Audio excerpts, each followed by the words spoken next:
Uchiha, Kushina, listen carefully. The voice of the clan leader Uzumaki Tobarama was hoarse in the wind. You two are the most gifted children of our clan. The village is surrounded now, we can't hold out any longer. Go to Konoha, live well. You are the future of our Uzumaki clan. It had been almost a year since arriving in Konoha, yet those words still stuck like thorns in Uchiha's heart. The Second Ninja World War was like a wildfire, not only burning down the Whirlpool Ninja Village, but also engulfing Konoha. No one could save anyone. He and his sister, Kushina, were sent here not just as the Nine-Tails vessels, but also as the last embers of their clan. Uchiha, having nightmares again. A sound came from next door. Kushina pushed open the door, her voice still heavy with sleep. I'm fine, sis, Uchiha said, getting up from the floor and brushing off his clothes. I trained too late, got up too fast, and fell down. They were now living in the Senju clan's mansion, cared for by Tsunade. Life was peaceful, even somewhat warm. Tsunade's younger brother, Nawaki, had a personality that was a carbon copy of the first Hokage, passionate, straightforward, even a bit naive. Within days, he had become close friends with the siblings. Uchiha always remembered that they arrived in Konoha year 33. The same year Nawaki was originally supposed to die in battle, not wanting to see this bright and honest boy lose his life. Uchiha quietly informed Tsunade about Nawaki's secret plan to enlist on the front lines. As a result, Nawaki was beaten to the point he couldn't get out of bed but survived. Now Nawaki was still lively and living with them. But recently, Uchiha had a headache-inducing realization. The "I want to become Hokage" stubbornness seemed to be rubbing off on Kushina. Having lived in the Naruto world for 7 years, Uchiha could only shake his head silently. He didn't really understand it, but chose to respect it. Go back to sleep, sis. I'm really fine, he said softly. I've made a breakthrough in training recently. I feel like I'm about to master a new kind of chakra. After Kushina closed the door, the temperature in the room quietly dropped, and a faint chill seeped from Uchiha's body. The next morning, Uzumaki Mito sat in the morning light, gazing at the two children before her. Kids, tomorrow you'll start ninja school. Her voice was gentle but tired. Make new friends. Let go of the pain from the past. You have to grow up well in this new home. Uchiha was silent. After awakening the Manjikyu Sharingan, he could clearly sense that the old woman's chakra was like a flickering candle in the wind. Time had not spared this once legendary figure. You felt it, didn't you? Mito's gaze settled on him. To have awakened the Manjikyu Sharingan at such a young age, truly an incredible talent.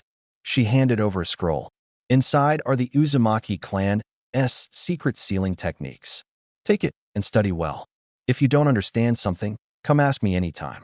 Get ready, we have school tomorrow. Back in the room, Kushina kept her head down. Every time she thought about their clan's fate, a heavy sadness wrapped around her.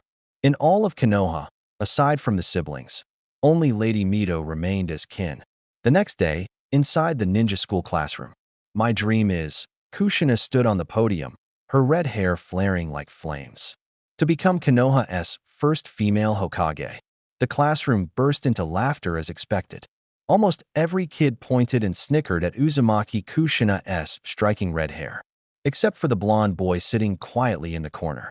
Kushina tossed her hair carelessly, but Uchiha keenly noticed that the blonde kid was sneakily watching his sister. A look in his eyes that didn't seem quite right.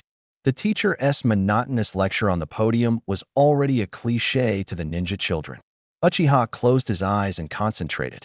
Under the desk, his fingers formed seals, beginning his daily chakra training. After 7 years in this world, he understood deeply. There was no system that granted power out of thin air. True strength must be painstakingly forged by oneself. When they first refined their chakra, the clan elders had tested their affinities. Uchiha's body circulated water, wind, and lightning energies, while Kushina's was purely wind. Since awakening the Manjikyu Sharingan bloodline half a year ago, Uchiha's chakra perception had become even sharper. At that moment, he was turning his water chakra into a cold stream, blending it with his wind attribute. Energy spiraled upward like a vortex. Just one last step. Fine droplets of water began to condense all over his body, frost quietly spreading over the surface of the desk. Kujanada, sitting next to him, wasn't he surprised at all as she leaned closer to her brother ever since summer began. This human ice pack had become her best tool to beat the heat. The moment the class bell rang, some reckless kid grabbed Kujanada's red hair and shouted, "Tomato head!" The classroom air instantly stiffened. A streak of red lightning flashed by, and the boy was knocked to the ground, with Kujanada straddling his back, delivering blow after blow. Ichigo, who had just lifted his hand, silently lowered it again. Watching the boy get beaten and wail like a baby, he actually felt a flicker of sympathy. That night, a bone-chilling cold burst forth inside the Senju clan's guest room.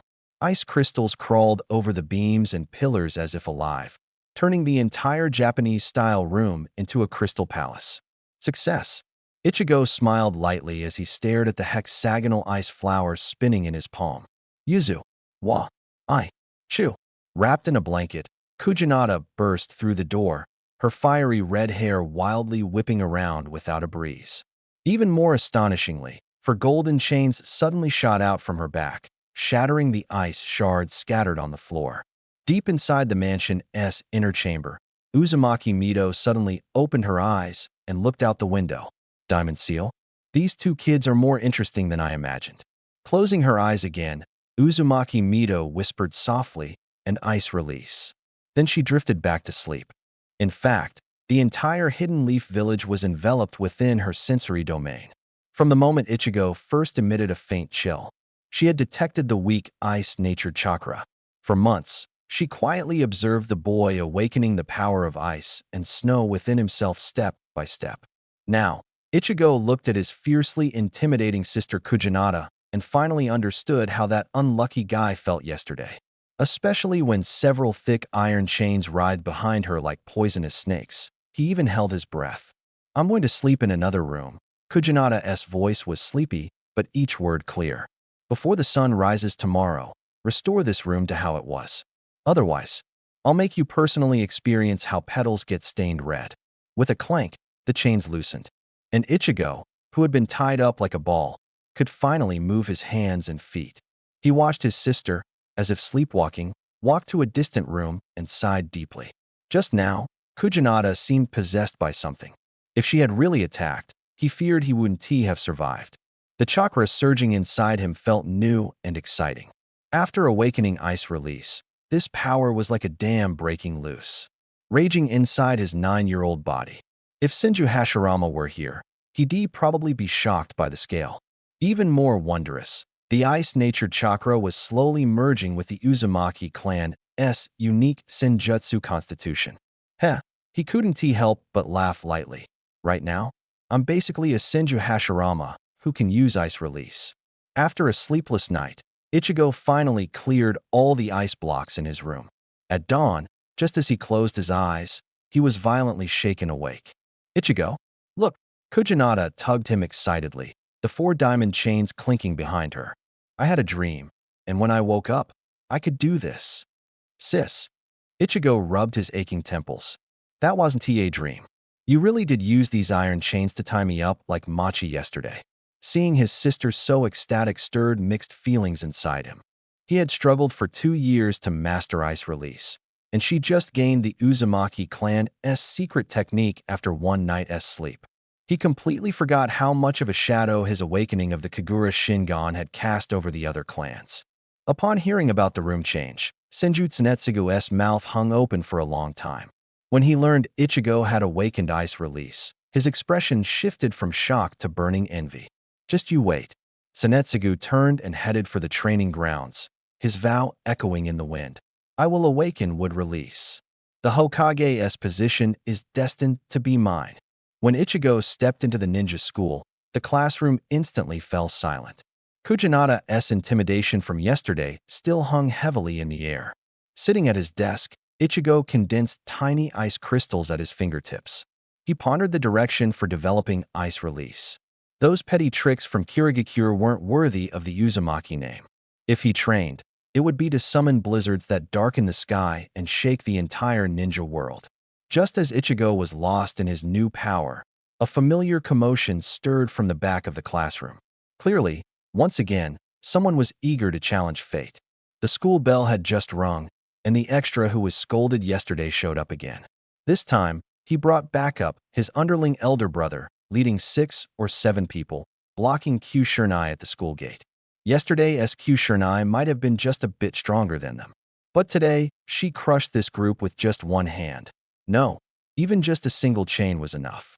So the scene unfolded like this. Q Shernai was beating them down below, Ichigo squatted on a tree to the left watching, and Minato Namikaze was hidden among the branches on the right. Naruto's way of looking at girls definitely inherited from his dad. Sigh, why didn't this kid inherit anything good? If you ever show up again, Uncle will straighten out your taste in women. What does Sakura have that Hinata doesn't? Uncle will fix your aesthetics. Q Shernai below had almost finished the job. TSK. She didn't even use her chains. Those guys, constantly causing trouble for days on end, wouldn't be getting out of bed anytime soon. But those who bully in school deserve a beating. To Ichigo, this punishment was light. Maybe this lesson could save an innocent person. What are you looking at? Keep staring, and you'll get beaten too. At this moment, in Q Shernai's eyes, Minato Namikaze was still a wimp. Ichigo chose to go with the flow when it came to these two's complicated feelings. Even if he was her biological younger brother, he had no right to stop his sister from pursuing happiness. If the ending was destined to be the same as before, even if it cost him his life, he would protect his sister. Minato Namikaze looked at Q Shernai, who had just finished fighting and was now punching the air at him, and his heartbeat suddenly skipped. This elf-like girl had barged into his heart from the first time they met. He didn't know how to deal with these feelings, so he ran. That's right, he actually turned and fled. Q Shernai thought her intimidation had worked and smugly tilted her chin at Ichigo. Calm days passed one by one. Q Shernai was the big sister at the ninja academy. Minato Namikaze quietly watched from afar, and Ichigo buried himself in developing his ice-style ninjutsu. Until one day, Ichigo suddenly sensed Q Shernai's chakra sharply weaken, then rapidly moving outside the village. Not good. Big sis is in trouble. Ichigo grabbed his ninja tool pouch and dashed out.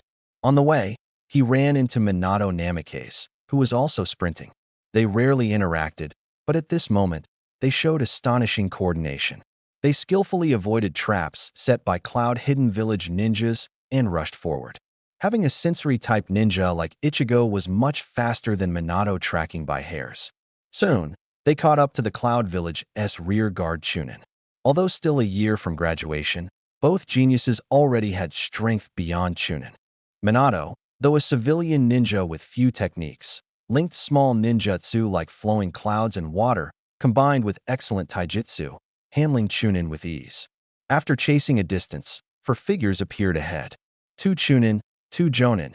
Ichigo's gaze locked on the burly man leading. This guy's chakra is way stronger than a normal Jonin. He glanced at Minato beside him. Including the ones they had dealt with before, the enemy had sent over a dozen people. Minato held his kunai across his chest, his eyes quickly scanning the obstructing Otui, then landing on Ichido's determined face. "All right," he said softly but firmly. "Hold on, I'll be back soon." Before his words ended, his figure became a golden flash, dashing toward where Q Shernai had disappeared. Trying to run? Otui snorted coldly, lightning crackling explosively around him like an electric net, aiming to trap Minato. "Your opponent is me." Ichido's figure suddenly appeared, charging into the lightning with his shoulder. Ugh! The sharp pain darkened his vision, and he clearly heard his bones groan under the strain. Staggering a step, he shoved his trembling, bloodied arm behind his back and blocked the path firmly. No passage here. Otui and another cloud ninja, Habui, saw the dripping blood from that hanging hand, splattering tiny red droplets on the ground. Humph, a dying struggle. Otui squinted. "Habui, you go support over there. Make sure you capture the female ninja from the Whirlpool clan. And this red-haired kid? Leave him to me." Watching Fabui vanish in an instant, Ichika forced a bitter smile. "Two Jonin. Minato, I can only help you this far.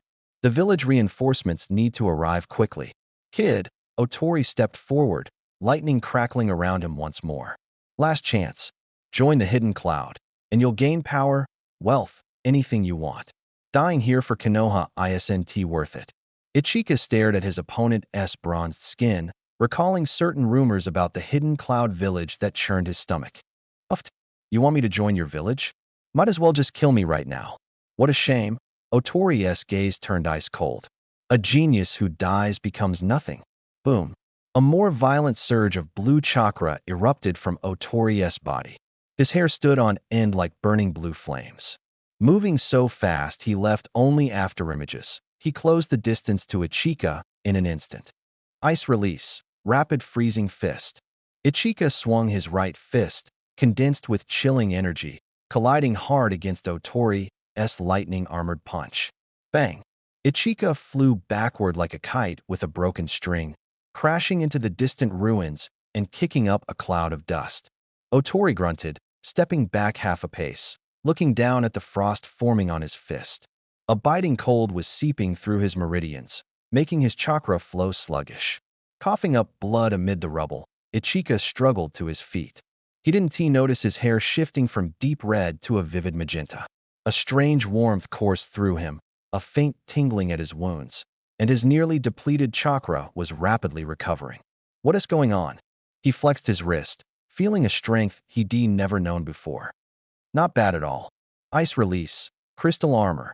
Moisture in the air instantly froze, forming a translucent armor shimmering with piercing cold that quickly covered his entire body. Otori shook off the ice shards from his arms, eyes narrowing. This kid was strange. He had to end this fight quickly. Lightning crackled wildly around him again, his attacks growing more ferocious. Ice shards scattered as crackling lightning exploded. Ichika struggled to hold on with his newfound strength and regeneration, but the pressure from the elite Jonin was like a mountain. His recovery couldn't keep up with the new wounds piling up. Otori felt the cold inside him grow heavier with every strike, pouring all his power into his attacks, aiming to finish the fight before his chakra froze completely. Ichika's whole body ached terribly. Every breath was tinged with blood. He knew the gap in strength was too great. Dragging it out would mean certain death. He had to fight with everything he had. Ice release. Dragon's frost protection. He shouted low, suddenly unfurling a pair of massive crystalline wings behind him. Bone-chilling cold spread instantly. Ice rapidly crept along his arms, forming a fierce dragon's head that tightly encased his entire arm. His wild chakra surged and compressed around him, humming with instability, as if ready to explode at any second. He pushed off the ground, using the ice wings to launch himself like an icy blue meteor straight at Otori. Dragon Shard Strike. Just before impact, the ice dragon encasing him exploded with a roar. The massive shockwave shattered the ground, and a towering jagged ice crystal erupted like a volcanic eruption, cold air radiating everywhere. Dust and ice shards slowly drifted down. Cough, cough, ha ha ha. Otori struggled to his feet from amidst the icy wreckage, his body covered in cuts, blood dripping from the corner of his mouth. Kid, you almost took me down. That ice release is something else. I've faced plenty of geniuses, but you? You might just be the strongest. Remember this: the one who kills you is Otori, elite Jonin of the hidden cloud. Ichika collapsed onto the ground, chest heaving violently, unable to move even a finger. That last attack had been a gamble with his life, but Otori's speed had allowed him to absorb only half the power. If I weren't so badly hurt. Ichika thought bitterly. I really want to ask him what his connection is to that guy named Madara. Otori dragged his blade forward, stepping closer, the cold steel reflecting the icy light. Just as he raised his sword, Ichika summoned all his strength and shouted toward the empty distance. Had enough, senpai. If you don't come out soon, I'm really going to die here. Otori. Mocking laugh. Ha ha ha. Still stubborn even with death looming? If there really was someone, they would have acted long ago. Why wait until now? Afraid to die? It's too late to beg for mercy now. However, before he finished speaking, an old yet authoritative voice calmly rang out. Are the young folks these days really this perceptive? I thought I was hiding pretty well. The moment the voice sounded, a black staff appeared out of thin air as if tearing through space, striking Otui hard. Oti didn't even see who it was and was sent flying like a kite with a broken string, crashing heavily into a distant broken wall. Cough, cough. Ichigo looked weakly at the approaching third Hokage, complaining. So third Hokage, you just watch back there? The third Hokage Hiruzen Sarutobi smiled warmly as he walked over. Don't blame me, Ichigo. This beating was specially ordered by Lady Mito. A true life or death battle brings out the greatest potential. We also want to see how much you youngsters have grown. His face was full of approval. What about my sister? Don't worry, Jiraiya is watching over her. Your sister will be fine. Ichigo struggled to sit up, feeling some of his strength returning. Third Hokage, I want to go check on my sister. Go ahead. She probably needs you right now. The third Hokage nodded but cast a curious glance toward the huge ice crystal not far away. He approached the chilling ice crystal and reached out to touch it. The biting cold spread from his fingertips, and he could even feel the flow of chakra inside him slowing down. An astonishing scale, definitely not an illusion. The third Hokage murmured, a deeper smile forming on his face. His ice-style technique actually affects chakra directly. This feeling, it's a bit like the old days with Master Hashirama. Ha ha. In a few years, the title of ice-style legitimate heir might just belong to our hidden leaf. Meanwhile, Ichigo hobbled toward his sister's direction and ran into Jiraiya, who was carrying an unconscious Cloud Village Jonin. Yo, you must be Uzumaki Ichigo, right? Jiraiya grinned widely, leaning in to size him up. Isn't the old man over there? How did you get beaten up this badly? He winked and lowered his voice. So, want to become my apprentice too? Your good buddy Minato's already my student. I've got countless powerful ninja techniques. Ichigo forced himself to stand straight and politely but firmly shook his head. Thanks for the offer, Jiraiya-senpai, but I don't plan to become an apprentice right now. Ichigo refused straightforwardly. What a joke. Think about it, how many of Jiraiya's students actually ended well? He definitely didn't want to be involved in that kind of bad luck. All right then, Jiraiya said, a bit disappointed, pointing off into the distance. Your sister and the others are over there. With that, he left carrying the unconscious Jonin. Ichigo dragged his injured leg, limping forward. He saw Uzumaki Kushina being supported by Namake's Minato, the guy who had secretly admired her for a long time, finally having his wish come true. Cough, cough. Ichigo deliberately cleared his throat with a hoarse voice. You two forgot something, didn't you? Like a brother who just shared life and death with you? Or maybe a younger brother whose fate is still uncertain. He deliberately emphasized brother and younger brother. Ichigo. Kushina turned around at the sound, tears instantly welling up when she saw his battered body. Are you okay? It's all my fault. This usually strong girl, who hadn't shed a single tear during the most desperate moments, was now sobbing uncontrollably. All right, sis, stop crying. Ichigo forced a smile. With our Uzumaki constitution, these injuries will probably scab over by tomorrow morning. If you keep crying, I want to feel sorry, but someone else might be heartbroken. He glanced at Namake's Minato beside her. Seeing that his sister's thoughts were clearly occupied by the blonde guy, he oddly felt a sense of relief. Minato couldn't help but smile at this. Kushina blushed and said, What nonsense. I haven't even agreed to him yet.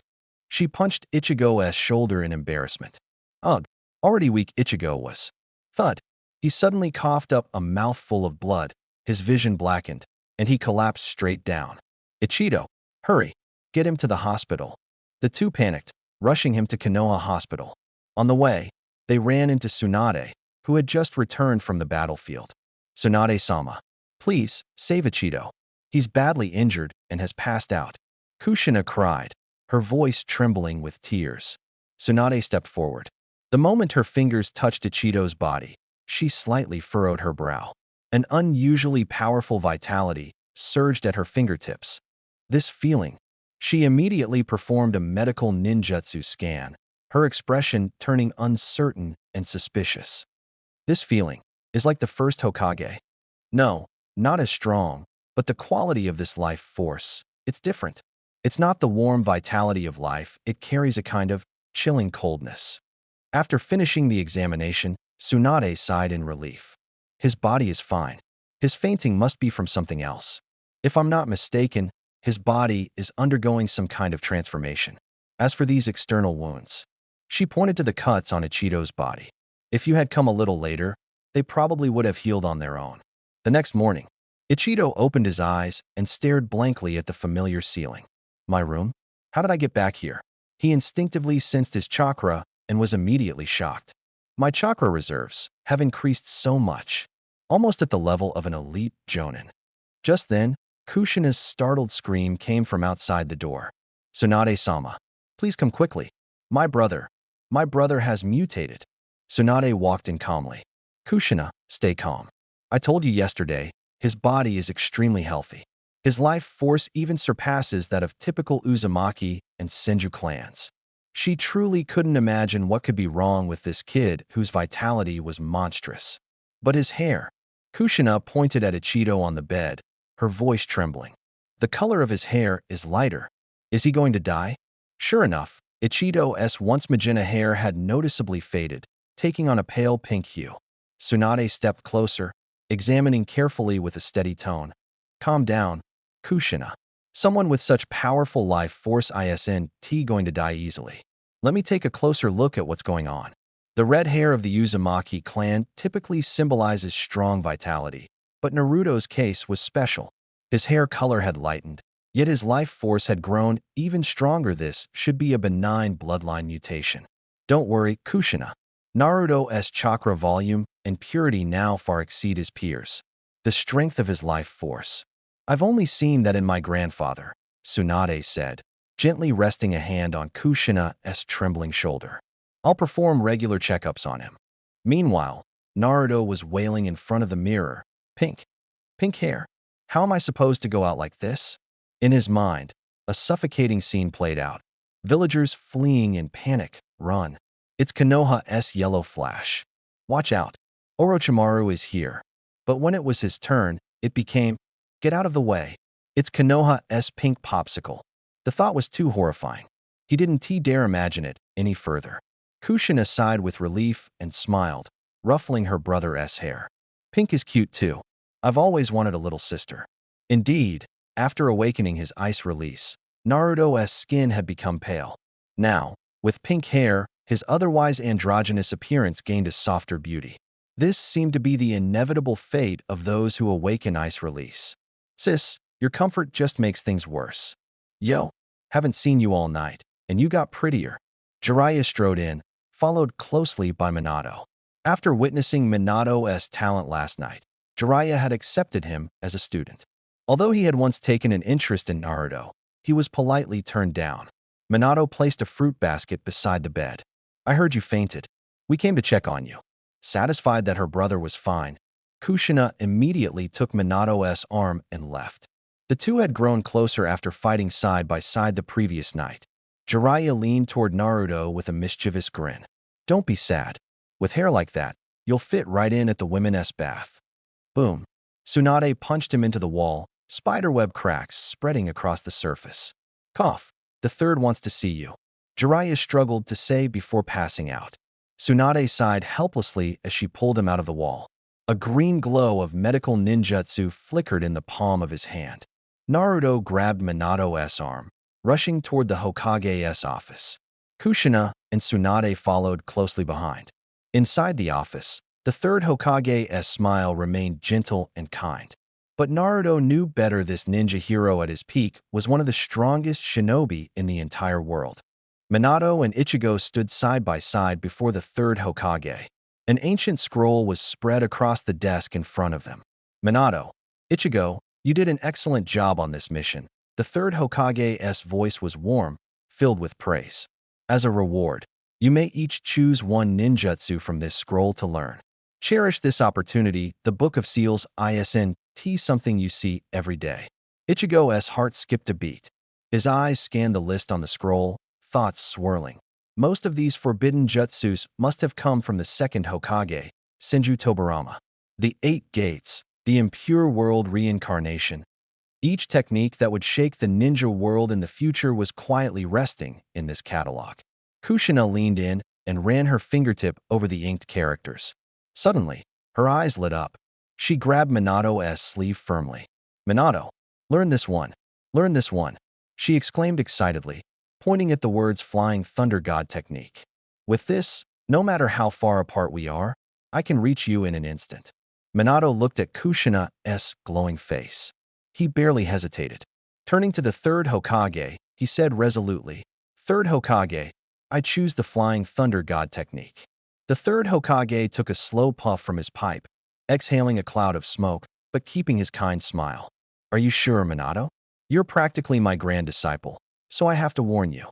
This technique is more difficult than you might imagine.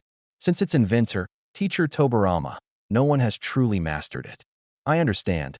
Third Hokage, Minato stood straight, voice clear and strong. "But I believe I can learn it. Please, I want to study the Flying Thunder God technique." The third Hokage nodded, a faint glimmer of hope in his eyes. If Konoha could produce another ninja skilled in the Flying Thunder God, its strategic value would be immeasurable. "Very well, Minato. But you must remember whether you succeed or not. This technique must never be shared outside." He then turned toward Ichigo, who was deep in thought. "And you, Ichigo? What is your choice?" Ichigo's fingers slowly traced the names on the scroll. "The 8 gates." He could spar with Might Guy in the future. "Dead Demon Consuming Seal." For symbol seal? He scoffed. "Aren't these secret jutsus contributed by our Uzumaki clan? Either they come with too high a price or can be learned elsewhere." He looked up, testing the waters. "Third Hokage, does this scroll have any ice release techniques?" The third shook his head. The pipe's ember flickered with his movement. "About 70% of the jutsus in the Book of Seals originated from Teacher Tobarama. He didn't possess the Kekkei Genkai for ice release, so naturally, no related ninjutsu is included here." Ichigo blinked. Then his true intention surfaced. His finger pointed to a chilling name: Impure World Reincarnation. "In that case," he said, "I choose this. I'll revive the second Hokage myself and ask him to develop an ice release technique for me." Problem solved, right? Before his words could fully sink in, Tsunade suddenly stood up, her fists clenched so tightly they cracked. She took a step forward and slammed her hand down hard on Ichigo's shoulder, narrowing her eyes dangerously. The third Hokage snapped back to attention, a mixture of amusement and disbelief on his face. "No, absolutely not. That jutsu is off limits." His tone turned serious. "Aside from being an unfinished forbidden technique, defiling the peace of the dead is a grave mistake." Ichigo, who had only been struck by a sudden inspiration, felt the sharp pressure on his shoulder and instantly deflated. All right. He sighed. "Then I'll choose Flying Thunder God too. That way, I and Minato can exchange techniques." "That doesn't count as an unofficial story, right?" Seeing Uchiha looking a bit defeated, the third Hokage couldn't help but laugh as he stroked the beard on his chin. All right. His tone softened. "I'll also give you an extra water-style ninjutsu from the Book of Seals as compensation. Minato, you'll learn it too. Can't let your friend be at a disadvantage." In the end, Uchiha successfully mastered the S-rank water-style ninjutsu invented by Senju Tobarama, the Hard Whirlpool Waterblade. After the crowd dispersed, Sarutobi Hiruzen pushed open the door to the next room. Uzumaki Kushina was sitting there quietly. "Lord Kushina, thank you for your hard work this time." Sarutobi Hiruzen's voice carried an apologetic tone. "You had to sense the intruders and also seal Kushina's chakra." Kushina shook her head lightly, her gaze thoughtful. "I wanted to see how that child has grown." "Monkey, you sensed it too, right? The aura from that Uchiha child." "Very much like the first Hokage," Sarutobi nodded, a thin trail of smoke rising from the pipe between his fingers. "Though he's nowhere near the Master-S level yet. He's still young. I believe he'll become an outstanding ninja." With that, the kidnapping incident came to a close. Uchiha obtained 2 S-rank ninjutsu. The village received compensation from the Cloud-Hidden Village. Minato and Kushina's feelings quietly blossomed amidst the crisis, and Kushina witnessed Uchiha's potential. Everyone got what they wanted except for the Cloud Village.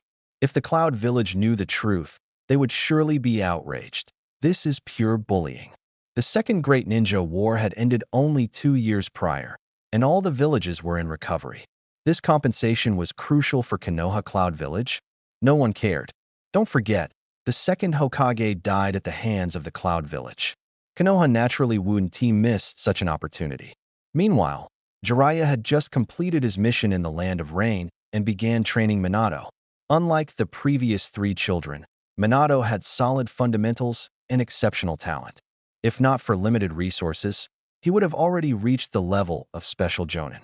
In just a month, Minato's strength skyrocketed. Jiraiya taught with dedication this seemingly carefree man, when serious, could always pinpoint the key points. He knew the struggles of commoner ninjas all too well. Elsewhere, Kushina trained in brute strength under Tsunade. She was already gifted, and after mastering this secret technique, Minato's future would surely be full of tests. Meanwhile, Uchiha perfected his ice-style ninjutsu with Orochimaru's help thanks to Tsunade and Shizune's connections. The genius scientist was happy to assist. Uchiha, when we get assigned to different teams, can I be on a team with Minato? Kushina whispered once again during class. Uchiha smiled helplessly. Sis, how many times have you asked that? Don't worry, you'll be. This wasn't just comforting words. With the third Hokage and the Sannin secretly arranging things, the team assignments were already decided. Moreover, Kushina was highly likely to become a nine-tails Jinchuriki. Her Vajra seal could perfectly suppress the tailed beast, and her divine insight was a battlefield-level strategic ability. The third hoped she would build a deeper bond with the village. Minato came from a pure background and was Jiraiya's disciple. It couldn't be a better match. Even if the two were originally indifferent, the third would facilitate their connection. In the classroom, Kushina was playing with her brand new forehead protector strap, twirling it between her fingers. Suddenly, a loud voice rang out like the tolling of a bronze bell. Uzumaki Kushina, Namikaze Minato, come with me. Jiraiya was leaning against the doorframe, sunlight outlining his white hair with a golden rim. The classroom immediately erupted. It's Lord Jiraiya, the legendary Sannin. They're so lucky. Whispers and awe surged like a tide. 2 years after the war, the title Sannin still echoed throughout Konoha. Jiraiya grinned proudly, enjoying their admiring gazes, but he didn't linger. He quickly left with the two. No one found it strange that only these two were chosen after the war. Many teams were incomplete, and reshuffling was common. Walking down the hallway, Minato couldn't help but glance back and quietly ask, Teacher Jiraiya, is Ichigo not joining us? Jiraiya scratched his head, a hint of bitterness in his tone. Teacher Sarutobi has other plans for him. He could almost hear his own inner wail. Why does such a talented kid have to be handed over to that Orochimaru guy? At that moment, the atmosphere in the classroom shifted abruptly. A hoarse voice, like a snake sliding over dry leaves, slithered into everyone's ears. Uzumaki Ichigo, come with me. The few students in the corner froze completely. Really, we're not jealous at all, it just feels like our hearts have stopped beating. A few minutes earlier, the tension inside the Hokage's office was palpable. Danzo's cane slammed heavily on the floor. Hizashi, hand that Uzumaki kid over to me. I can shape him into a weapon loyal only to Konoha. Maybe even the perfect Jinchuriki someday. Enough, Danzo. The third Hokage, Hiruzen Sarutobi, suddenly slammed his hand on the desk, making his pipe jump. Ninjas are people, not tools. I have my own plans for Ichigo and Kushina. You're overstepping. Sarutobi, you'll regret this. I said enough. Sarutobi's voice calmed, but carried undeniable authority. I am the Hokage. Hiruzen Sarutobi took a deep drag from his pipe, then turned toward the silent Orochimaru, his tone complex. Orochimaru, of the three of you, I have always valued you the most. But your heart, it's too cold. The Hokage is not just a leader, but the embodiment of the will of fire, a flame that warms the hearts of others. That spirit, passed down from the first Hokage, might die out in your hands. He paused, carefully observing his pale disciple's face. Withdraw from the election. As compensation, I will allocate funds to fully support your research. Also, Uzumaki Ichigo is in your care now. Jiraiya's temperament isn't suited to teach him, and Tsunade is not in the mood to teach right now.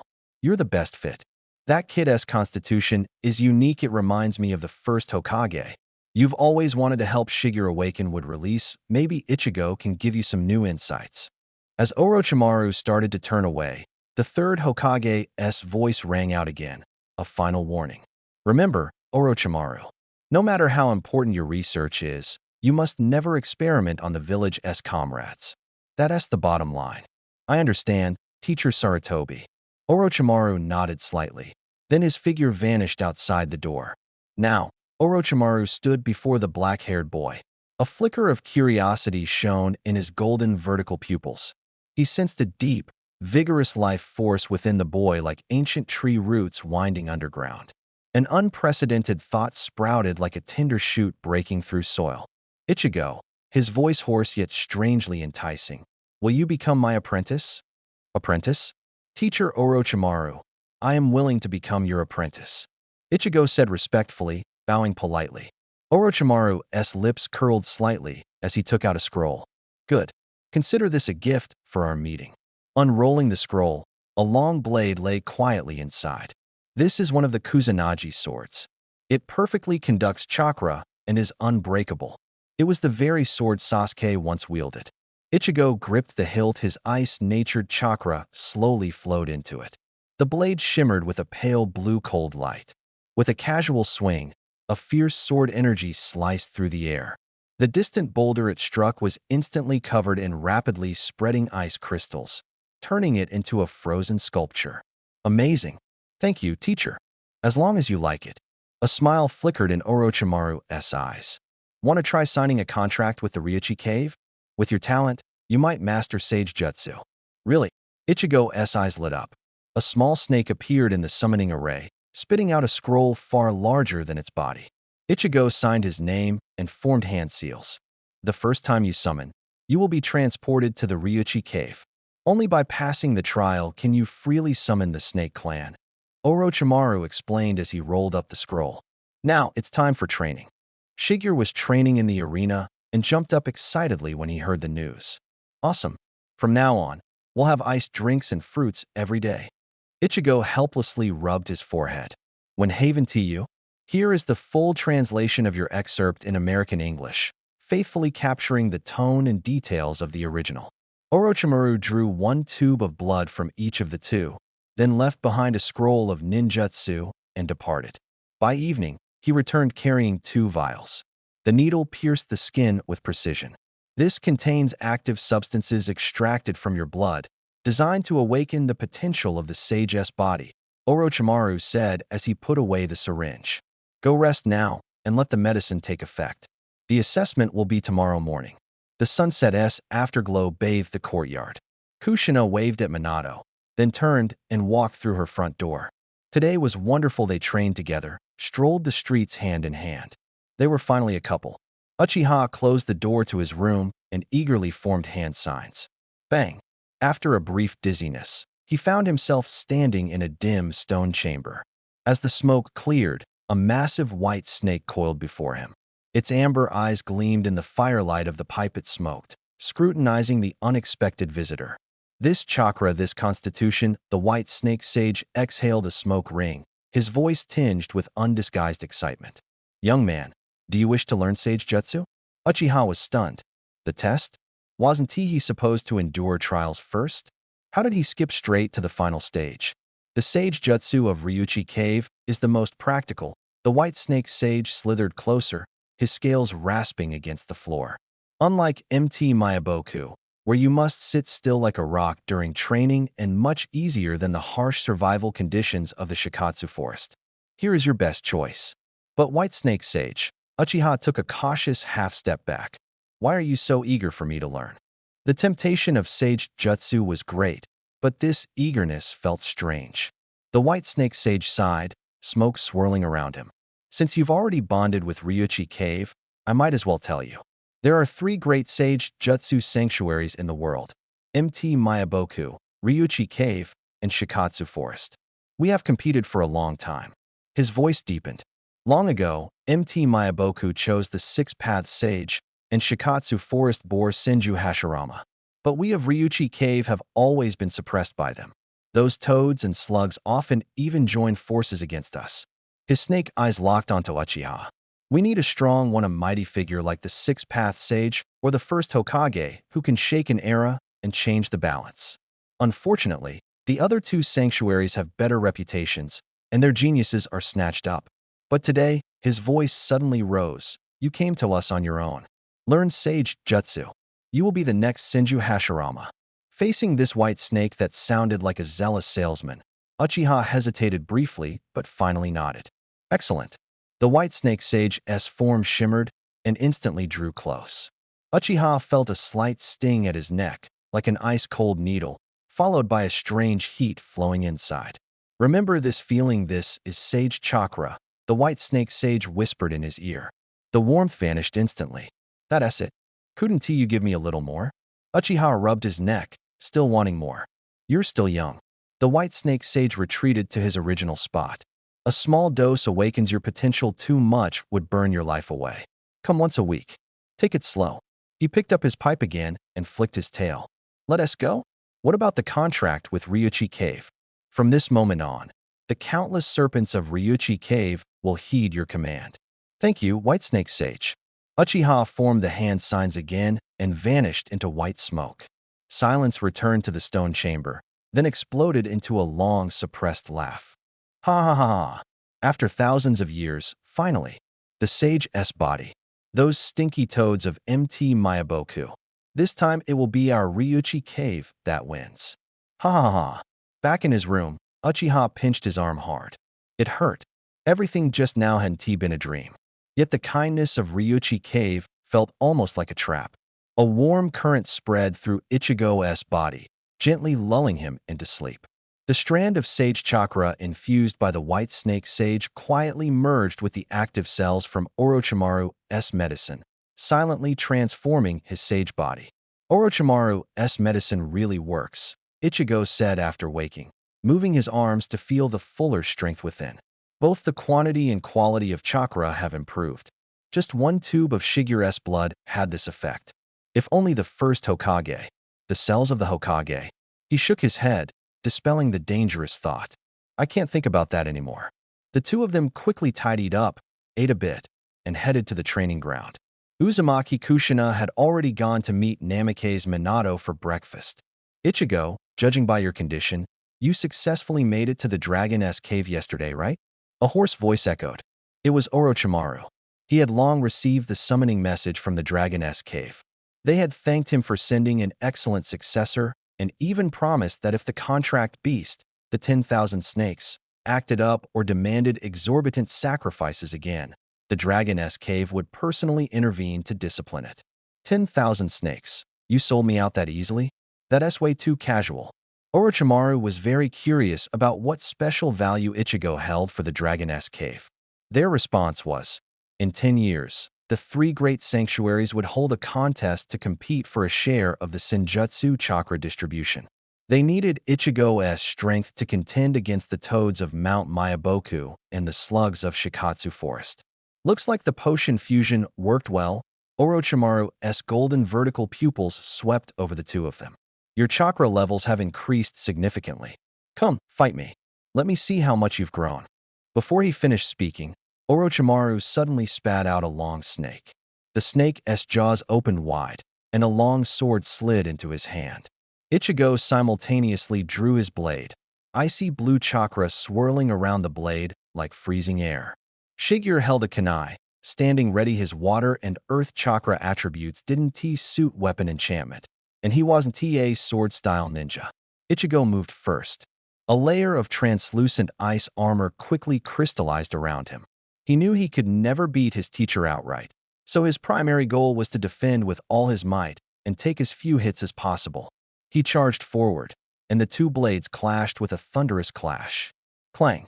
The biting cold transferred instantly along the blade to Orochimaru's hand, slowing the flow of chakra noticeably in his right arm. This isn't good, Orochimaru thought quickly. Close combat is too passive. The chakra will gradually freeze. If this drags on, even I will be worn down. He took several hurried steps back, sheathing his sword while flicking his sleeve, shadow snake hand. Countless venomous snakes shot out from his sleeve, lunging toward Ichigo. Ichigo swung his blade like the wind, slicing through the snake swarm. At that moment, Shigure's voice sounded from behind Orochimaru. Earth release. Earth Dragon Bomb. A massive earth dragon head roared, swallowing Orochimaru whole. But the Orochimaru inside the dragon's mouth instantly dissolved into a pile of dirt. Quick and decisive with the earth clone, Orochimaru's true form appeared not far away. But Ichigo, your tactic of only boosting defense and weakening the opponent is effective but too inflexible. The ice armor seriously slows you down. With that, the Kusanagi sword in his hand suddenly lengthened, whipping like a whip and striking Ichigo hard, sending him flying. Before Ichigo could land, Orochimaru slammed one hand on the ground. Earth release. Mind-est decapitation technique. The ground instantly turned into quicksand, swallowing Ichigo, leaving only his head exposed. Shigeru, Orochimaru turned to his other student. Your chakra reserves are immense, but your control is too rough. Nearly 40% of your chakra was wasted on that Earth Dragon Bomb. Orochimaru's voice rang out clearly across the training field, calm and precise. Ichigo, your potential with ice release is great, but you need to change your approach. He looked at the black-haired boy. All the ice release techniques we currently have are defensive and supportive. You need to develop something that can tear through enemies. He turned to the red-haired boy. Shigeru, your path lies in taijutsu. Train your body every day for 2 years. Once your physical strength reaches the standard, with the Sunjin body of the Senju clan, you can withstand the cells of the first Hokage and Awaken would release. Shigeru's shoulders sagged, his voice dropping. 2 years, that's too long. Orochimaru-sensei, can I really do it? Drop the doubts, Shigeru. Orochimaru's lips curved into a smirk. Trust my judgment. 2 years from now, not only will you Awaken would release, I'll also take you into the Dragon's cave to train in Senjutsu. Aren't you always shouting about wanting to become Hokage? Even someone as dumb as Jiraiya managed to catch up eventually, why can't you? Those words were like a spark, instantly igniting Shigeru's spirit. He suddenly raised his head, his eyes burning with renewed fighting spirit, and gave a resolute humph. Training resumed. Ichigo often infused a trace of chili chakra into Shigeru's body, stimulating the fusion of earth, water, and yang attributes within his body. On his own training ground, the solid ice no longer formed just a shield but condensed into sharp spears and explosive ice crystals. Orochimaru calmly guided every detail from the side. Meanwhile, the 13-year-old Minato had already signed a summoning contract with MT Miyaboku, reaching the threshold of a Jonin in strength. Kushina, however, showed no interest in the toads. She pouted in complaint, they're all slimy and not cute at all. She preferred furry creatures. A few days later, Orochimaru approached Uchiha with a form in hand. Interested in the Chunin exams? He asked, handing over the sheet. Given your strength, handling ordinary Jonin is a piece of cake. But the rules must still be followed. Uchiha froze. Just me? How do I even participate? To him, the Chunin exams were fraught with danger, and joining now seemed premature. Minato and Kushina will team up with you, Orochimaru said flatly, yet with an unmistakable tone of authority. Show off your ice release. The Chunin exams are basically a stage for the villages to display their power. Don't worry with me around, no one can touch you. At that moment, Kushina grabbed Minato and ran over excitedly. She clutched Uchiha's arm tightly, her eyes sparkling with enthusiasm. Sign up, Uchiha. Once we become Chunin, we can freely take missions outside the village. Seeing his sister's hopeful gaze, Uchiha sighed and nodded. All right. As the exam approached, Minato and Uchiha began training in another skill, the Flying Thunder God technique. Invented by the second Hokage, Senju Tobirama, this jutsu was brutally demanding. It required exceptional spatial awareness and exquisite mastery of sealing techniques. They had to imprint their chakra marks like seals onto specially crafted kunai, then use the marks to sense and teleport instantly. Every attempt consumed massive amounts of chakra and caused subtle spatial fluctuations. At the start of their training, Naruto and Shigeki first tackled sealing techniques. Though Naruto carried the blood of the Uzumaki clan, most of his time had been spent on ice release training. So the two had no choice but to seek Kushina's help. One was his younger brother, the other his boyfriend. Kushina naturally taught them everything she knew.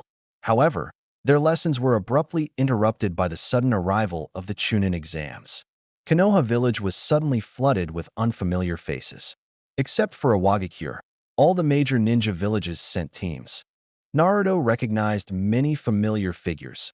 Hiragakure's future Mizukage, Mei Terumi, and her bodyguard Ao Sunagakure blazing release user Yagura, even Kumogakure's third Raikage personally showed up.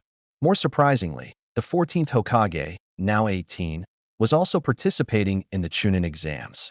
Orochimaru pointed with his chin to a burly young man in the distance and whispered, "Watch out for the 14th Hokage. The Cloud Jonin you and Sarutobi Sensei took down was once his mentor.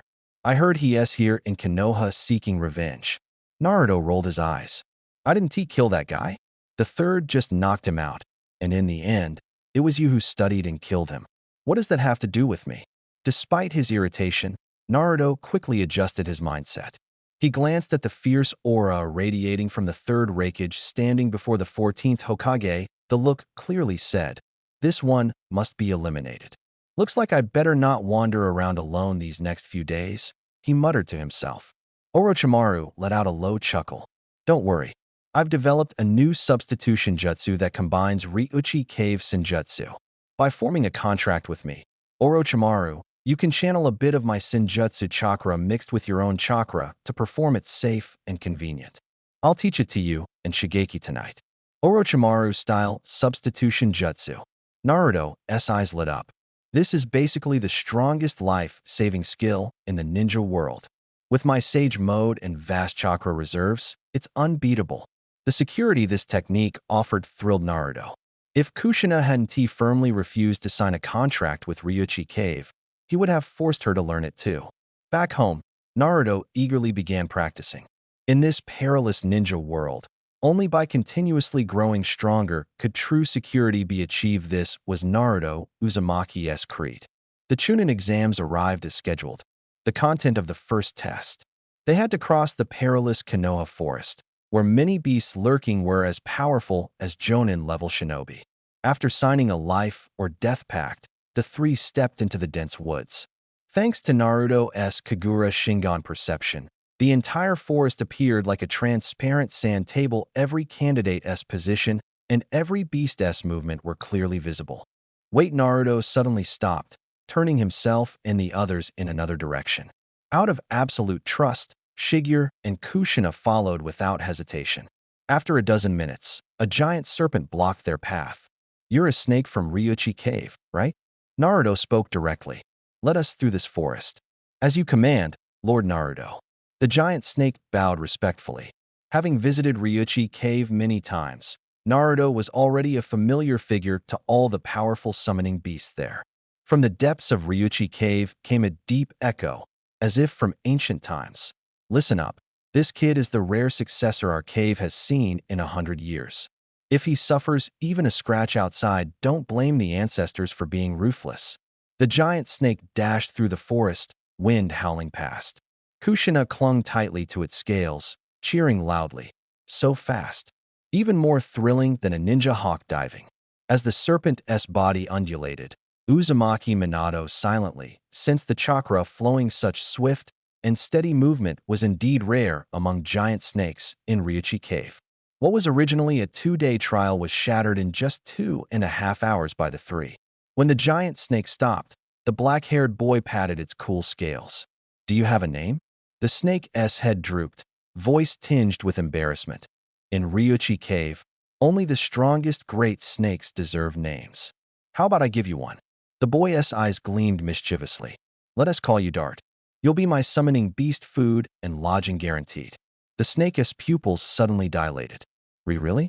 Is that possible?" It trembled with excitement. Forming a contract with this rising star of Ryuchi Cave was like winning the lottery. As Dart vanished into white smoke, the boy scratched his head, muttering, "I was going to let it return to the forest, but whatever." He turned and waved to his companions. "Let us go. We're definitely in first place." At the stands, the third Hokage nearly dropped his pipe. He glanced at the Raikage. Both were visibly shocked.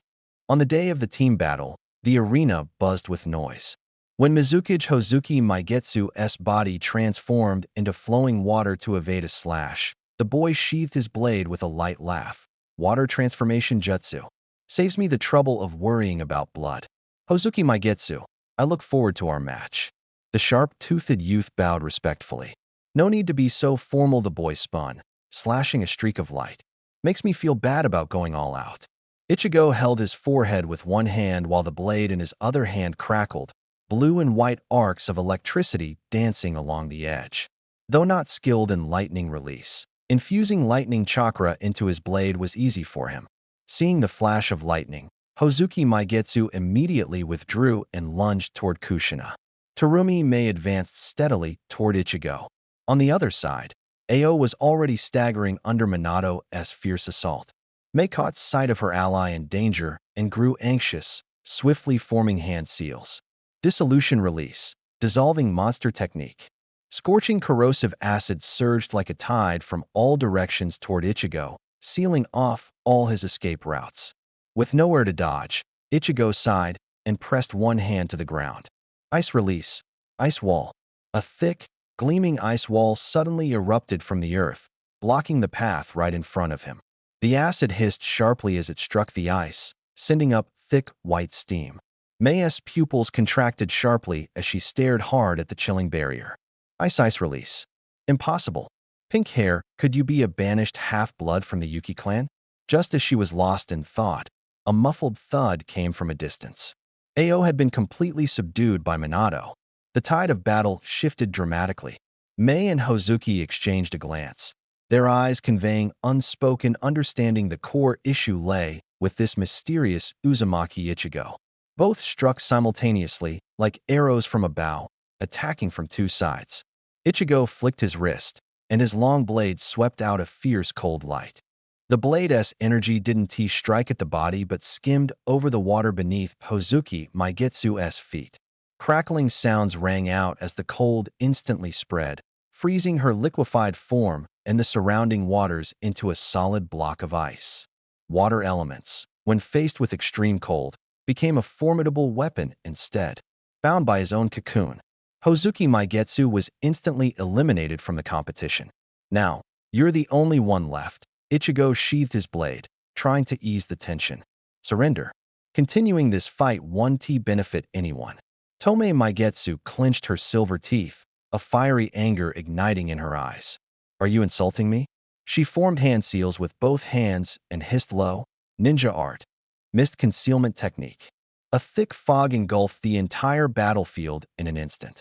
Ichigo's attempt to negotiate had clearly backfired.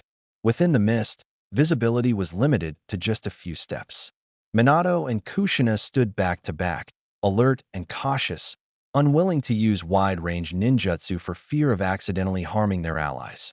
This was supposed to be the domain of sensory ninjas like Ao, but unfortunately, he had already been defeated.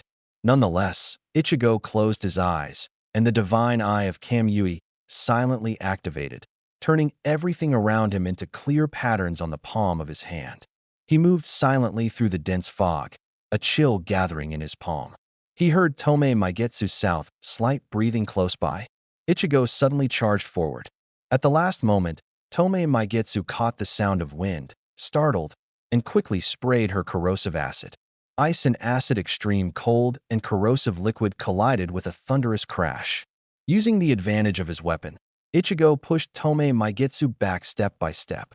But the stubborn girl's eyes burned fiercely. She had no intention of giving up. Ichigo feinted a move, then leapt back, forming hand seals in front of his chest with both hands. Ice release, freezing beam. Dissolution release, dissolving monster technique. Two torrents of chakra with completely different attributes fiercely clashed again. But the age difference meant an absolute disparity in chakra reserves. The biting cold overpowered the acid, reversing along the path of the ninjutsu and instantly freezing the remaining chakra inside Tomei Maigetsu's body. Her body stiffened, and reluctantly, she lowered her hands. I surrender. The battle was over, and the thick fog gradually dissipated. Tomei Maigetsu approached Ichigo, hesitating for a moment before finally voicing her question. May I ask, are you from the Mizunatsuki clan? This lady said your name is Uzumaki Ichigo, but your hair it's not the bright red common among the Uzumaki clan. It's more of a pale pink.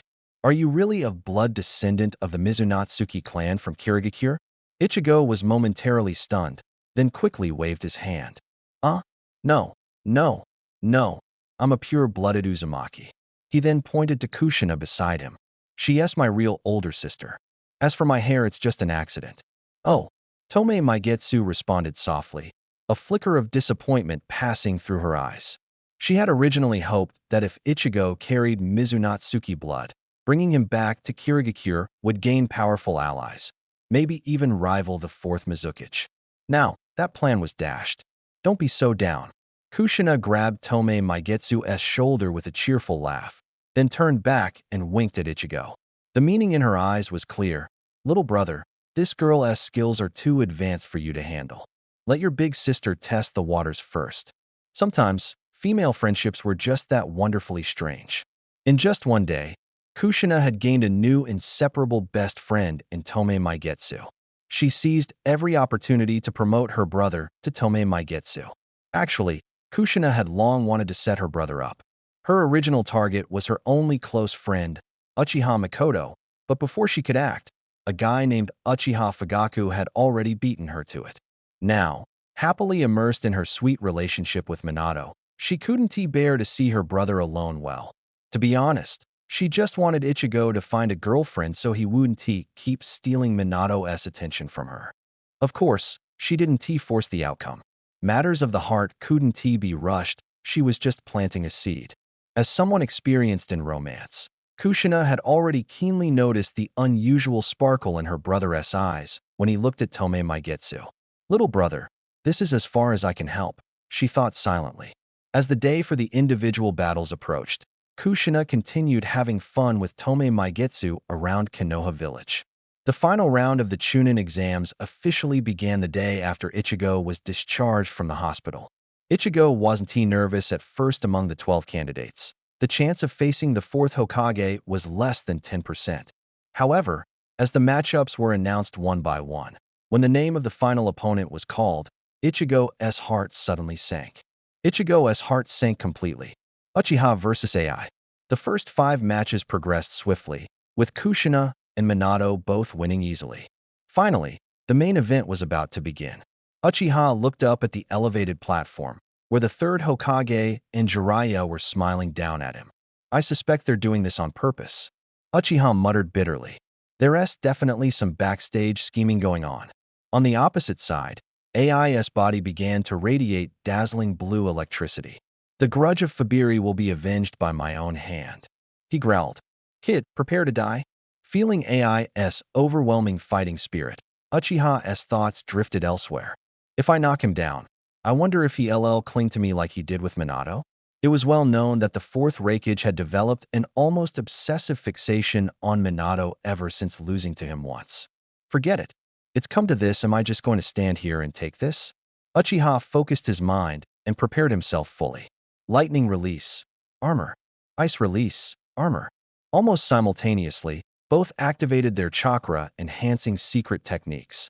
AI, a speed-type shinobi, struck first.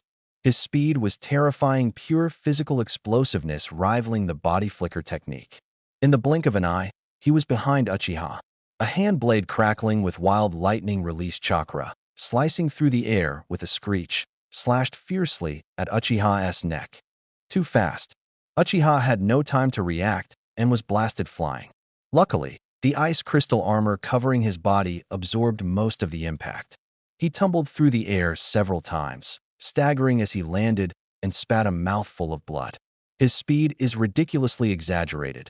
He wiped the blood from the corner of his mouth, his mind sharp as ever.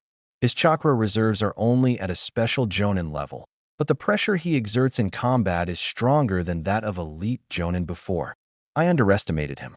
The Cloud Village's ninjutsu can't be measured by chakra alone. His hands quickly formed hand seals. Ice release. Ice crystal barrier. As Ichigo's internal energy erupted, cold chakra surged out like a tide, instantly enveloping the entire arena. The air seemed to freeze, and the ground rapidly formed a layer of white frost. AI's fist was only halfway through its swing when his body suddenly felt heavy. Not only did his movement slow, but the flow of energy inside him felt as if it were frozen, sluggish. He abruptly noticed the ninjas in the stands were all wearing strained expressions. Those weaker ones were already slumped on the ground, unable to perform even the simplest techniques. TCH. AI's pursuit failed. Bolstered by the barrier, Ichigo's figure was so fast it became a mere afterimage. This opponent, who usually relied on ninjutsu, was now matching him in speed, a taijutsu specialist. Damn arena effect. AI clenched his teeth. His proud, sturdy body was useless inside this ice release barrier. The coldness pressed against his energy core, making every bit of chakra he tried to summon painfully difficult. Are you even a man? AI roared. Fight me head on. Ichigo chuckled lightly. Hey, I'm at least 5 or 6 years younger than you. Is bullying kids something you're proud of? A faint blush flickered across AI's dark face, barely noticeable. He said no more and erupted with dazzling electric light. Every strand of hair stood on end like a lion's mane in full fury. Wow, Ichigo raised an eyebrow. Now that's more like a super saiyan. I'm sending you to meet them right now. AI shouted, his lightning-charged hand blade tearing the air as he slashed down hard. The solid ice armor shattered, shards flying everywhere. Suddenly, a clear shout came from the stands. Ichigo, keep it up. The girl's voice made him pause slightly. Terumi and Kushina sat side by side, eyes full of expectation. At that moment, the boy's usual distraction vanished. He took a deep breath of the icy air and formed hand seals. Ice release. Ice dragon protective body. Ice crystals swirled up, forming a transparent dragon-shaped armor that covered his entire body once again. This time, the energy flowing within the ice was several times denser than before. The ice crystal dragon wings fully unfurled behind Uchiha, wrapping around his upper body like a shield. A dense chill condensed into Fong-shaped armor all around him. This time, I want to hurt myself. Dragon Fong formation. He transformed into a white light and crashed fiercely into AI. Countless sharp ice shards exploded at the point of impact, like blooming ice flowers. AI roared in fury, lightning release. The armor crackled loudly, bearing most of the impact with sheer force. But the tremendous power pierced through his lightning defense, injuring his internal organs. A bitter sweetness welled up in his throat as he coughed out a mouthful of fresh blood. Ichido was also in no better shape. At the moment of collision, AI's hand blade struck his shoulder like a flash of lightning. The ice dragon armor enhanced his speed and strength, but defense was not its strong suit. After taking that solid hit, he felt half his body go numb, and his ribs emitted a dangerous groan. It's not over yet. Ice escape. Ice oath. Ichido squeezed out the last bit of chakra in his body. The chill surged violently as the ice wings on his back flapped fiercely, boosting his speed and power once more. AI tried to launch his thunder explosion bomb, but the cold slowed his movements. In that split second, Ichido had already glided over and punched him, blasting him away. The third Hokage stood up, his voice echoing across the arena. I hereby declare the winner, Uzumaki Ichido. Congratulations on your promotion to Chunin. Cheers from the crowd surged like a tide. The intensity of this genin showdown far exceeded their expectations. After the jutsu faded, Ichido collapsed to the ground, drained. AI struggled to lift his head, his fiery gaze meeting Ichido's. Uzumaki Ichido. I, Yuzuki AI, acknowledge you. With those words, he passed out. Ichido barely held on for a few more seconds before darkness claimed him too. One day later, in the Konoha hospital ward, Ichido opened his eyes to see Minato and Kushina quietly chatting by his side. Awake? Minato was the first to notice his movement. How do you feel? Ichido moved his arm. The aftereffects of the ice oath had faded. The life-saving jutsu could unlock potential and accelerate healing, but it also left the body temporarily weak. Don't look. He already went back to Kirigakure. Kushina leaned in, poking his forehead with exasperation. After all the chances you got, you still didn't seize them. Is my little brother really going to be single forever? Shidi just managed to become close friends with Kazim Meiji, and yet her own brother remained oblivious. Sis, Ichido gazed out the window, we will meet again. Kushina sighed, saying no more. Matters of the heart, after all, are never so simple.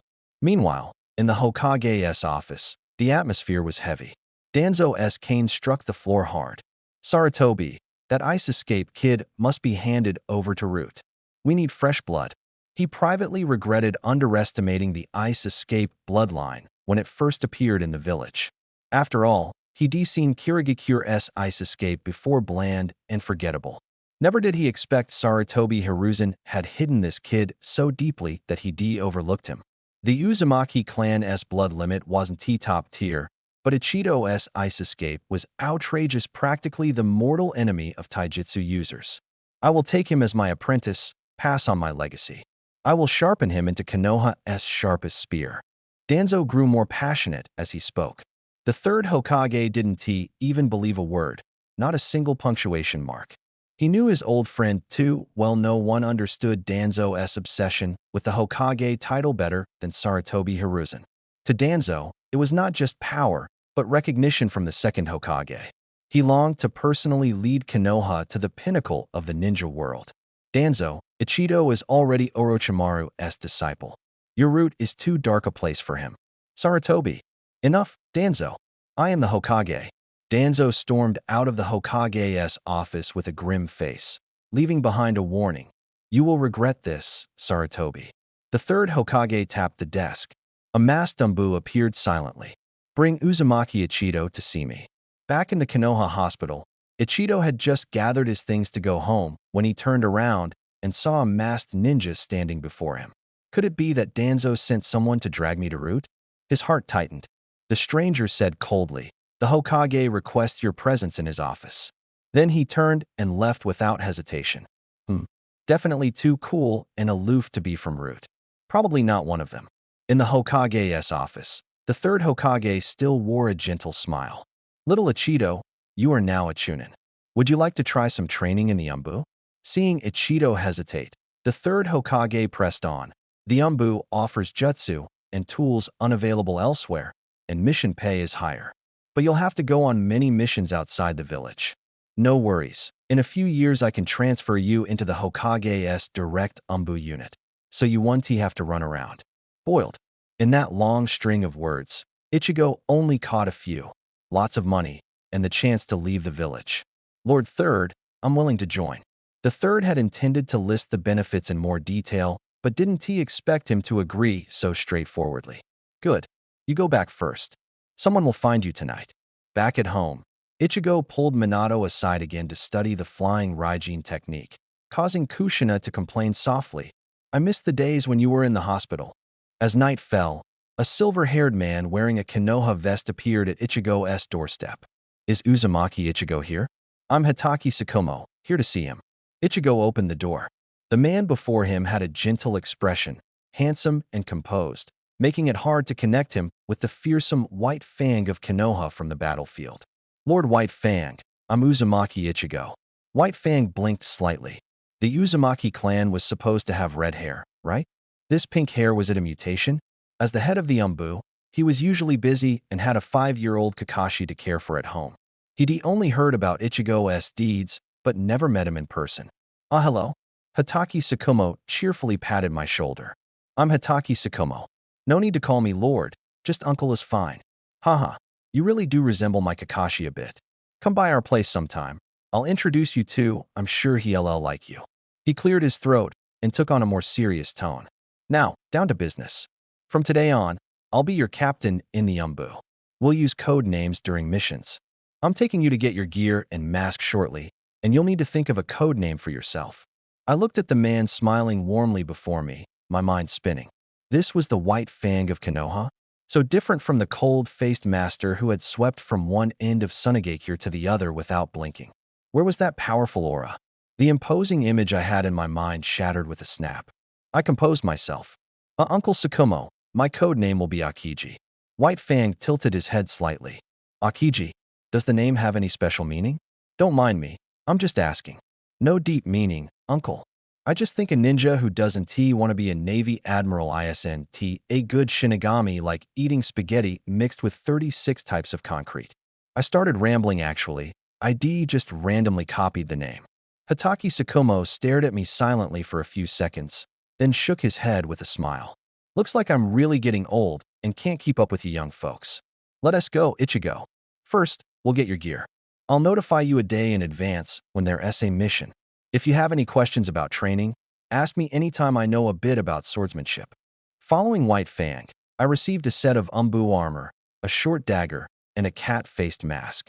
Normally, the captain should treat a rookie to a meal on their first day, White Fang said apologetically, but Kakashi's home alone, and I can't leave him. He paused and looked at me. Ichigo, how about coming to my place for a simple meal? I think Kakashi would be happy. Really? Then, I'd be honored, Uncle Tsukumo. I wasn't too much interested in food, but meeting young Kakashi and seeing the legendary White Fang wearing an apron in the kitchen, that was a scene I couldn't miss. The Hitaki home was modest. 5-year-old Kakashi sat quietly in the living room, already wearing that familiar mask. After a brief greeting, we were acquainted. Then, I saw Tsukumo naturally tie an apron and head into the kitchen.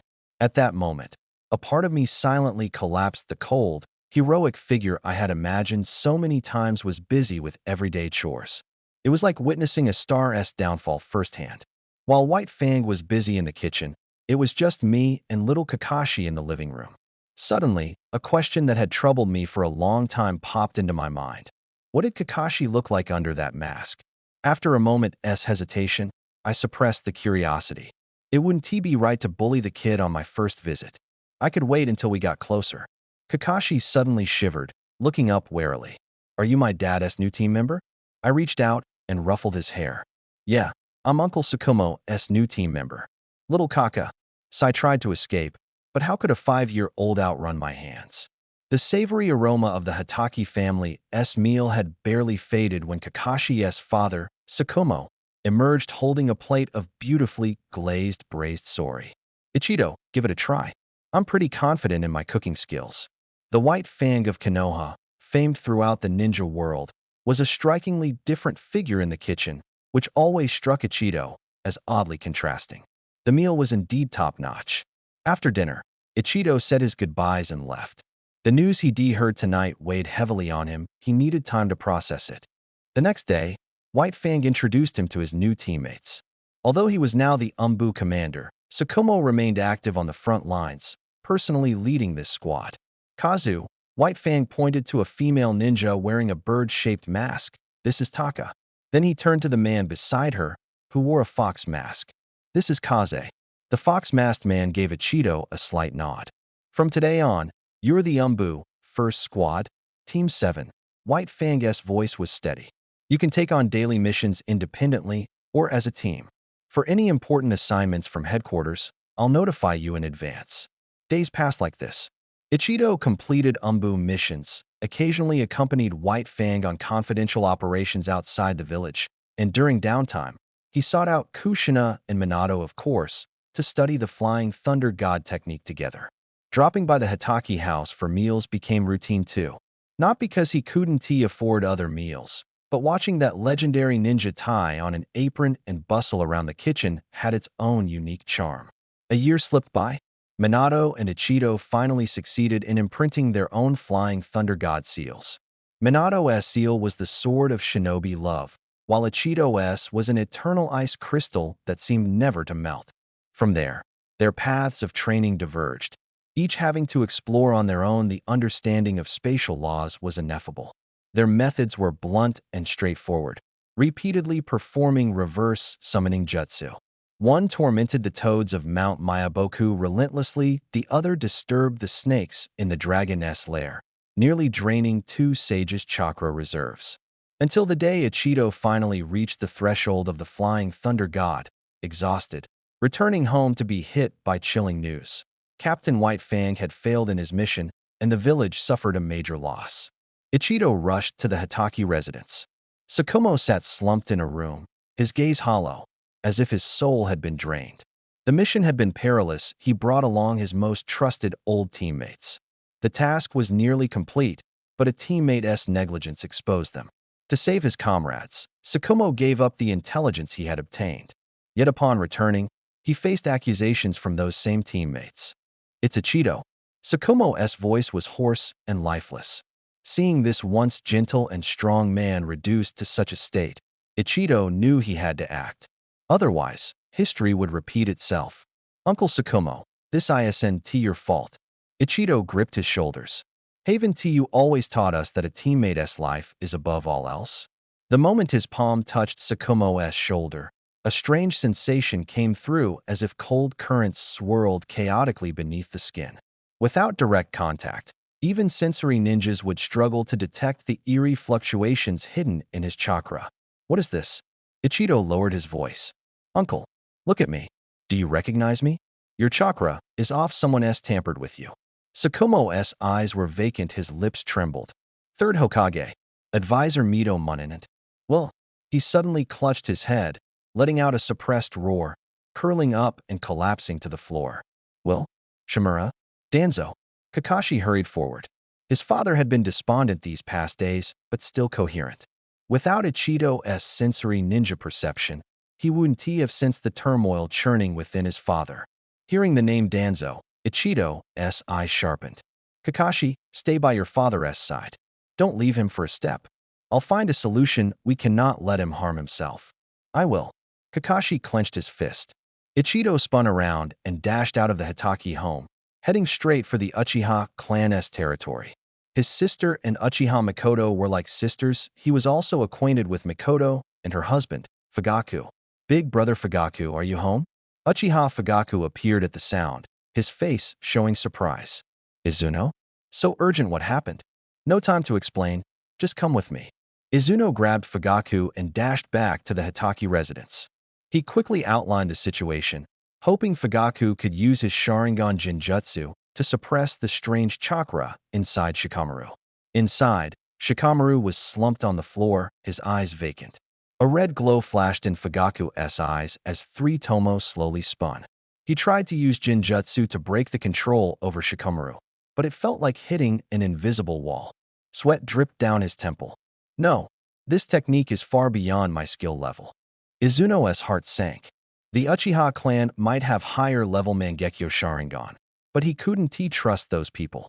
Fugaku had only awakened his Mangekyo after the Third Great Ninja War, and the only other hope, the 2-year-old Uchiha Shursui, was too young. At night, Izuno silently slipped back into the Hitaki household. Who's there? Kakashi grabbed his father's short blade, alert, until moonlight revealed Izuno's face. It's me. Izuno set up a soundproof barrier and lowered his voice. Kakashi, your father was betrayed by Danzo. Remember that name. If you ever cross paths with him, don't trust a word he says, and never go with him. He took a deep breath. Danzo's right eye, hidden beneath bandages, is a Sharingan. It likely came from his deceased comrade, Uchiha Kagami. That power level is too great. Fugaku can't undo it, and I don't trust other Uchiha. So, Kakashi, I need you to make a decision. Kakashi looked up, his face pale in the moonlight. I'm going to freeze Uncle Shikamaru, putting his body into a state of suspended animation. I promise you, he'll be fully healed within 10 years. Kakashi's fingers dug into his palm. Izuno gripped his shoulder firmly, his tone resolute. The effects of this jutsu are uncertain. Every moment we delay increases the danger. Trust me, this is the only way to save him. At last, Kakashi nodded. Ichigo was right. How much could stubbornness really change? His father's light was fading. If they waited any longer, that person might truly be lost forever. Ichigo picked up the white Fong short blade and sliced his palm deeply. Blood welled up, but after a moment, the wound closed completely. He repeated several times until the bloodstains remained only on the blade and around his wrist, creating the illusion of suicide. Then, he gathered a massive amount of chakra. Cold air crystallized instantly into a transparent ice coffin, where he placed the white Fong inside. Quickly forming hand seals, sealing runes wrapped like chains around the coffin, locking it completely. With everything prepared, Ichigo whispered a few words to Kakashi, then quietly left. That day, the news of Konoha's White Fang's suicide exploded across the village like thunder. Almost every prominent figure attended the funeral. The third Hokage stood at the front, regret etched across his face. He had only wanted to use public opinion to suppress the White Fang's arrogance, clearing the path for his own student to become the fourth Hokage, but he never expected to drive him to despair. Shursui Danzo, standing among the crowd, looked grim. He had planned to control the White Fang with Kotoame Tsukumi when his mind wavered, but a single misstep, and the man was gone. 3 days later, Kakashi and Ichigo buried the ice coffin in the Hitaki family graveyard. The seals on the coffin linked to Ichigo's chakra, allowing him to sense any disturbance instantly, no fear of anyone disturbing the dead. After handling the funeral, Ichigo walked straight to the Hokage's office and submitted 2 applications: promotion to Jonin and to become Kakashi's guardian. In the office, the third Hokage glanced at the documents, a faint, barely noticeable smile playing at his lips. Those who valued loyalty were easier to control. As Hokage, he was accustomed to reading people with the deepest schemes. Chains forged by outside forces could never bind a soul yearning for freedom. Only feelings and bonds could make people willingly stay. Uchiha Madara's defection taught him a harsh lesson: the strong in Konoha had to belong here, heart and soul. And now, Uzumaki Ichigo's bond with Konoha was strong enough. No matter how powerful he became, he would always be Uzumaki Ichigo of Konoha. Send for Jiraiya and Uzumaki Ichigo. The third Hokage spoke softly in the shadows, then stamped approval on 2 applications. It wasn't long before Ichigo and Jiraiya walked into the office one after another. The third Hokage looked up from the pile of documents and nodded at them. "Let us go. Head to training ground number 54. The training ground was empty and deserted under the blazing sun. The third Hokage looked at Ichigo and spoke slowly. "Little Ichigo, your test is simple. Endure 20 minutes under Jiraiya's training. If you can hold out, you pass." He paused, recalling Ichigo's troublesome defensive tactics, and added, "Timing starts now." At that moment, Ichigo's body instantly solidified into an ice-blue armor, radiating cold air. Jiraiya looked at this human fortress in front of him and couldn't help but rub his forehead. "Hey, Ichigo, we're all on the same side. Do you really have to wrap yourself up like that right from the start?" He tried to bargain, with no intention of attacking yet. "This test is just a formality. With your strength, even if you fail, the old man will promote you to ninja anyway." Jiraiya delayed for 10 minutes before finally releasing his hands from behind his back. Summoning jutsu. White smoke exploded, and 2 small toads appeared before Ichigo, Fukasaku, and Shima, the 2 sages. Ichigo twitched his eye corner. "Hey, isn't this ridiculous? You're stalling just to gather chakra and summon the sages? That's sneaky." Jiraiya's body was surrounded by natural energy, shadows appearing beneath his eyes as he entered sage mode. He laughed heartily. "That's not sneaky, that's strategy. Welcome to the adult world, Ichigo." "Wait, Jiraiya-senpai, if you lay a hand on me, my sister will never forgive you." Jiraiya suddenly burst out laughing, almost gasping for breath. You don't even know? It was your sister who sent me to teach you a lesson. Who else? But you keeps interrupting her in Minato's private world. She promised me that if I get you hospitalized for a few days, she'll help me pursue Tsunade. Face it, kid, you're sleeping in a hospital bed today. Of course, Jiraiya wasn't serious. If he really hurt Ichigo badly, the red-haired tyrant Kushina nearby would instantly change expressions, and then Tsunade, the great goddess, would show up. At that point, he'd probably get punched right through Konoha's foundation. Sage mode lasts only 10 minutes. Jiraiya held back, and Ichigo only suffered minor injuries. But to save face for his senior, he obediently checked into Konoha Hospital. Jiraiya patted his chest and promised earnestly, "From now on, you're my half-brother. Come to me anytime if you need help." Unexpectedly, the return favor came quickly. That very afternoon, Ichigo showed up asking to borrow money. He had adopted Kakashi and couldn't keep crashing at the Senju or Hitaki old houses forever. A new life needed a fresh start. Ichigo emptied half of Jiraiya's savings, added his own money and the generous allowance from Kushina Uzumaki, and bought a piece of land surrounded by mountains and water. Yes, he bought both the mountains and the water. Jiraiya got what he wanted, dinner with Tsunade. Though it was just dinner, the road to winning her heart was long and difficult.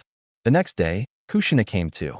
Seeing her brother move out, she thought, "I'm already 14, I should have a home too." So she borrowed some money from Jiraiya, combined with Minato's savings and her grandmother's allowance, and built a house next to Ichigo's. She didn't buy any mountains or water, so it was much more affordable. On the 3rd day, Senju Shigeru couldn't sit still anymore. Great, all his siblings moved out, leaving him alone to deal with their grumpy older sister. He immediately bought land next to Kushina's, built a house, and moved out as if escaping for his life.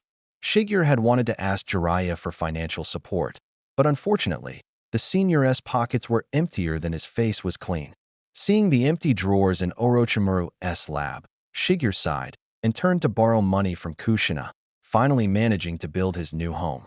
From then on, Konoha village achieved a delicate balance. Only Jiraiya would tearfully go on missions.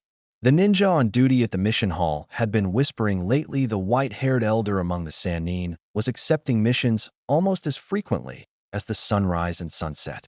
Every weekend, Ichigo would bring Kushina and Shigeru back to the Senju mansion. Every time the old wooden door opened, the wind chimes by Kushina Uzumaki's window jingled. Meanwhile, Kakashi was squatting by the Ninja Academy gate, sulking, clutching his ninja tool pouch. "I'm already a chunin." The silver-haired boy's protest hadn't even finished when Ichido grabbed him by the collar and dragged him through the school gate. "Do you even realize how inflated your chunin rank is? Back in my chunin days, I could take on a jonin solo." Ichido's fist spun twice above Kakashi's head. "Go back and redo it." Thus, the ninja school training ground gained a little fish blasting Dragon King. One day, when Ichido came for an inspection, he unexpectedly saw a loud-mouthed, spiky-haired boy climbing a tree, only to fall flat on his back during practice. Such a clumsy figure was basically a copy of Shino. If it weren't for the black short hair and hoarse voice, he might have thought the Senju family's awkwardness could spread through the air. Every morning in the new household's kitchen played out a bizarre scene. 7-year-old Kakashi stood on a stool cooking miso soup, while 14-year-old Ichido leaned against the fridge making ice cubes. "So," Kakashi murmured, stirring the soup, "who exactly is the guardian here?" The ANBU work was so uneventful it was almost unsettling.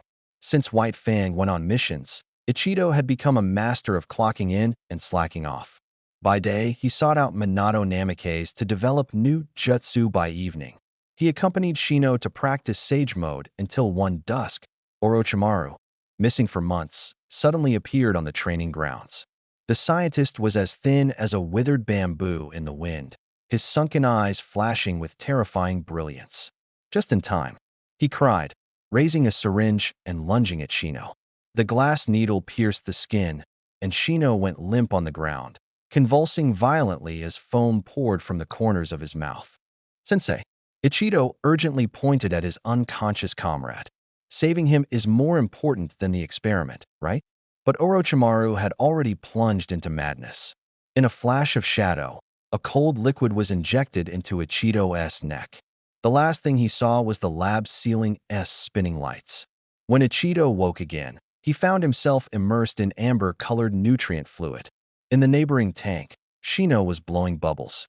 Orochimaru smashed the glass jar with a test tube, his hoarse voice tinged with suppressed excitement. "One Tsugu, how does it feel?" Moving his newly born muscles, the surging chakra flooded his meridians like a tidal wave. "Never felt better." Ichido clenched his fist, feeling the power of the Kage level singing in his blood. "I diluted the concentration of Hashirama's cells." Orochimaru wiped condensation from his glasses. "You need to awaken Sage Mode without draining your future. That's the most exquisite experiment." Orochimaru nodded slightly, seeing Ichido's condition was just right, stimulating growth without damaging the foundation. Shino slowly regained consciousness beside him. Stimulated by Hashirama's cells, he finally managed to condense a faint strand of would-release chakra. Though still weak, his future achievements would at least rival Akage's. Seeing both successfully fused, Orochimaru's taut nerves finally relaxed. He closed his eyes and fell into a deep sleep, sleeping more soundly than he had in years. While the two quietly felt their bodies change, a sudden puff burst of white smoke exploded from nowhere. The next moment, an invisible force dragged them into the Ryuchi cave. The white snake sage sat on his high throne, eyes scanning the two, wrinkles on his face smoothing out with an uncontrollable smile. Ichido's talent went without saying. His Sage Mode constitution and ice release bloodline perfectly fused, making him a natural-born sage. Now there was also a kid mastering would release. Though his fusion speed and depth didn't match Ichido's, he was still a 1 in a million genius. The white snake sage could almost imagine himself appearing in the Hidden Leaf Village, laughing proudly at the just-awakened old toad. "Yo, Toad Maru, awake already? How did you know I just recruited 2 world-class geniuses at Ryuchi Cave? Haha, I was trying to keep it low-key. He turned to Ichido, his voice softening like a grandfather coaxing his grandchild to eat candy. Little Ichido, your body can now withstand Sage Chakra. Want to start learning Sage Mode right now? Ichido nodded. As a time traveler, he clearly remembered only a few years remained before the third Great Ninja War erupted. He couldn't miss any chance to grow stronger. Seeing his nod, the White Snake Sage's serpentine body moved, and his fangs lightly pierced Ichido's neck. A scorching, overwhelming energy flowed continuously into Ichido's body through the fawn. Feel it, little Ichido, the White Snake Sage's voice. A voice suddenly echoed in his mind. Adapt to this power, tame it, and you will master Sage Mode. After 3 full years of subtle Sage technique adaptation training, even a dumb pig should now be a sage pig. Moments later, Ichigo's entire aura shifted dramatically. His hair and eyes turned an icy blue, an uncontrollable chill spreading around him. Deep blue markings appeared on his forehead. The White Snake Sage's eyes widened, his voice trembling with excitement. Indeed. Haha. Blessings upon my Dragon Earth cave. At last, a true sage has arrived. In the history of the ninja world, there have only been 3 true sages: Otsutsuki Kagaya, Otsutsuki Ashura, and Senju Hashirama. Their sage modes bore no animal traits, and their pupils did not change shape that was the perfect form of a sage. The animal-shaped sage modes that mimic nature's beasts were crude imitations, mere pseudo-sages. Ichigo carefully felt the changes coursing through his body. His chakra regeneration rate skyrocketed, and his sensory perception improved drastically. Combined with sage techniques, both his range and precision of sensing multiplied. The White Snake Sage slowly swam back to his stone pedestal, his tone solemn. Little Ichigo, now that you have become a true sage, it is time to tell you some long-sealed secrets. In ancient times, our 3 great sacred sites aided the 6th-path sage in sealing his mother. In gratitude, he left a complete sealing inheritance within the sacred grounds. Unfortunately, what we understood was only the surface. The deepest core can only be unlocked by a true sage. For thousands of years, you are the first true sage born in my Dragon Earth cave. The White Snake Sage's scales brushed against the cool stone walls, producing a soft rustle. Leading Ichigo deeper into the cavern, his voice was low and reverent. Ichigo, you are the hope of Dragon Earth Cave's future. Behind them, the 3 divine princesses took away Shigurui. A test? It was merely a formality. They were all allies, there was no need to be harsh. But Shigurui's newly born would release chakra was still too weak, like a flame just lit. It needed time to nurture before it could withstand Sage Technique's power. At the end of the path, an ancient stone door blocked their way. The White Snake Sage halted his winding body. I can accompany you only this far. Go inside. Ichigo pushed open the heavy stone door. Inside was not a cave, but an endless pure white space. A figure floated in midair, radiating soft light. It was the 6th-path sage, Otsutsuki Kagaya. Descendant of Dragon Earth Cave, you have finally arrived. His voice echoed through the vast emptiness. I am Otsutsuki Kagaya, known to the world as the 6th-path sage. Ichigo stood silently, his face betraying no emotion. The 6th-path sage paused slightly. One of his small pleasures was seeing mortals shocked and lost upon hearing his name. But this boy before him was as calm as still deep water. Clearing his throat, he continued, My mother once sought to devour all chakra in the world, the well-known backstory omitted. Whether it be her ambition or the fear she once inspired, she still threatens the peace of the ninja world. I will grant you the 6th-path sage techniques. Use this power to protect this world. An illusion, a thought flickered through Ichigo's mind. It was no verbal teaching but a vast flood of intent rushing directly into Ichigo's mind's subtle perception of sage chakra, the ancient art's methods of application.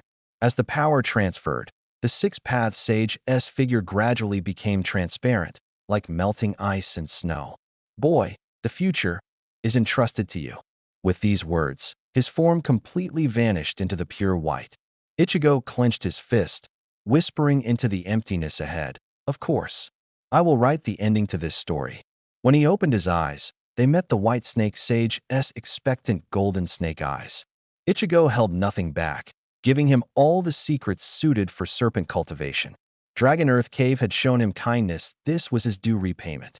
As he returned to the outskirts of Dragon Earth Cave, he heard the three divine princesses scolding from afar. Shigurui hung his head in the middle. It was understandable his newly awakened would release chakra was as fragile as a baby's breath, and now he was asked to wield the wild energy of nature. It was simply too soon. By the time Ichigo returned to Konoha, night had fallen deep. After finishing the dinner prepared by Kakashi, Ichigo sat cross-legged on his bed, digesting the day's gains.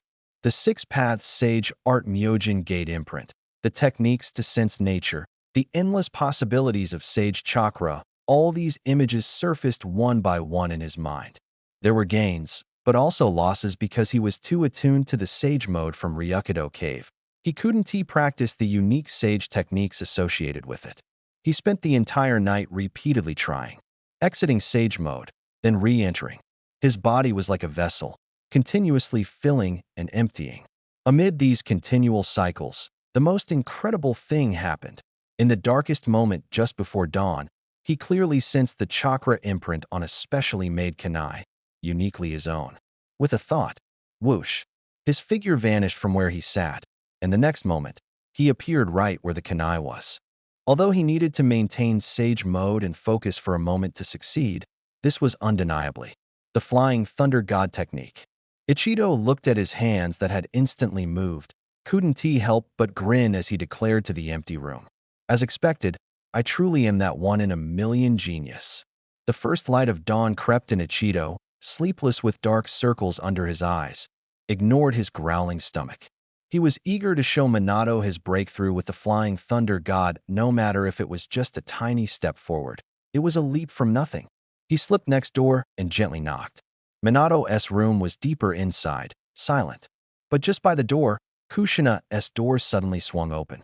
The next second, Ichido's head took a solid smack, pain making him grimace. "You little brat. What are you making all that noise so early for?" Kushina stood with her hands on her hips, sleepy but fierce. Rubbing his head, Ichido smiled sheepishly.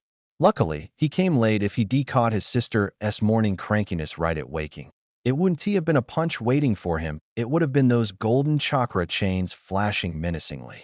After this friendly morning greeting, Ichido finally met Minato and excitedly shared his progress with the Flying Thunder God technique. He even mentioned a shortcut to Sage mode. Though it differed from Minato's method of training on Mount Myaboku, that path required the patience of water dripping through stone. With his life-saving skill mastered, Ichido went on a mission spree. On one hand, to repay his debt to Jiraiya, on the other, to accumulate merit. His goal was clear. Before Minato became the fourth Hokage, his position in the Umbu must be high enough. When that day came, the Umbu captain's seat would be his stepping stone. By then, throughout Konoha, who besides Kushina could even hope to control him? As for that white-haired kid at home, Kakashi, most likely Ichido adopted him out of fear that the stubborn guy would get sold off, but still help count the money. Come to think of it, when it came to daily life, who was really taking care of whom was hard to say. 2 years passed, and the lazy Akiji in the Umbu disappeared, replaced by a lone mission machine. Ichido didn't trust anyone in the Umbu, especially possible informants planted by Danzo. Acting alone was safest for everyone. The Hokage's office was filled with smoke. The third Hokage was staring intently at a crystal ball, vaguely showing the outline of the bathhouse. A sudden knock startled him, and he quickly waved to clear the image. "Come in." Ichido pushed open the door. "Third Lord, you wanted to see me?" The third shook off the ash from his pipe, wearing a serious expression. "Ichido, there's an urgent mission. All the village's top experts are tied up, so it has to be you." He handed over a scroll. Ichido unfolded it, frowning slightly.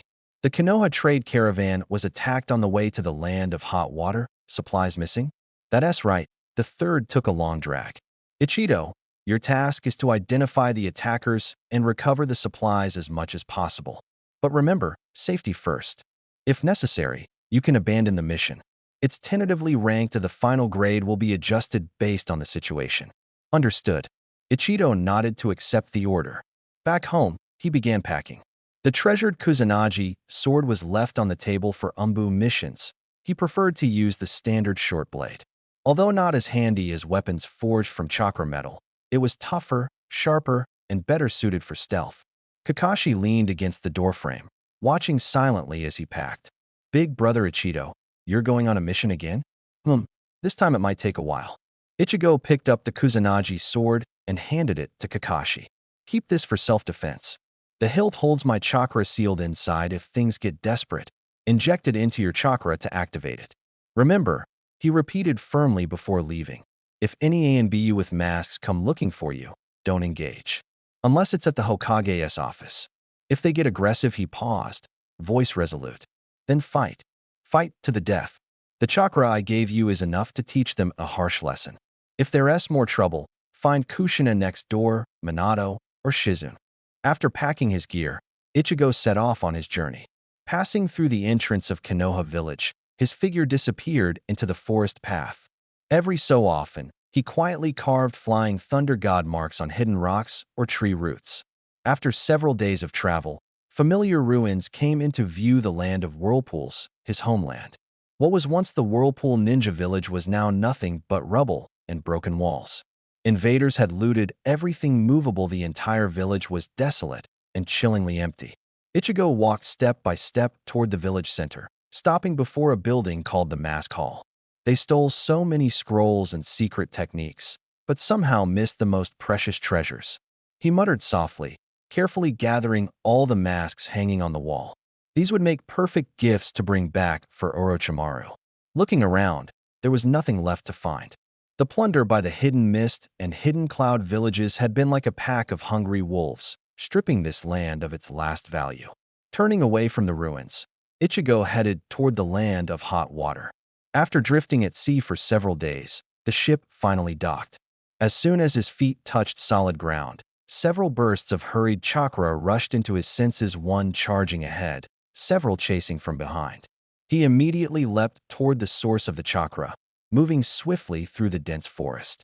At the cliff's edge, he saw a woman cornered to the brink of despair, Mei Terumi. She was gasping for breath, already wounded. Unexpectedly, on a mission in the land of hot water, she had run into that monster, fourth Hokage AI. Her teammates were wiped out now. The only chance for survival was to jump off the bottomless cliff. Just as she took a step back, a chill suddenly swept over the scene. A figure wearing a cat-faced mask and dressed in Konoha Yanbu gear silently landed between her and the pursuers. Konoha Sanbu? This cold chakra. Could it be him? Mei was startled, but the hair color was wrong. Still, the chill was so familiar it reminded her of that pink-haired boy from Konoha, powerful, handsome, but painfully shy. Both siblings were quite unique. Her thoughts raced, even strangely recalling those monsters from the Hidden Mist village, the affected Mizukage clan, the bloodthirsty Kagaya madmen, and those freaks with fangs or shark faces. So many oddballs, yet not one who seriously pursued her. At 16, still no boyfriend. If this kept up, was she doomed to grow old alone? Stop. When's the time for this? She shook her head sharply, forcing herself to focus. Ichigo, of course, had no idea what inner drama was playing out in the woman behind him. He faced the group of Hidden Cloud ninja directly, slowly drawing the short blade from his back. Cold chakra quietly surged, flowing along the blade's edge, crystallizing tiny ice shards in the air. So many of you, bullying a woman? His voice came through the mask, laced with icy sarcasm. Has the Hidden Cloud village no pride left? Before he finished, the short blade in his hand gleamed with a deadly cold light. AI roared angrily, undeterred. Cut the crap. The Hidden Cloud caravan's supplies were stolen. What rules are there in a ninja fight? We'll deal with you first, then get our stuff back. No sooner said than done. He shot forward like lightning, a hand blade wrapped in thunder crashing toward Ichigo's face. Unexpectedly, an ice wall suddenly formed, blocking halfway. AI's eyes narrowed sharply. Hidden Mist ANBU? Or someone from Konoha? Who are you? Ichigo was slightly taken aback, then remembered he had activated Sage Mode. His hair color had changed, and his height had grown over 2 years. No wonder they didn't recognize him. Clearing his throat, he deliberately dragged out his tone. Just a traveler. Living. Cough cough, oops, got sidetracked. What's wrong, Yuzuki? 2 years, and you don't recognize your old rival anymore? The fourth Raikage's pupils constricted sharply as he growled each name with deliberate force. Yuva, too itchy. Finally, I see you again. Today, I will wipe out my shame from before. Lightning surged violently around him. Electric snakes dancing madly over his body like a thunder god descended. His eyes blazed with fury and battle intent intertwined. The short blade he had been charging hummed, radiating a blinding light. Ichido gave a light chuckle upon seeing this. You only beat me once, and you're still holding a grudge now? That teasing remark fully ignited AI's anger. In a blur of afterimages, he closed in on Ichido, fingers aligned like a gun, shouting fiercely, Hell's thrust, for finger barrage. The moment his short blade met the strike, cracks spiderwebbed across it. AI sneered, you don't even have a decent blade? Has Konoha really fallen so low? Ichido said nothing, suddenly bringing his hands together in a seal. The thrown short blades exploded mid-air, unleashing a storm of ice shards like torrential rain, piercing through the unprepared Yunin. The shards that missed their targets fell, instantly freezing the ground and erecting a frost-covered battlefield. At the same time, several concealed flying thunder god markings had quietly been deployed. Want to keep going? Ichido's voice suddenly came from behind a Yunin, a kunai pressed coldly against the opponent's throat. If this fight continues, I doubt many of your men will walk away standing. Through gritted teeth, AI pounded the ground hard. Retreat. Find the medics first. Wait. Ichido raised his hand abruptly. AI spun around sharply. You want to finish us off? Don't be so nervous. Ichido nodded toward the injured lying everywhere. I know some medical ninjutsu. Special treatment, 100,000 ryo per person. Note, a bowl of Ichiraku ramen costs 70 ryo. An explosive tag, 2,000 ryo, 100,000 ryo can fund a high-level mission. Seeing AI nod without hesitation, Ichido quickly added, that's 100,000 ryo per person. Enough talk. Get to healing. AI waved impatiently. Watching the Yunin pay without even blinking, Ichido inwardly groaned. Mistake. I should VE charge double. This way of making money is faster than stealing it. Ichido muttered, holding a thick stack of bills 1.5 million ryo in total, heavy and real. Regret aside, a contract is a contract. He treated the Yunin wounds at the agreed price of 100,000 ryo each. Before starting, he carefully examined Terumi Mei's injuries. That ice blade storm technique was mainly to create advantageous terrain and leave flying thunder god marks. Its damage was severe, but luckily the wounds froze on impact. As long as the ice was shattered in time and followed by treatment, the victim could survive. One by one, after healing the Yunin, the money was in his hands. Terumi Mei watched him with deep gratitude. Without him, she would have been done for today.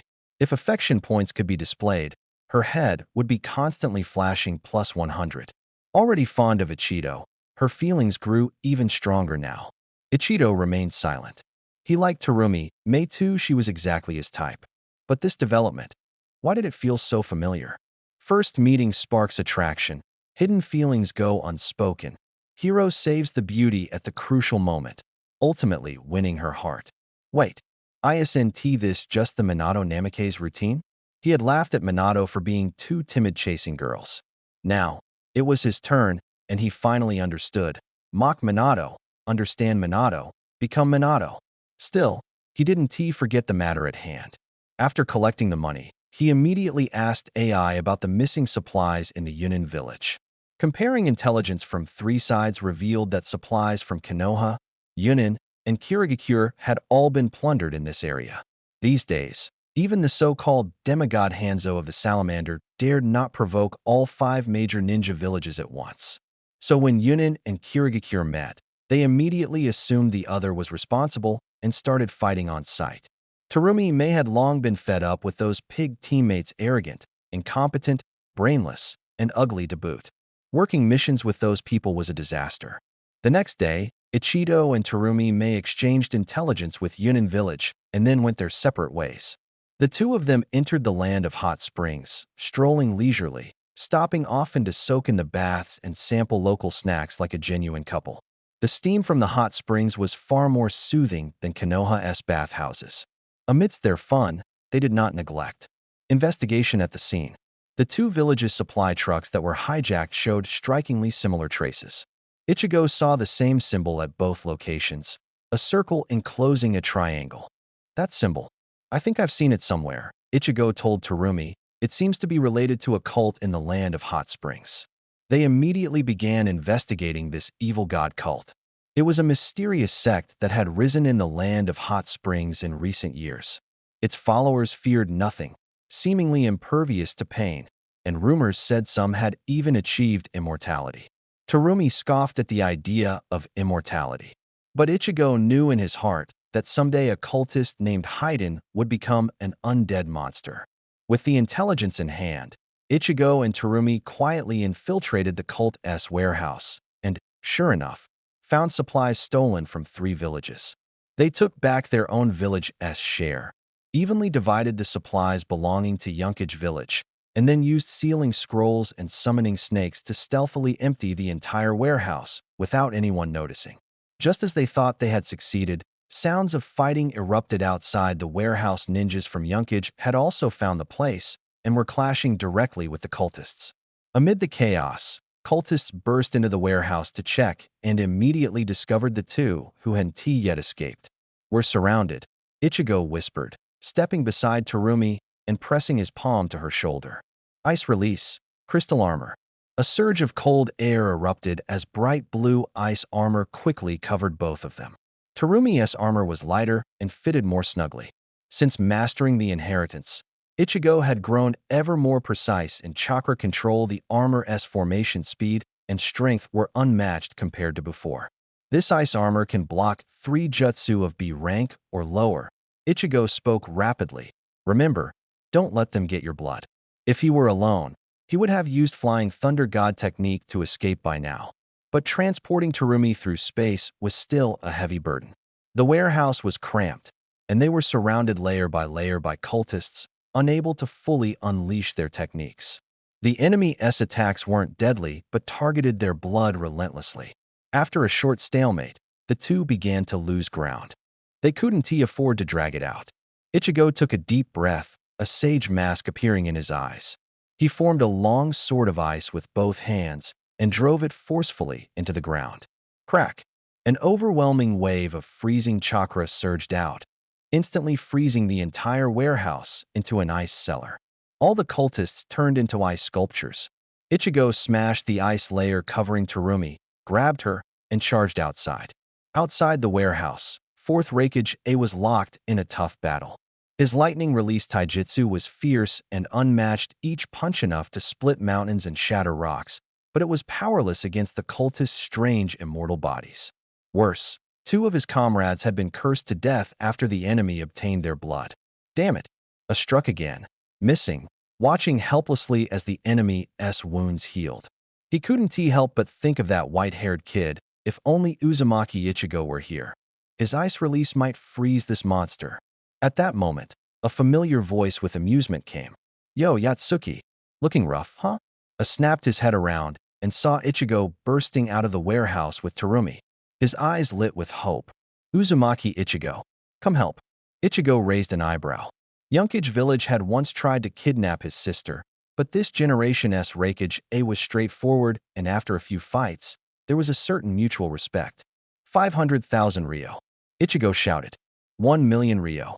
I didn't hesitate. Take him down. Deal. The cultists sneered and charged recklessly, relying on their immortality without fear.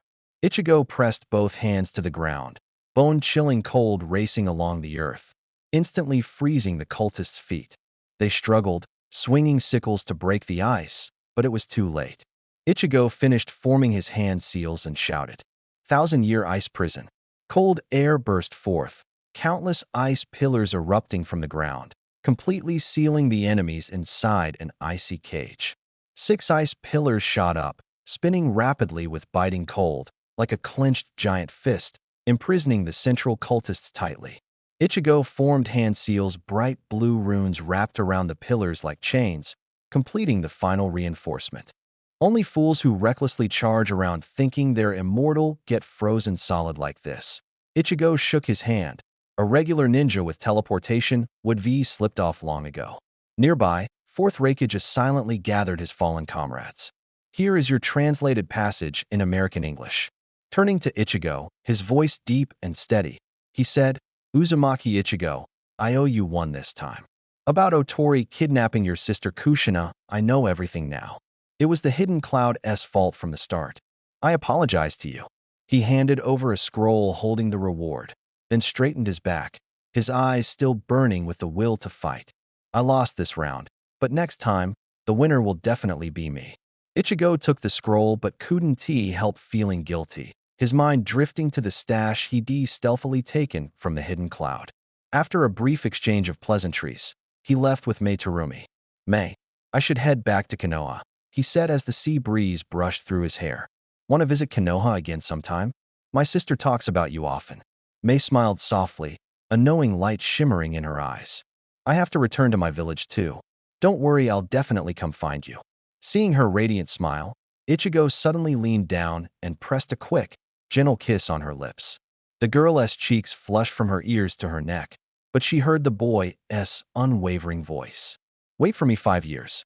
I'll become strong enough that even if the whole world stands in my way, I'll break through everything and proudly marry you. I believe you. Mei's voice was barely a whisper as her fingertips lightly touched her still warm lips. This shy boy who hesitated even to hold hands had suddenly stolen her first kiss. The unfamiliar flutter in her heart surged like a tide, so this is what it feels like to fall for someone. After their reluctant farewell, the Fourth Reikage stormed into the evil god cult's warehouse, his furious roar nearly tearing the roof off. Uzumaki Ichigo, you greedy wild dog. You cleared out all the Hidden Cloud's supplies. Not even a single explosive tag left. Uzumaki Ichigo, you'll pay for this. But Ichigo and Mei Terumi had already set sail. The salty sea breeze diluted the sorrow of parting. When Ichigo returned to the cabin to count the spoils, he gasped sharply. The first open crate was neatly packed with cold, glinting standard-issue ninja swords, the Iron Country's emblem on the hilt a mark of exceptional craftsmanship, their sharpness far surpassing Konoha Umbu's standard gear. Along with the earlier crate of explosive tags, just these 2 crates were worth more than 10 times the mission reward. Looking at the remaining 7 or 8 crates in the cabin, Ichigo couldn't help but smirk. This mission had essentially granted him financial freedom. The young man returned to Konoha beaming. Since the mission involved multiple factions from the Hidden Cloud and Hidden Mist and succeeded in reclaiming Konoha's supplies, the third Hokage Sarutobi Hiruzen elevated the mission rank to S level, tacitly allowing Ichigo to keep the Hidden Cloud's military equipment. Spend more time with Lady Mito lately, the third Hokage said with a meaningful glance. Don't go on missions for now. Ichigo's heart sank, and he bowed his head in reply. Understood. Uzumaki Mito had decided to transfer the Nine-Tail Seal into Kushina. Though this elder was far from her candle's last flicker, she chose to burn her final chakra reserves to preserve enough power to suppress the tailed beast.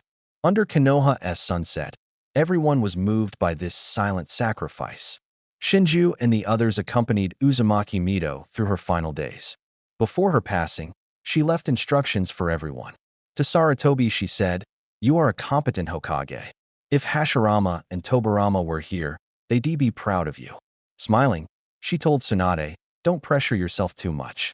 Happiness is the most important thing. I've left you plenty of money if you want to try your luck at the casino, go for it. That Jiraiya guy, he's actually a good person. If you like him, maybe give him a chance." She gently held Shinju's hand. "Don't always try to imitate your great-grandfather. Just be yourself. No matter what the future holds, you will always be our pride." Finally, Mito called Ichigo and Kushina into the room. The Uzumaki clan is now a thing of the past. You don't have to carry that burden. As your elder, I only wish for your peace and happiness. She took out 2 scrolls and handed them to them. These are training methods for the Yin Seal. Ichigo, you have your eye on that hidden mist girl, right? I believe you can win her heart. Consider this an early wedding gift from me, and from Kushina and Minato. I'm afraid I won't live to see that day. Despite, they had been mentally prepared, but upon hearing those words, tears still welled up uncontrollably in both their eyes. After a brief moment of preparation, everyone made their way to the back mountain of Konoha. Mito slowly unraveled the seal within her body, and a massive nine-tailed fox suddenly appeared. As soon as the nine tails was freed, it instantly condensed a pitch-black sphere of energy. Mito immediately unleashed the adamantine chains to bind it, but being aged, her strength was waning. The chains trembled violently, struggling to suppress the beast. Sage mode activate. Ichido pressed his palms together and shouted fiercely, Sage art, Myojin gate. Several red torii gates descended from the sky, firmly pinning the nine tails' neck and long tails. The tailed beast orb, deprived of its energy supply, shattered with a resonant crack. The nine tails' crimson pupils suddenly constricted. This is the six paths sage. Mito glanced at Ichido, surprise flickering in her eyes.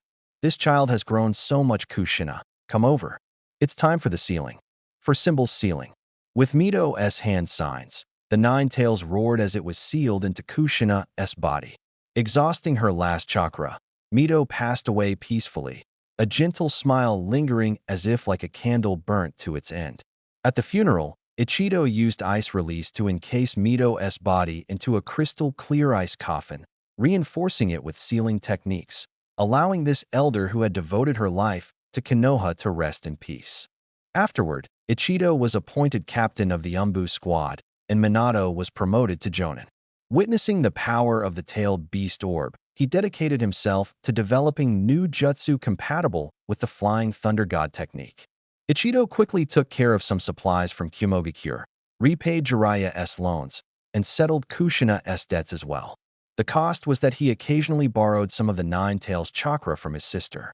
Interestingly, the Nine Tails energy that leaked during the sealing triggered Ichido's Sage Mode transformation.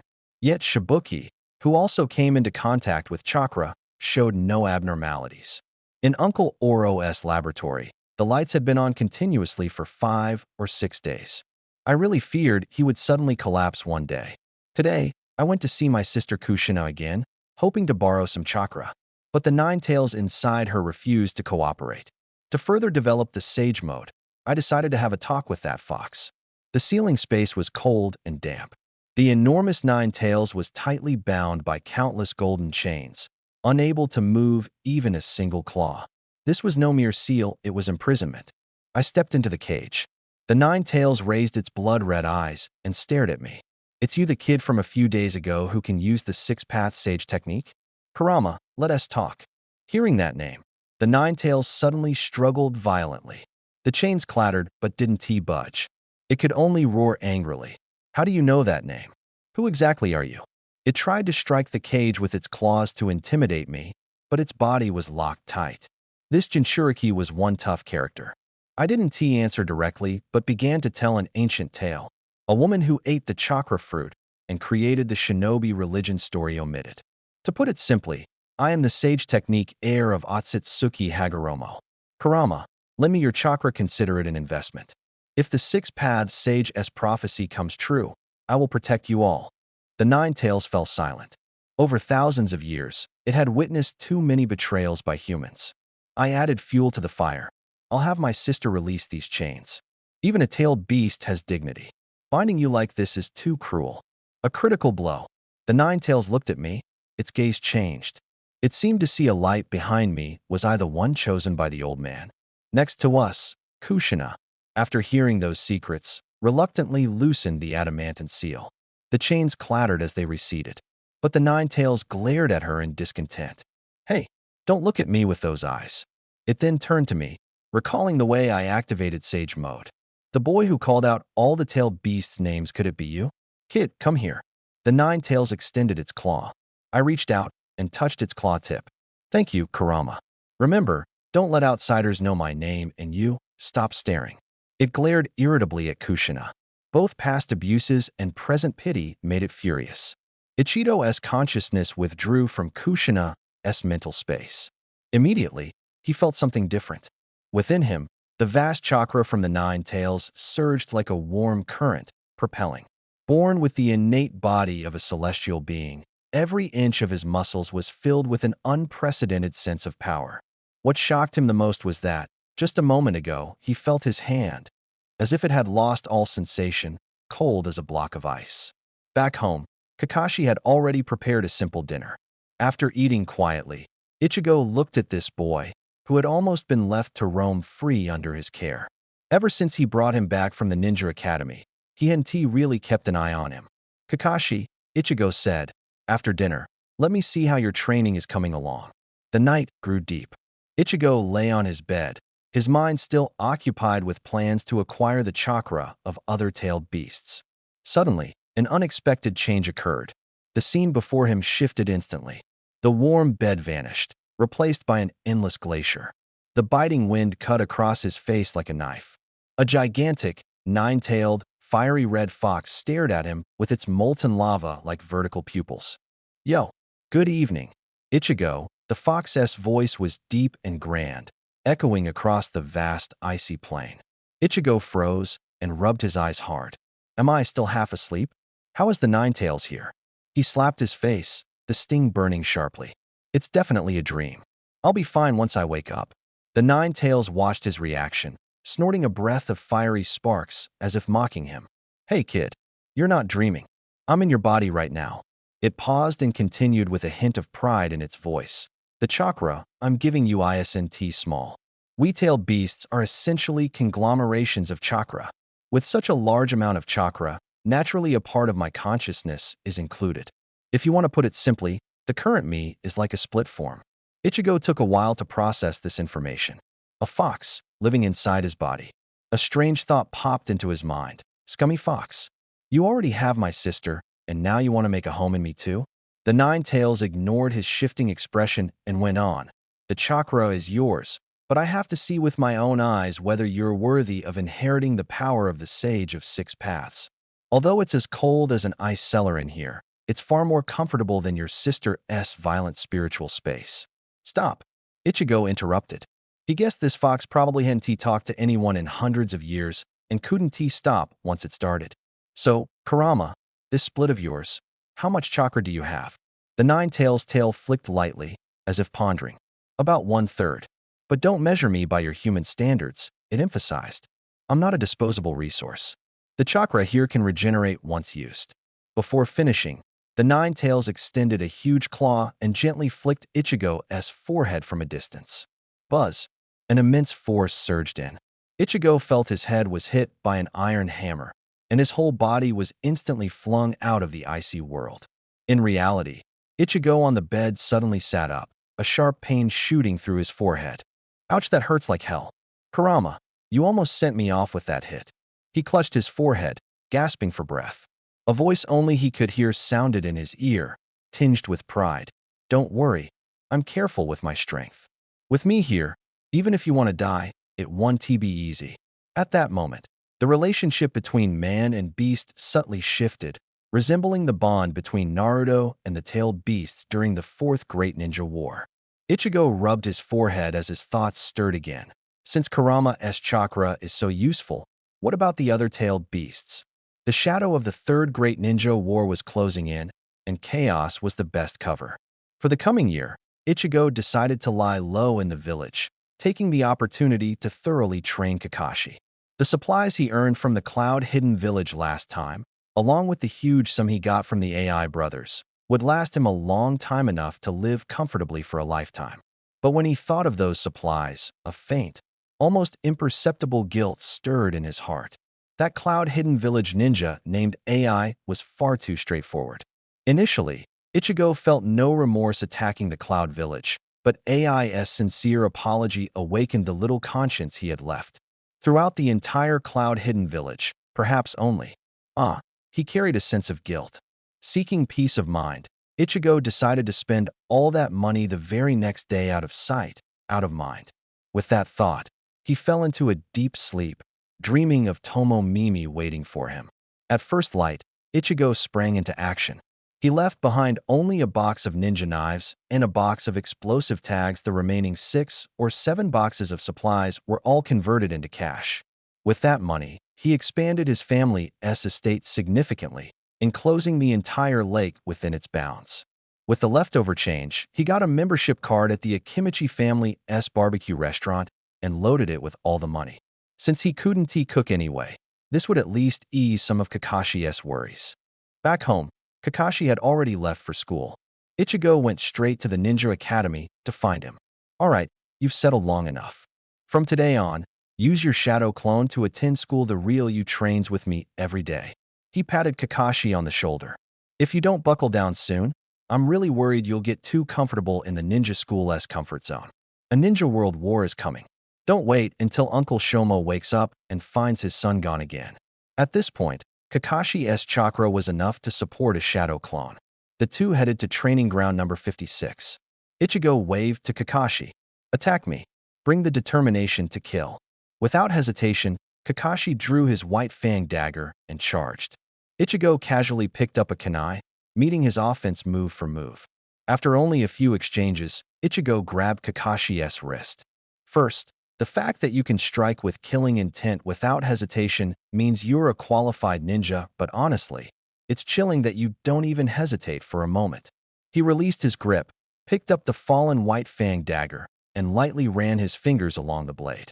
Second, this is a fine blade, but no matter how good it is, it won't hold up to how you're using it. You need to coat the blade with chakra, or it'll break sooner or later. Lastly, your moves are too rigid. The white fang technique isn't supposed to be used like that. Kakashi lowered his head and silently reflected on his form. Ichigo turned around and pulled out a box of hidden cloud ninja knives. Until you master the white fang technique, you're not allowed to use that dagger again. This box of ninja knives is infused with a trace amount of chakra metal, perfect for someone like you right now.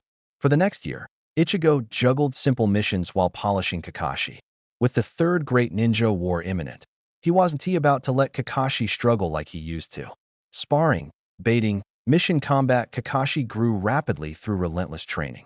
Now, at 10 years old, his strength far surpassed the 12-year-old version of himself, becoming a jonin in the original story. One day, just after morning training, Ichigo and several jonin were summoned to the Hokage's office.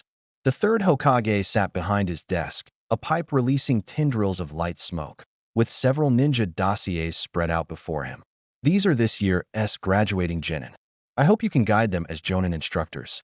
The third Hokage pushed the dossiers toward the group. As before, Minato remained the teacher for Obito, Rin, and Kakashi. But this time, Kakashi wasn't joining as a replacement for a fallen teammate, and the White Fang incident no longer cast a shadow over him. The last dossier was passed to Ichigo. It bore 3 names: Mitarashi Anko, Akai Yuhi, and Sarutobi Asuma. Ichigo glanced over and couldn't help but complain, other people get to lead genin squads, but I'm a captain of the ANBU. How do I end up with this? The third Hokage shot him a glare. You're the ANBU captain who hasn't left the village in a whole year, right? Your team is so bored they're growing moss. I'm giving you something to do. Also, he tapped the name Anko on the dossier. This is at Orochimaru's specific request. He wants you to personally train her. Hearing it was Orochimaru's request, Ichigo swallowed his words. He and Shibaki had gone their separate ways, but their teacher's snake-style ninjutsu really needed an heir. Finally, there was a suitable candidate, but the teacher was too busy with research. As a disciple, it was his duty to help. Once everyone else had left, Ichigo lingered in the Hokage's office. Third Hokage, I don't know the first thing about teaching students. He pointed to Akai Yuhi's dossier. Especially Jinjutsu. How about this? You introduce me to Jonin Akai Masato. He can teach me, and then I'll teach his daughter. How does that sound? Daishao laughed, so hard his beard trembled. Kid, your calculations are sharp. Don't worry, you won't even need to show your real skills teaching this class. Each of them already has a master. Just lead the team on missions and keep them safe. Don't even think about playing middleman. The next day, Ichigo was the first to step into the classroom. Mitarizaki Azuki, Yuhi Ko, Sarutobi Asuma. His voice was quiet but silenced the entire room. Follow me.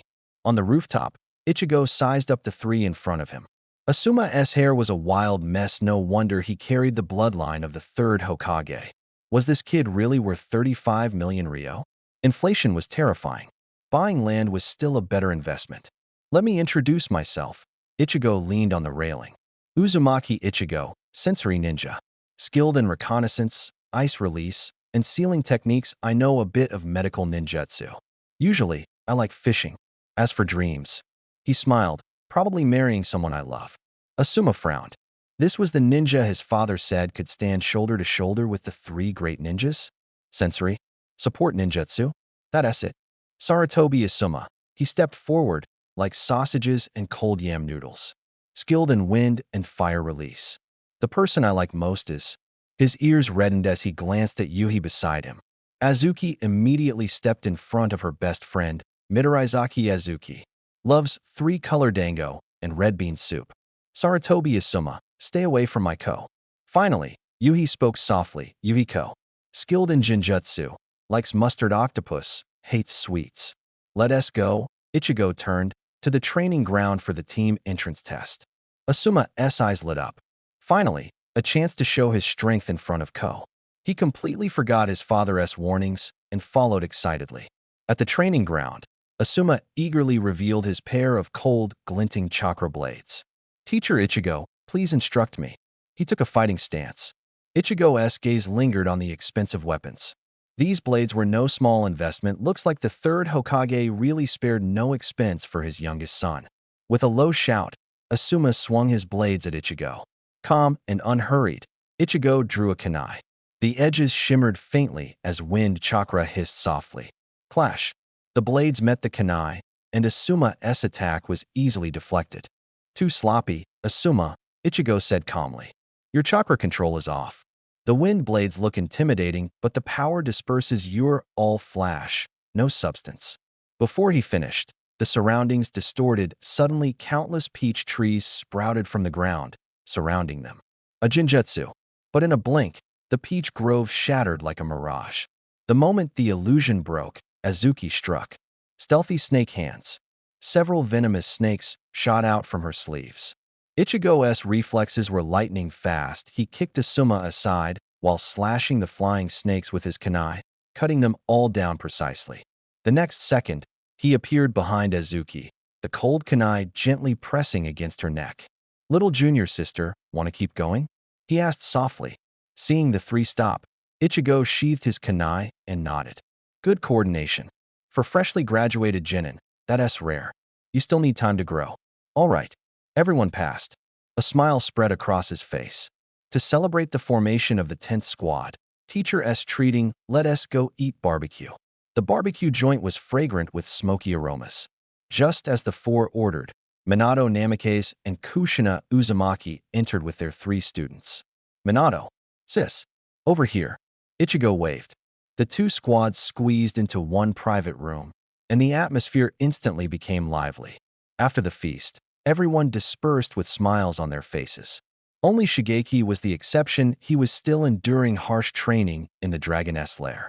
Usually, training with Senjutsu there was brutal and straightforward. A snake bites you. If you survive, you learn. If not, you die. But thanks to his special ties with Orochimaru and Ichigo, Shigeki received special treatment. Until his absolute safety was assured, he had to endure daily refinement by the three snake princesses, struggling to adapt to Senjutsu chakra. In the days that followed, Ichigo finally experienced the ease of being a team leader. The students handled the missions, but the rewards came mostly to him. This was the ultimate slack-off job. After too much comfort, Ichigo felt, I was about to turn into a dried-up salted fish. Finally, Asuma couldn't hold back and exploded. Sensei, we don't want to keep taking these menial missions like chasing cats and dogs. We want higher-level tasks. Though Kurenai and Hinata stayed silent, their eyes were filled with the same dissatisfaction. All right, Ichigo sighed. Let us head to the Hokage's office later and see if there are any suitable C-rank missions. At the mission board, Ichigo's fingers brushed over the scrolls, stopping at one piece of intel. Eliminate the mountain bandits. This one. We'll take it. Leaving Konoha village, the three young genin looked around curiously. This was their first time leaving the village, and everything felt so fresh. After a whole day's trek, the four arrived at the outskirts of the mountain hideout. Even from a distance, Ichigo frowned. Something was off. How could there be so many middle ninja-level chakra signals in a bandit den? He suddenly spun around and shoved three ninja knives etched with special runes into his student's hands, his tone turning grave. Listen up. If you encounter danger, immediately channel your chakra into these blades. Situation may change. Get ready to move. You three, hold your positions. Ichigo drew his short sword, and in a flash, melted into the shadows of the hideout. The defenses here were far beyond a typical bandit-esque nest, lookouts everywhere, and the sound of patrolling footsteps was clear. Holding his breath, he was about to sneak toward the core area when a sudden commotion erupted behind him. Damn!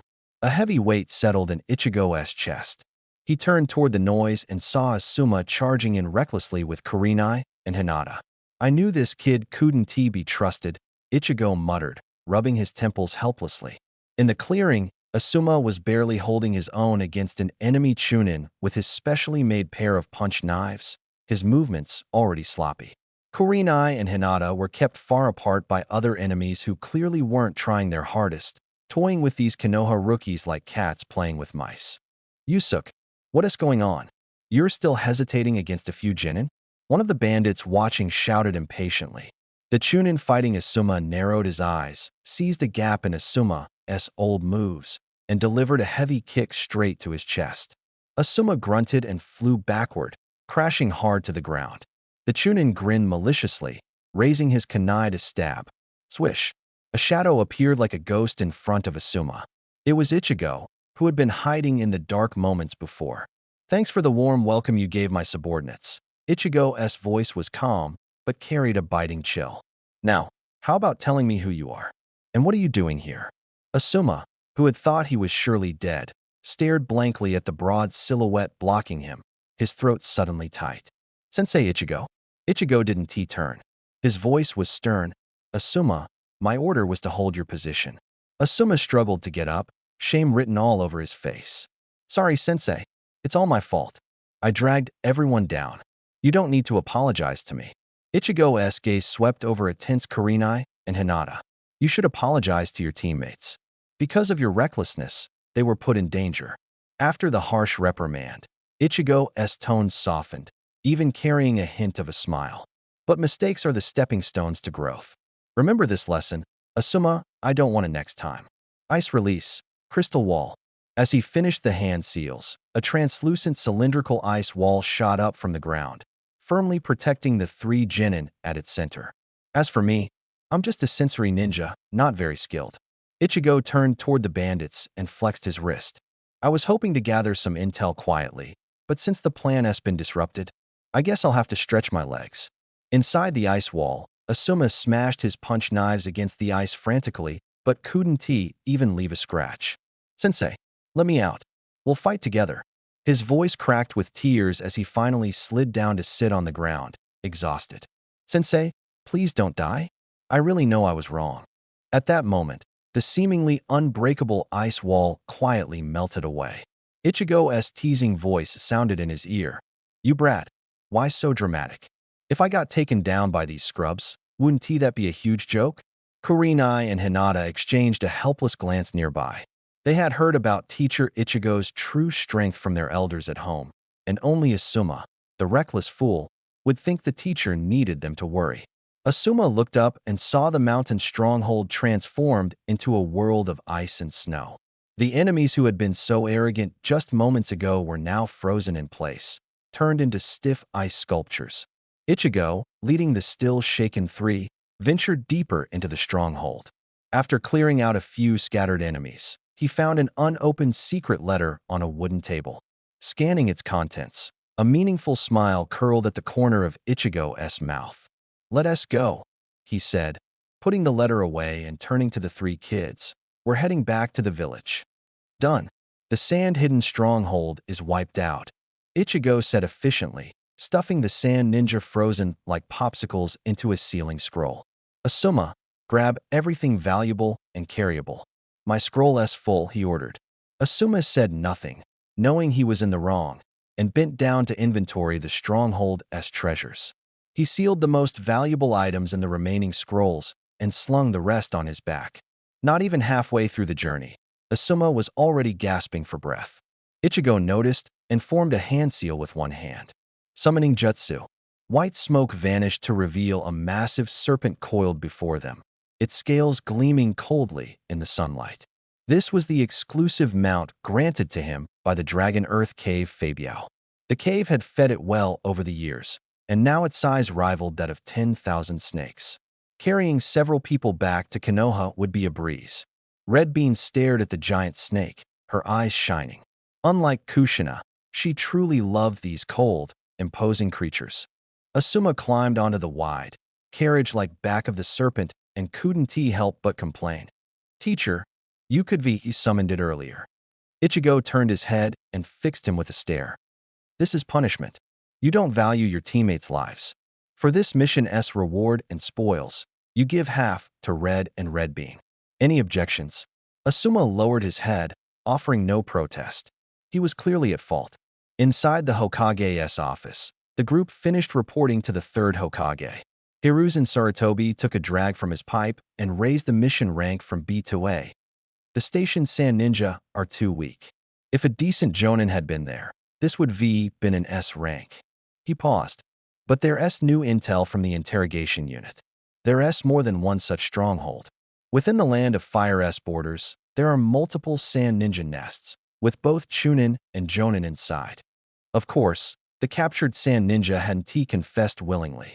The Forest Clan never needed their opponent to speak, they simply probed memories directly.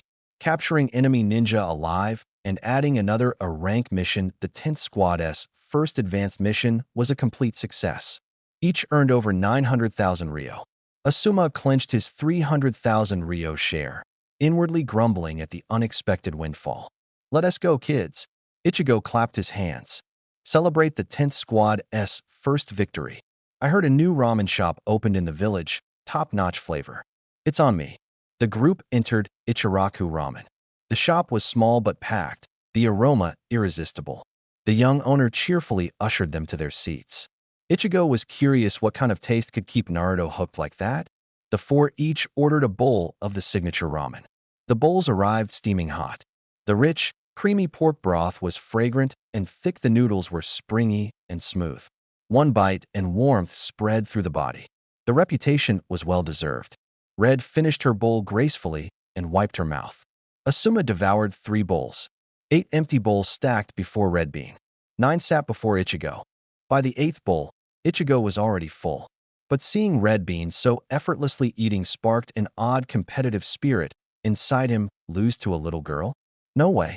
He forced down the 9th bowl.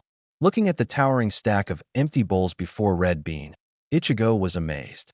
That appetite, no wonder Orochimaru took her as a disciple. This girl was truly remarkable. Just as Ichigo finished paying, a shadow silently landed beside him. "Lord Ichigo, the third Hokage requests your immediate presence." Before the words finished, the figure vanished like smoke. That was the Umbu for you, efficient and decisive. After a brief farewell to his 3 students, Ichigo pushed open the door to the Hokage's office. The third Hokage, unusually without his pipe, slid a document across the table toward him. "Take a look. This is the latest intelligence on the Sand Village's shinobi stronghold." The sound of the paper rustling echoed sharply in the silent room. The third's fingers drummed on the desk. "The Sand Village has been unusually active lately, and there are also disturbances in the Rock Village. Jiraiya has already started investigating. Right now, the only one suited to infiltrate the Sand Village is you." A surge of heat rose in Ichigo's heart. "Shikaku, this time you will taste real pain." But on his face, he feigned hesitation, his knuckles lightly tapping the table. The third understood and chuckled softly, sliding 2 sealed scrolls toward him. "These secret techniques will help you." "Thank you, Lord Hokage." Ichigo swiftly tucked the scrolls away. "I'll depart at dawn tomorrow." Leaving the Hokage's office, he headed straight to Kushina's house and knocked on the door. Upon hearing that her brother was about to undertake such a dangerous mission, the red-haired woman instantly unleashed a terrifying chakra wave, causing the furniture to tremble. "Don't be impulsive." Ichigo quickly grabbed his sister's arm. "Even if there were no mission, I must go to the Sand Village." With the Flying Thunder God technique combined with the Kagura Mind's perception, no one can catch me. Kushina took a deep breath, her turbulent chakra gradually settled. She gave her brother a firm pat on the back. "Remember to bring back some local specialties." At dawn the next day, Orochimaru's figure blocked the village gate. In the lab, the snake-eyed scholar took out 2 vials glowing with an eerie blue light. "Inject into the neck. As long as your heart keeps beating, You'll survive. Orochimaru's bloodshot eyes showed he hadn't slept all night. Ichigo gripped the cold vials tightly. I'll bring back samples of the Sand Village's Kekii Genkai for your research. A hoarse laugh echoed in the secret room. Just come back alive. The white smoke of the summoning jutsu dispersed as a giant serpent spread its wings and soared through the clouds. The scales and rushing air created a whistling sound. In just 2 days, it crossed the border. After releasing the summon at the Wind Country border, Ichigo disguised himself as a traveler caught in a sandstorm and infiltrated a caravan. Yellow sand whipped through the air, camel bells jingled. After half a month of trekking, he had become a seasoned member of the caravan. When the massive rocky cliffs of the Sand Village appeared on the horizon, an unusual tension filled the air. Transport teams loaded with explosive tags and ninja tools came and went frequently, metal clashing incessantly. Walking through the streets of the Sand Village, Ichigo quietly activated the Kagura mind.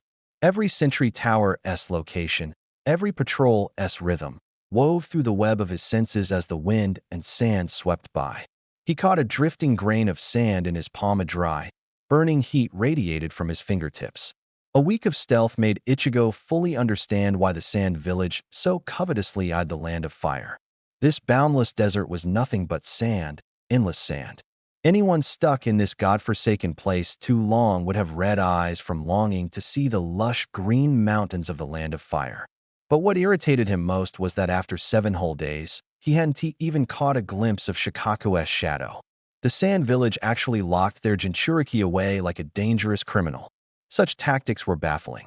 Even if other villages disliked their Jinchuriki, they at least kept them as strategic weapons. The Sand Village was truly unique.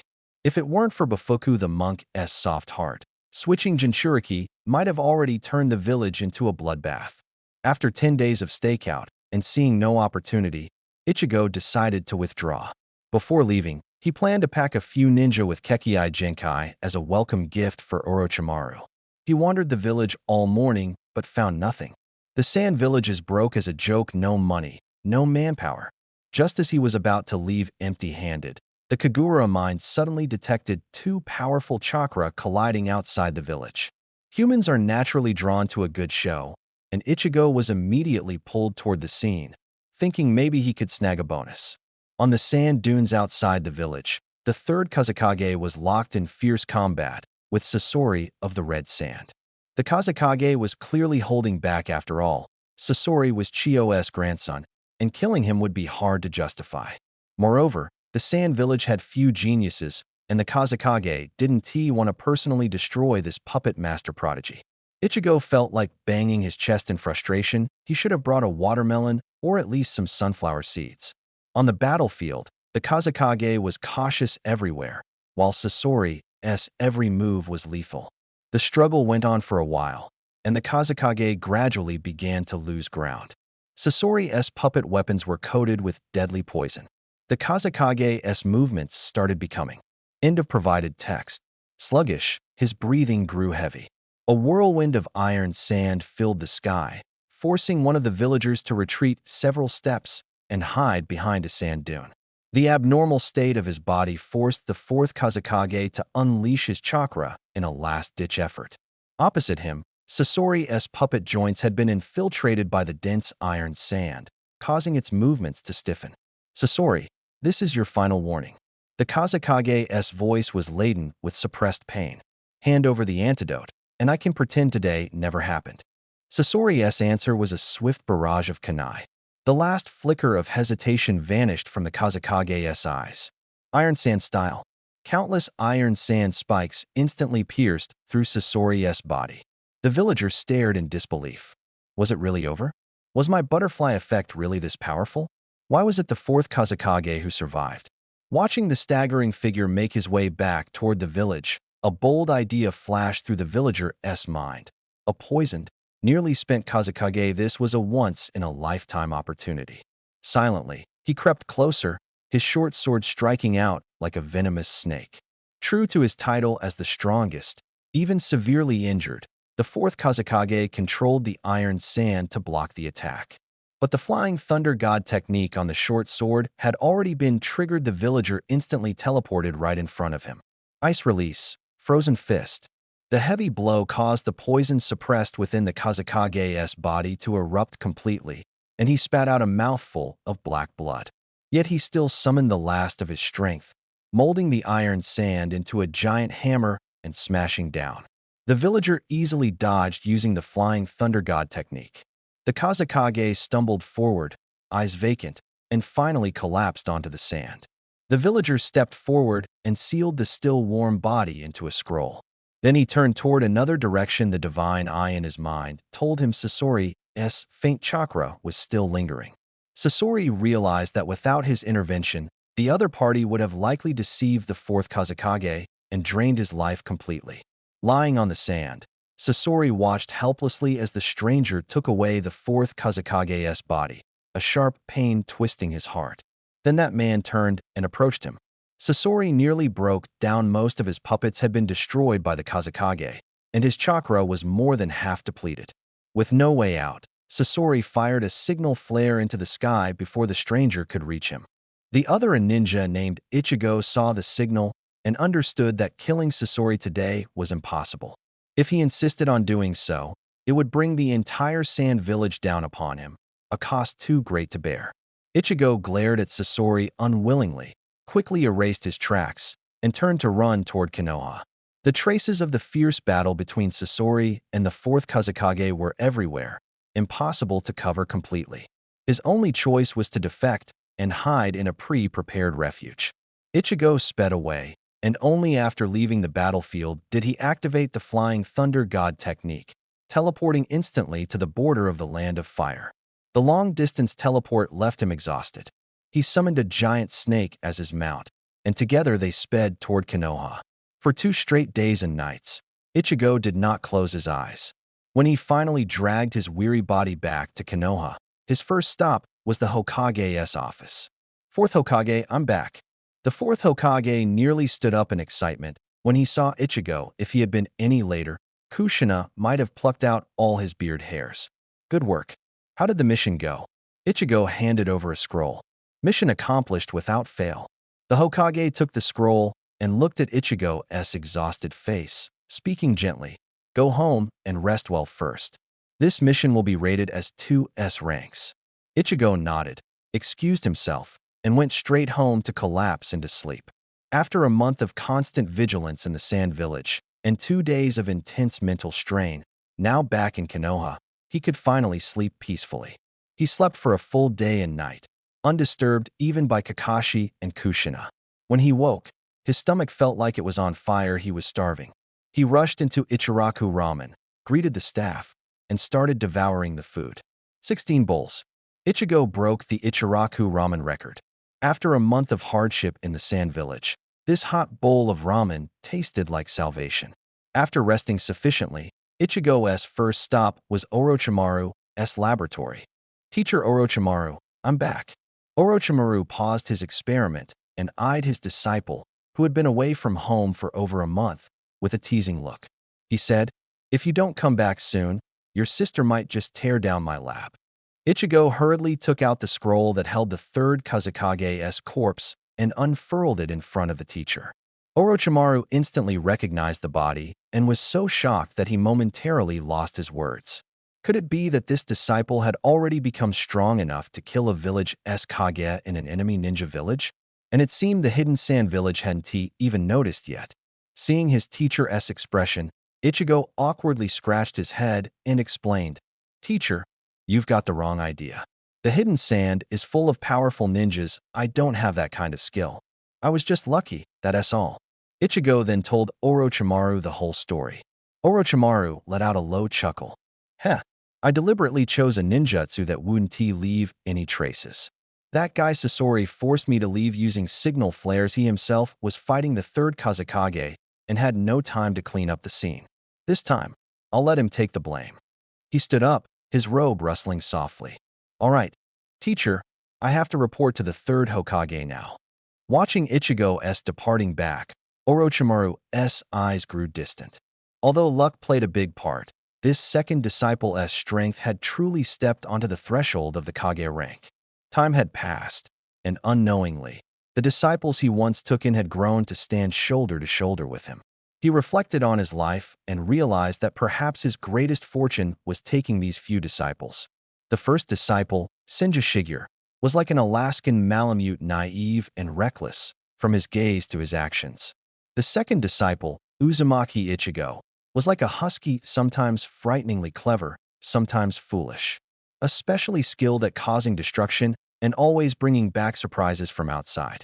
The third disciple, Mitarashi Izuki, was like a Samoyed, mischievous, smart, full of energy, and especially greedy for food. After sealing the third Kazekage's body, Orochimaru returned to his dim laboratory. Sometimes he really worried he might drop dead among all those bottles and jars. Ichigo left the lab and headed toward the Hokage's office. Before even entering, the sounds of a heated argument pierced through the door. Danzo's voice was resolute. "Hisashi, we must take the initiative. The Hidden Sand's hostility toward Konoha is already on the table. Are we supposed to wait until their blades are at our throats?" The third Hokage's voice was much calmer. "Danzo, Konoha must not strike first. Otherwise, it could trigger a chain reaction and have the entire ninja world attacking us. In every major war, hasn't Konoha always fought against multiple foes? If we strike the Hidden Sand with overwhelming force and cripple them, even if we are besieged, we can at least reduce pressure from one direction." Ichigo knocked on the door and entered the office. "Third Hokage, I have a report." Danzo stood firm, showing no intention of leaving. Ichigo glanced at him. To be honest, in his 18 years after crossing over into the Naruto world, he'd rarely seen Danzo, and every time was in the Hokage's office during an argument with the third. Seeing Danzo didn't leave, the third Hokage directly asked, "Ichigo, what's your report?" Ichigo relayed the news about the third Kazekage exactly as previously agreed with the Hokage. Naturally, the third Kazekage's corpse, as a war trophy, was not something the Hokage would openly demand. After Ichigo left, smiles appeared on both the third Hokage and Danzo's faces. The war hadn't even started, and their scout had already eliminated the enemy's leader. This would at least reduce the Hidden Sand's morale and strength by 30%. More importantly, the enemy had no solid evidence to accuse Konoha. Trying to start a war on such flimsy grounds would be ridiculous. This weakening was basically a free gain. The two stopped arguing. With the third Kazekage dead, even if the Sand dared to attack, their strength would be greatly diminished, and Konoha could easily handle it. The real question was whether the Hidden Sand, now without their Kazekage, still had the courage to declare war on Konoha. However, the situation developed beyond everyone's expectations. After several days of calm, the Hidden Sand suddenly announced to the outside world, the third Kazekage mysteriously disappeared, suspected to have been attacked by Konoha ninjas. Based on this, the Hidden Sand officially declared war on Konoha. At the same time, the long-dormant Hidden Rock village also began mobilizing its forces. Currently, the Hidden Rock's ninja numbers rank first across the entire ninja world. The Hidden Rock village had been almost completely isolated for years. After World War II ended, Inoki went mad with military expansion. Now, the number of IWA shinobi had far outpaced those of other villages. Yet, despite their overwhelming strength, their innate caution remained undiminished. They always kept watch from a distance, like a stone. In stark contrast were Kumogakure and Kirigakure. These two hungry wolves constantly eyed Konoha. At the slightest scent of decline, they would pounce like sharks smelling blood, ready to tear apart the most fertile lands on the continent. After all, Konoha was perfectly positioned at the center of the four great nations. Such a fate was almost destined from the very beginning. At present, because Tsunade was still alive and Shizune had not left, Konoha retained its medical ninjutsu and monstrous strength, exactly the counter to Tsunagekyu's puppeteers and deadly toxins. At this moment, she was dispatched to the Wind Country border alongside Orochimaru and a sensory ninja with teleportation abilities, Yuhi Kurenai. Meanwhile, Minato and Jiraiya remained in the village, vigilantly watching for any sparks of war that might ignite among the other shinobi villages. In the Konoha frontline camp, Orochimaru held full command, with Nara Shikaku advising him. Tsunade quickly assembled a medical unit, and Yuhi joined the sensory team. There, he saw many familiar faces: Yamanaka, Ibuki, Aburame Shibi, the Hizashi and Hayashi brothers. This team was truly elite. Konoha had to extinguish the Sunagakure front before the full-scale war erupted. But an entire month passed with both sides exchanging probing raids. Inside Sunagakure, Chiyo and Raza constantly argued, and even the Jinchuriki had yet to arrive on the battlefield. They dared not launch an all-out attack rashly.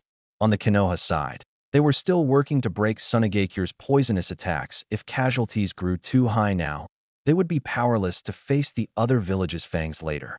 With the two major shinobi villages holding their ground, other factions naturally preferred to watch from the sidelines.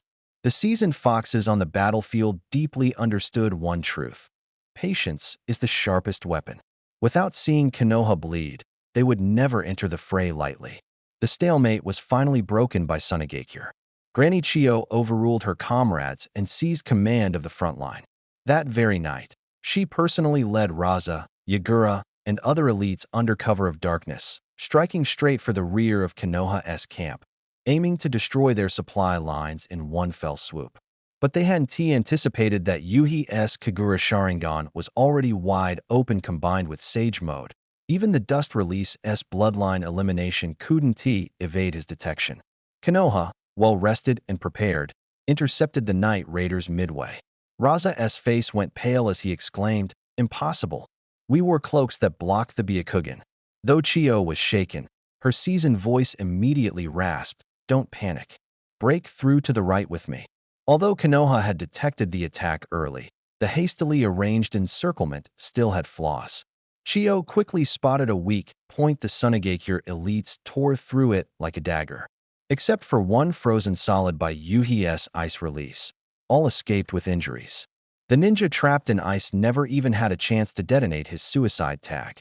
It was this captured Sunagakure shinobi who provided Konoha with the most primitive poison sample. The development of the antidote finally accelerated. As Chiyo's group returned to camp and counted their numbers, a sinking feeling filled her heart. "One is missing," she spat. "There's no time.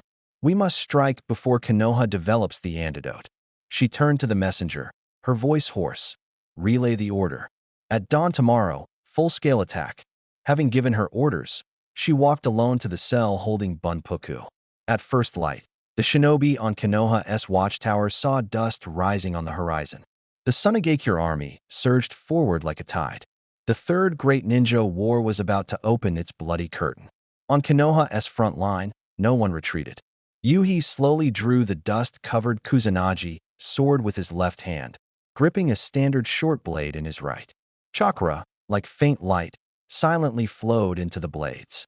Orochimaru's arm swung like a razor. No dazzling ninjutsu clashes on an evenly matched battlefield. That would be a foolish extravagance.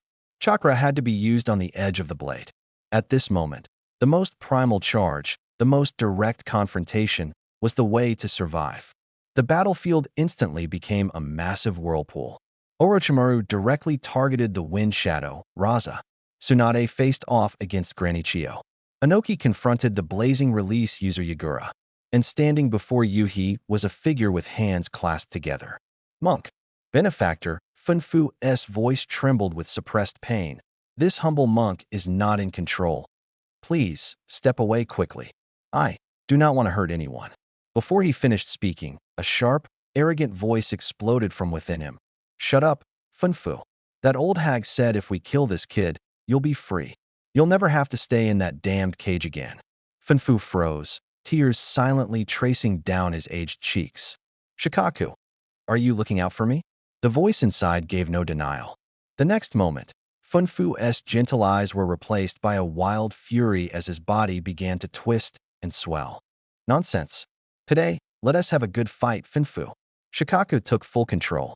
Thousands of years of loneliness, only this old monk had ever called it by name and treated it as a friend. It was repaying that bond in its own way. Roar. A massive claw formed from swirling sand, charged with the power to crush everything, slammed down toward Ichigo. Ichigo's eyes narrowed sharply, abandoning all restraint. His hands wove seals as natural energy surged wildly around him. Orange shadows flickered beneath his eyelids. Sage mode. Activate. He plunged his dagger into the sand and cried out, Ice Blade Storm, modified. Crackling sounds rang out as a biting cold spread instantly from him. The yellow sand froze into a vast snowy field. Beneath the ice, countless blades etched with the flying thunder god's mark lay hidden, ready. Ice Style, Ice Crystal Wall. A thick wall of ice rose with a thunderous roar, halting Shikaku's earth-shattering heavy punch. But external threats were not over, and inner turmoil stirred. The nine-tails fox inside Ichigo's body, Kurama, raged uncontrollably, obsessively craving to beat down Shikaku. Its howls echoed in Ichigo's mind, stirring unrest. In that moment of distraction, Shikaku seized the opening. Sandfall Burial. Endless flowing sand surged like a giant maw. Ichigo swiftly dodged, but the frost battlefield he created was completely submerged. Even the flying thunder god blades serving as teleport coordinates were buried beneath the sand sea. Sage Art, Myojin Gate. Several crimson torii gates descended from the sky, shackling Shikaku's torso. But Shikaku's body instantly turned to sand, flowing like water through the gaps of the bindings. It looked up at the lingering red gates, voice filled with suspicion and surprise. This is that old Six Paths dude's. Ice spikes and flowing sand clashed in midair, but failed to halt Shikaku's assault. In the boundless desert, it was like a sovereign. Every swipe of its claws stirred a sandstorm. Ichigo's water techniques were inherently weak, and there was no water-style ninja in the entire Konoha camp capable of turning the tide. With ninjutsu ineffective, the nine tails inside Ichigo's body kept relentlessly assaulting his consciousness.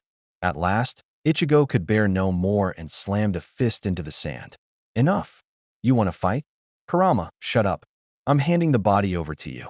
Red chakra burst from his body like flames. Shikaku on the other side stomped excitedly, shaking the sand beneath its feet. Stinky Fox. Today, you'll see the true power of Shikaku. Ichigo's pupils narrowed into vertical slits as his voice took on Kurama's signature hoarseness. A one-tailed tanuki dares to get cocky? I'll tear you apart. I'm a tanuki. Shikaku roared furiously, sand swirling wildly around it. Deep crimson chakra formed 6 massive tails, wrapped in chilling air, lunging toward Shikaku. Ice crystals and sand grains collided violently, producing a harsh, shattering sound. The Konoha Jonin watching exchanged glances. They recognized this power as the Nine Tails, but victory was the only thing that mattered now. The Sand Village camp fell into panic.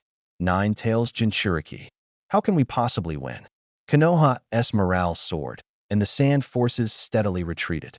Grandma Chio's face darkened. You dare let the Nine Tails leave Konoha? Orochimaru laughed lightly as he brushed off a sand gold attack. Why not use power you can control? Cut the sarcasm. Tsunade smashed a puppet with a fist. Come help. Orochimaru skillfully parried Rasha's assault. Sorry, this Wind Shadow's sand gold shield is really tough. Meanwhile, inside Ichigo, the tide was turning. A boyish, teasing voice echoed in the mental space. Kurama, you're not seriously saying you can't beat Shikaku, are you? Kurama's fur bristled. I'm down to only 30%. Translation ends here. Power. Anger materialized as a deep crimson chakra ball formed in the palm. Ichigo injected ice-release chakra into it, and the tri-colored energies spun violently within the tailed beast orb, freezing the surrounding sand into a web-like pattern of ice. The ice blue-tailed beast orb tore through the air, heading straight for Shikaku. This giant beast, which normally ignored physical attacks in the desert, did not dodge or evade but charged right at Ichigo. Boom. The moment the tailed beast orb exploded, Shikaku was completely encased by a colossal ice mountain that blotted out the sky. As the dust settled, the boy and the giant beast faced each other, both unharmed. In the spiritual world, the desert suddenly appeared. The figures of Banko Fumetsu and Shikaku slowly took shape. Ichigo and Fumetsu looked at each other across the distance, while behind them the Nine Tails and Shikaku had already begun loudly bickering. I never expected you, young friend, to also be a Jinchuriki, Fumetsu said, joining his hands in a gesture of respect. Shikaku may have offended you earlier. I apologize on his behalf. The Nine Tails impatiently flicked its tail. Stinky Tanuki, share some chakra with him. Shikaku's small, round eyes blinked, and he dropped his playful expression. Kurama, are you saying he's the one from the prophecy? The short, chubby paw pointed at Ichigo. Not sure, but his potential is worth a gamble, the Ninetales grinned. If that calamity awakens, maybe only he can save us. Shikaku plopped down into the sand, hesitating for a moment before extending a yellow claw. Remember, I'm Shikaku, a tanuki, not a raccoon dog. Stupid tanuki, Kurama sneered. Stinky fox, today I'm gonna tear your mouth apart. Ichigo's palm covered Shikaku's claw. A surge of chakra instantly flowed inside, the magnet released power coursing through his veins. Want to come to Konoha? It's not complete freedom, but way better than being locked up in Sunagakure.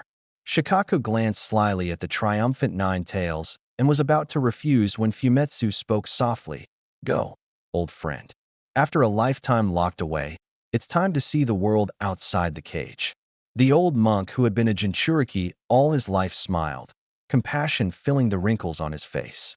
After decades together, the man and beast who should have hated each other had become each other's only confidants. If it's Fumetsu's wish, Shikaku twisted awkwardly, I'll reluctantly go visit Konoha.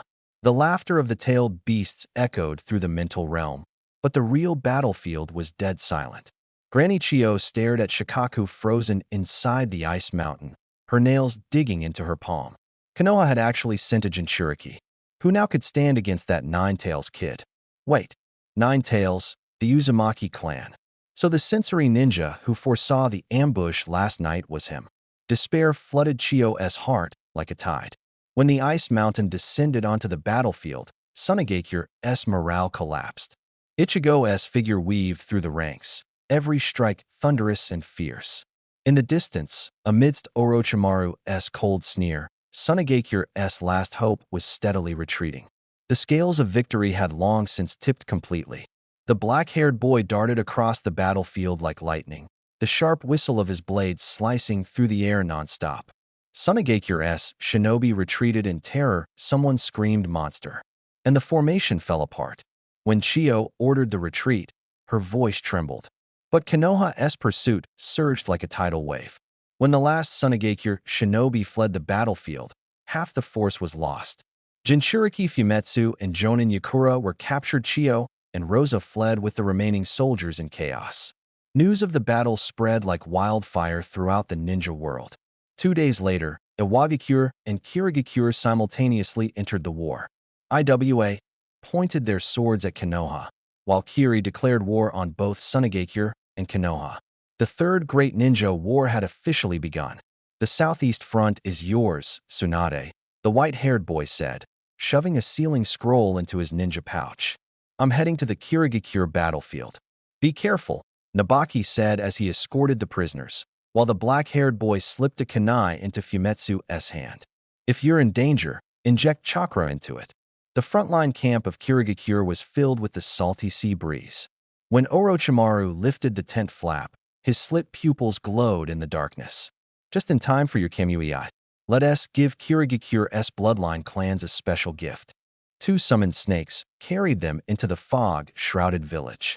When the first Mizunozuki clansman fell at the alley entrance, the ink on the sealing scroll was still wet. By the time the moon reached its zenith, 6 bloodline ninja had already been sealed inside. Truly a rich harvest. Received. Orochimaru licked the corner of his mouth, slipping the scroll into his sleeve. In the distance, the footsteps of the Kirigakure patrol echoed, and 2 snake shadows silently slid into the dark waterways. Ichigo had originally intended to search for the 3 tails and 6 tails, but the 9 tails warned him that he had to acquire chakra in the order of the tails' numbers. The 3 tails was sealed deep within the altar, completely inaccessible. Meanwhile, the 6 tails' chakra fluctuations were coming directly from inside the Mizukage's office building. The 3rd Mizukage had once been the personal bodyguard of the 1st Mizukage, with strength as bottomless as an abyss. Neither of them dared to linger long in Kirigakure village after collecting the available tailed beast chakra. They quickly retreated back to the Konoha base. But the Konoha camp was shrouded in tension. Hyuga Sosuke had been ambushed during the mission, with 2 branch family ninja companions killed on the spot, and one of his Byakugan eyes violently taken. Ichigo activated the Kamigura's Divine Eye, sensing 4 Kirigakure squads retreating along different routes. Yet, no matter how sharp his perception, he couldn't pinpoint the whereabouts of a single eyeball now. He had to take a gamble. He charged toward the largest chakra cluster. Deep in the dense forest, the mist thickened, and blocking his path was a familiar figure, Hozuki Maigetsu, the guy who always clung to Terumi during the Chunin exams to cause trouble. Ichigo's form flickered, cold mist trailing his steps, instantly cutting off the Kirigakure squad's escape. What a coincidence, Ichigo smirked, his breath crystallizing into ice. Did you take something from Konoha? If you come back now, maybe you can still make it home alive. It's the Crimson Ice Crystal. The Kirigakure ninja exclaimed, retreating in alarm. The code name came not only from the scarlet chakra he wielded, but also from the blood-red ice fields he left on the battlefield. All the ninja village manuals strictly warned. Encountering this person meant abandoning the mission without blame. The last person with such an evaluation was Konoha's White Fang. Hozuki Maigetsu suddenly shoved his comrades aside. Uzumaki Ichigo, the Byakugan isn't with us. He spun around and shouted, fall back. I'll hold him off. Ichigo clapped lightly, ice shards fluttering down with the motion. Never thought a spoiled brat could have such resolve. My apologies, you truly deserve the title of shinobi. Don't underestimate me. Hozuki Maigetsu formed hand seals. The blood of the second Mizukage flows in my veins. Water release. Water iron cannon. As the water bullet shot through the air, a cold glint flashed in Ichigo's eyes. Though moved by the other's sacrificial spirit, the mention of bloodline riled him. A tap of his finger, and the torrent instantly froze into an ice pillar, encasing the caster within a crystal coffin. Gift received. Ichigo patted the icy shell. Orochimaru should appreciate this experimental subject. He let the other Kirigakure ninja carry away their comrade's gear, a final respect to the fallen. The other 3 squads had long vanished beyond his sensing range. Ichigo hoisted the ice coffin, stepping on shattered branches as he sprinted toward the camp. Sensei. He kicked open the command tent door, the ice coffin thudding loudly. The direct grandson of the second Mizukage, the purest bloodline of the Hozuki clan, is here for you. A playful curve lifted Orochimaru's lips. The ecstatic expression on Hozuki Maigetsu's face reminded him of a child discovering a new toy. With a casual hand sign, a giant serpent materialized, mouth wide open, swallowing Hozuki Maigetsu with precise ease. Sensei, take it easy, a lazy voice from the side, from one of the Tobi, warned.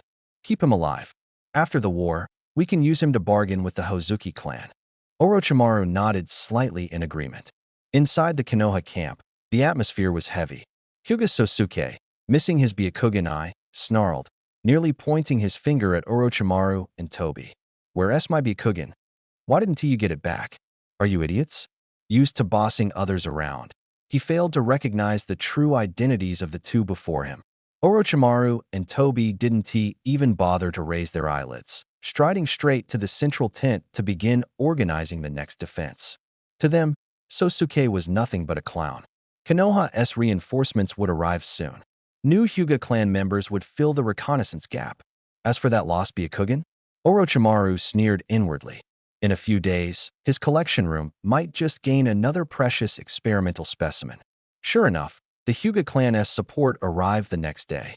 Leading them was a strong contender for the next clan head, Hyuga Hizashi, along with his younger brother Hyuga. Tsunashiro. They brought 50 elite Hyuga ninja. The moment Hyuga Hayashi arrived at the front lines, he heard of Sosuke's blunder. Not only had he lost the precious Byakugan, but he also cost the lives of 3 upper-rank branch family ninja. His face turned ashen. In front of everyone, he sternly ordered Sosuke, "You, take your men and get back to the village immediately. The clan's punishment awaits you." At the same time, in Kirigakure village, the Mizukage's office. Seated on one knee, Suka Yamagawa, the pufferfish demon, carefully presented a transparent container holding a Byakugan to the 3rd Mizukage. The Mizukage's gaze landed on the container. His voice was calm but carried immense weight. Why is there only one? That seemingly casual question instantly drenched Suka Yamagawa's back in cold sweat. He harbored a deep fear of this Mizuki's iron-fisted methods. Mizuki-sama, he hurriedly explained, that Hyuga main family member, Sosuke, tied us down with the lives of 3 upper-rank ninja. I was worried that pursuing further would lead us into an ambush, so I could only bring back 1. The third Mizuki fell silent for a moment, then waved his hand. Understood. Return. Konoha's front lines need you. Feeling as if he'd been granted a great pardon, Suka Yamagawa almost fled the office. Every second there had suffocated him. Back on the Konoha front, he immediately organized several small-scale raids, attempting to leverage the Kirigakure Ninja's elite advantage to steadily eat away at Konoha's strength. But Orochimaru was already prepared. He wove Konoha's defenses into a tight net, with squads spaced no more than 200 meters apart, supporting each other. Every squad was equipped with a Hyuga ninja. The Byakugan's abilities rendered Kirigakure's specialty, silent assassination, nearly ineffective. Out of everyone's sight, a bulky snake silently slithered deep into the forest. In its belly was Hyuga Sosuke, who had been ordered back to the village.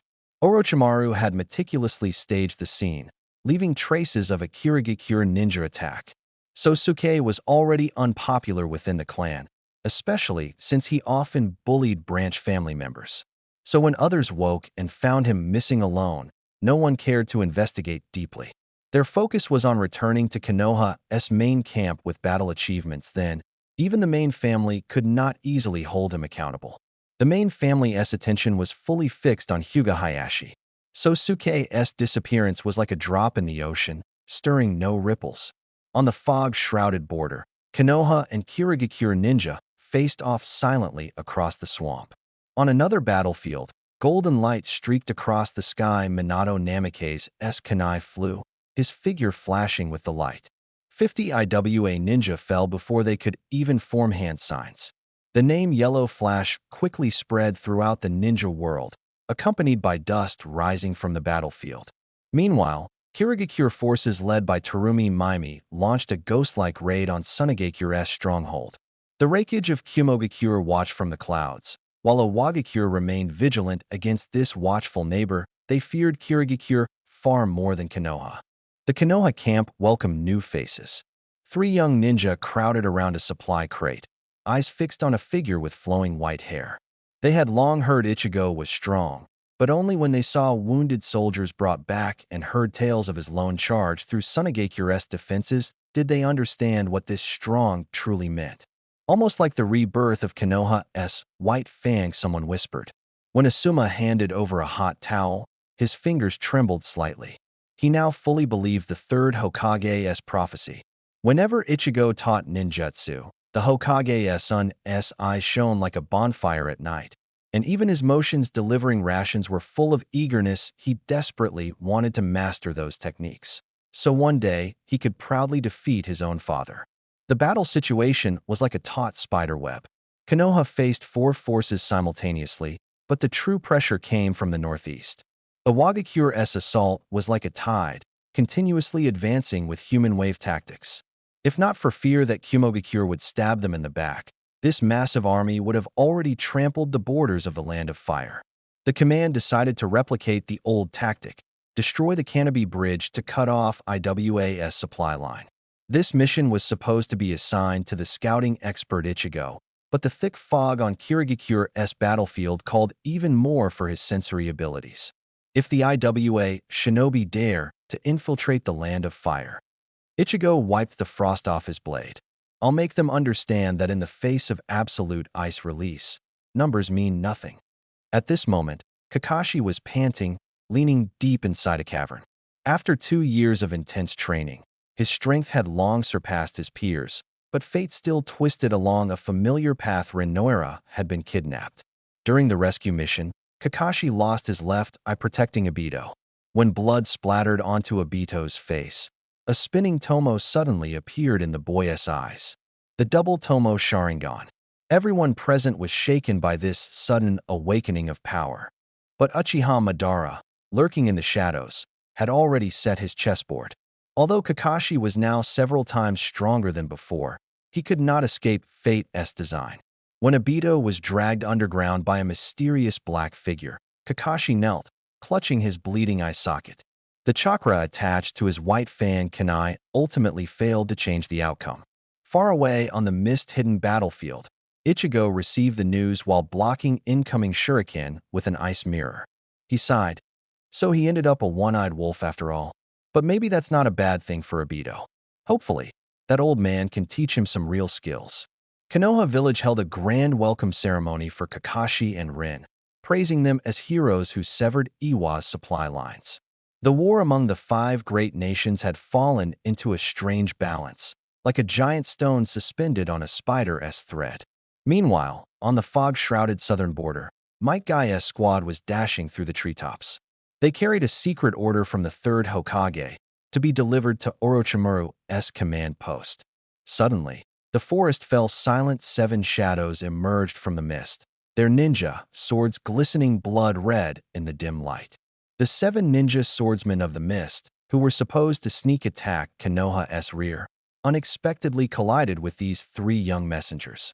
Deep in the woods, 3 Konoha ninjas stood back to back, cornered. The killer's murderous intent was like icy needles piercing their skin. Just then, a green figure flashed in front of them like a gust of wind. "Father!" Might Guy shouted, his mood plunging from sudden joy to deeper despair. "Run! This place is too dangerous." Might Day turned back, giving his son a bright smile, his white teeth flashing as he thumbs up with force. "Good you caught up, Kai? I'll hold them off retreat to camp at full speed." "But they're the 7 ninja swordsmen." Kai's voice was hoarse with urgency. "Don't worry."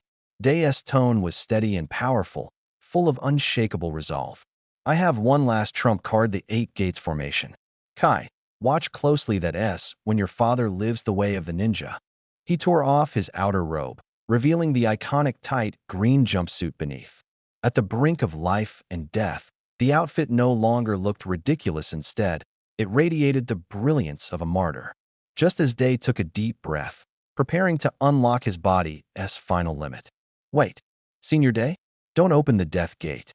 A loud shout cut through the air. Then, a figure streaked like lightning, delivering a fierce flying kick that narrowly knocked Might Day off his feet. "Dad!" Kai rushed forward to help him up.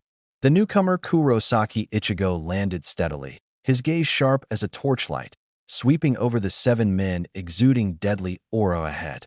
"Heh, you're pretty sneaky, almost reaching the rear. Picking on kids, that's your skill?" He tilted his head, flashing a provocative grin. "Oh wait, I'm only 19. Compared to you old guys, I'm just a kid too. TCH, 7 of you combined are hundreds of years old, still clinging to your swords like treasures. Without your blades, what elite warriors are you?" Before he finished, Shinpachi Unri, wielder of the exploding blade, Splash, erupted in fury, roaring as he swung his massive sword wrapped in explosive tags. The other 6 turned ashen. Ichigo's words struck a nerve like a knife. Unfazed, Ichigo instantly formed a crystal-clear ice armor around him. With a backhand swing, he raised a thick ice wall to shield Might Day and his son.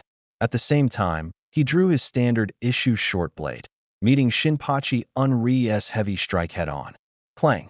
Under the weight of the explosive blade, Ichigo's short sword gave a mournful ring.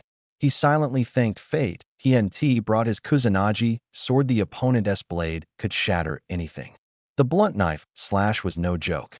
Seeing the suppression succeed, Minashi Shinbatsu grinned viciously as he tore open the scroll of the exploding blade, revealing an explosion talisman densely inscribed. Boom, boom. The flash of the explosion engulfed him. Amidst the smoke and dust, Ichigo's figure remained perfectly still. Only a few faint white marks were left on his ice armor.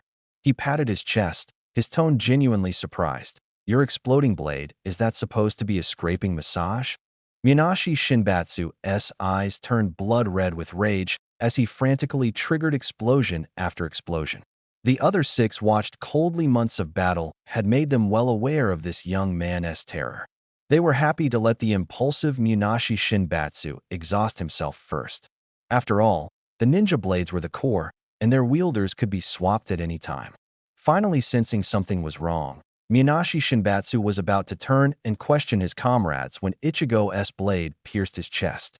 The icy chakra spread from the wound, freezing him rigid from head to toe into a stiff ice sculpture. The other 6 immediately launched a coordinated attack, but at Munashi Shinbatsu's death, they merely sneered fewer reckless fools in the team, made things quieter. Dai tried to shatter the ice wall to help, but a broken rib left him doubled over in pain, forced to watch helplessly.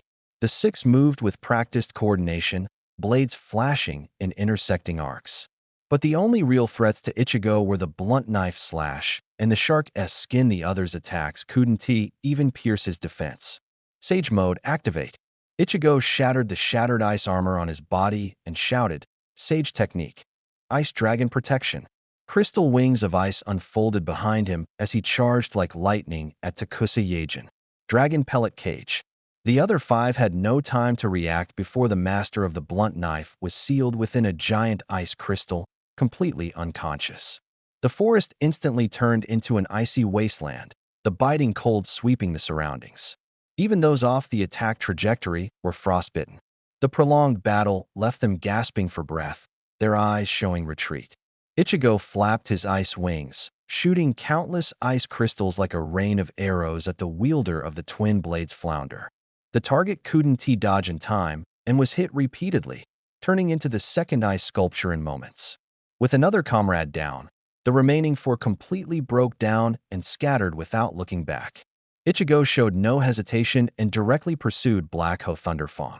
Kakashi is about to become a Chunin. These twin thunderblades make the perfect congratulatory gift. After quickly dispatching his opponent, Ichigo sealed away the thunderblade Fong and stopped chasing. He hurried back to Dai's side and sealed the remaining 4 ninja blades one by one. We need to store them quickly, or else Kirigakure's summoning will recall them. With the spoils secured, Ichigo waved his hand to dissolve the ice wall. The 4 behind the barrier nervously peeked out and sighed in relief when they saw it was him. "Brother Ichigo, is it over? All dealt with. Let us go back to the Konoha camp." Might Guy and the others looked at him with admiration in their eyes. "That was the 7 ninja blades. You took them all on alone." "Heh, those guys just ran away whenever they saw me, slippery as eels. Finally caught one today. Kirigakure no longer has the 7 ninja blades." Seeing the 3 safe, Dai was about to take his leave. Ichigo quickly stopped him. "Uncle Dai, why not come to the Konoha camp with us? Make some achievements before you leave."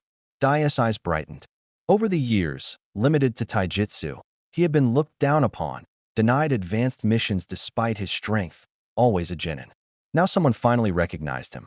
The 5 returned to the Konoha camp under deep night. Orochimaru took the intelligence scroll, his fingertips tracing the inked records of casualties from various battle zones in the candlelight. Sunagakure redeemed Yagura. He rasped a low laugh. "Cut the chives too aggressively, and they die. They just took Konoha's heavy blow, then got stabbed by Kirigakure. If they don't bleed to stay alive now, they collapse completely." The 3rd Hokage's secret letter lay unfolded on the table. Kirigakure was currently the most vulnerable breakthrough point. Reinforcements were en route, and they hoped to break through the front lines. Meanwhile, at the Kirigakure camp, the 3rd Mizukage was crushing a teacup to fragments. With most of the 7 ninja blades lost and his skilled fighters deep in Sunagakure's battlefield, he glared at the shadowy Umbu and demanded, "Any news from the Hozuki clan? The ninja blades can't be summoned back through summoning jutsu." Also Hozuki Maigitsu's number. A month ago, they encountered the blood-colored ice crystals from Konoha, and their fate remains unknown. The Mizukage fell silent for a moment before his teacup finally shattered. "Urgently summon Yakura back for defense." Grabbing his cloak, he personally set out for battle. The once demoralized Kirigakure troops saw their leader's figure, and their morale soared instantly. The balance of the battle began to shift. The Konoha reinforcements advanced from the east, while Kirigakure's elite forces turned back from the west. Victory would depend on who reached the battlefield first. Flying Thunder God technique, activate. With Minato Namikaze's low shout, a cold ice spear tore through the night sky and crashed into the Kirigakure camp. Before the explosion could even be heard, the piercingly cold waves of ice had already engulfed the tents. Cries of agony mixed with the brittle crackling of crystallizing ice. Enemy attack. It's Konoha's blood-colored ice crystals. Inside the main command tent, The ice wall conjured by the Mizunozuki clan leader was already shedding shards. He stared at the swirling cold outside, greed flashing in his eyes. This ice release carries corrosive properties. Capture that kid, and the Yukino clan will break through the limits of their bloodline. What are you babbling about? The Kagaya clan leader's bone blade pierced his skin as he charged out of the tent first. The third Mizukage led a group of masters in hot pursuit, while cries of Kirigakure ninjas carving ice to save comrades echoed through the frozen camp. Minato's figure flickered among the Konoha squad. Blue light shimmered on his palm as he pressed it on a comrade's shoulder. Sage Art. Ice Crystal Armor. This layer of protection can withstand 2S rank ninjutsu hits. He looked toward the enemy camp engulfed in flames, his voice like cold iron. Break through this line, and we'll be home for the family reunion tomorrow. Kill. The clash of the Kagaya clan's white bones and the ice armor exploded with the ringing sound of metal on metal, drowning out the battlefield. At the very moment the sound fell, the crowd surged like a tide toward the Kagaya clan. The Kagaya clan leader sneered, his arm bones piercing his skin as they twisted and fused into a massive bone drill. Bone vein, iron thread blossom dance. The drill charged forward, tearing through the air with a shrill scream. The ice armor on the frontline Konoha ninjas shattered with a snap, and figures were slammed back like kites cut loose. Just as Ichigo was about to move forward, a man surrounded by biting cold blocked his path. Your Konoha's blood-colored ice crystal? The Mizunozuki clan leader's voice was icy cold. Come back with me to Kirigakure. Name your terms. With your help, the Yukino clan will surely become Kirigakure's strongest. The reply was the sharp sound of Ichigo's blade unsheathing. At the other end of the battlefield, Orochimaru blocked the third Mizukage, licking his lips. Haha, third Mizukage, I can't wait to put you on my experimental table. The Mizukage was as silent as a rock, only gripping his ninja blade tightly before turning into a streak of light and dashing off. Might died, bursting with green energy, faced off against the raging Kagaya clan leader. Saburo weaved through the flashing blades of Suka Mountain's blowfish demon and Kurasame Sumamaru. The brothers Nikiashi and Nichiza locked their Byakugan eyes on Biwa Juzu's executioner's blade. Ichigo's blade slashed at the Mizunozuki clan leader, but was blocked by a sudden shark-faced man's massive sword. Kaka, such heavy chill. Kisame grinned. No wonder you're the blood-colored ice crystal. Water release. Water iron cannon. A heavy water orb as dense as an iron bullet shot from Kisame's fingertip. Ichigo met it with a horizontal slash, but was blasted backward several meters. The ice armor on his chest spiderwebbed with cracks. The Hozuki clan leader and Kisame arrived with several jonin reinforcements. The Mizunozuki clan leader kept shouting, "You stole the ninja blade," shaking the village's foundation. "Today, all our elites are here to take your life. Return the blade now and surrender to our clan, and you might yet be spared." They're just asking for death. The third Mizukage's original intention was for them to buy time. But who knew the Mizunozuki clan leader would openly provoke the enemy? Kisame and the Hozuki clan leader exchanged glances, cold sweat soaking their backs. If not for the powerful enemy before them, they'd have buried this fool in the ground long ago. The original delay mission had turned into a desperate fight to survive Ichigo's wrath. Ichigo laughed bitterly. Who gave you that confidence? He pressed his palms together, releasing tsunami like chakra all around. Sage art. Ice sealing world. Cold swept outward from him like a wave. The forest instantly transformed into a glacier. Mist on the branches crystallized into ice shards that fell with the clear sound of shattered glass. The Konoha ninjas, protected by ice armor, were only slightly slowed. But the Kirigakure side screamed in agony. Chakra was frozen solid below the Chunin rank, and even Jonin were stuck as if trapped in quicksand. The Konoha strike team seized the opportunity to press the attack. The tide of battle reversed in an instant. In Kirigakure, only the physically formidable Kagaya clan and the Mizukage clan, both users of ice release, remained combat capable. The rest had suffered a drop of over 30% in their strength. Orochimaru glanced at the third Mizukage, whose movements were noticeably sluggish, and let out a hoarse chuckle. A Mizukage with discounted strength. If you don't fight like your life depends on it, You might just end up staying here forever. Kisame gripped his sword tightly, veins bulging. This single technique had at least taken out half of Kirigakure's fighting force. The Mizukage was truly a disaster. Yet the disaster spoke again, his voice tinged with proud trembling. Impressive technique, but after using 2 ultimate moves, how much chakra do you still have left?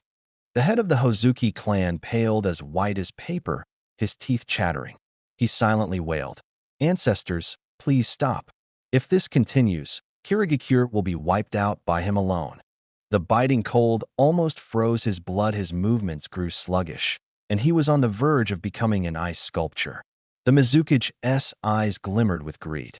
Ice release, 1,000-kill water flight. Ice needles shot like a torrential downpour at Hiruzen, yet they didn't even leave a scratch on his ice armor. Hiruzen shook his head, raised his hand, and with a swift strike of his blade, decisively dealt with the pest. Even Kisame felt a strange sense of satisfaction at this man's death. Kisame clenched his massive sword's shark-like muscles, his voice low. "Hiruzen-sama, forgive my rudeness, but I must thank you for eliminating this degenerate." He stood firm, eyes resolute. "I know I'm no match for you, but I will not let you pass here and harm my comrades." Hiruzen looked at this ferocious yet steadfast opponent and felt a flicker of respect. "You're a true man. Go. You don't belong to die here." "No," Kisame growled, muscles tensing. "In my life, I've slayed countless comrades for the sake of missions. Today, I'll use this life to protect them. Remember the name of this nameless soldier. I am Kisame Hashigaki." Facing Kisame's reckless charge, Hiruzen's heart filled with unprecedented admiration. A man like this dying was truly a pity. A flash of the blade, blood gushed from Kisame's shoulder. "I remember you, Kisame. You deserve the name ninja," Hiruzen said gravely.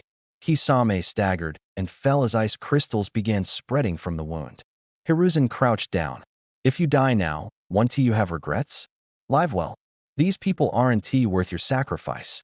When you find comrades truly worth protecting, dying for them won't be too late." "Kisame-sama."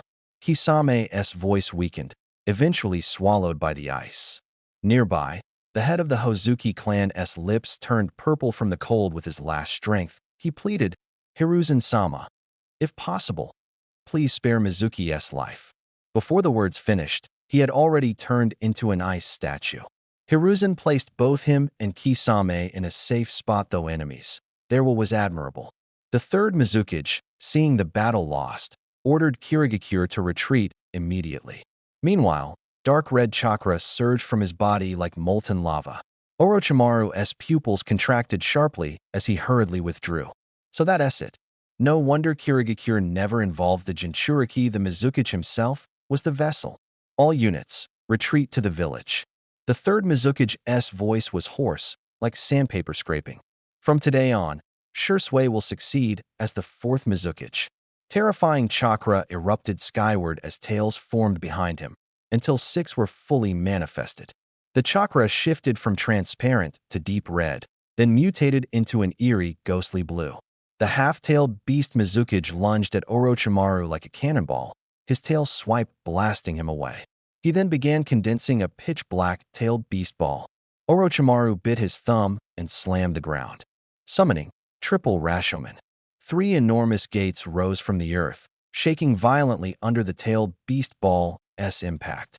The Mizukage transformed into a blue afterimage and pursued, corroding the very air in his path. Crack! Orochimaru's ice armor shattered on impact. His power was already diminished in such an extreme cold environment. Hiruzen flashed forward, injecting pure ice-release chakra into his teacher. "Orochimaru-sensei, you should rest first." The youth stood firm with his blade, ice crystals crawling along its edge. "From here on, leave it to me." Orochimaru panted, his fingertips still trembling slightly. To deal with the Jinchuriki, as expected, it still comes down to the Jinchuriki. He turned to Ichigo, his voice hoarse. "Be careful of his blue chakra, it's highly corrosive. If possible, bring me back a sample of the 6 tails chakra." "Understood." Ichigo's figure intertwined with the third Mizukage's, the air crackling with the hiss of colliding chakra. After several exchanges, Ichigo's arm and shoulder were marked with several charred wounds. sending sharp, burning pain through him. That's enough, Ichigo. A deep voice echoed inside him the nine tails. That's the corrosive power of the six tails. Keep this up and your body one T hold out. Nine tails, can you communicate with the tailed beast inside him? The nine tails sensed for a moment, his ears twitching slightly. No. He is forcibly extracting the six tails power, but hasn't T truly connected. We can't reach her. Looks like it's a head-on clash. Ichigo growled, fiery red chakra erupting from within him like flames. Six energy-formed tails whipped wildly behind him. Seeing the nine tails manifest, the opponent seemed utterly enraged, roaring as he charged. Blue and red energies collided fiercely, corrosive mist and scorching shockwaves spraying everywhere. The nine tails chakra stubbornly resisted the corrosion, but the six tails power was steadily overwhelmed by the invading red energy. The third Mizukige's face grew paler by the moment. Forcibly suppressing and extracting the six tails power was rapidly draining his spirit. With Ichigo's fierce assault from outside and the six tails' frantic resistance within, he stood as if on cracking ice. Finally, crushed by the two forces, the third Mizukige lost all reason. He let out an inhuman roar, his attacks becoming wild and unrestrained, driven only by beastly instinct. Ichigo seized the moment, using the flying thunder god mark left from their previous clash to instantly appear behind him.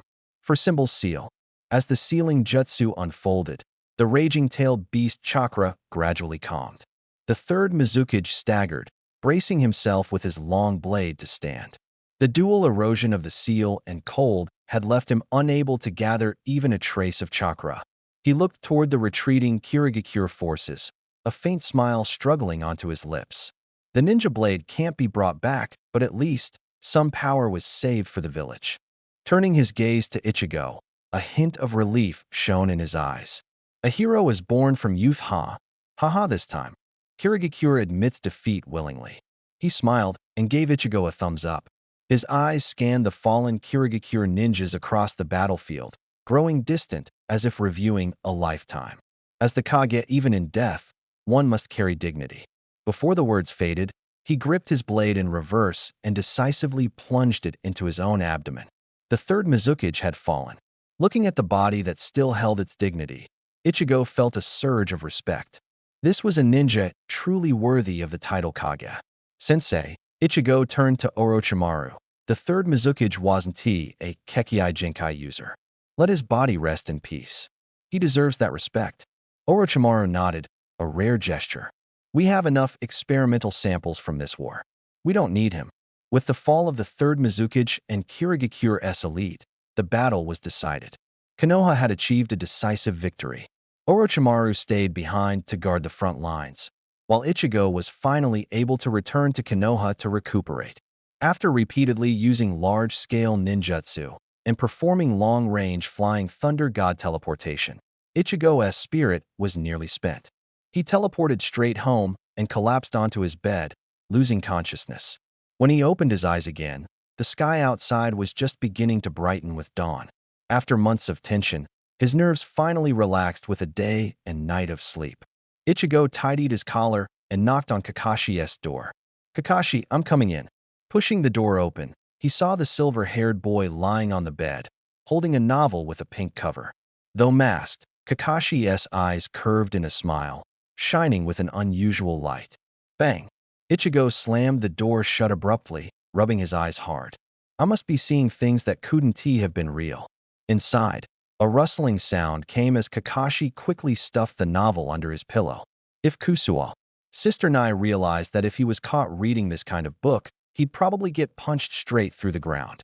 When Ichigo pushed the door open again, Kakashi was already sitting properly on the edge of the bed, holding a ninja scroll instead. Ichigo let out a long breath. So it was just my fatigue playing tricks on me earlier. When Uncle Shikumo wakes up, he'll see the real Kakashi. Kakashi pulled out two long swords wrapped in bandages from behind his back. The sheaths clinked sharply against each other. A gift to congratulate you on your promotion to Jonin. His fingers unconsciously brushed the forehead protector over his left eye. Obito, his voice was so soft it was barely audible. Seeing the sudden gloom in the boy's eyes, Ichigo clenched his fists. Some truths couldn't be told just yet. Kakashi, he raised his voice. Didn't you swear to watch over the future with that eye for him? Given how you look now, do you think you're living up to that promise? The silver-haired boy took a deep breath and shoved the novel to the bottom of his ninja tool bag. As his fingers touched the lightning blade, a sudden blue electric spark burst out along the blade, crackling as the electricity danced through the air. Such strong lightning nature conduction, Kakashi exclaimed. But Ichigo's attention was drawn to the bulging ninja tool bag. Uncle Shikumo, I've really led your son astray, he sighed to the sky.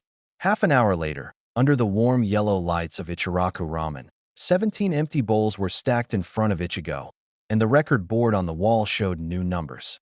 Meanwhile, Kakashi couldn't wait to rush to the training grounds, the blue glow of the lightning blade tracing arcs in the night.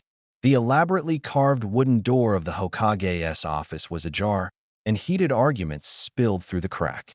Namikaze, the one-tailed Jinchuriki, must be supervised from the root. Enough, Danzo.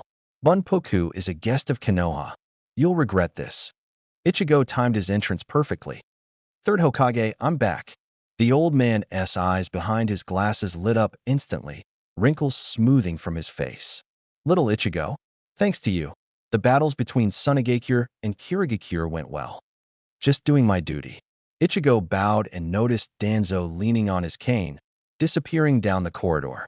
The third Hokage chuckled as he rubbed his pipe. I have a niece about your age. I already have a girlfriend. Ichigo hurriedly waved his hand.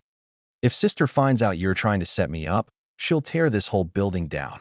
The old man laughed awkwardly and changed the subject. In a few days, Minato will return. You'll go together to Sunagakure to sign a peace treaty. Remember to negotiate for more war reparations. That's a good chance to build up our reputation. Third Hokage, I can't handle being Hokage. Ichigo shrugged, his tone light. With my personality, if I really become Hokage, Konoha would probably fall into chaos. Better to keep me in the umbu. Haraha. Exactly. Your temperament just isn't suited for it. The third Hokage laughed heartily. On this trip, prepare to take over as umbu captain. Tsunade refuses the position, and Minato will become the fourth Hokage. You two have always worked well together from now on. Protect Konoha side by side. This old bone of mine can finally retire. Understood, third Hokage. But barely a day after Minato returned home, he was ordered to head to the Sunagakure front lines with you. Meanwhile, Kakashi and Rin were dispatched as reinforcements to the Kirigakure battlefield for training. Kushina hadn't seen Minato for a long time. She had eagerly anticipated a date the next day, only to watch Minato leave again. It's said that on that day, the Hokage's office echoed with the third Hokage's wails. Maybe the soundproofing in the Hokage's office needs improvement. Using the Flying Thunder God technique, you and Minato instantly arrived at Konoha's command camp on the Sunagakure front. Inside the tent, Tsunade was fretting over a small mirror. The moment she saw the two appear, she struck with lightning speed, pinning them both to the ground, one in each hand. I'm only giving you 2 days. Her voice was laced with suppressed anger. Fix the Sunagakure issue fast. Staying in this hellhole too long, my skin's about to crack. Feeling the pressure on their necks, you and Minato broke out in cold sweat. Tsunade's overwhelming presence left no doubt that she could easily snap their necks. Tsunade, calm down. Please stay calm. You shouted desperately, survival instincts at an all-time high. We promised to negotiate with Sunagakure as quickly as possible. You, born beautiful, what's a little sandstorm to that? Tsunade snorted coldly and finally released her grip. She sat back down in her chair, arms crossed, and the air in the entire tent seemed to grow heavier. Move fast, she said with a forced smile, the distorted metal paperweight in her hand screeching sharply. Otherwise, I can't guarantee you'll make it back in one piece. Without a word, the two turned and headed toward the Sunagakure camp. But not far along, Ichigo, with his keen senses, suddenly stopped. He whipped around in another direction. This chakra, it's Mei. He instantly sped up, dashing toward the source of the signal. At that moment, Mei Terumi was locked in a fierce battle. Ever since she had withdrawn from the warehouse defense to return to Kirigakure, the situation had taken a turn for the worse. She was alone, fending off a pincer attack from Yukikura and Raza, her strength nearly spent. A sea of golden sand surged like waves, threatening to swallow her whole. At the critical moment, a wall of ice suddenly rose, blocking the fatal blow. Looks like the beautiful lady needs saving again. A familiar voice came from behind. May's breath hitched as she turned to see the pink-haired boy stepping through the sand. Before she could speak, he pulled her into a cool embrace. "Sorry I'm late." Rescued once more by the one she loved, May's cheeks flushed pink. Ichigo lowered his gaze and couldn't help but kiss her. Amid the swirling dust, their second kiss still carried a sweet tenderness. Nearby, Minato was struggling with Raza. Facing an opponent who could move freely in midair, his tactics faltered and the situation was far less favorable than the warmth unfolding on the other side. "Hey, you two," Minato called out helplessly. "Hey, I know you just got back together," I shouted toward Minato. "But could you please worry about my life first?" In the air, Raza manipulated the golden sand like a metal rain, hammering down on Minato. Ichigo reluctantly released the soft warmth in his arms. Ice crystals instantly coated his forearms, forming massive dragon wings. With a powerful flap, the dragon wings lifted him into the sky. Kisame's magnet release is seriously useful, he thought, feeling the airflow skim over the scales. Adjusting the dragon wings slightly, the sand swirled around him, propelling him forward. "Now I can fly too." He surged forward like an icy blue meteor, crashing straight into Raza. Raza's pupils shrank abruptly as he hastily tried to defend with his sand. But his movements were slow and clumsy. Boom! A muffled bang echoed as the cold exploded outward.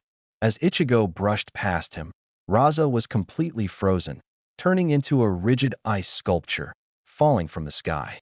The sand blocks chasing Minato hit the ground and scattered into useless grains.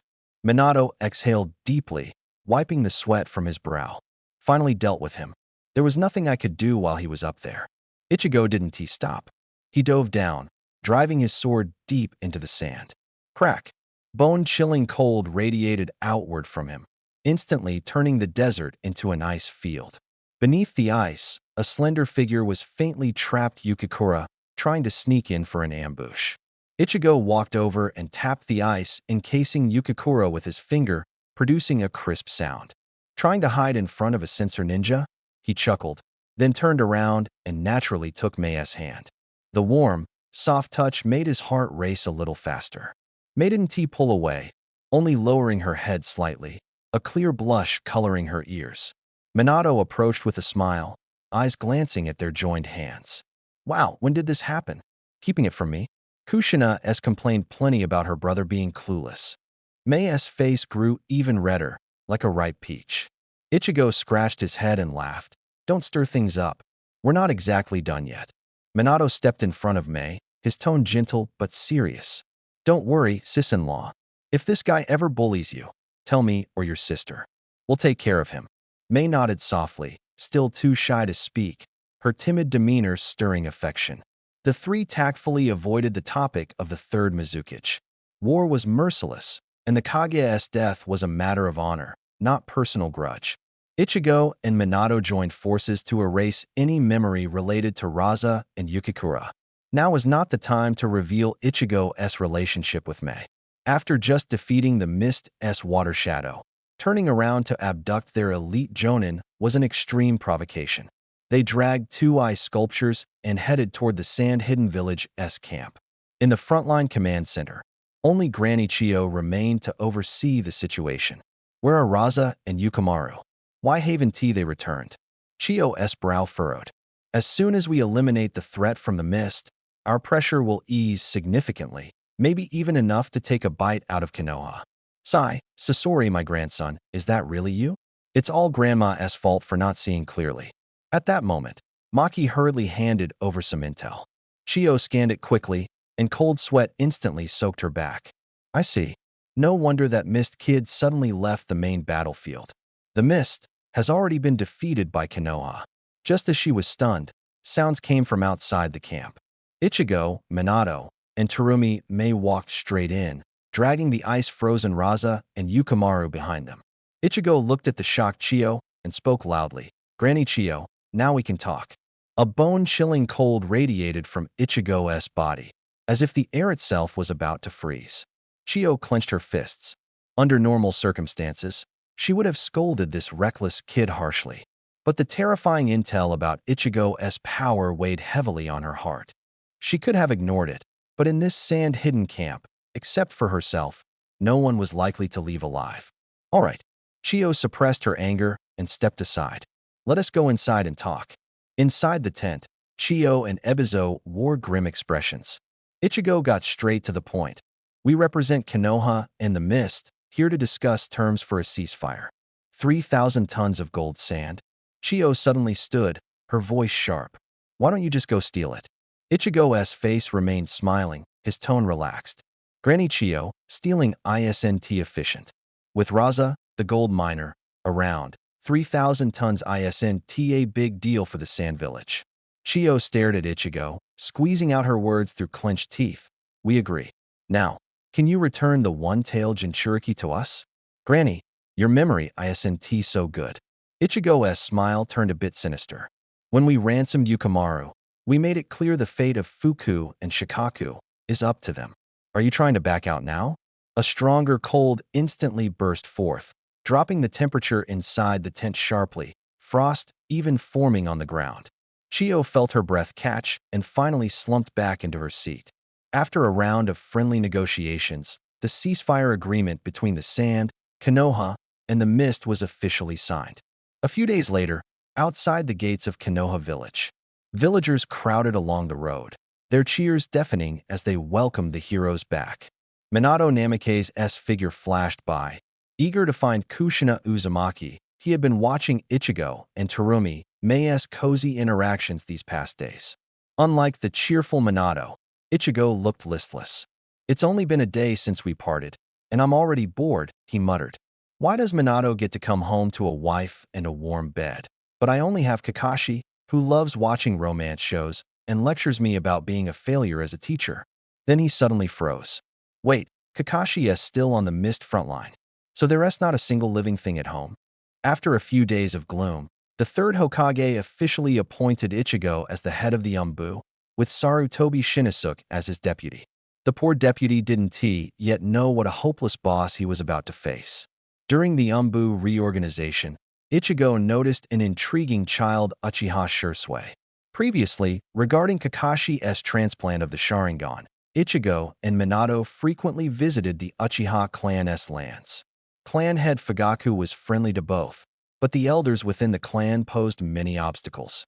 Eventually, after Ichigo's patient communication mainly through intimidation, Kakashi finally legally had a Beidou's Sharingan. It was then that 9-year-old Shursui caught Ichigo's eye. Ichigo crouched down, looking directly into the boy's black eyes. "Shursui, you're very talented. Would you like to be my disciple?" Fugaku nearly jumped at the chance to answer for Shursui. Ichigo, at only 20 years old, was already head of the For the Uchiha clan, to have one of their own as his student was a huge opportunity. This is a golden chance the Uchiha clan must seize. Fugaku rejoiced inwardly. Shursui saw the clan. Seeing such an excited reaction and recalling the formidable reputation of the blood-colored ice crystal in Konoha, he solemnly nodded. Accepting this disciple instantly lifted the household's mood from gloom to sunshine. He patted Shursui's shoulder. "Let us go. Shursui, come on, Master's taking you out to eat."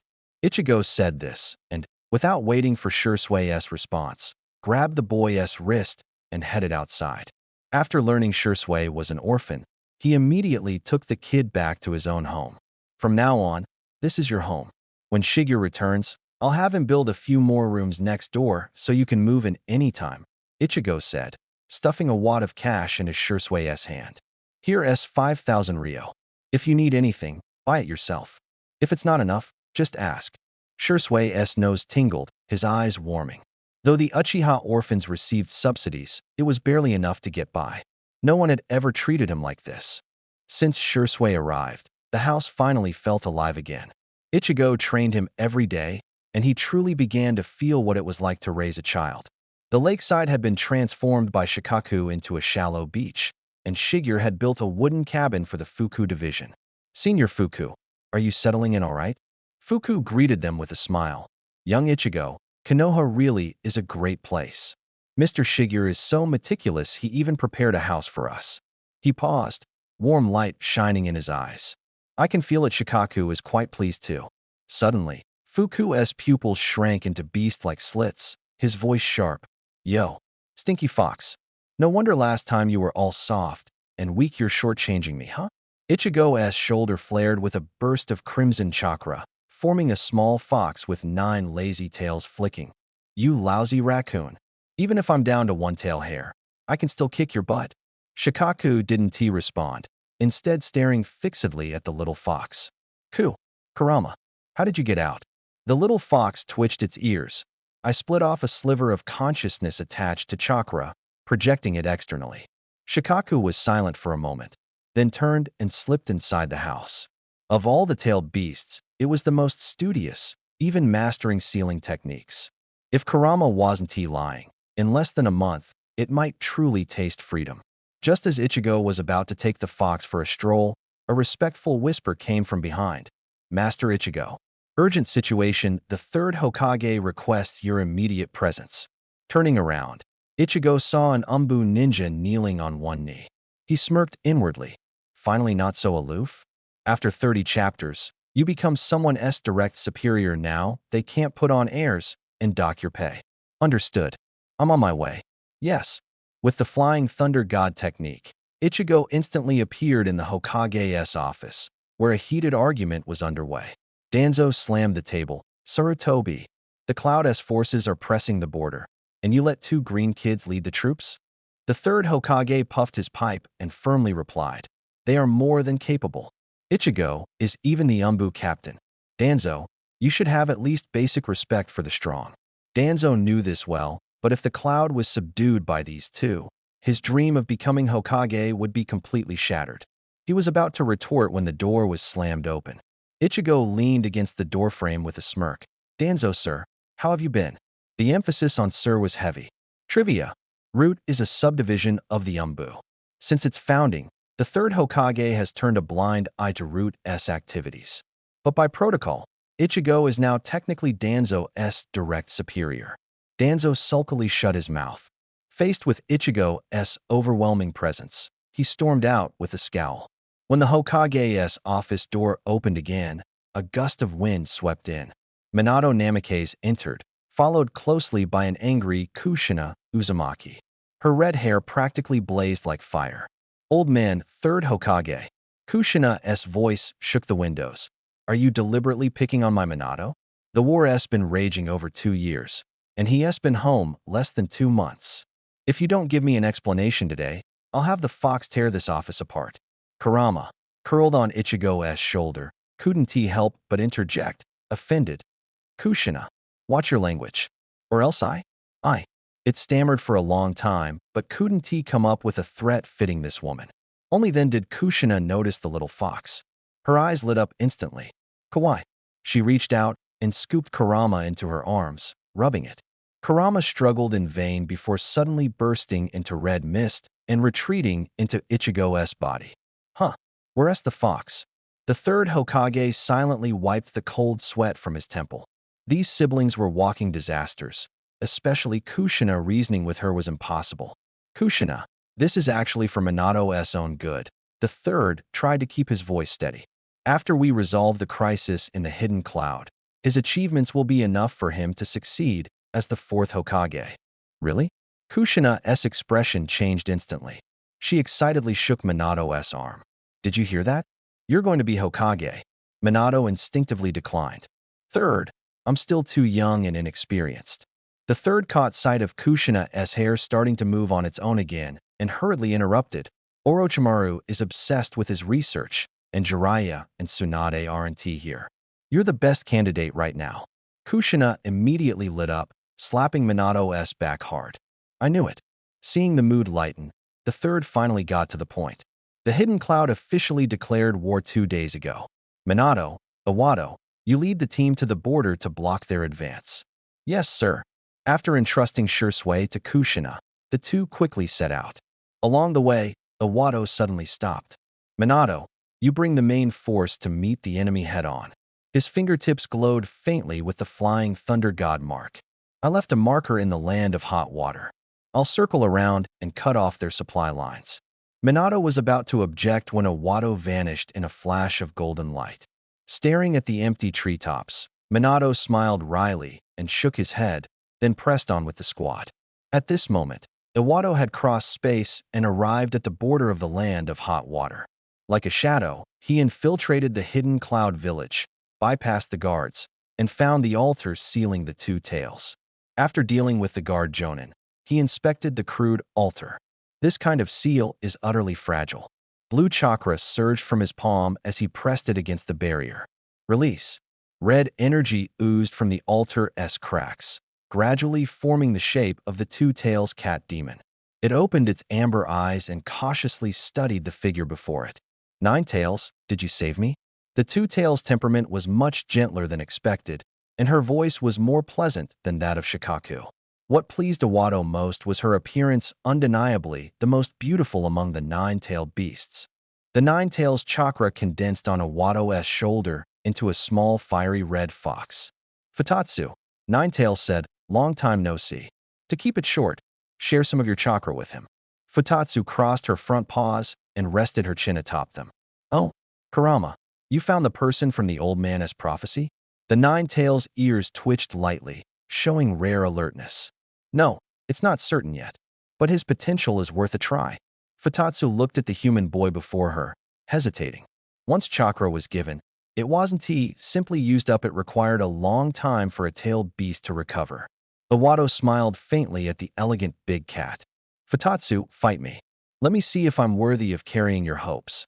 Upon hearing this, Futatsu slowly stood, her whole body seeming to burn with an ethereal blue flame, noble and imposing. Come, let me see what kind of person can win Kurama's approval. Her huge blue claws sliced through the air as she struck at Iwado with great speed. The nine tails nimbly jumped off Iwado's shoulder and found a safe spot to watch. I didn't approve him, Kurama said. I just think this human has great potential. Kurama, you're still as indirect as ever. Just as the cat's claw was about to land, a translucent ice wall appeared out of nowhere, blocking the attack. Ice release, crystal wall. The ice wall quickly expanded, freezing the massive body of the two tails inside a giant ice crystal cage. Futatsu was not known for brute strength and couldn't break free. 2 moves in, the outcome was decided. Futatsu gave up struggling and lay on the ground, lost in self-doubt. Had humans grown this strong, or had she grown weaker? Iwado dispelled the technique. The nine tails clicked her tongue, seemingly finding the fight ended too quickly and feeling a bit unsatisfied. Freed, Futatsu reached out a front paw and transferred a strand of pure chakra to Iwado. Feeling the softness of her paw pads, Iwado's desire to take away this big cat grew stronger. Futatsu, do you want to come to Konoha with me? Though I can't promise it'll be perfect. Freedom, but I can guarantee that within the borders of the land of fire, you are free. Nibi saw pure affection in the human's eyes before her. For thousands of years, humans had looked at her with fear, disgust, or greed. This was the first time she had seen such a clear, untainted gaze like Ichigo's. Later, she herself didn't understand why she had agreed. Perhaps it was simply because those eyes were too pure. Yuri, before we leave, let us leave a gift for the hidden cloud village. Ichigo gently touched Yuri, and in the next moment, the boy and the two-tailed beast appeared on a mountaintop outside the hidden cloud village. Yuri aimed the tailed beast ball at the village. Though puzzled, Nibi began to gather chakra. At that moment, Ichigo pressed his hand against her, continuously injecting his own chakra. Buzz, the originally black-tailed beast ball rapidly expanded, growing more than 4 times its size, its color shifting into a deep, profound blue. Shock filled Nibi's eyes. She had seen many people draw chakra from the tailed beasts, but actively pouring power into the beast was unprecedented. A faint smile tugged at Ichigo's lips, an expression of long-awaited anticipation. I've been wanting to try this move for a while. Consider it a parting gift. He brought his hands together, condensing the tailed beast ball in his palm. This time, he deliberately controlled the output of energy. A beam of white light flashed, instantly freezing the entire hidden cloud village in ice that reflected the sunlight with a blinding gleam. It's time to go. Ichigo gently placed his hand on Yuri's back. The next second, the flying thunder god technique activated, and both vanished from the spot. Yuri shook her tail in resignation. Throughout the journey, the boy had often used their contact as an excuse to sneakily stroke her fur. She didn't mind the sensation, so she let him be. Meanwhile, Minato Namikaze was struggling to fend off the combined assault of the Abi brothers. Kunai and lightning clashed in dazzling sparks, and Minato barely held the line by restraining Killer Bee. Suddenly, the specially crafted kunai in Minato's grasp emitted a faint glow. The Nine Tails chakra returned to Ichigo's body, and amid a spatial ripple, the boy and the cat appeared out of thin air at the center of the battlefield. Uzumaki Ichigo. The fourth Raikage's roar shook the ground. Why are you with the two tails? What happened to the hidden cloud village? Though itching to attack immediately, the Raikage was more worried about the village's condition. He suppressed his anger, his fists clenched until his knuckles cracked. The village is safe for now, Ichigo shrugged. But if no one breaks the ice within 3 days, the people inside might. The Raikage's face turned ashen. Every time he encountered this kid, trouble followed. Retreat. Everyone, return to the village. He commanded through gritted teeth, his voice heavy with reluctance. Ichigo watched their backs, his tone suddenly icy. Think carefully before you come back next time. If there is a next time, he paused. The hidden cloud village will be left barren. The Raikage halted, but didn't he look back? He knew better than anyone that this boy's growth had surpassed his own prime. The people of Konoha breathed a collective sigh of relief, their gazes toward Ichigo filled with awe. The battle was over before it even began, truly legendary. On the way back, Nibi quietly followed behind Ichigo. The boy frequently glanced back to scratch the big cat's chin, and Yuri squinted her eyes, purring softly. When the group arrived at Konoha, the third Hokage was already waiting at the gates with the villagers. Hearing the ANBUS report, he couldn't help but smile. First Shikaku. Now Nibi, this kid was practically a magnet for tailed beasts. Yuri was settled in the forest behind Ichigo's home. Shikaku excitedly rolled around upon seeing an old friend, their playfulness making the ground tremble. Meanwhile, in the Hokage's office, the third was busy preparing for the handover ceremony. If he didn't step down soon to let Minato take over, Kushina might just tear the building down. The festive atmosphere in Konoha was in stark contrast to the grim scene at the Hidden Cloud Village. The fourth Raikage rushed back day and night, arriving in just 2 days. When he saw the sight before him, his heart sank. The entire Hidden Cloud Village had become a frozen city. Ninja were trapped like insects in amber, encased in crystal-clear ice. Icicles hung from every building.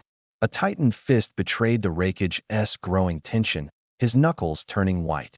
Hurry and defrost them, he shouted, his voice echoing between the icy walls. As chakra glimmered, and the ice began to shatter. The rescued villagers woke up coughing violently, trembling all over. The entire rescue operation lasted until sunset. Just as AI was about to catch his breath, a ninja covered in wounds staggered toward him. Sir, the third lord, It turned out that the Tsuchikage, Anoki, had changed his strategy after hearing about Ichigo's exploits in Kirigakure. He feigned an invitation to the third Raikage for talks at a Wagakure village, but set an ambush along the way. Father, AI felt dizzy. The trip from Kumogakure to a Wagakure would take at least 3 days, even at the fastest. His gaze fell on a sealed scroll he carried. Breaking the seal, a shard of a sword blade etched with the words, Eternal Ice Crystal, gleamed coldly under the moonlight. This was a trophy he had brought back from the land of hot water, constantly reminding him of the shame of losing to Uzumaki Ichigo. Damn it! AI gritted his teeth and infused chakra into the shard. Meanwhile, far away in Konoha, Ichigo was savoring some sake when he suddenly raised an eyebrow. The Flying Thunder God seal from Kumogakure has been activated. He shouldn't have easily stepped into an unknown trap. But just like an artist always reminisces about his masterpiece, he really wanted to see AI's expression when he saw the frozen village.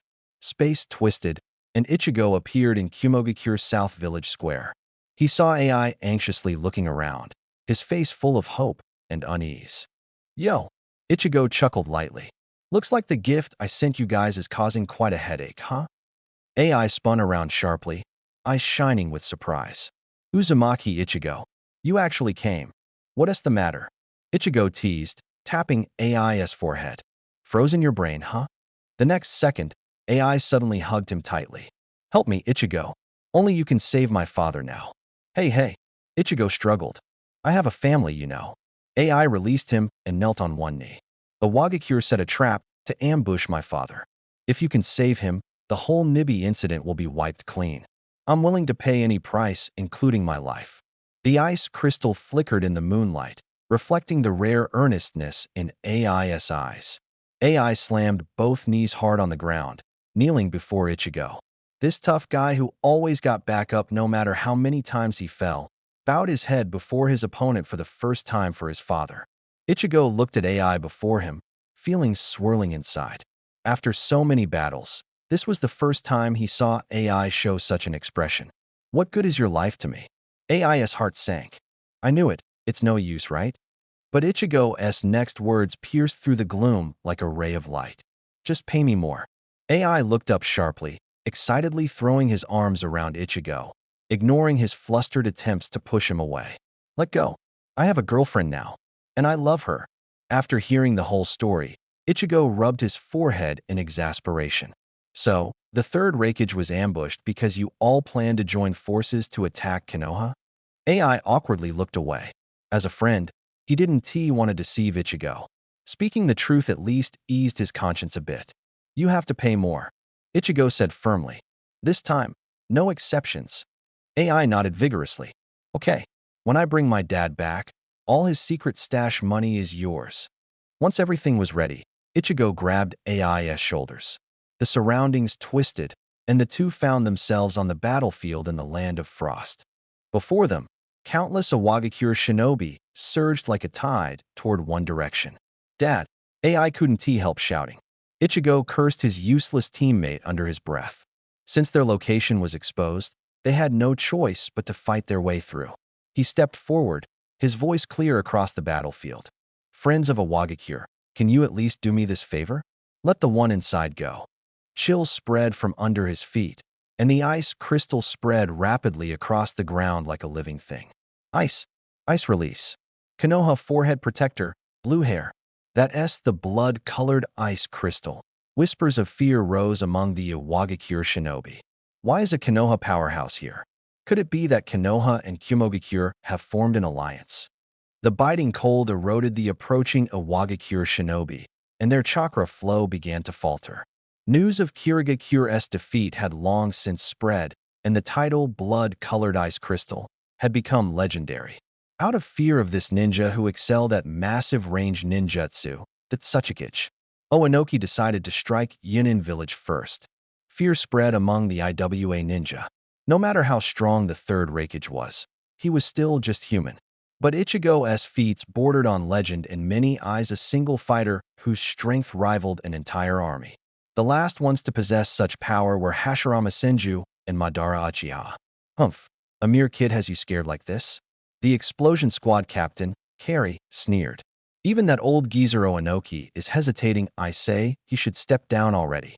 As one of the few elite jonin on the battlefield, Carrie didn't believe those rumors. To him, Ichigo was just a lucky rookie whose fame was propped up by the useless guys from Kirigakure. His jealousy burned fiercely.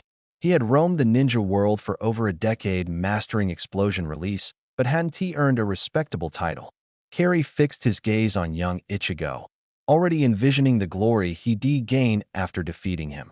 Explosion chakra crackled rapidly in his palm, emitting a sharp hiss. Explosion release, landmine fist. Among the disintegrating IWA forces, Carrie's figure stood out glaringly. The smug, careless expression on his face was practically an open challenge. Before Ichigo could react, AI moved. Annoying. In a flash, AI's figure appeared, his right leg whipping through the air with a slicing roar, striking Carrie's side hard. Carrie flew like a sack of sand, crashing heavily into a distant pile of rubble. Humph, a pestering clown. AI spat, cracked his neck, and bellowed thunderously toward the depths of the battlefield. "Dad, hold on. We're coming." At the same time, Ichigo stepped forward slowly. With each step, biting cold spread from beneath his feet, instantly freezing the ground. "Looks like none of you plan to show me any respect." Ichigo's voice was calm, but his tone dropped sharply like ice in the latter half. "Then I'll just have to personally ask you to step aside." Before he finished speaking, razor-sharp ice crystals exploded into being, swirling around him. "Charge! There's only two of them." Someone from IWA shouted hoarsely, trying to boost morale. "We still have over 8,000. What is there to fear?" But the rally had little effect. The so-called tens of thousands of IWA ninja had already suffered heavy losses after a full day fighting the third rankage. The true elites left were scarce. In the brief moment they hesitated, Ichigo's jutsu was complete. Sage Art, Frozen World. Crack. The ice rapidly devoured the entire battlefield, extreme cold gnawing at everybody. Even without a water source, the technique's power was terrifying. Mid-level chakra felt frozen solid, instantly shrinking by over 70%. The weaker ones couldn't even maintain basic ninjutsu.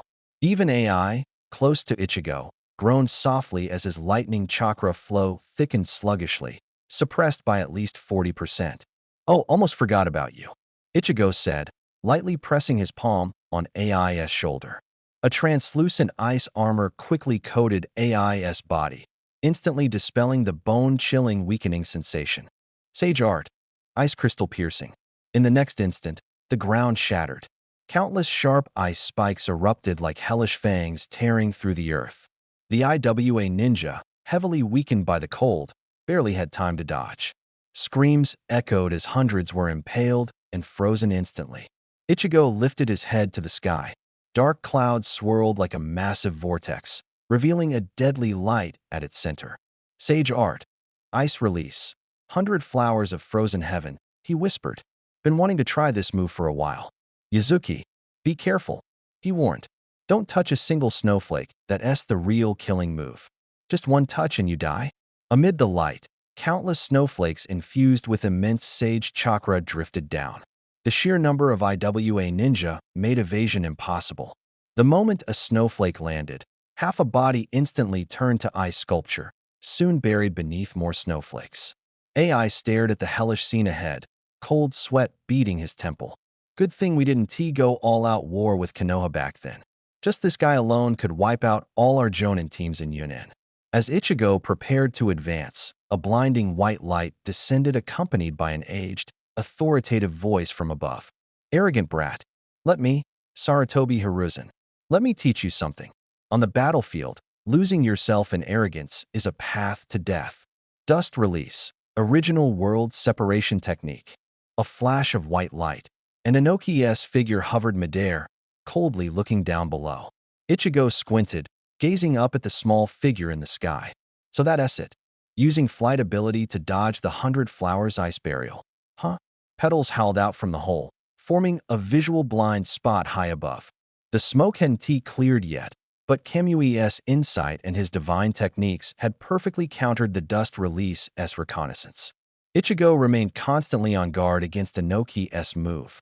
Watching nearby, AI couldn't help but mutter inwardly. The aloof Ichigo from memory so cold and unapproachable actually escaped using Flying Thunder God technique, and then flashed back amid the chaos. This move was unbelievable. Looking away, AI felt like witnessing his idol's collapse. Divine Technique, Ice Dragon Body Protection. Dragon wings unfurled behind Ichigo, magnetic chakra surging, lifting him into the air. Inoki's face turned ashen. Surviving the dust release and still hopping around like this? There wasn't a second person like that in the entire shinobi world. Seeing his opponent suddenly rise into the air, he nearly doubted reality. Could it be Konoha has bred another Uchiha Madara? He gritted his teeth and growled. Why are geniuses always born in Konoha? IWA. Doesn't he even have a decent successor? Despite his shaken mindset, the instincts of a veteran Kage immediately pushed him into action. Dust Release. Boundary Separation Technique. A cubic barrier instantly enveloped Ichigo. No smoke this time. Let us see how you escape. After the explosion, Ichigo stood safely on the ground. Anoki narrowed his eyes. Space-time ninjutsu. Just as tricky as the golden flash. Ichigo chuckled lightly. Senior, your eyes are sharp to see through it so quickly. That compliment only stung Anoki's pride. Kid, don't get cocky. Senju Tobarama was also skilled in space-time ninjutsu, yet he died on the battlefield.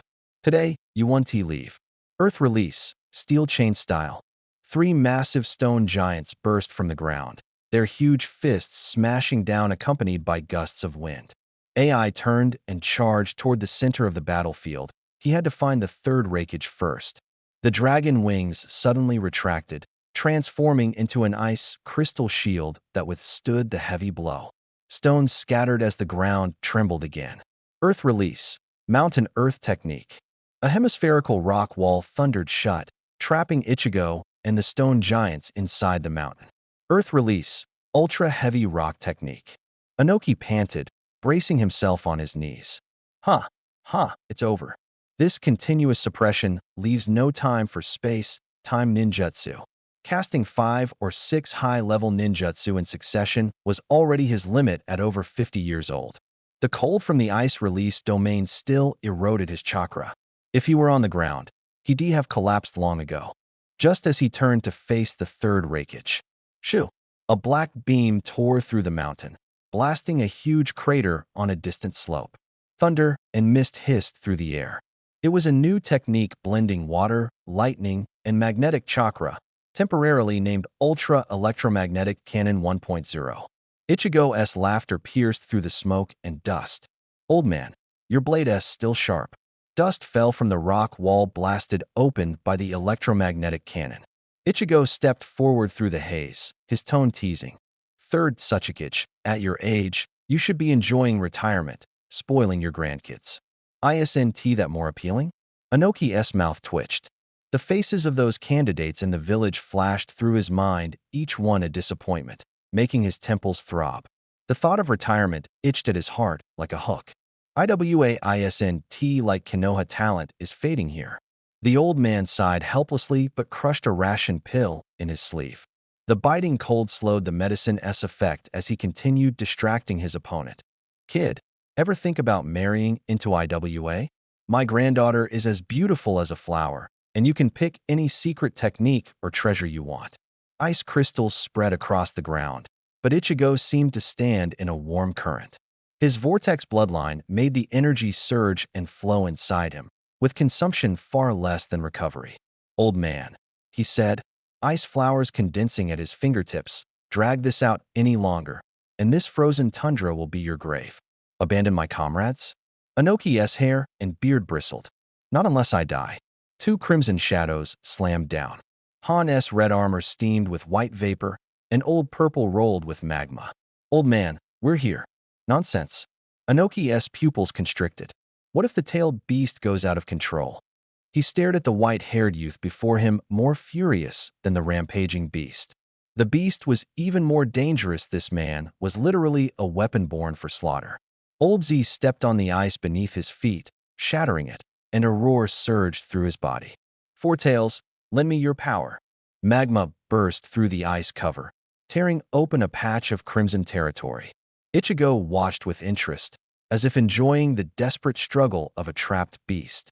Onizuki's chakra finally flowed smoothly, allowing Han to seize the opportunity to explode forward. Propelled by steam like a cannonball, he launched the attack. Boil release. Unmatched mighty strength. The wind from his fists tore through the air. Ichigo neither dodged nor flinched. He swung his fists to meet Han's. This superhuman strength he'd stolen from the Senju clan had been itching for a real test. The clash of their fists sent a thunderous boom echoing, shaking loose chunks of ice from the cliff walls. In the moment of stalemate, Ichigo's left fist smashed into Han's chest plate. Cracks spread like a spiderweb, and Han staggered, flying backward into the rocky wall. What a pity, Ichigo flicked his wrist. The power can only be concentrated in one spot, not flexible enough to control fully. Han's fingers traced the cracks on his armor, a faint sting at his fingertips tightening his chest. This rare metal could withstand boil release, but it had nearly drained all his reserves. Seeing this, Old Z's entire body surged with dark red magma release chakra. His skin cracked with intricate lines as molten lava flowed across his surface. The once vast lava domain had shrunk by more than half, and the solidified black rocks on the ground seemed to wail. I can't drag this out any longer. Old Z gritted his teeth and charged at the enemy, gathering 3 burning balls of magma in his throat. Magma release, scorching river rock technique. The magma balls howled toward Ichigo, but collided with an ice wall that suddenly rose. Amid the sizzling clash of ice and fire, Old Z's heavy fists broke through the mist and came crashing in. But Ichigo, clad in his ice crystal armor, casually blocked the attack. The instant Old Z's assault hesitated, a fierce kick struck his abdomen, sending him flying backward into an ancient tree, breaking it. The moment the lava domain was extinguished, a bone-chilling cold swept the battlefield again. Onizuki's newly restored chakra solidified within his meridians, and the steam around Han vanished without a trace. Retreat. Old Z coughed up blood, but pushed himself up. The crimson-tailed beast chakra flared like flames. Third Hokage, take everyone back to the village. Red light seeped ominously through the gaps in Han's armor. A Wagakure can't lose all its fighting power. We'll cover the rear. Onizuki's fists clenched until pale. Watching his 2 subordinates gradually swallowed by the tailed beast chakra, he finally took a deep breath. His deep voice cut through the cold wind. Full retreat. Fall back to defend the village. The third Raikage, resting and meditating, narrowed his eyes as he observed 6,000 Idoi, a ninja retreating like a tide. Yet, those 3 still stood firm on the icy plain. Go quickly. The 4 chakra tails flickering behind Old Z began losing control. We can't hold out much longer.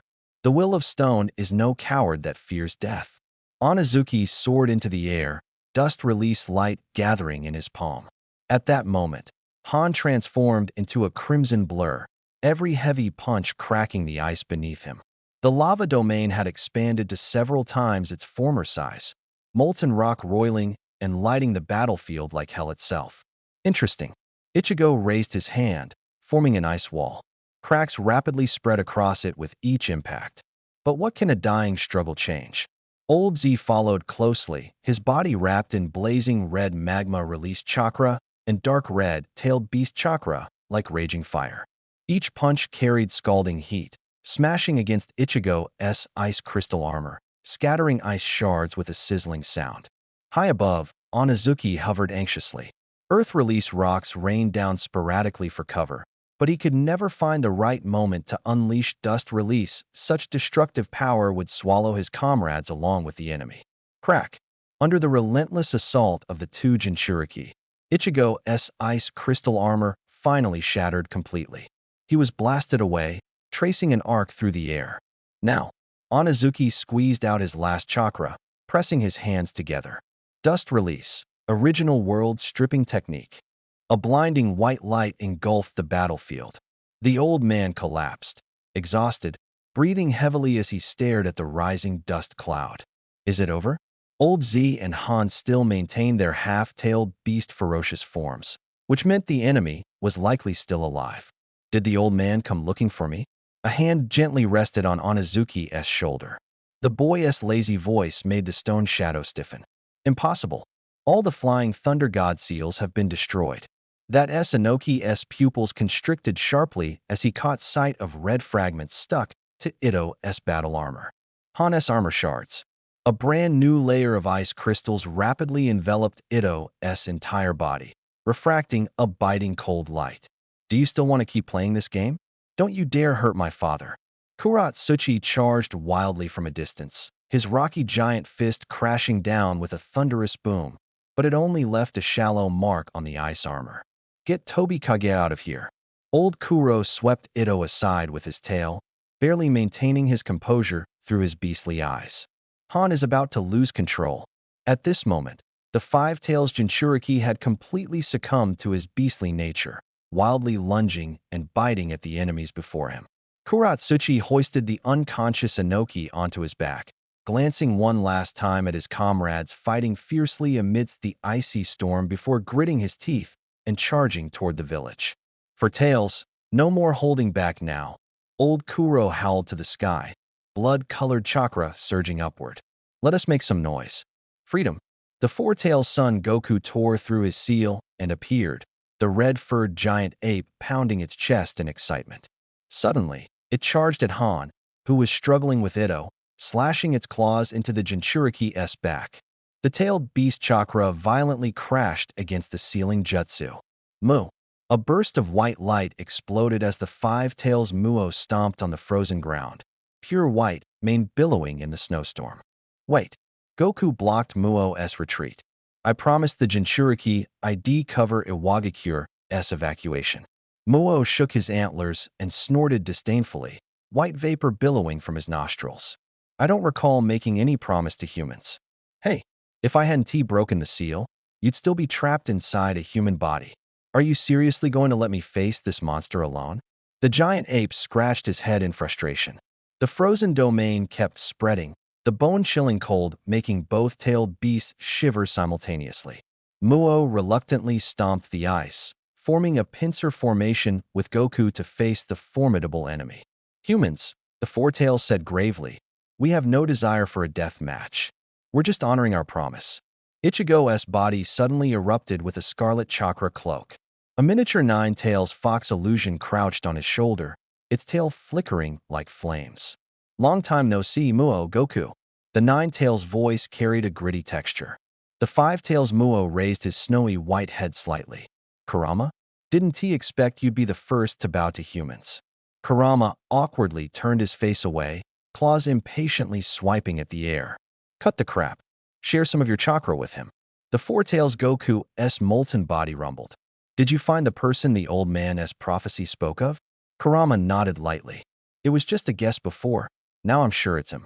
The two-tailed beasts exchanged a glance. Muo's front hoof lightly tapped the ice. Take it. If Kurama trusts him, so do we. They unleashed streams of blue and red energy, like twin rainbows flowing into Ichigo's palm. But as the energy touched his body, it suddenly became chaotic, lacking the three tails' harmonizing influence. The two forces clashed like oil and water. Thanks. Ichigo sat cross-legged on the ice, looking the two giant beasts in the eye. So what is the plan? Want to come to Konoha? Shikaku and Yotobi are there. Kurama's ears twitched subtly, his tail scraping fine scratches on the ice. No. Goku's voice rumbled like molten rock. Old Kuro and I have an agreement we can't leave the land of Earth for 5 years. Kurama suddenly stood, his crimson chakra billowing like a cape. The vow of a tailed beast is heavier than mountains. Let us go, Ichigo. We'll meet again in 5 years. His tail gently wrapped around the boy's wrist, and as he turned, ice crystals shattered under his claws. Take care. Ichigo called back. The nine-tails illusion on his shoulder glanced once more at his companions. As they neared the icy hill where the Raikage was stationed, they heard AI's incessant grumbling. The third Raikage's bronze face flushed purple, his fists clenched on his knees, rattling. Crunch.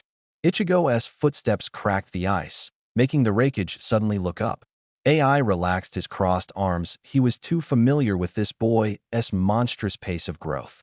As the ice dust cleared, the Raikage's pupils shrank sharply. Before him stood a boy wrapped in ominous red chakra, Kurama's vertical pupils faintly visible through the mist. The crisis is over, Ichigo grinned. Mind giving me a ride back to camp? Really? Raikage's knuckles whitened as he clenched his fists. Uzumaki Ichigo, the promise my son made has nothing to do with me. Like a mountain, he slowly stood up, lightning flickering across the scar on his chest. 5 days from now, a duel at the border between our two nations. If you win, the two tails will be yours, and Kumogakure will submit to Konoha. Father. AI stepped forward anxiously. Shut up. I'm not dead yet. Raikage's roar shook the falling icicles from the ceiling. As Ichigo nodded, the nine-tails chakra sparked like fire at his hair tips. Before turning away, he heard Raikage's restrained, excited whisper behind him.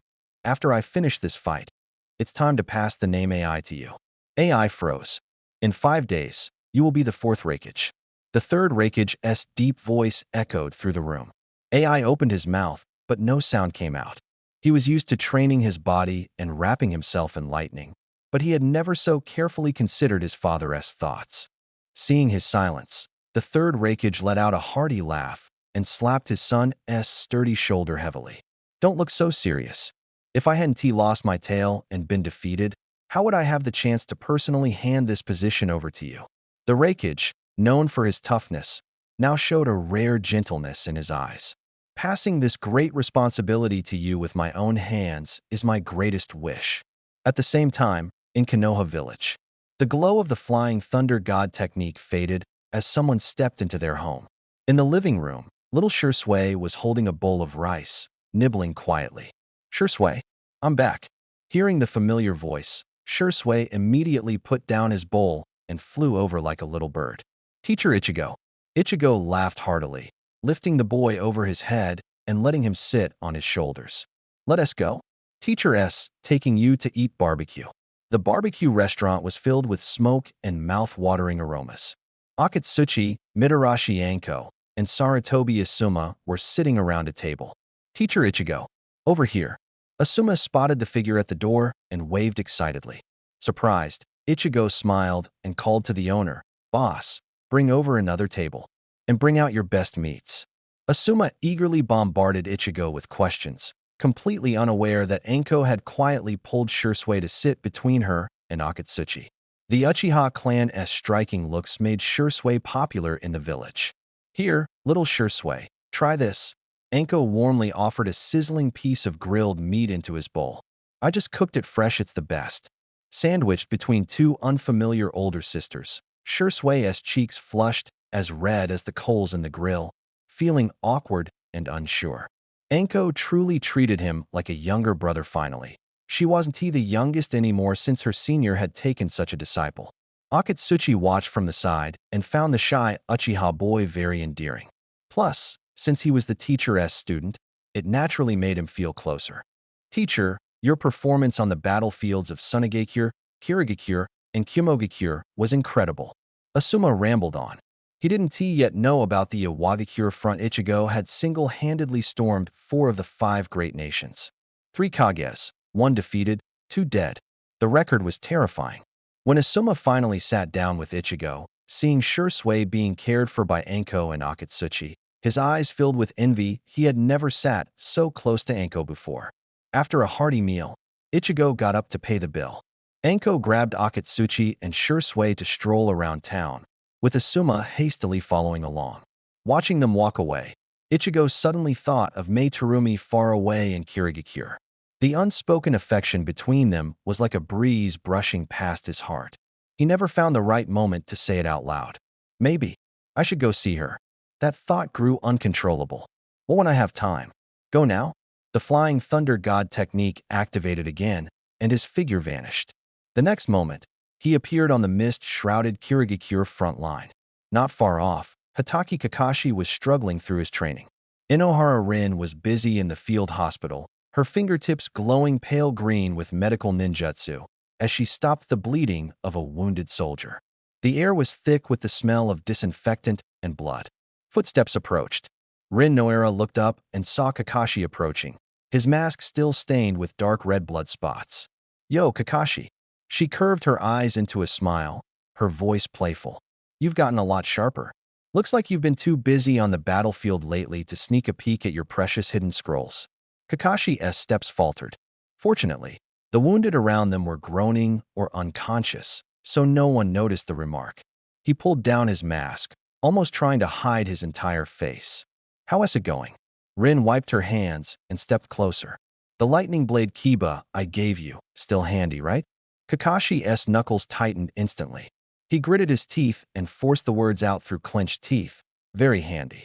So why didn't you say earlier that it's one of the 7 ninja swords stolen from Kirigakure? Do you know how many Kirigakure ninja have hunted me like bloodthirsty sharks recently? Rin looked at the white-haired boy before her, whose hair almost seemed to bristle in anger. She reached out to pat his shoulder, but he sidestepped. She didn't mind and just smiled. I just didn't get the chance to tell you. Hey, you've been on the Kirigakure front for a while now. Have you seen this person? She summoned a strand of chakra at her fingertip, projecting the illusion of Mei Terumi, a young kunoichi with emerald green eyes, into the air. Kakashi shook his head, his voice low. There haven't been many large-scale Kirigakure appearances lately. The occasional raids on the Konoha camp? They're all after my sword. He pressed his hand against the short blade on his back, knuckles white. If Orochimaru hadn't secretly sent someone to intercept, he'd likely be dead already.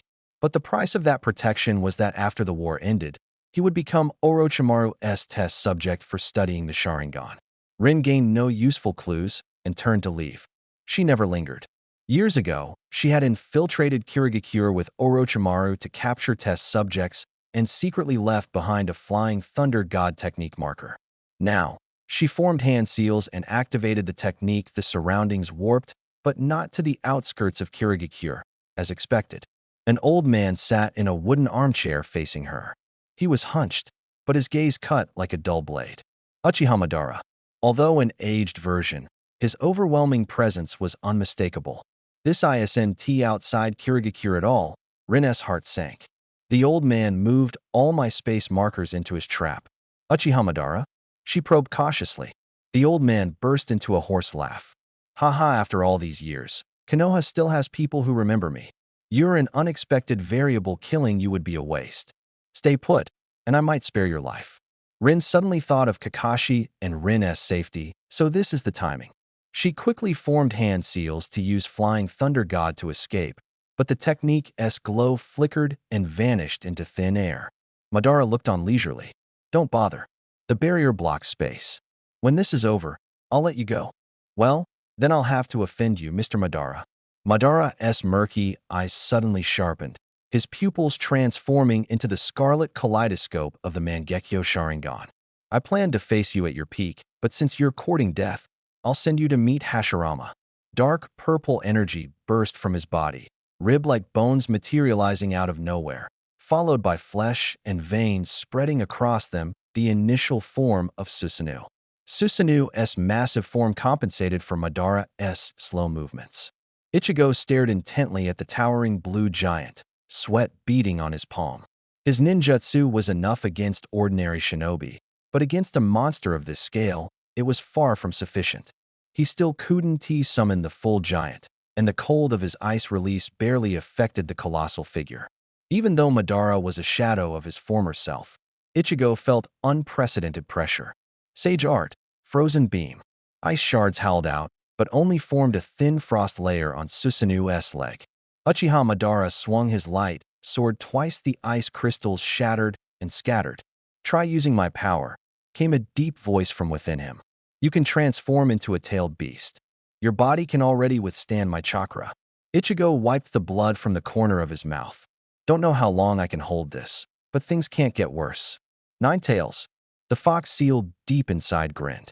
Since the days inside Uzumaki Kushina's womb, it had watched this kid grow. Golden chakra edged in black. Chakra erupted like a volcanic eruption, coalescing in the air into a gigantic fox's head.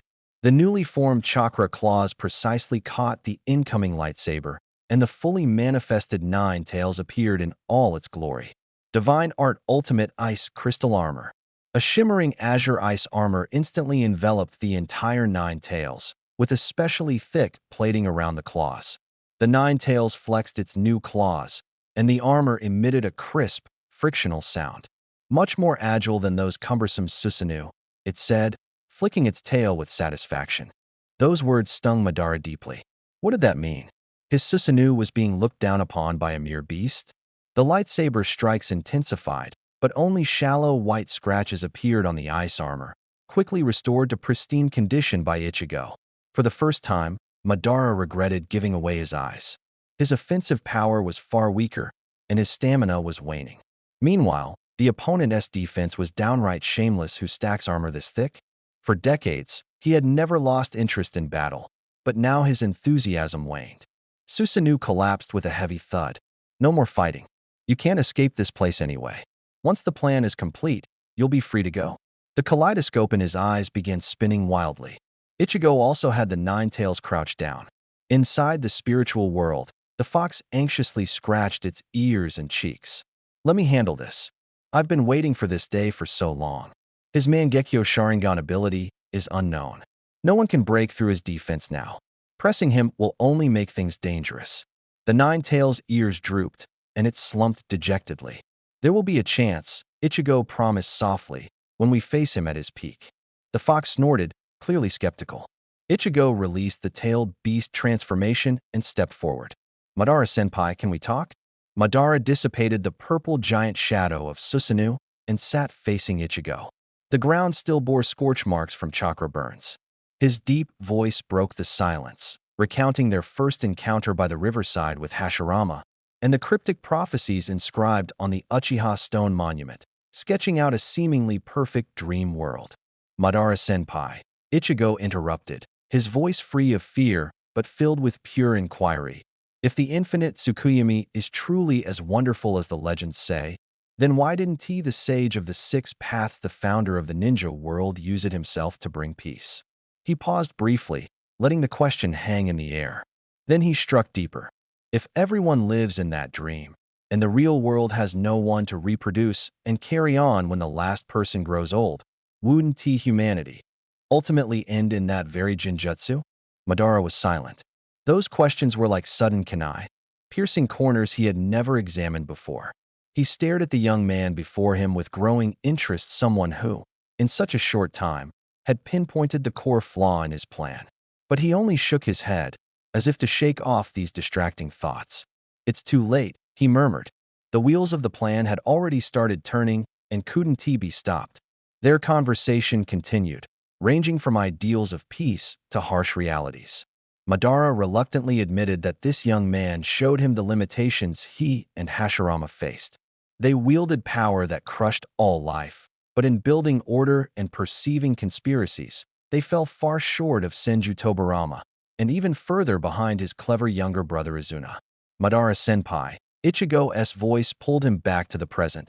Don't trust anything unconditionally. The sage of the six paths once warned me that behind the endless wars of the ninja world might lurk an invisible hand.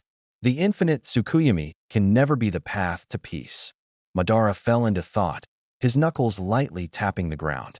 After a long moment, he looked up, a complex gleam flashing in his Rinnegan. At first, I planned to use the power of these eyes to erase your memories of tonight. He paused, a cryptic smile curling at the corner of his mouth. But now I've changed my mind. Maybe it'll be more interesting with you standing in my way. Come, try to stop me. Before I activate the Eye of the Moon, you might just convince me to give it up. The barrier dissolved like mist.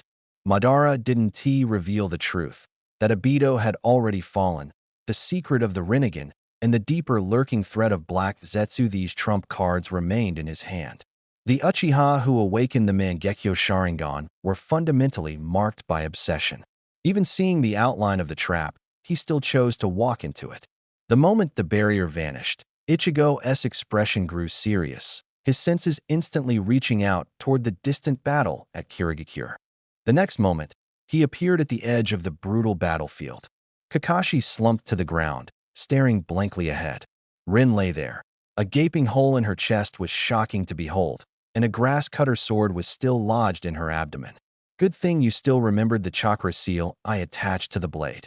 Before Ichigo could finish speaking, he was already by Rin's side in an instant. He swiftly pulled out the sword and carefully poured a vial of glowing blue serum into the gruesome wound. Forming hand seals, a chill surged forth, and a crystal-clear ice coffin instantly encased Rin's body. She's going to be all right. Ichigo turned toward Kakashi and added, and as for Uchiha Obito, there's a good chance he's still alive. Kakashi's body trembled. Hearing that Rin had survived, his tense shoulders finally relaxed, but the words Obito is alive shone like a bright light, making him almost leap to his feet. Even behind his mask, the ecstatic smile was unmistakable. Catching that change in expression, Ichigo's heart skipped a beat, and his vision seemed to darken. He silently lamented, "Uncle Sakuya, I'm sorry. I thought he had already gone off the rails watching that lovey-dovey stuff. But I didn't expect it's not just off. It's completely twisted. I've raised Kakashi to be crooked."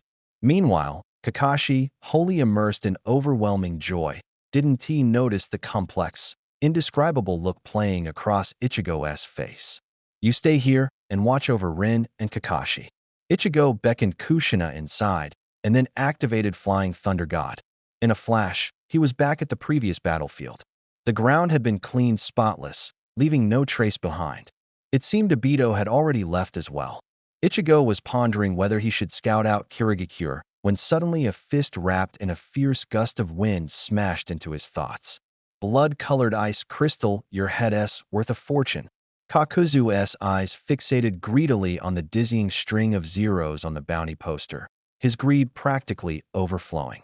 Ah, such nostalgia, Ichigo said as if he hadn't heard, speaking to himself.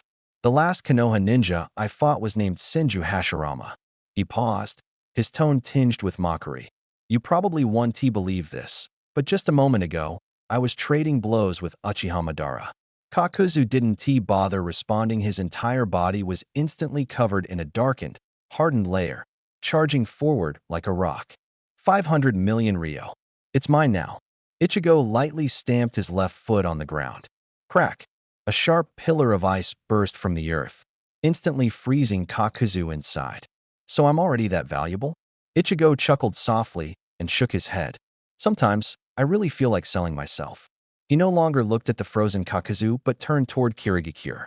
With such a commotion caused by the watermelon pufferfish demon, those in the know understood that Uchiha Madara was pulling the strings behind the scenes. Those unaware might even think he himself was Kirigakure's prodigy. That brat Obito was probably already taken away by Madara for special training. It'd be years before anyone saw him again. Stepping into Kirigakure, a stifling atmosphere hit him, completely unlike Konoha's relaxed and peaceful vibe. After the third Mizuki's suicide, Shursui had taken command in a crisis and stabilized the situation with an iron fist, his tough style rivaling that of his predecessor. Following a familiar chakra signature, Ichigo's eyes flashed with a subtle hint of anticipation. Since he couldn't find Obito, he might as well drop by to see her. His sensing led him to a secluded manor. Inside, besides Mei Terumi, there were two other chakra signatures belonging to elite Jonin. He raised his hand and knocked on the door. From within came a sharp, angry female voice. Who is it? Don't you know today's the weekend? Whoever sent you, you're dead, definitely dead today. The door cracked open slightly. Ichigo smiled and leaned forward. Hey, beautiful, long time no see. Miss me? Mei Terumi froze as she recognized the visitor, her pupils widening slightly in shock. What are you doing here? She hurriedly pulled Ichigo inside, lowering her voice. Do you even know how many people in Kirigakure want you dead right now? Ichigo just smiled indifferently. With his current strength, ordinary shadow-level ninjas couldn't even break through his defense.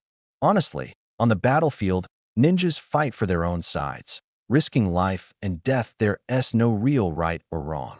The fog-hidden village in Konoha had basically ceased hostilities. Most of the remaining conflicts were because of those few ninja swords. But Ichigo really was ruthless. He snatched away 4 of the 7 ninja swords, then led a surprise attack team, even going as far as confronting the third Mizuki.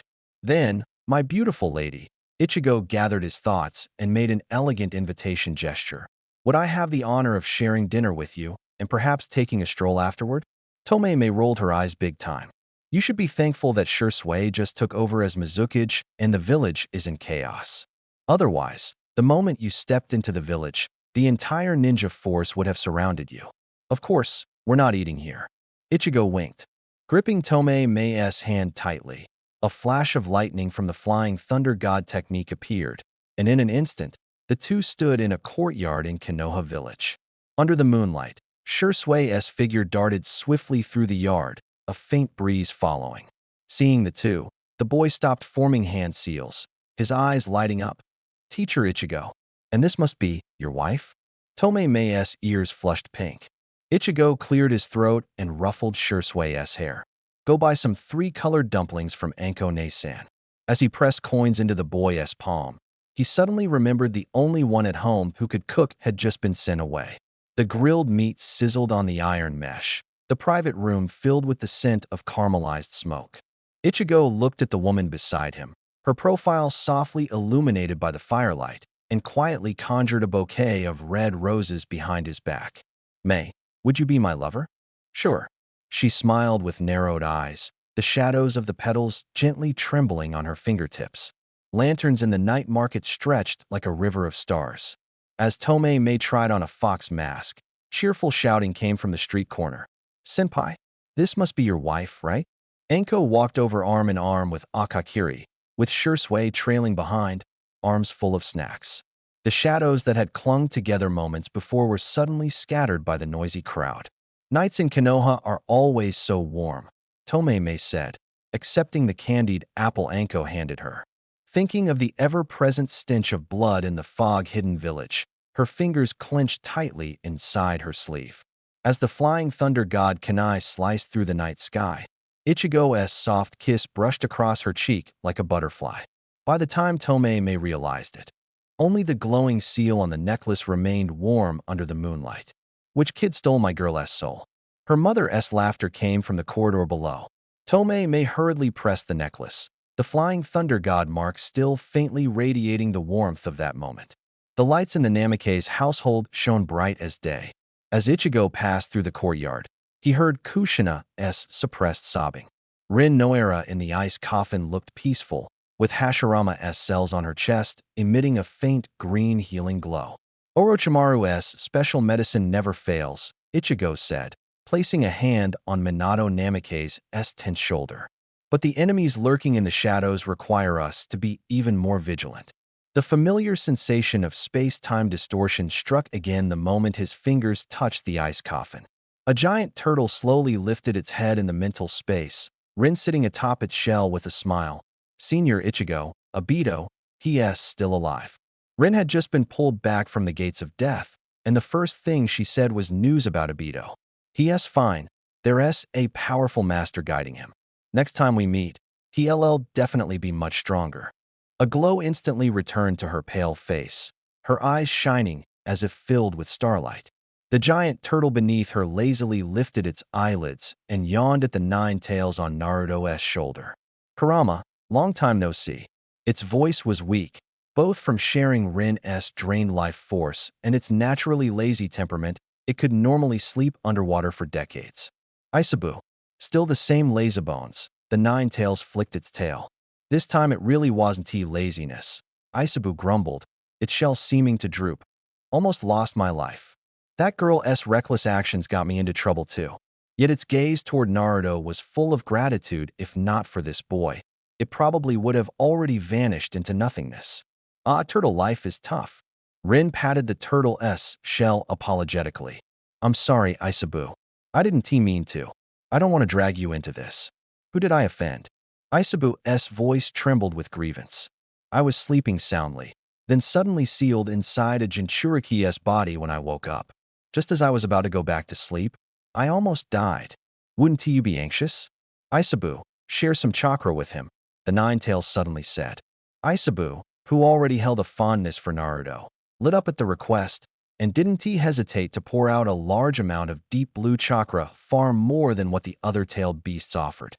"Stop. That's enough." The 9 tails flared up. "If you give that much, are you trying to squeeze in and compete for territory with me?" Isabu quickly withdrew his chakra. The 9 tails then injected the stored chakra from the 4 tails and 5 tails into Naruto's body. After a brief exchange, Naruto and the 9 tails' consciousness withdrew from the mental space. "Everyone, head back." Naruto nodded to the waiting crowd. "Rin is fine. She's getting along well with the 3 tails." Everyone finally breathed a sigh of relief. After the 3 sealing masters set up a barrier, they left one after another. Minato Namikaze looked at Naruto. "In a few days, the election for the 4th Hokage will take place. Tomorrow, we need to visit the Hyuga, Uchiha, and other major clans to seek their support." Minato nodded calmly, but Kushina's eyes sparkled with excitement. She couldn't be Hokage herself, but if her husband was elected, it felt like she was touching that dream too. Other candidates in the race included Senju Shigaraki and Shimura Danzo. Surprisingly, none of the legendary 3 legendary Sannin were running. Tsunade would have been a sure winner if she had entered, but she had no interest. Jiraiya was too busy chasing Tsunade to care about politics, and if Orochimaru gained power, Konoha might become his experimental playground. The next morning, Kushina eagerly dragged Naruto out of bed. The Hokage position was within reach, and she burned with passion. Their first stop was the Uchiha clan estate. The new clan head, Uchiha Fugaku, waited at the gate. and when their eyes met, they shared a knowing smile. Upon hearing that Minato Namikaze was nominated for 4th Hokage, Fugaku's eyes lit up instantly. This is great. He rubbed his hands together, barely able to contain his excitement. If Minato becomes Hokage, the Uchiha clan's status in the village will definitely change. His smile mirrored Kushina's beside him. Minato and Naruto exchanged a glance, both a little helpless. Ahem. Fugaku cleared his throat and quickly composed himself, gently pushing forward a small boy beside him. Naruto, this is my son Itachi. He is extremely talented. Since you took Shursui as a student, why not take Itachi as well? Naruto looked at the boy, who was unervingly quiet, and thought of Shusui's increasingly strange behavior and Kakashi being led astray by Akaboshi. He shook his head with a bitter smile. Brother Fugaku, you might be overestimating me. I'm really not good at teaching kids. Kakashi and Shursui have both gone a little off track under my care. His voice carried a hint of self-blame. Remembering the trust placed in him by White Fang and Shusui's parents, he couldn't bear to disappoint others again. Fugaku thought about Kakashi's transformation. The cold, aloof youth had become a bit more relaxed under Naruto's guidance, and his abilities had leapt forward. Gritting his teeth, he said firmly, Naruto, Itachi is a serious and cold child. Besides you, I can't think of a better teacher. When Naruto learned that Fugaku had taken 4-year-old Itachi into battle, his eyes widened. This father was seriously unreliable. All right, I'll agree, Naruto sighed at last. But brother Fugaku, you should probably pay more attention to your own parenting than to mine. Having secured the Uchiha clan's support and unexpectedly gained a 4-year-old disciple, the three then went to the Hyuga clan's residence. Hyuga Hizashi, who had just succeeded as clan head due to his contributions in the battles at Sunagakure and Kirigakure, along with his brother Hayashi, both Naruto's comrades in life and death, naturally expressed their support. That day, they visited all the major ninja clans of Konoha.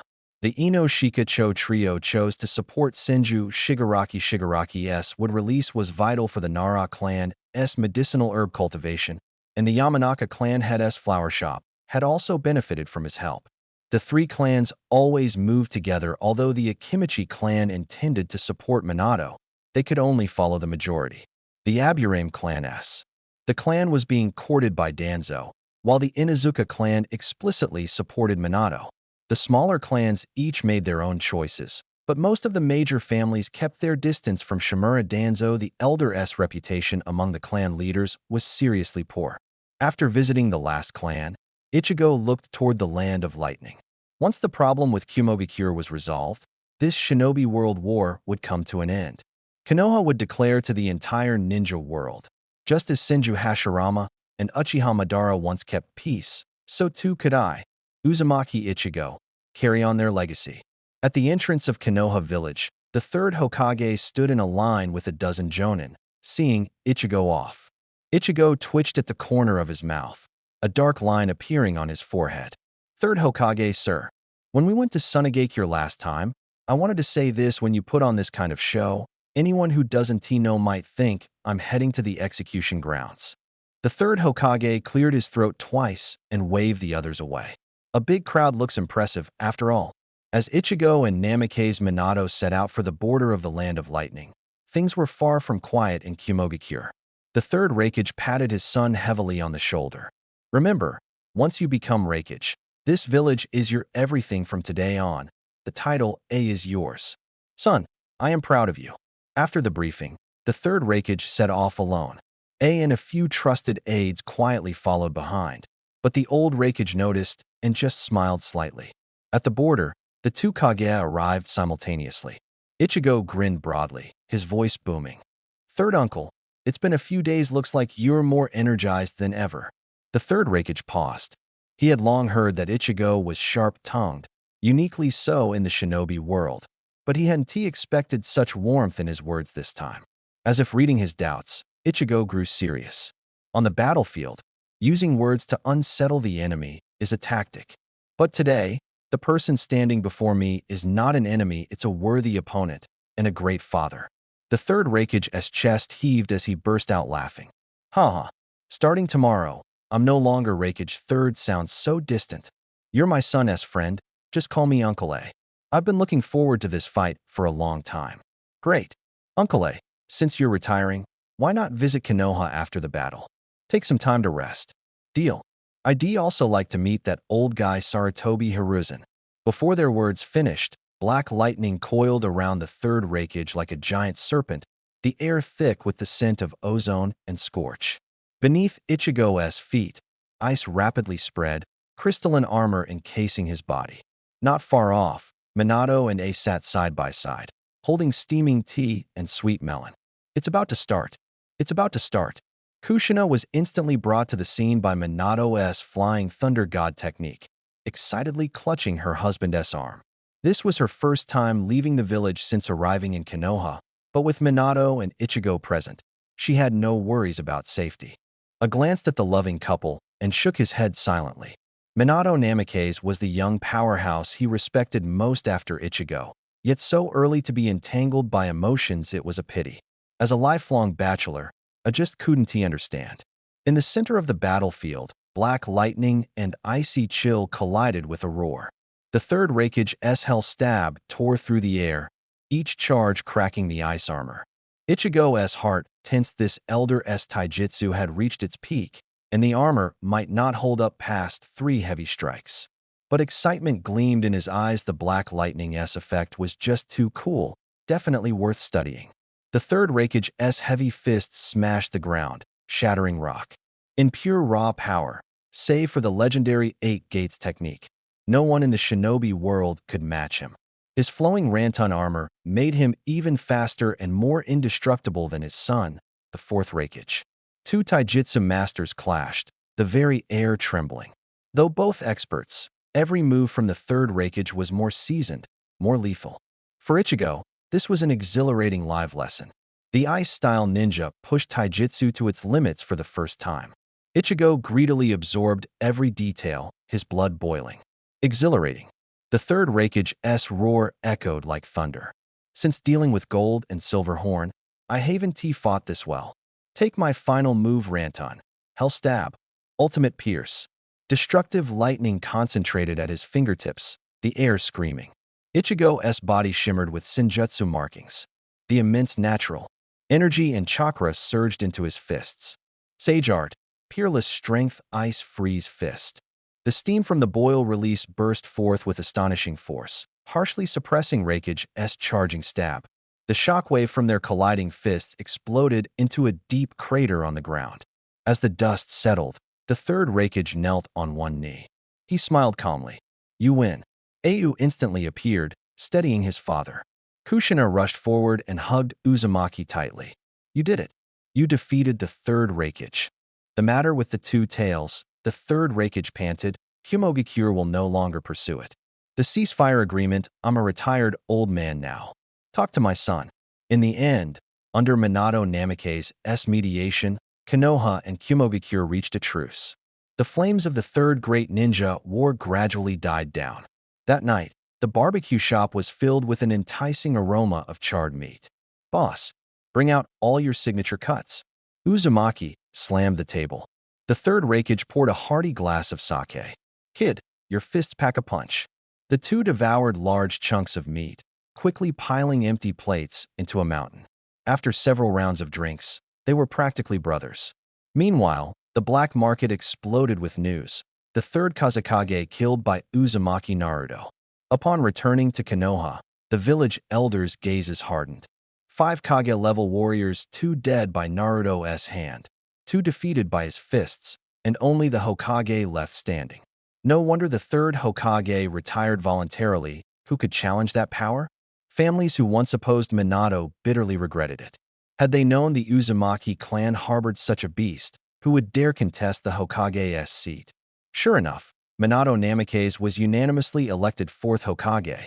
The announcement of his marriage to Kushina Uzumaki sent shockwaves through the ninja world. Ninjas everywhere received the news with numbness. The third Kazekage's death was now irrelevant. Their only concern, would the third Hokage be next? Was this madman aiming to earn the title Terminator of the 5 Kage?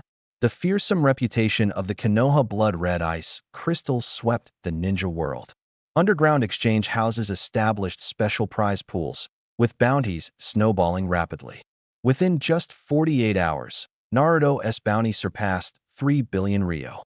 It was said the fourth Kazekage of Sunagakure, upon hearing about the prize, spent day and night mining desert gold. The village desperately needed that windfall. As the biggest winner of the war, Konoha was vilified by other ninja villages as a war instigator. The third Hokage Hiruzen Sarutobi's reputation suffered collateral damage. After all, looking back, the misfortunes of the current 5 Kage all somehow related back to that red-haired kid. The third Raikage stayed as a guest at Uzumaki's residence. Hiruzen Sarutobi came to visit, and the two shared a long conversation over tea. When speaking of the deaths of Gold and Silver brothers, the third Raikage calmly lifted his cup. "They killed my teacher and yours. That debt is finally settled." Hiruzen nodded, the steam from his tea blurring the wrinkles on his face. Konoha gradually brightened with festive colors. Preparations were underway for Minato Namikaze and Kushina Uzumaki's wedding. With both sets of parents gone, Jiraiya and Tsunade would attend as elders. During that month, medical teams brought good news. Rin Noera had awakened.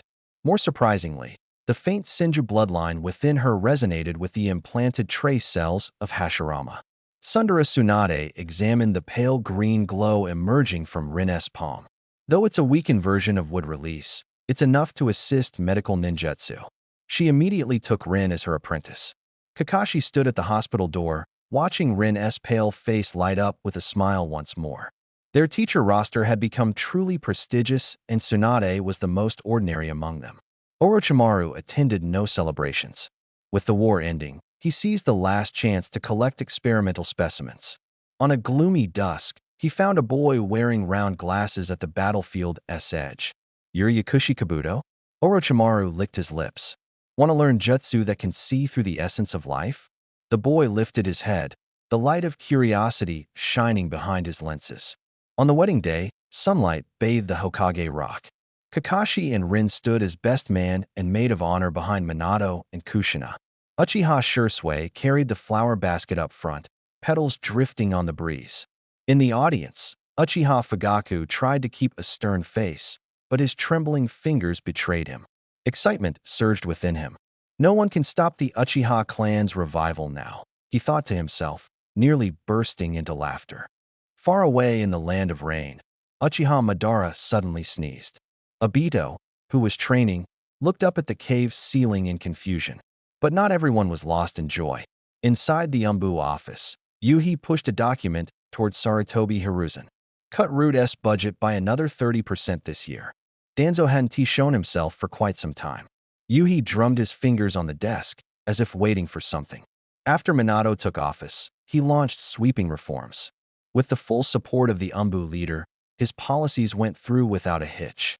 When the Shimura clan tried to resist, a giant blue cat appeared over their territory. The two tails, Yatobi, yawned, and the Shimura elders quickly changed their minds. The most troublesome was still the Uchiha clan. Minato took back the guard squad's authority but offered them better compensation, a new base in the heart of Konoha and spots in the Umbu. When Fugaku received the document, his palms were sweaty. He'd long known the guard squad was a hot potato. Now that he could officially let go, he actually felt relieved. As for Root, Yuhi stared at the corner of the map marked Root. Those brainwashed ninja were like tumors, but forcibly removing them would only cause more casualties. "Cut off their supplies first," Yuhi told Minato. "Let Danzo feed those puppets himself." In the new laboratory district, Orochimaru watched Yamato use wood release to raise an entire row of buildings, smiling with satisfaction. Now that Konoha's two real power players were allies, he could finally focus on researching forbidden jutsu in peace. "Hokage?" He chuckled softly and shook his head. "Nothing beats this kind of freedom." Morning sunlight spilled across Yuhi's face as he stretched lazily and ambled toward the Hokage's office building. This life, doing research every day and occasionally asking the fourth Hokage for some funding, was truly comfortable. The elders now avoided him whenever they saw him. Minato still greeted him politely, but Yuhi? He had Yatobi stationed outside the elder's house. napping with his huge cat tail blocking the door tight. To solve the problem of tailed beasts disturbing the village, Yuhi opened a cat cafe in central Konoha. The Two Tails cats served as the manager, and the Uchiha clan's ninja cats were the staff. Villagers found these coffee-serving cats utterly charming after all. A family that loved cats couldn't be all bad. Yutobi became obsessed with a snack called cat sticks, and all the cafe's earnings piled up under his pillow in huge heaps. Now, even the third Hokage kept some in his desk drawer, just a few offered, and the cat manager would retract his claws and squint contentedly. Cat sticks became Konoha's most sought-after hard currency. For year-old Uchiha Itachi was thrown into ninja school by Yuhi. Kids should be playing in the dirt. After school, Shursui would take him through the market to buy 2 skewers of tri-colored dango. As for Yuhi himself, he frequently shuttled between Konoha and Kirigakure. Normal diplomatic duties of the Umbu leader, he always explained. Until the day Minato blushed and announced, "Kushina is pregnant." The red-haired woman gently cradled her belly, glowing like she was wrapped in soft light. Everyone knew the risks of a Jinchuriki's pregnancy. Her seals were weakest during childbirth. But Minato held his wife's hand tightly. I can't let her have regrets. Now it was Yuhi's turn to worry. Kushina's chains writhed in the courtyard like octopus tentacles. I want Kirigakure's Sakura Machi. Right now? The 7-month pregnant woman sat under the eaves, her hair moving as if in a windless breeze. Minato rushed to soothe her, while piles of paperwork cluttered Umbu assistant Shikaku's desk. Tsunade had originally planned to travel the world, but took in Rin Noera as her apprentice. If I take a student, I have to be responsible until the end, she said with crossed arms in the hospital hallway, looking out at the bustling streets. Konoha was at its peak, and Yuhi sometimes wondered, what would happen if that masked guy showed up now? On the full moon night of the 10th month, Minato stroked Kushina's belly. We'll name him Naruto, after Jiraiya Sensei's first serious novel. You guys pick names way too casually. Yuhi pointed to the neighboring direction. That Makoto family's kid named Sasuke too. Suddenly, Kushina's chains wrapped around his ankle. Enough. Any objections? And no. Ichido raised both hands in surrender as the chime from the cat cafe jingled outside the window. Minato scratched his head awkwardly. Should he really admit that the name he picked was kicked off the bed by Kushina? Jiraiya's novel titles really saved his life. The day Kushina gave birth, Minato was pacing anxiously outside the back mountain. Her cries pierced the night, echoing through the valley. Just as the child was born, a figure suddenly tore through space and appeared. Rin saw the silhouette and held her breath. Obito. Sure enough, she was the one who understood him best. In the original story, Minato and Obito fought for so long without recognizing each other, but Rin saw through him at a glance. Rin. That soft call shook Obito to his core. That voice, he could never mistake it, not even in death. In that fleeting moment of clarity, the left eye beneath his mask suddenly burned with pain. His Mangekyo Sharingan spun uncontrollably. I'll get out. Get out of my head. After struggling, his voice turned icy cold. Rin is already dead. No matter how convincing the imitation you create, fake is always fake. Step by step, he advanced towards Rin, each step like struggling in quicksand. Obito, don't you recognize me? The breathing beneath the mask grew heavier, his steps more labored. Outside, the battle raged on fiercely. Sasori's puppet army clicked and clattered, Kakuzu's tentacles flicked wildly, and the Rinnegan of Pain's 6 paths flashed cold light in the air. Sarutobi Hiruzen led the 3 legendary ninjas to pin down Pain, while the third Raikage's lightning style shattered Sasori's puppets to pieces. Taking advantage of the gap, Ichigo used Minato's Flying Thunder God technique to teleport to the delivery room. Obito, so you're alive after all. That old Uchiha Madara really trained you well. Though your mind isn't quite clear, don't worry, I'll fix you. Ichigo-kun Uzumaki Ichigo. Die. The last spark of clarity in Obito's eyes was swallowed by blood-red illusions, and he fully succumbed to Genjutsu puppetry.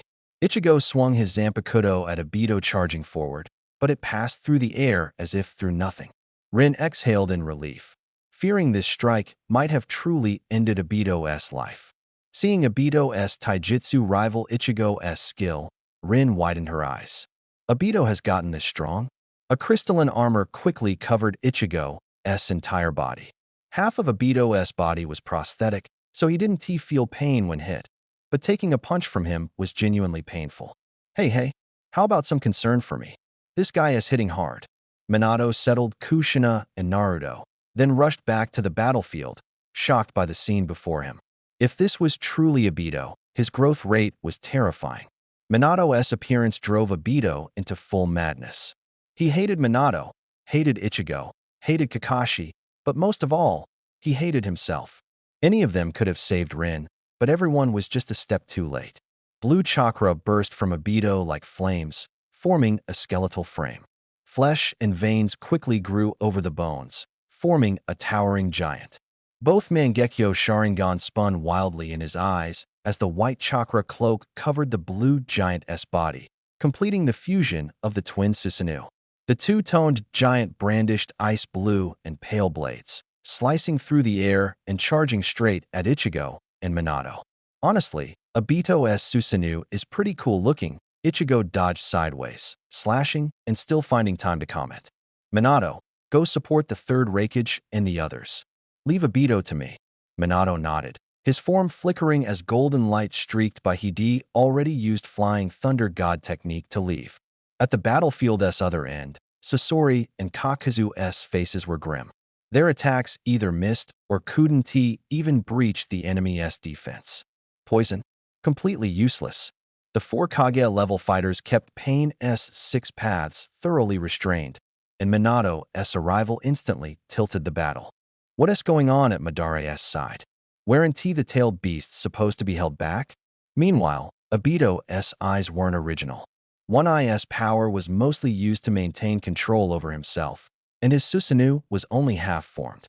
The spreading ice crystals on the ground constantly eroded him, making his movements more sluggish. Enough. Half is enough. Obito growled, and the two tails appeared behind Ichigo out of thin air, the Sharingan pattern slowly spinning in its cat-like pupils. The two giant beasts formed a pincer attack. Ichigo was restricted within the village, and most of the large. The range ninjutsu could not be executed. Just as he prepared to harden himself against the tailed beast transformation, a gray Susanoo thundered down. Uchiha Fugaku piloted his Gundam and arrived, and only after seeing Ichigo unharmed did he secretly breathe a sigh of relief. If Ichigo and Minato had fallen here, the Uchiha clan's status in Konoha would once again be marginalized. Before he could finish that breath, a crimson nine-tails fox suddenly leapt into the battlefield. With a swipe of its sharp claws, it fiercely pressed Fugaku's Susanoo into the ground. Inside the mental space, Kushina was hopping mad. Kurama, you've got the wrong person. That's one of us. The nine-tails reluctantly released its claws and snapped. I'm not mistaken. I just equally hate every single Uchiha. Yet as it spoke, its ears twitched involuntarily, betraying its unease. Fugaku struggled to stand, blood trickling from the corner of his mouth. The nine-tail strike had shaken his insides violently. Rin Noera had been trying to communicate with the three tails Isabu sealed within her, but Isabu was well aware of its own strength and the strength of this Jinchuriki. Neither of them made a move to interfere, which was the biggest favor they could provide. Obito sensed the worsening situation. The space around him distorted as he used space-time ninjutsu to quietly escape. Only the controlled two tails remained, roaring fiercely in front of Ichigo. Fugaku immediately dispelled his Susanoo. His ocular power was precious, he spared no unnecessary use. The nine tails fixed its gaze on the controlled two tails, a gleam of excitement flashing in its eyes. Usually enjoying its freedom, the nine tails had often boasted in front of the two tails and harbored a pent-up fury. Now that the chance had come, it was ready to unleash its wrath. At the edge of the battlefield, the figures of the 6 paths of pain, Sasori, and Kakazu were sucked away by a whirlpool and vanished without a trace. The greatest destruction from the entire fight was actually the mess left behind as the nine tails chased down the two tails. The nine tails had long forgotten the taste of freedom. Taking advantage of the tailed beast transformation this time, it frolicked wildly outside until fully satisfied, then returned to the ceiling space. Kushina, that was a blast. Next time anything comes up, be sure to call me again. In the back mountains of Konoha, the two tails Isabu collapsed, covered in wounds. The intense pain finally broke through the illusionary binding. Kurama, you went way too hard. Inside the ceiling space, the nine tails laughed triumphantly. That was a Mangekyo illusion. If I didn't beat you awake, how could you escape? Isabu flicked its tail and glanced at the sulking nine tails beside it. Now free as a cat, it couldn't be bothered to quarrel with an old fox who had guarded an empty den for decades. The battle was over. Konoha had suffered almost no casualties, but the organization Akatsuki, along with those strange Rinnegan eyes, had been etched like a brand into everyone's hearts. The Rinnegan, the mysterious powerful enemies, an unheard of organization capable of gathering such strength. What exactly were they after? Jiraiya crouched down, his fingertips brushing over the scorched marks on the ground. The Rinnegan, those were Nagato's eyes. And the leader's silhouette was unmistakably Yahiko. What had really happened? Why were there 6 pairs of Rinnegan? He suddenly stood up, dust falling from his sleeves. I have to go to Amage Cure, he said in a low voice, yet with unmistakable resolve. My disciples there possess the Rinnegan. I must confirm their safety. You're crazy. Tsunade's angry shout nearly lifted the roof off. She slammed a fist down, and half of Jiraiya's body sank into the earth. Isn't that leader one of the 3 apprentices you took in Amage Cure? If you go now, are you rushing to your death? Jiraiya remained silent, not struggling free. How could he not know this was a deadly risk? But Yahiko had manifested the Rinnegan. What about Nagato and Konan? Were they still alive? At that moment, a chill approached. A figure wrapped in cold energy walked over, dragging 2 writhing white humanoids. Jiraiya-senpai, please stay calm, he said, tossing the 2 beings called White Zetsu to Orochimaru nearby. The situation is more complicated than expected. Tonight, we'll handle the aftermath and extract intelligence from them. Tomorrow, we'll discuss our strategy together. He turned to Orochimaru and added, Teacher, these were found outside the village as watchers. Their body structure closely resembles a weakened version of the first Hokage's cells. Their research value should be very high. It was a sleepless night. The Akatsuki's raid. The powerful shinobi of Konoha were left sleepless, all eagerly awaiting the secrets hidden within the minds of those 2 white Zetsu. The next day, the atmosphere inside the Hokage's office was heavy with tension. Orochimaru, bearing a pair of dark, heavy circles under his eyes, croaked hoarsely from White Zetsu's memories. I saw Uchiha Madara. Those words struck like a thunderclap. Fugaku Uchiha, sitting among them, felt as if his chair suddenly sprouted spikes. Good news, the ancestor is still alive. Bad news, the ancestor is really still alive and causing trouble. Fugaku's heart cried out in despair. It's over. This isn't some divine manifestation anymore. It's a full-on appearance, and he has already stirred up such a huge mess the moment he showed up. But heavier news followed in quick succession. Uchiha Obito calmly dropped another bombshell. The leader of yesterday's attack on Konoha was Uchiha Obito. Fugaku felt as if he'd been kicked off a cliff again, plunging into an abyss. Another Uchiha. He had been tirelessly trying to pull the clan back toward the village center, but these ancestors just kicked all his efforts to the curb. A murmur spread through the room. Obito, many still remembered that name, the 4th Hokage's disciple, the original owner of Kakashi's Sharingan. But, everyone, don't jump to conclusions just yet. Obito's tone softened a bit. Madara Uchiha himself is most likely dead. Obito is probably just being controlled by his will, a puppet. Right now, you could say he has inherited Madara's true legacy. If we can help him break free of that control, Konoha might gain an extra Hokage-level powerhouse for free. Those words were like a ray of light, pulling Fugaku back from hell to earth. His heart soared with joy. Uchiha blood, huh? How long had it been since the clan produced a Hokage-level fighter?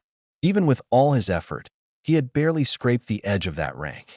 From this moment on, all information about Uchiha Obito will be classified as Konoha's highest secret. Minato's voice was resolute, eyes scanning everyone present. No one may discuss it or inquire about it. He exchanged a glance with Obito, both understood without words. The information had to be sealed tight. If the rumor Uchiha Obito attacked Konoha spread, that boy would never be able to turn back. A hoarse, low laugh broke the silence. It was Orochimaru. That organization, called Akatsuki, his golden, vertical pupils flickered with dangerous light, operates like mercenaries, recruiting rogue experts from various ninja villages. Jiraiya?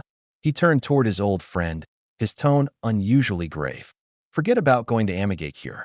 The waters there run far deeper than you think. If the memories I extracted from the two captured white Zetsu are correct, Salamander Hanzo is probably dead. What? Hanzo? Tsunade gasped, and Jiraiya drew in a sharp breath. Both knew better than anyone what Hanzo's half-god strength meant. This intel finally shattered Jiraiya's hopes of venturing there, or rather, Tsunade's merciless punch to his head brought him back to his senses completely. The turmoil eased. Minato stood alone by the Hokage office window, moonlight casting shadows over his furrowed brow. The towering purple giant from yesterday's Susanoo and its suffocating pressure lingered in his mind like a nightmare. The gap in power was so stark, so raw. He spread his palm, eyes steady. Rasengan, Flying Thunder God, we need to speed things up. After sharing the intel, Orochimaru vanished like a gust of wind down the corridor, heading straight for his underground lab. Those two bodies named White Zetsu were, in his eyes, treasures even more fascinating than Hashirama's cells. For the coming months, that lab would likely be his only home. Thankfully, he had a young assistant named Kabuto by his side to manage things, or he might just drop dead at the experiment table from exhaustion. Everyone gradually dispersed, each digesting the avalanche of information they absorbed in those short minutes enough to upend their understanding of the ninja world. Obito found Kakashi and Rin, revealing the truth about himself. Upon hearing Obito was controlled, Rin's clenched fists trembled slightly, but learning he had grown stronger brought tears of relief to her eyes. Kakashi remained silent, but in his visible eye burned a fierce sense of urgency. That underdog. Has it really come to this point? Yet none of them were desperate. They believed in teacher Minato and Ichigo, but most of all, they believed in Obito himself. He would definitely come back. Days seemed to return to their usual rhythm, but beneath the surface, turbulent currents swirled. Minato devoted most of his time to intense training, while the complicated political affairs fell on the shoulders of the big sucker number 1 Shinju. Ichigo trained daily under the third Raikage. The hardy Raikage waved his hand. You and AI are brothers, so you're my juniors. Teaching you storm release and taijutsu is nothing. Ichigo had long admired the powerful and splendid storm release that fused water and lightning release, so he trained diligently. After daily training, he would meet with Terumi Mei, making his days fulfilling and pleasant. While some enjoyed peace, others had headaches. Big sucker number 2, Sarutobi Shinosuke, looked at the mountain of paperwork on his desk and sighed, holding his forehead. Uzumaki Ichigo, the Umbu captain, hasn't done any work since taking office, just occupying the position without doing anything. Within Konoha, an uneasy calm was barely maintained, but the ninja world was already in an uproar. Rumors spread like wildfire. The third Raikage and the third Kazekage both died at Uzumaki Ichigo's hands. Konoha's 9 tails and 2 tails went berserk one after another. Uzumaki Ichigo and 4th Hokage Minato Namikaze were severely wounded and near death, no longer handling affairs. The legendary 3 ninja had all left the village. Konoha, the outside voices were filled with greed and probing, is now just an empty shell. Orochimaru had not left his underground laboratory for weeks. Tsunade South residence on Shikujo Street was just an arrow shot away from Konoha, with Jiraiya following closely behind her. Spies sent from other ninja villages were ordinary people without chakra training, naturally unable to grasp these powerful figures' movements. Konoha remained silent about the rampant rumors, which outsiders took as tacit acknowledgement. The smoke of war had not yet risen among the great ninja villages, but the Grass Village was already eager to declare war on Konoha. In the Hokage's office, Minato Namikaze pressed his fingers on a scroll delivered by the Umbu, his brow furrowed. Please have your captain come immediately. At that moment, Ichigo was sparring in the training ground with the third Raikage. Might Guy watched attentively from the sidelines, his eyes burning with fierce passion.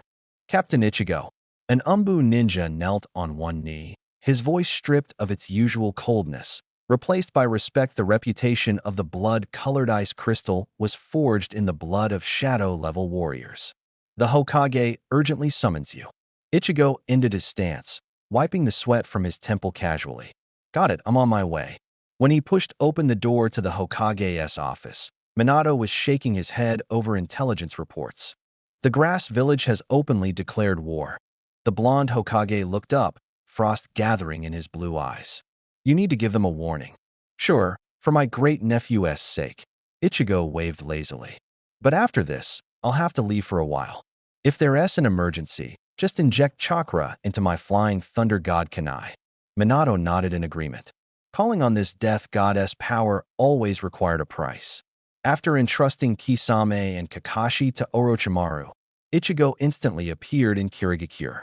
He turned down an alleyway he knew well and stopped in front of Terumi Mei's home.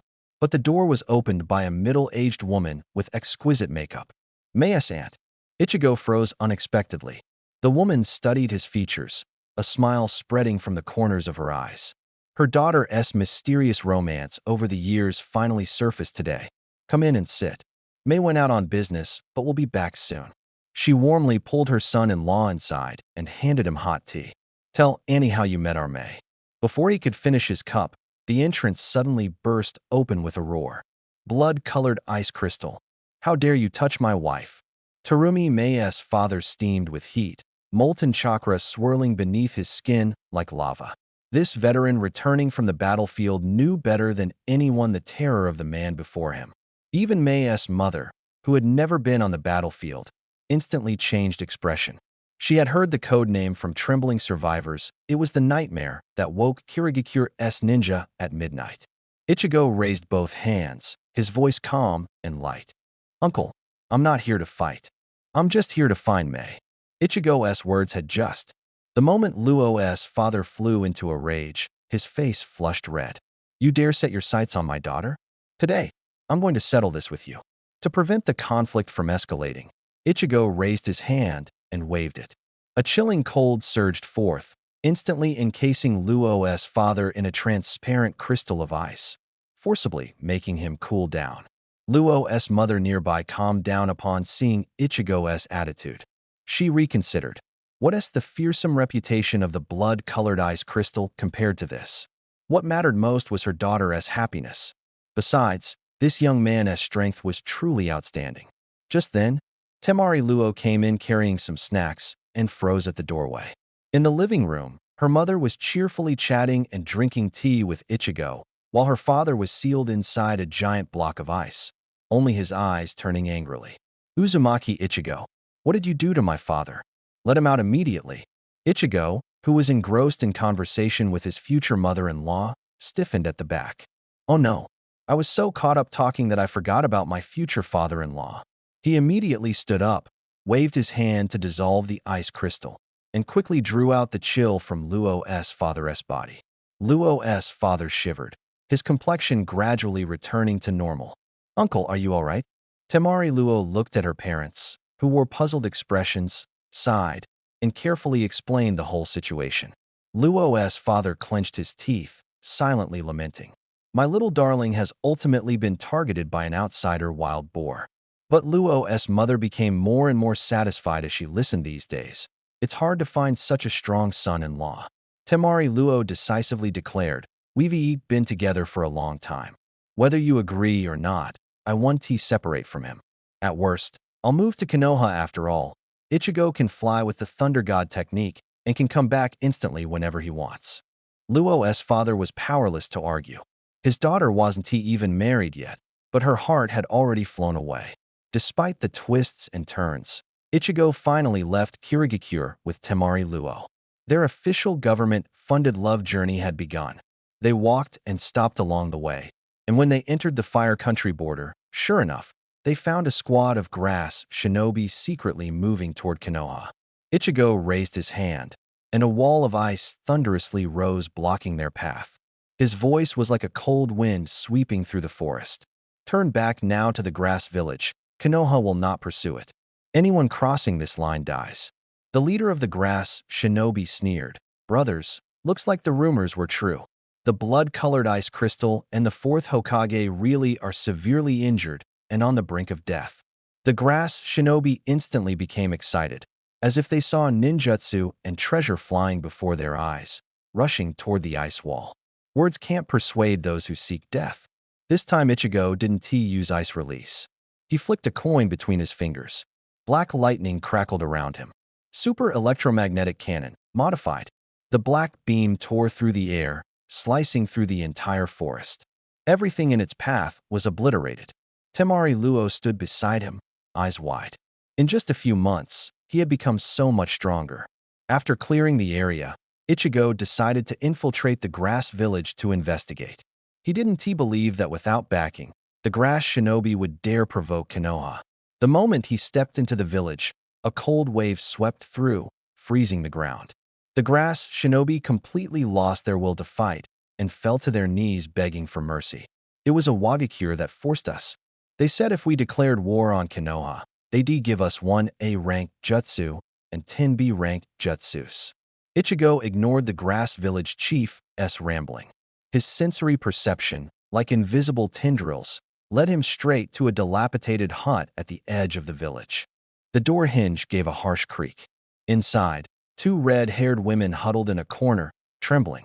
Their eyes fell on the older woman's arm, covered in bite marks. Ichigo felt a burning fury instantly rise to his head, scorching his chest with pain. How dare they treat my Uzumaki clan like this? He carefully escorted Karen and her mother back to Konoha, entrusting them to Orochimaru. The frequent use of healing techniques had drained Karen's mother's vitality, like a candle about to burn out. Now, in the entire ninja world, probably only Orochimaru could extend her life. Having settled things, Ichigo left quietly with Temari Luo, leaving behind an empty grass village. He spared all the villagers. The wealth accumulated in the village was enough for them to start a new life elsewhere. On the road, Ichigo glanced at the figure beside him. Has there been anything unusual in Kirigakure recently? Temari Luo turned her head, thinking for a moment. Not really anything major except that Lord Shikura has become unusually withdrawn and almost. The text cuts off here. No outsiders allowed. This is very different from his usual style. Sure enough, Ichigo understood clearly that Obito had chosen the Hidden Mist Village as his hideout. He calmly revealed the conspiracy involving Obito and Akatsuki. Terumi Mei's eyes widened in shock. Then a hint of touched trust appeared in her gaze. Seeing her adorable expression of surprise and bewilderment, Ichigo couldn't help but lean down and gently kiss her on the lips. Remember, if anything feels off, notify me immediately. I'm right behind you. At dusk, under the nearly furious glare of Mei's father, Ichigo escorted Terumi Mei home. The Flying Thunder God technique was truly convenient. He thought to himself, if Senju Tobarama knew his descendant was using the technique he invented for dates, he'd probably jump out of his grave in anger. As night deepened, Ichigo's figure flickered and suddenly appeared behind Kaku. Who's there? Kakuzu, a battle-hardened veteran, reacted astonishingly fast. The moment he sensed the chakra fluctuation, his arm was already covered in hard rock as he swung a powerful punch backward. Ichigo's body had been tempered through countless forces and was now unbreakable. He casually lifted his hand and firmly caught the rock-hard fist that could shatter stones. Kakuzu-senpai, long time no see. Kakuzu's pupils shrank abruptly as he whispered in disbelief. Impossible, we never fought that night, how could you know? This is our first meeting. Ichigo smiled and patted his stiff shoulder. That's right, it's the first time.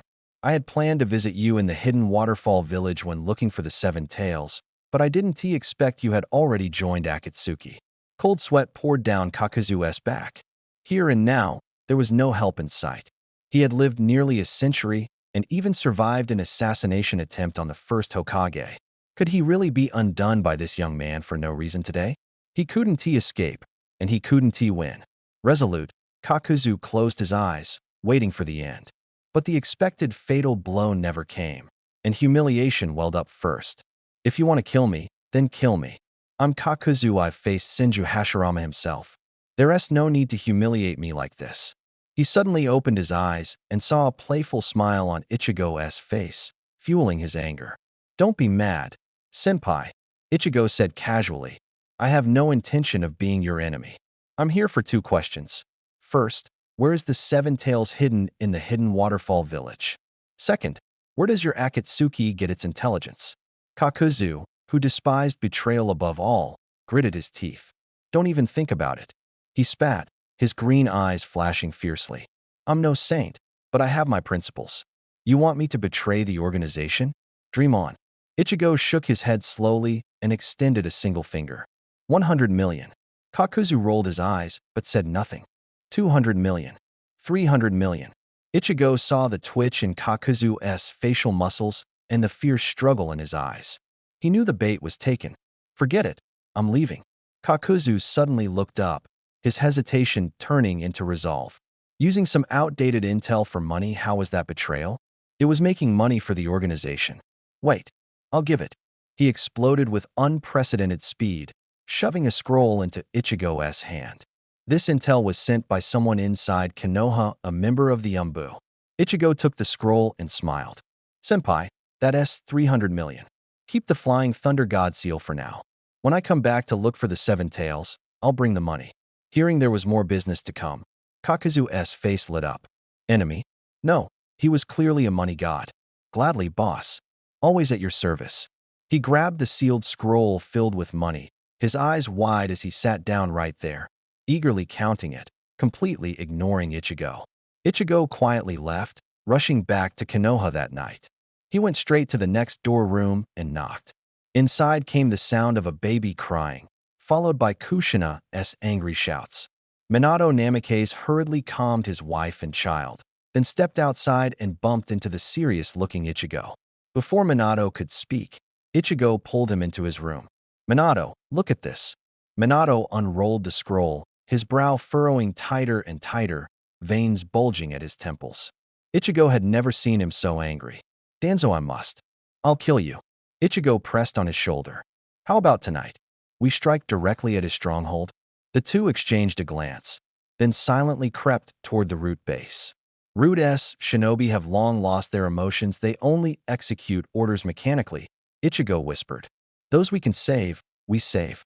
Those we can't send to Orochimaru-sensei. Minato took a deep breath and nodded heavily. The root base was buried deep underground. Danzo had been lurking like a mole for a long time. Ichigo had wanted to act earlier, but never expected him to dare provoke them so openly. Like phantoms, they eliminated the outer sentinels. The barrier was nothing but a facade before two sealing masters. They infiltrated the deepest chamber, where massive glass tanks lined both sides of the corridor. Each tank held a child about 8 years old, submerged. Monsters, they're using children for experiments. Minato clenched his teeth. A trace of chakra leaked out from his anger, instantly detected by Root-S sensory shinobi. Who's there? Show yourselves. Yamashiro Rima barked sharply. Danzo, seated in his chair, suddenly awoke. Yamashiro Rima leapt forward, blocking Danzo, his voice tense. Lord Danzo, intruders! The cracking sound of spreading ice echoed through the space. In the blink of an eye, all exits were sealed by thick walls of ice, chilling the air. Minato Namikaze and Uzumaki Ichigo emerged from the shadows. Danzo's face darkened. He quickly scanned around, instinctively pressing his left hand against his heavily bandaged right arm. What exactly did they know? Stop them! Danzo shouted fiercely as he suddenly retreated, his right hand swiftly forming seals to break the barrier. But Ichigo was faster. Black lightning crackled around him, and in a flash, he appeared before Danzo. The sound of tearing fabric followed as blood glowed beneath the bandages. A Sharingan had been precisely gouged out. Danzo endured the pain and staggered back, the sealing jutsu breaking at once. When he raised his right arm, 10 blood-red Sharingan eyes opened simultaneously on his pale skin, radiating an ominous light. Are 10 lives enough for you? Danzo grinned bitterly, his laugh dry like a crow's caw. In response came the sharp whistle of ice spikes slicing the air. Minato's kunai traced golden arcs, while Ichigo's sealing scroll unfurled midair. As the last Sharingan dimmed, Danzo crashed to the ground, quickly encased in ice crystals. During the post-battle cleanup, Orochimaru gazed excitedly at the experimental specimens delivered to him. Especially those children crudely implanted with would-release cells in his hands. Miracles might truly be born. The next morning, the third Hokage's roar nearly tore the roof off. How dare you dispose of an elder without permission? Flooded with documents, his anger was matched only by his shock. When he read phrases like 100 children missing, White Fan controlled by Jinjutsu, and Kyuubi Jinchuriki production intelligence leaked, the third Hokage staggered and sank down, knuckles white from clenching. I will personally apologize to Kakashi over White Fang. The elder's voice was hoarse. At that moment, Ichigo suddenly spoke up. White Fang is still alive. The air froze instantly. The kunai fell from Minato's hand with a clink. The third Hokage snapped his head up. The wrinkles on his face seemed to harden. When we realized Uncle Shikomo was acting strange, he was already fully controlled by Jinjutsu. I had no choice but to freeze him temporarily until we find a way to break the spell. Alive is good. Alive is good. The third Hokage muttered, knuckles still white. Konoha was now shaken by storm, and strife intelligence showed even the Rinnegan wielder from a few days ago was provoked by Danzo. The village desperately needed strength. Every powerful fighter was like a lifeline. We must keep every one of them. The third Hokage took a deep drag from his pipe, ash falling softly.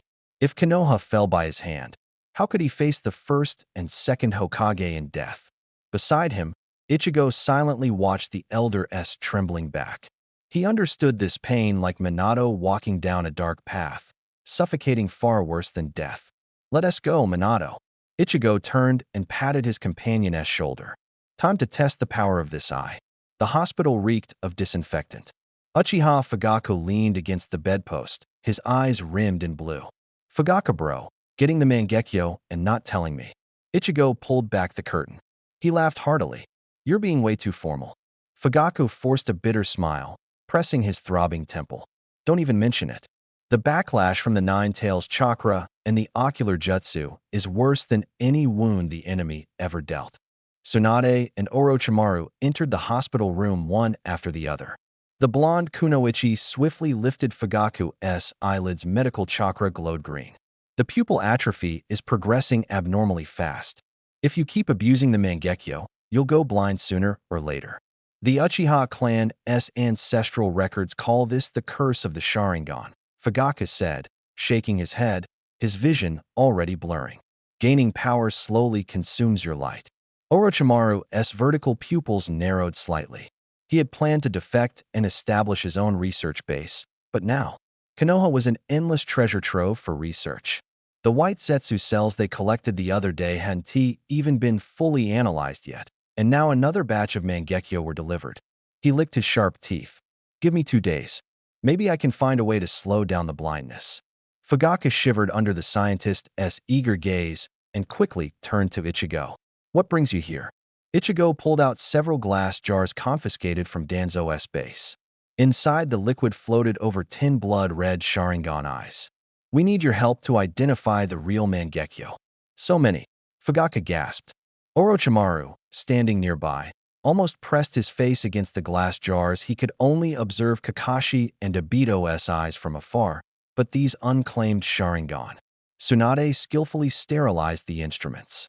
Under everyone's watchful eyes, Fugaku began swapping eyes. Each time he embedded a new eye, he formed a hand seal to sense it. On the 7th attempt, he suddenly leaned back. Found it. This eye has spatial fluctuations. The jet-black pupil abruptly fractured, 3 tomos spinning wildly before merging into a bizarre shuriken pattern. The air in the room began to distort. This eye is called Shitenpu, Ichigo spoke quickly. It can devour a person's negative emotions, trapping them in an endless nightmare loop. Once caught, they become the caster's puppet forever. But this ability can only be used once, and it's already been used. One use is enough. Fugaku grabbed Ichigo's arm. As long as it can break the Jinjutsu in Senpai Shikaku. Ichigo pulled Fugaku out of the hospital. The moment Fugaku swapped in the Mangekyo Sharingan, he finally understood the whole story. He didn't struggle and let Ichigo drag him through the streets.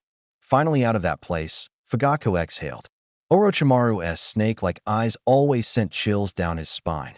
They called Kakashi, and the three quickly returned to the Hitaki residence. In the yard, Hitaki Shikaku, frozen in ice, was released by Ichigo. The ice-shattered Shikaku staggered a step, his gaze still vacant. Fugaku's right eye burned hot, the Mangekyo pattern slowly spinning. The chains of Jinjutsu shattered with a snap. Shikaku shuddered, as if waking from a deep dream. Kakashi? His voice was hoarse, eyes landing on his son's face. You've grown so tall. I'm sorry for worrying you. No sooner had he spoken than his body went limp, collapsing to the ground. Everyone scrambled to carry him to Konoha Hospital. Fugaku was reluctant to return, but his replaced Sharingan was still in the hospital room. If he delayed, it might really become a specimen on Orochimaru's experimental table. At the hospital, Tsunade stood beside Shikaku's bed, her expression complex. Konoha's white fang. I never thought I'd see you again, she murmured softly. When news of Shikaku's suicide had come, many lamented deeply. Who would have guessed it was Ichigo's staged fake death? Ichigo sat at the bedside, unable to meet the gaze of the unconscious Shikaku. After turning Kakashi into his current state, what face did he have to face this old friend? Elsewhere, Fugaku swapped back to his own eye and laid down on the bed next to Shikaku.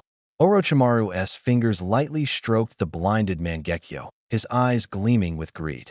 Fugaku-kun, since this eye has lost its power, why not hand it over to me for research? Orochimaru's tongue flicked over his lips. Fugaku hurriedly nodded. Go ahead. It's useless now. He took out a few more glass jars. Please also take these 3 Tomo Sharingan. Consider it the Uchiha clan's contribution to Konoha. Orochimaru satisfactorily stored all the eyes. Don't worry, I'll completely solve the Mangekyo's blindness problem. It takes time to recover vision, but slowing its deterioration isn't that difficult. I'll deliver the medicine in a few days. Thank you so much, Lord Orochimaru. Fugaku felt a weight lift from his chest. The power of the Manjikyu Sharingan was immense, but its cost was far too great. With Orochimaru's help, maybe these eyes could last a few more years.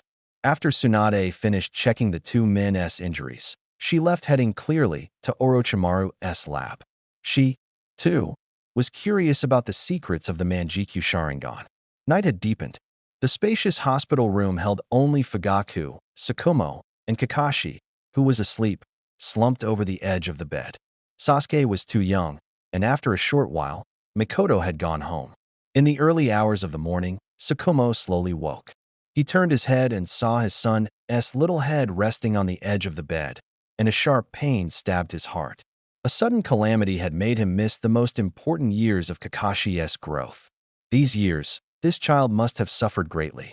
A flash of white light streaked by, and the cover of the little yellow book in Kakashi's hand flickered. White Fang's pupils contracted sharply. He opened his mouth, throat dry, but all that came out was a barely audible sigh. Just a few years of sleep. This son, why does it seem like he has gone astray? Exhaustion surged over him like a tide. His newly focused awareness blurred again, his heavy eyelids closed, sinking back into sleep. A few days later, Kakashi returned to the old Kazuki family estate with his father. The courtyard was renewed, repaired by Danzo himself. Every blade of grass and tree was painstakingly restored to its former appearance. After the downfall of the root leader Danzo, the secret treasury's wealth was so vast it was impossible to count. Investments in intelligence had not only been fully recouped, but had multiplied profits several times over. Rubbing the bulging money pouch, Kakashi murmured, "Money, after all, only breeds more money when it's flowing." Meanwhile, the entire ninja world rippled like a lake struck by a stone. News spread like wildfire. The Konoha elder, Shinobi's shadow Danzo Shimura, was assassinated inside the village. The various factions, which had briefly settled after the destruction of the grass village, stirred again. Who was Danzo? A figure from the era of the third Hokage, a towering shadow controlling Konoha for years. His death was a resounding alarm, announcing Konoha's vulnerability. In the land of wind, Tsunagakure, the fourth Kazekage Raza clenched the freshly received intelligence, knuckles white. He was excited by the opportunity but frustrated by the timing. Tsunagakure had signed a ceasefire agreement with Konoha and couldn't break it easily. Otherwise, not only could they avoid paying war reparations, they might even squeeze benefits out of Konoha. But some could no longer restrain themselves. Kirigakure of the Land of Water and Iwagakure of the Land of Earth were eager to seize the moment, dispatching elite squads straight to Konoha, intent on dividing this seemingly weak prize. The elder of Kumogakure in the Land of Lightning, Reikage A, also refused to be left behind and secretly sent envoys without the Reikage's approval. The three factions, fueled by greed, quietly gathered around Konoha like hyenas smelling blood. Hokage Minato Namikaze warmly received these guests, placing them in a hotel under the ANBU's strict surveillance. Outside every window, countless eyes watched in secret. Privately, the envoys quickly held a secret meeting. Iwagakure demanded huge reparations. Kirigakure requested the return of 7 ninja swords seized by one. Kumogakure coveted the Byakugan Dojutsu limit of the Hyuga clan. Their goals varied with no conflicts, and they soon formed a united front to apply pressure. All these intrigues were meticulously recorded by the ANBU spies and reported to Minato and One Eye. At this moment, in Kumogakure, the Reikage's office. Bang! Another solid wooden desk shattered under the fourth Reikage's fist. Damn it! Who gave them the guts to negotiate with Konoha without my orders? A.S. eyes were bloodshot, fury raging in his chest. These elders, resting on their old laurels, completely disrespected him, the newly appointed Reikage. It was time to show them who truly ruled Kumogakure. Suppressing his anger, he took out a specially made flying thunder god kunai and slowly infused chakra. The kunai warmed slightly, but the expected spatial ripple did not appear, and the familiar figure did not show up. A.S. heart sank. A mix of disappointment and grievance welled up inside him. Clenching the kunai tightly, he muttered, "One Eye, do you really think I ordered this?" However, at this moment, Ichigo was enjoying a rare moment of leisure. Daily training took up most of his time, and he preferred to reserve the remaining pockets of calm for the important people in his life, rather than dealing with that muscle-obsessed Reikage. Besides, it was obvious even to his toes that AI's visit was all about the Cloud-Hidden Village's envoy delegation. In his heart, nothing was more important than the date before him. It wasn't until night fell that Ichigo dragged his exhausted body back home. Only then did he faintly sense a faint call from the flying thunder god seal originating from the Cloud-Hidden Village. He sighed, his figure flashing, and vanished from where he stood. In the Cloud-Hidden Village, the Reikage's office was brightly lit. AI was still hunched over his desk, feverishly working through a mountain of paperwork. He suddenly recalled how, when he had invited the third Reikage to Konoha, the old man had agreed without hesitation. AI paused his pen, rubbed his throbbing temples, and gazed out at the heavy darkness outside the window, murmuring to himself, "Dad, how are you doing in Konoha? I never realized back then you had it so hard too." Ichigo had just stepped into the Reikage's office when he gasped at the towering stacks of files on the desk. Cough. The amount of paperwork, the gap between the Cloud and Leaf villages, is really huge. He reached out and patted the piles of paper that almost obscured the human form beneath. It'd take at least 3 to 5 years to accumulate this much. AI lifted his tired face from behind the documents and heard the other add. The third uncle in Konoha fishes and drinks tea every day. Retirement life is like living as a god. That sentence pierced AI's heart like an ice pick. He had only been in office for a few days. The ink stains from reviewing documents still lingered on his fingertips, yet he was already beginning to long for the grueling training grounds. Suddenly, he recalled news from the Iwagakure Inoki was searching the entire village for an heir. He wondered if that stubborn old man had gotten his wish. Ichigo. AI suddenly stood up, scattering papers all over the floor. I didn't order the pressure on Konoha. It was those elders acting behind my back. They're the ones who captured your sister too. His fist slammed onto the desk, making the inkstone leap. Those old geezers don't even see me as important. Every village has its dark secrets, and the Cloud-Hidden Village was no exception. When you see my father, make sure to clear this up for me. AIS Adam's apple bobbed. If he thinks I've been ungrateful, he'll definitely rush back overnight to snap my neck. Ichigo noticed the cold sweat beading on the Reikage's forehead, glinting faintly in the lamplight. The third Raikage's lightning release technique was legendary for cleaving mountains. If those people pull another stunt, no mercy, AI wiped his face. Freeze them into ice sculptures and send them back. 50,000 Ryo each. The new Raikage's price made Ichigo raise an eyebrow. This deal was lucrative, clearing out the old guard and making some extra cash. The elders' lives weren't worth that much to begin with. At dusk, Ichigo sat atop the Hokage rock, overlooking Konoha. The third approached, pipe in hand, sparks flickering in the twilight. Beautiful, I sent it. The old man exhaled smoke rings that blended with the sunset. The village the first and Madara built with their own hands when it came to me. It still radiated the heat of war. He looked toward the Ninja Academy students running on the distant training grounds. About Danzo, I'm sorry. I thought he was just stubborn. A sudden gust ruffled the third's white hair. The experimental data hidden at the roots, the conspiracies against his own disciples, just recalling them sent chills down the spine. Now it's your turn. The third smiled, patting Ichigo's shoulder as his footsteps faded down the stone stairs. His silhouette merged with the myriad lights of the village, like a watchman finally laying down his burden. In the conference room, envoys from the three great ninja villages sat stiffly. When Ichigo pushed the door open, 12 pairs of eyes pierced him like daggers. The air was thick with the scent of unspent gunpowder. They ate in silence and were left waiting for a long time until Ichigo followed Minato inside, breaking the tense atmosphere. The IWA envoy suddenly stood, pounding his fist on the table. Fourth Hokage, Konoha may have won the war, but treating us like this, don't you think it's a bit disrespectful? He deliberately emphasized one, the threat hanging in the air like a knife ready to fall. Ichigo only frowned slightly. The air in the room suddenly. The air grew cold, and on the surface of the water glass on the table, crimson ice crystals visibly formed, spreading like bloodstains. The envoys from the three villages instantly tensed up. Someone gasped sharply, his voice trembling. Blood-colored ice crystals. Don't act recklessly. There are at least a dozen Jonin here. Even you couldn't take us all out instantly. Does Konoha want to be attacked by every village? But Ichigo merely smiled silently and calmly sat down beside Minato. Don't worry, his voice was soft. In a situation like this, why would I make a move? That smile sent chills down the spines of those present, making their words falter.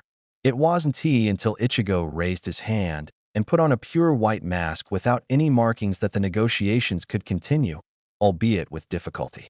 From then on, every condition proposed by the envoys was cautiously worded, the carefulness almost comical. A faint chuckle came from behind the mask, causing their voices to drop even lower. The negotiation dragged on unusually long rather than a contest of wills. It felt like a one-sided submission. As dusk fell and the deadlock persisted, the parties reluctantly agreed to resume talks the next day. Just as Ichigo stood up, the group opposite him simultaneously took a step back, like startled birds. You really don't need to fear me so much. Ichigo's voice came through the mask, tinged with a helpless chill. If I truly wanted to act, you wouldn't even have time to be afraid. Perhaps he meant to reassure them. The effect was striking. The envoys trembled all over, barely able to stand. However, the night was far from peaceful. Cloud Village ninja seized the chaos to steal the newborn princess of the Hyuga clan, Hinata. As the Cloud ninja fled toward the village outskirts with the crying infant, he ran into Kushina, who was out walking with Naruto. Seeing the desperate figure, Kushina's pupils constricted. The familiar scene ripped open old wounds. Get out of the way. The Cloud ninja barked harshly at the red-haired woman blocking his path. Unseen by him, several blazing chakra chains, like living venomous snakes, silently coiled up from behind Kushina. The chains snapped taut, instantly binding the Cloud ninja immobile. Kushina steadily took Hinata in one arm, while with the other she swung the chains hard. Bang, bang, bang, bang. The heavy impacts echoed sharply in the silent night. After 4 heavy falls, only soundless stillness remained. Kushina looked down at the 2 infants in her arms. Hinata had stopped crying, her pure white eyes curiously gazing at her. Kushina couldn't help but smile. At that moment, the Hyuga brothers, Hizashi and Hayashi, hurried onto the scene. Lady Kushina. Hizashi's voice trembled with relief. Thank you for saving the little one. This kindness. It's nothing, Mr. Hizashi, Kushina interrupted gently. You've already done your best to support Minato before. And little Hinata really is adorable. Hinata seemed to understand and let out a faint coo. After the matter was settled, Kushina called the accompanying ANBU to handle the scene. A white-haired ANBU boy appeared silently, sighed helplessly at the traces on the ground, and began quietly cleaning up the mess.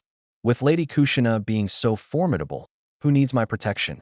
She stepped lightly into the house, calling cheerfully toward the kitchen, her voice full of joy. Indeed, Minato was in the kitchen. When it came to culinary talent, Kushina and Uzumaki Ichigo were definitely siblings.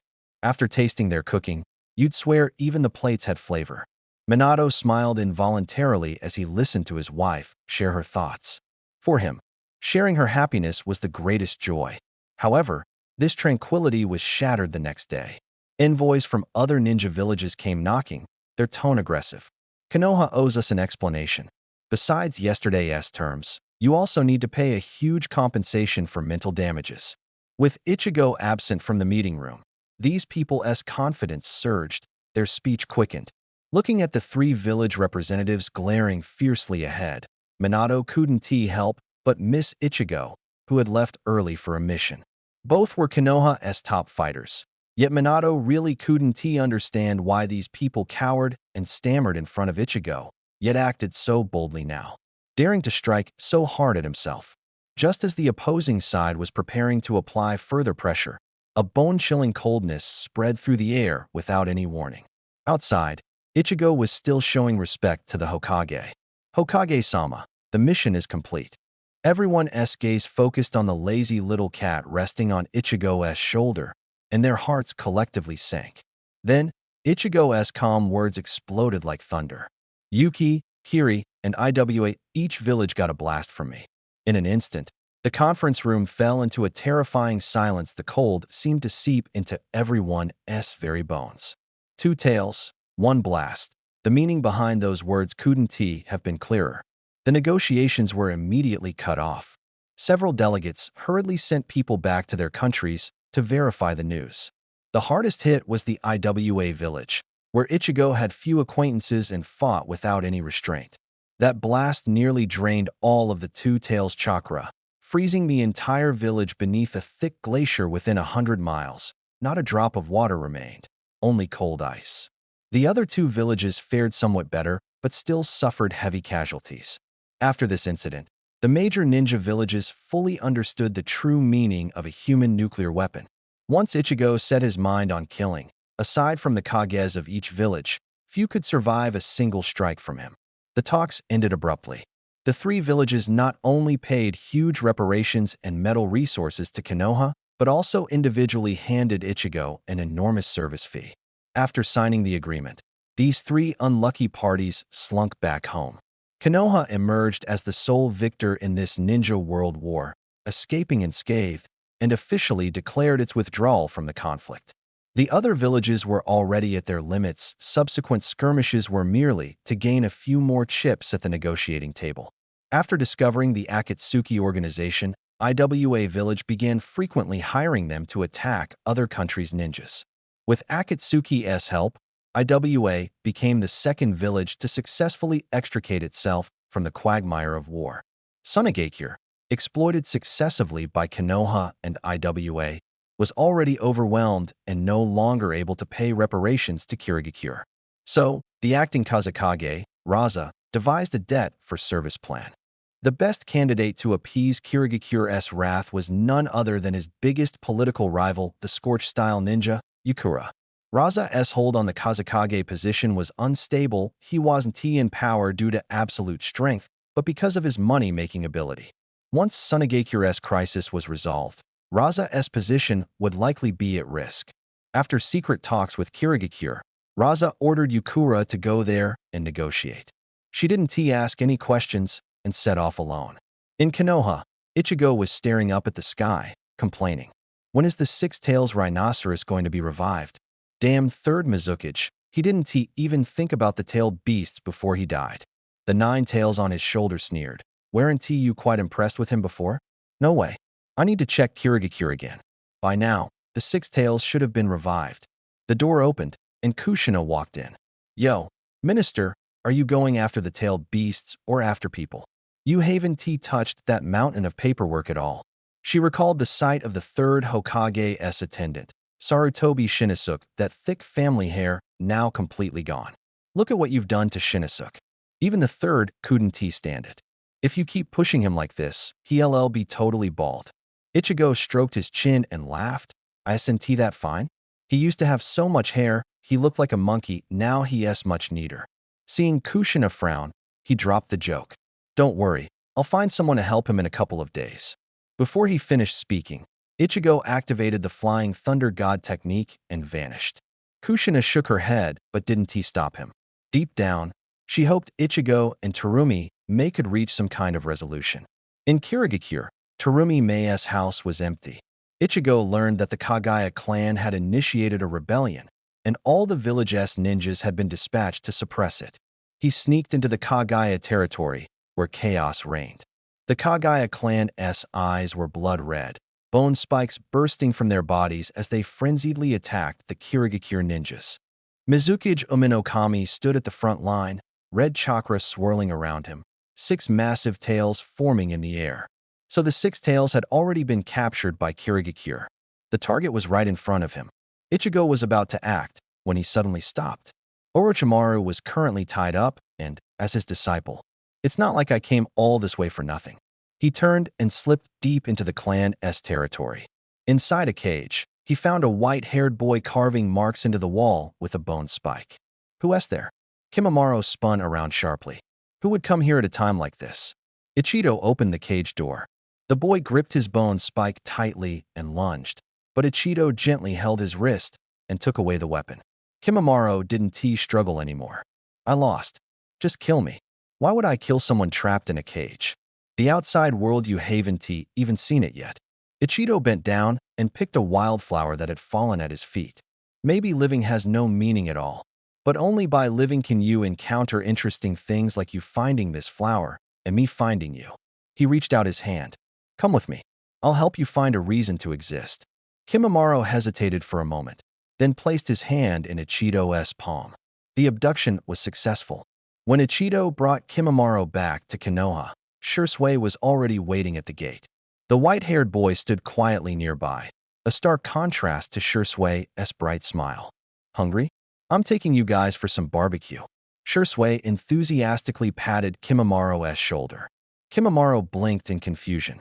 In the Kagaya clan, food was merely fuel to sustain life. No one ever spoke about eating with such cheerful tones. Inside the barbecue restaurant, smoke curled in the air.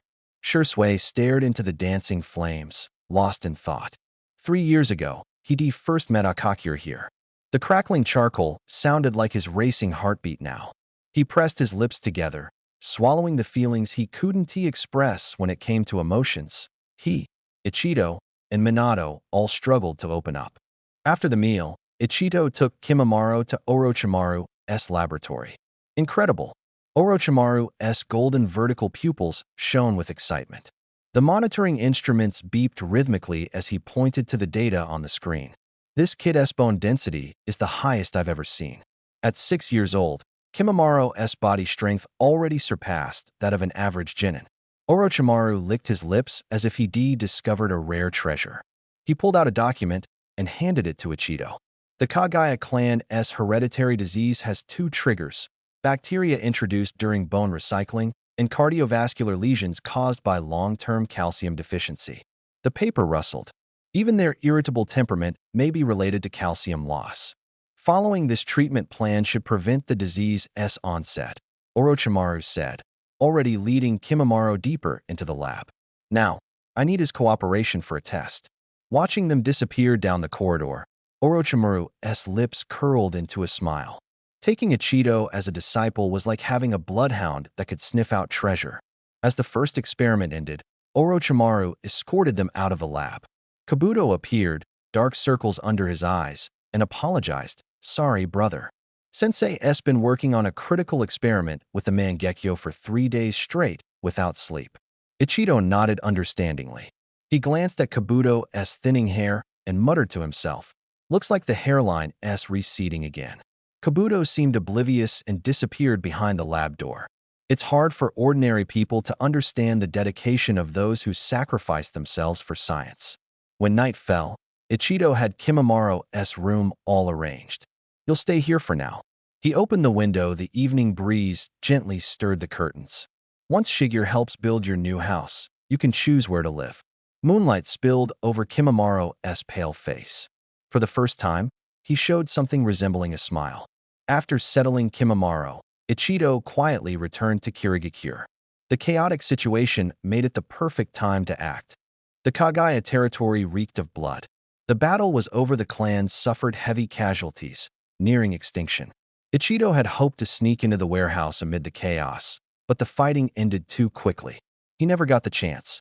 Back in Terumi Mae's courtyard, she gritted her teeth as she tended to a wound on her side.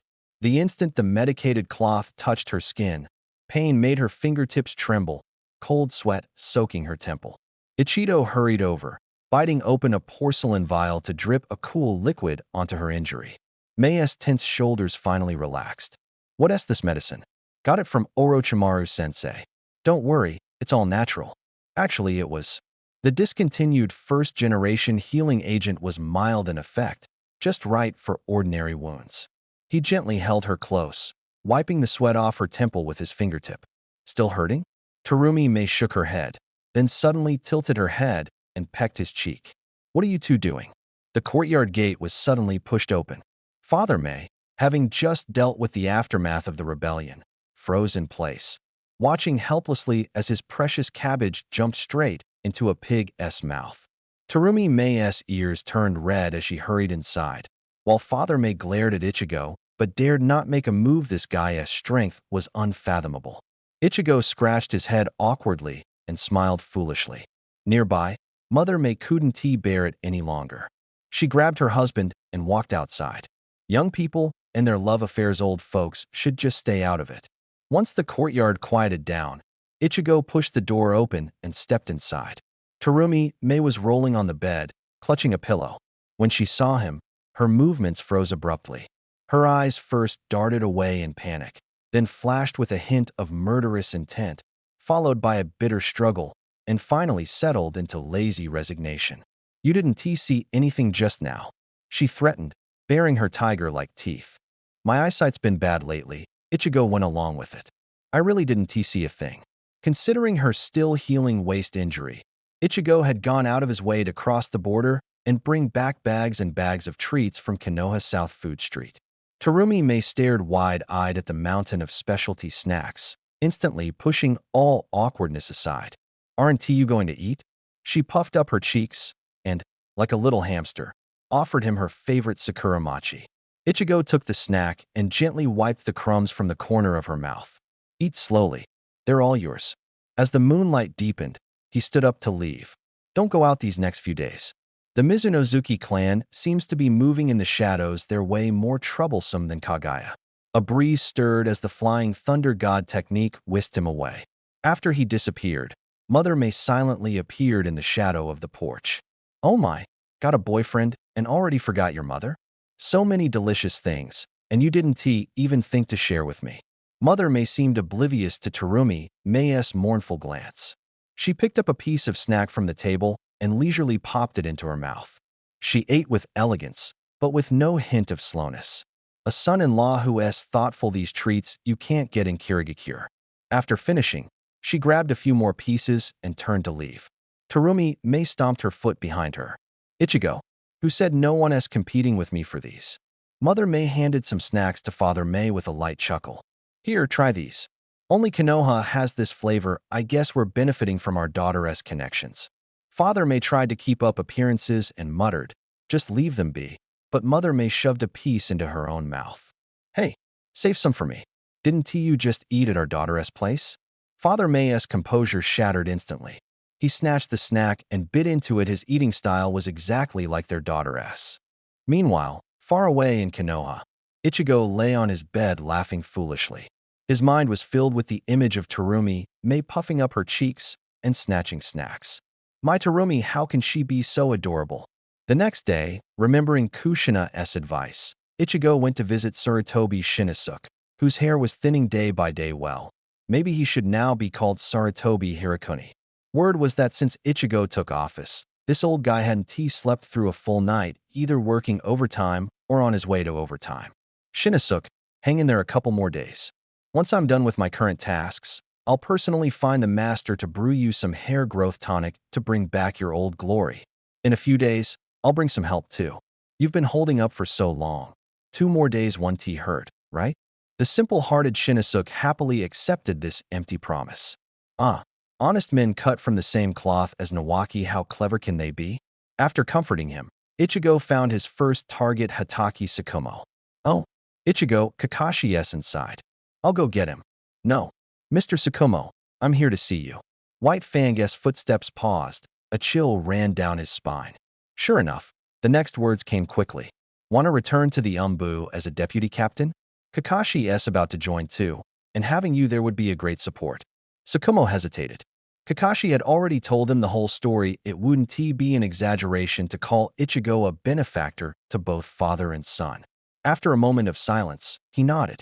First and foremost, to repay a debt of gratitude. Secondly, he had already missed too much of his son's growth. Being able to watch over him from the side didn't seem too bad. The second person they sought out was Hisashi Hyuga. Hisashi and Hayashi both knew how tough it was to be the deputy head of the Umbu, nominally the assistant.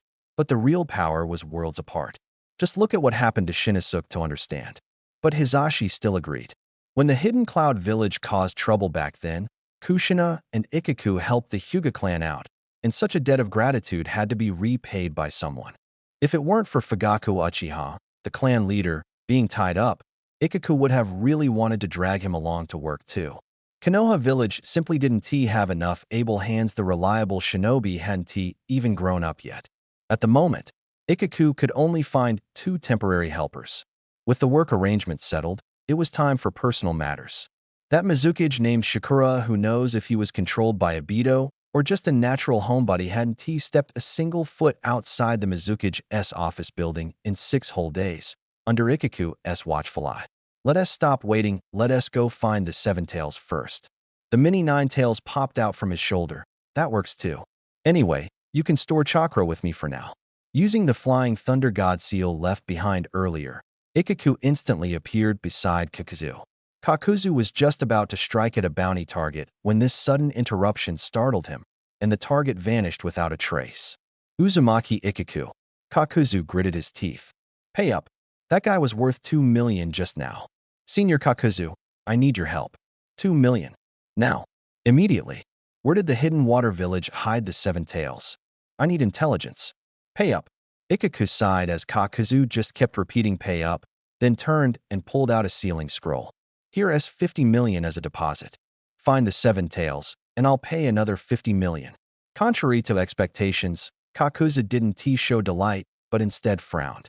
The Hidden Water Village is my hometown. You think a measly 100 million will make me betray them? Dream on. Ikaku caught the underlying meaning in his words. Senior Kakuzu, you were betrayed by the Hidden Water Shinobi back then. Now I'm helping you get revenge and even paying you. You should secretly be thrilled about this, right? Boss, throw in a little more. Kakuzu suddenly switched to a flattering tone. Our organization has old, weak, sick, and disabled people. How can we survive without money? Ikaku looked puzzled. Old, weak, sick, and disabled? The Akatsuki, which gathered S-class rogue ninjas from all major villages. Old, weak, sick, and disabled? But then he thought about it, maybe it wasn't he wrong. Kakuzu was old enough himself. Konan was a delicate woman. Nagato looked sickly, who would believe he wasn't ill? And as for disabled at this point, Sasori was basically just a torso with a bit of flesh left on his chest, the rest puppets.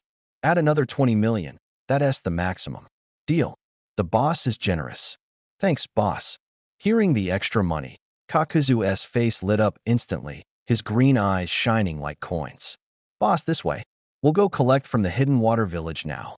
Ikaku grabbed him back. No need. I'll take you the shortcut. The land of water bordered the land of fire, but walking took at least a week. Kakuzu saw the scenery whizzing past rapidly and couldn't help but envy. If he could do this technique, earning money from missions would be twice as easy. Uzumaki Ikaku. He suddenly leaned in. Want to join the Akatsuki? Ikaku was stunned again. Our Akatsuki offers great benefits. The leader's skills are top-notch. The team atmosphere is harmonious, with money and beautiful women. Every member is a hidden dragon or a crouching phoenix with dreams. How about it? If you team up with me, we can clean out the entire gold exchange with ease. Ikaka broke into a sweat. I'm doing fine in Konoha. Why would I become a rogue ninja? Let us go. Let us find the seven tails first. Though disappointed, Kakuzu knew it was most practical to get the money in hand first. All right, let us go. Just ahead is the hidden water village. The seven tails should be sealed inside a barrier on the back mountain. Two black shadows passed like ghosts through the sleeping village, silently reaching the back mountain. One stretched out a hand, and ripples like waves appeared in the air as the barrier shattered. A dry branch lay quietly in the center of the barrier, with milky white liquid slowly dripping from the broken end. Ugh! The nine tails curled on Ikaku's shoulder suddenly bristled up. Body tense, his golden pupils fixed intently on the broken tree branch, every hair on his body standing on end. This damn thing. How can it still be in the world? It's a remnant branch of the divine tree, and it's alive. Ichigo was about to step forward when a low, gravelly voice came from behind him. I advise you not to touch it. The Takinan village calls this liquid Hero's water. Drinking it burns your life force, but grants you 10 times the chakra. Kakuzu paused, a hint of wariness in his voice. That's why I never bother Takinan village. If their village is attacked, as many jonin as there are can instantly spawn that many fearless shadow-class warriors. God knows how much of this stuff they've stockpiled. The seven tails is just ahead. My mission ends here, Kakuzu said, extending his hand. The final payment. Ichigo tossed over a scroll. Kakuzu caught it without looking back and swiftly vanished along the mountain path, as if staying even a moment longer would make him uneasy. Carefully, Ichigo sealed the still dripping broken branch inside the scroll. The Uchiha Gunbai was forged from this material extremely tough, capable of blocking even the tailed beast bombs without breaking a sweat. He also collected the accumulated Hero's water on the ground. He'd bring it back to Orochimaru for research. Maybe it would yield some unexpected results. Deep inside the cave, an altar came into view. Not everyone could serve as a Jinchuriki like the previous 8 Tails Jinchuriki, who died from their body's inability to bear the strain without external interference. It seemed that after Takinan village obtained the 7 tails, they never found a suitable vessel and were forced to seal it here for a long time. The moment the seal was broken, the air shifted. A massive insect with 7 wings stretched its body, its scaled dust shimmering under the dim light. If the Aburame clan saw this, they'd lose their minds, Ichigo thought. From now on, let Chome live next to their territory, charge 1,000 Ryo just to look at it, 10,000 Ryo to touch it. Long time no see, Kurama. Chome vibrated his wings, his voice filled with a long missed freedom. The nine tails grinned. I still prefer how you looked as a kid. At least back then, you had a tail, not all these fancy wings. Ignoring his old friend's teasing, Chome was quite pleased with his splendid wings. He turned to Ichigo. Human, thank you for breaking the seal. I can grant you one reasonable request. Before Ichigo could speak, Kurama interrupted. Chome, come back to Konoha with us. Shikaku, Matatabi, and Isabu are all there. No need to worry about being sealed inside a Jinchuriki. We can live freely. Chome hesitated for a moment, folding his 7 wings gently. Among the tailed beasts, his combat power was average. Having a safe haven and a reliable food source didn't sound bad. All right, he finally nodded. Watching Chome being convinced, Ichigo let out a sigh of relief.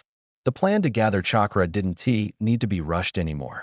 A ripple in space, and Ichigo's figure appeared on the back mountain of Konoha. He dropped to one knee, chest heaving violently, sweat dripping from his jaw. Chome, your chakra? It's ridiculously heavy, he panted, glancing at the small creature perched on his shoulder. They'd chosen a clever spot near the forest edge of the back mountain, close enough to hear the Aburame clan's insect nests buzzing, but far enough to keep a safe distance. Listen. Ichigo's fingertips glowed blue as he gently touched the carapace of Chome. This seal will temporarily lock most of your chakra, shrinking you down. It's fragile a little force, and you could break free. A shimmering light flowed, and Chome shrank visibly to the size of a small dog. Surprised, he vibrated his wings, tracing rainbow-like streaks in the sunset. "TSK, I was hoping to see your juvenile form," Kurama said, wagging his tail, a bit envious as he watched the streak of light in the air. "Why do you get to fly?" The following visits felt like a marvelous pilgrimage. Shikaku's beach resort buzzed with people. Matatabi's cat cafe smelled of lattes, complete with a sign on the window saying Umbu members enjoy 30% off. When they knocked on Isabu's door, only thunderous snoring answered.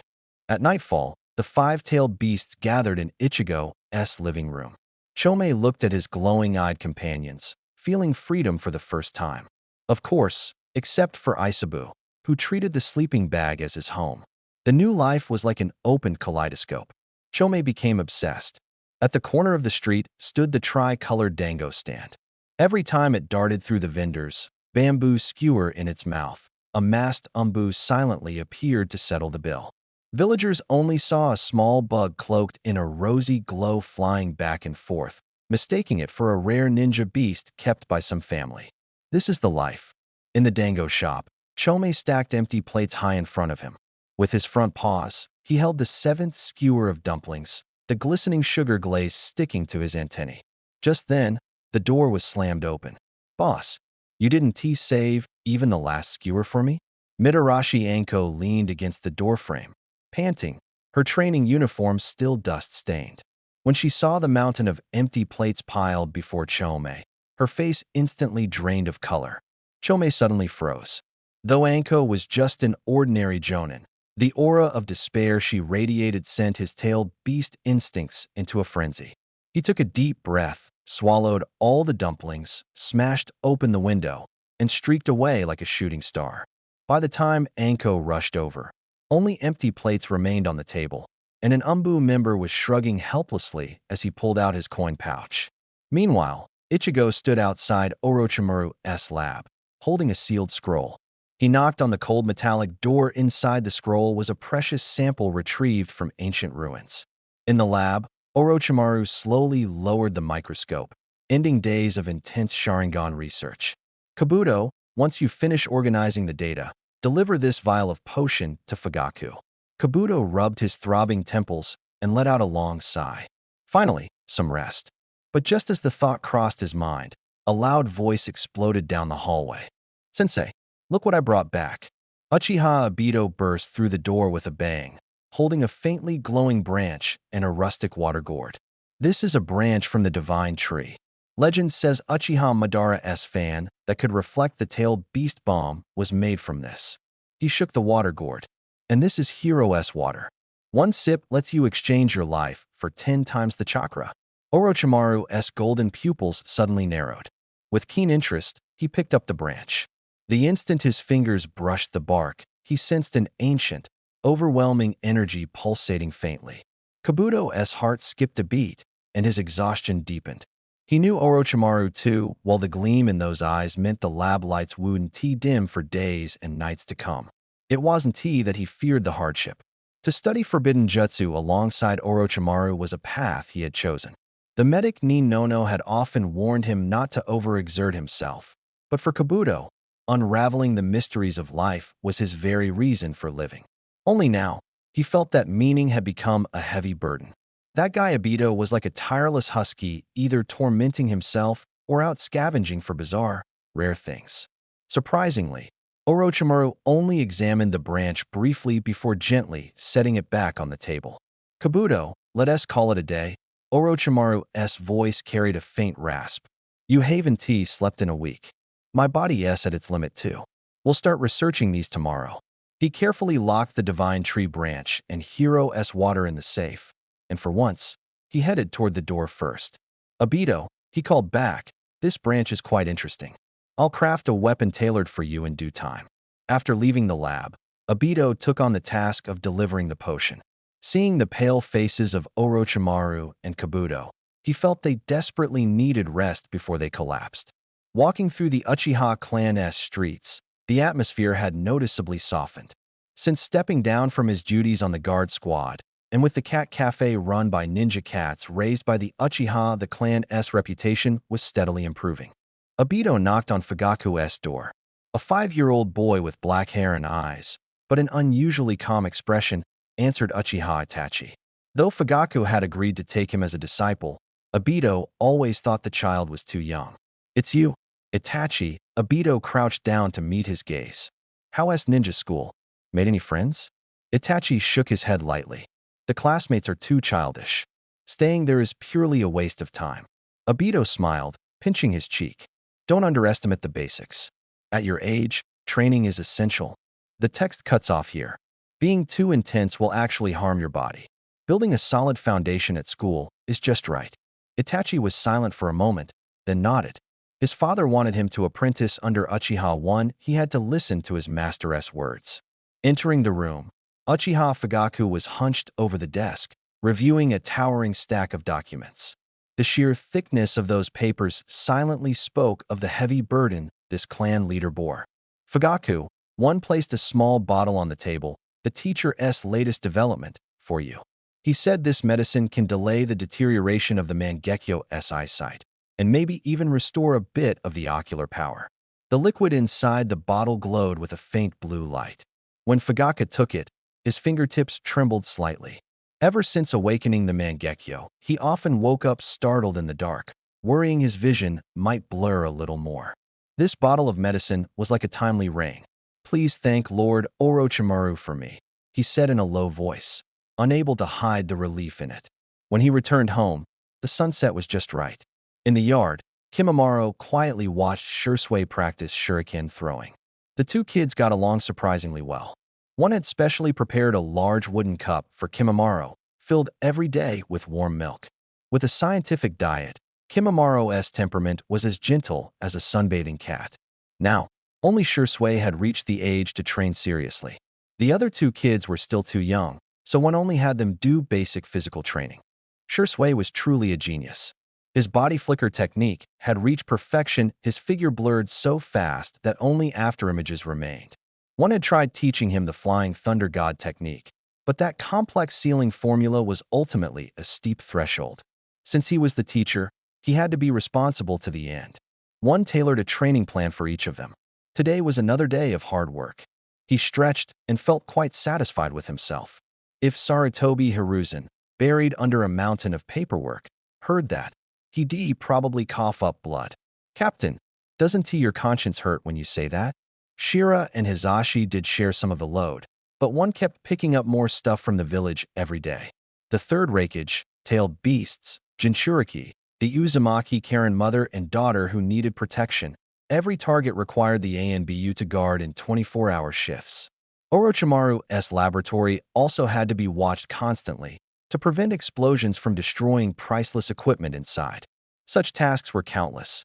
Since Minato took office, the reforms one implemented had tripled the ANBU's workload. No, to be precise, it tripled Sarutobi Hiruzen's alone. The final reports and applications all piled onto his desk. Late at night, only a single lamp remained lit in the office. Shira had long gone home to be with Kakashi. Hizashi had a young Niji to look after. The last one left was always Hiruzen.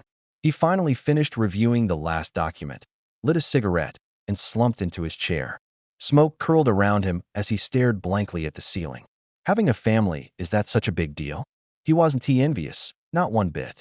The time for daily self-reflection had come again. Will tomorrow's work be lighter? Do I really have to come to this broken post? Can I retire tomorrow? Lord Hiruzen, here is today's observation report on the Seven Tails. An ANBU on night duty silently appeared and placed the file on the corner of the desk. His eyes behind the mask held a mix of sympathy and respect. Hiruzen's temple twitched again despite his attempt to relax. "Leave it there. We'll deal with it tomorrow." He waved his hand. But despite his words, he resignedly picked up the report and buried himself in it. When the last page was closed, night had grown deep. After a full day's busy work, Sarutobi Hiruzen finally dragged his feet and disappeared down the road home. As darkness deepened, Kirigakure was shrouded in quiet. One was staying in a guest room at Terumi Mei's house, and through the paper sliding door, He could hear the heavy snoring of Mei's father, a protective father who had stubbornly moved his bedding into the partition between them. "Uncle, you really don't have to stay here," one whispered towards the paper door. "I promise, I want to cross the line before marriage." He swallowed back the muttered last part. "Really, there's nothing you could stop me from doing." After all, the whole village knew this elder had raised his daughter with utmost care. The paper door slid open a crack, and Terumi May crouched inside, handing him a sheet covered in writing. List of characters. Under candlelight, her eyes sparkled. "I want to eat these. 3 orders, please." She shook his arm. The soft touch made Ichigo's breath catch. He lightly brushed her nose with his fingertip, releasing a sweet scent like pastry. "Wait here, I'll be right back." At that moment, the mochi shop in Konoha village was in chaos. Azuki clutched the last skewer of tri-colored dango tightly, while Jumyu across from her fluttered his rainbow wings, his compound eyes wide with surprise. I haven't tasted earthly delights in decades. The beetle-shaped tailed beast drummed the table with his forelimbs. "Look at all these skewers, half a table's worth that you devoured." Azuki stiffened, recalling the years of imprisonment the other had endured. In that fleeting distraction, Jumyu snapped his head forward like lightning, and the entire skewer vanished from her fingertips. "Bastard!" Azuki's furious yell made the lanterns sway, but the culprit had already smashed open the window and vanished into the night sky. All that remained were scattered bamboo skewers and a silent Umbu member digging into his money pouch. Ichigo, who had just stepped into the shop, sensed trouble down the dark hallway. Turning to flee, he found Azuki blocking his path. "Senior, you're the one who brought that gluttonous bug here, right?" Seeing the fierce light ignite in his junior's eyes, Ichigo grabbed a takeout box and dashed away after their last spar. He spent 3 days bedridden. If he fought now, the furious Kushina-sensei would surely break his bones. The mist over Kirigakure village had yet to lift, but the lights of the Terumi residence glowed warm as spring. The 5th Mizukage watched her daughter dart toward the entrance like a kitten sniffing dried fish, shaking her head with a helpless smile. When the young man appeared at the door, hands full of packages, the Mizukage's husband finally grunted and turned his face away. After all, he tacitly approved of the young couple sitting close by the hearth, sharing food. "Don't worry," Ichigo pinched Terumi's cheek, plump with sweets, like kneading a mochi rice cake. "I just wanted to check the status of the tailed beast inside the Mizukage. The war just ended. I won tea recklessly upset the balance." Days later, at the signing ceremony, the forehead protectors of the Sand Village delegation gleamed in the morning light. Ichigo stayed hidden among the spectators, his gaze fixed on the short Mizukage standing on the platform. As the 2 leaders exchanged scrolls, he keenly noticed a fleeting, strange purple glow flash across Suikura's eyes. The Sand Village envoys signed the treaty but did not leave. They stayed at the inn at the edge of town. The war between Kirigakure and Sunagakure thus quietly paused. No announcements. No news, like a single drop merging into a silent ocean. This eerie calm gave Ichigo an opportunity. At last, outside Kirigakure in the dense forest, he intercepted the missing 4th Mizukage, Suikura. A figure wearing an Umbu mask blocked the path, a long blade humming in hand, black electric sparks coiling around it like venomous snakes. "Mizukage-sama, please stop." Suikura halted, brow furrowed tightly, eyes sharp as he scanned the other. "Uzumaki Ichigo, what are you sneaking into Kirigakure for?" "Uzumaki Ichigo? Who's Uzumaki Ichigo?" The voice behind the mask feigned a deep tone. "Look closely, this is Kurokaminari. I'm Darui, a master of storm release from Kumogakure." "No need to keep up the act, Ichigo." Suikura's voice grew cold. "I was there in that battle. Even if you turn to ash, I recognize you." The disguise was instantly pierced. Ichigo hesitated, then decisively removed the mask and casually tossed the blade into the nearby grass with a heavy thud. "All right, since you've recognized me. Seems your mind is clear, not under any illusion. That's good, we can talk." He stepped forward, lowering his voice. "Remember when you sealed the 3 tails into that Konoha girl? Her lover was from the Uchiha clan.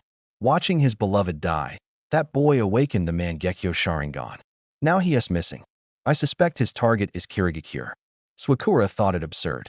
As Mizukage, a top-tier shinobi bonded with his tailed beast, how could he be under any genjutsu unaware? Seeing his disbelief, Ichigo turned to the void, as if addressing an unseen presence. Hey, Kurama. You tell him he'll believe you. You. After a brief silence, the six-tailed rhinoceros dog inside Yagura whispered in a voice only the Jinchuriki could hear. It confirmed the warning from the nine tails. The power of the Mangekyo Sharingan was enough to overturn everything. It had once been defeated by such eyes itself. The nine tails never lied. The words of the rhinoceros dog felt like a block of ice sliding down Yagura's spine. Immediately, he thought of that fool at Watermelon Mountain, the pufferfish ninja, who lost the three tails and still managed to bring such a terrifying enemy upon the village. An Uchiha consumed by hatred no longer has peace for the ninja world in his mind, said Ichigo's voice, pulling him back to reality. Right now, he only wants revenge, wants Kirigakure to pay the price. Think about it. Yagura, a top-tier power with no scruples, imagined the destruction he could cause. The responsibility to protect the village instantly overwhelmed all other emotions. Yagura took a deep breath. So you came to find me just to report? You're that kind-hearted? Hearing this, Ichigo knew Yagura was wavering. I need a bit of the six tails chakra as a clue to track him down. I'll do my best to find that kid and bring him back before he causes a disaster. Yagura felt the rhinoceros dog inside him send a message of agreement, and the nine tails opposite him nodded slightly. This unspoken understanding between the tailed beasts steeled his resolve. Compared to the safety of the village, a little chakra was nothing.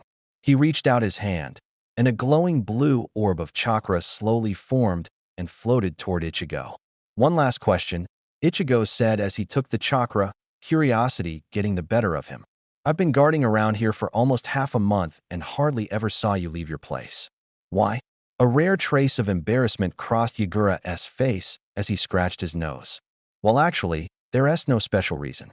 I just don't really like going out. Ichigo paused, then suddenly understood. So the fourth Mizukage was a bona fide homebody. No wonder he got along so well with that three tails who always liked to hide in its shell. Having gotten both the answer and what he needed, Ichigo said no more. With a flash, he disappeared into the dense shadows of the trees. Ichigo watched Yagura retreat and secretly let out a sigh of relief. His memories of fighting this guy on the battlefield were unpleasant. If it came down to a real fight, even with the help of the six tails, Ichigo wasn't confident he could win. If Yagura died here today, Kirigakure's reputation would be utterly destroyed. The restless factions within the village would seize the chance, and the entire village could fall into a ruinous state from which there was no recovery. After staying a few more days at the Terumi residence, Ichigo set off. As the head of the Umbu, he had been away from Konoha for a long time, and the headquarters must have piled up countless official matters, probably a chaotic mess. He needed to get back quickly. Just as he reached the village entrance, Ichigo suddenly sensed a large amount of chakra gathering on the outskirts of Kirigakure. Humans are naturally drawn to spectacle, and he was no exception. With a flash, he hurried toward the source. When he arrived, the Kirigakure people had long since dispersed, leaving only a woman lying on the ground, her body pierced with kunai and shuriken, blood soaking the earth. It was Yukura. Ichigo recognized her. She was strong, but he hadn't expected her to fall into such a state. He knelt down and quickly treated her wounds. Looking at Yukura's pale face, a vision of Shibuki suddenly flashed through Ichigo's mind. After urgently sending Yukura to the Konoha hospital, Ichigo stormed into the Hokage's office. Shibuki was buried in a pile of documents. Shibuki. Ichigo got straight to the point. Do you want a wife or not? Shibuki looked up, utterly confused. Huh. Ichigo didn't explain further and dragged Shibuki to the hospital ward, pointing at the unconscious Yukura. Ever since Sunagakure redeemed her, you've been distracted all day. I've created the chance for you to take care of her these days. Maybe there's a real shot. Shibuki's face flushed red as if boiling over. What nonsense are you talking about?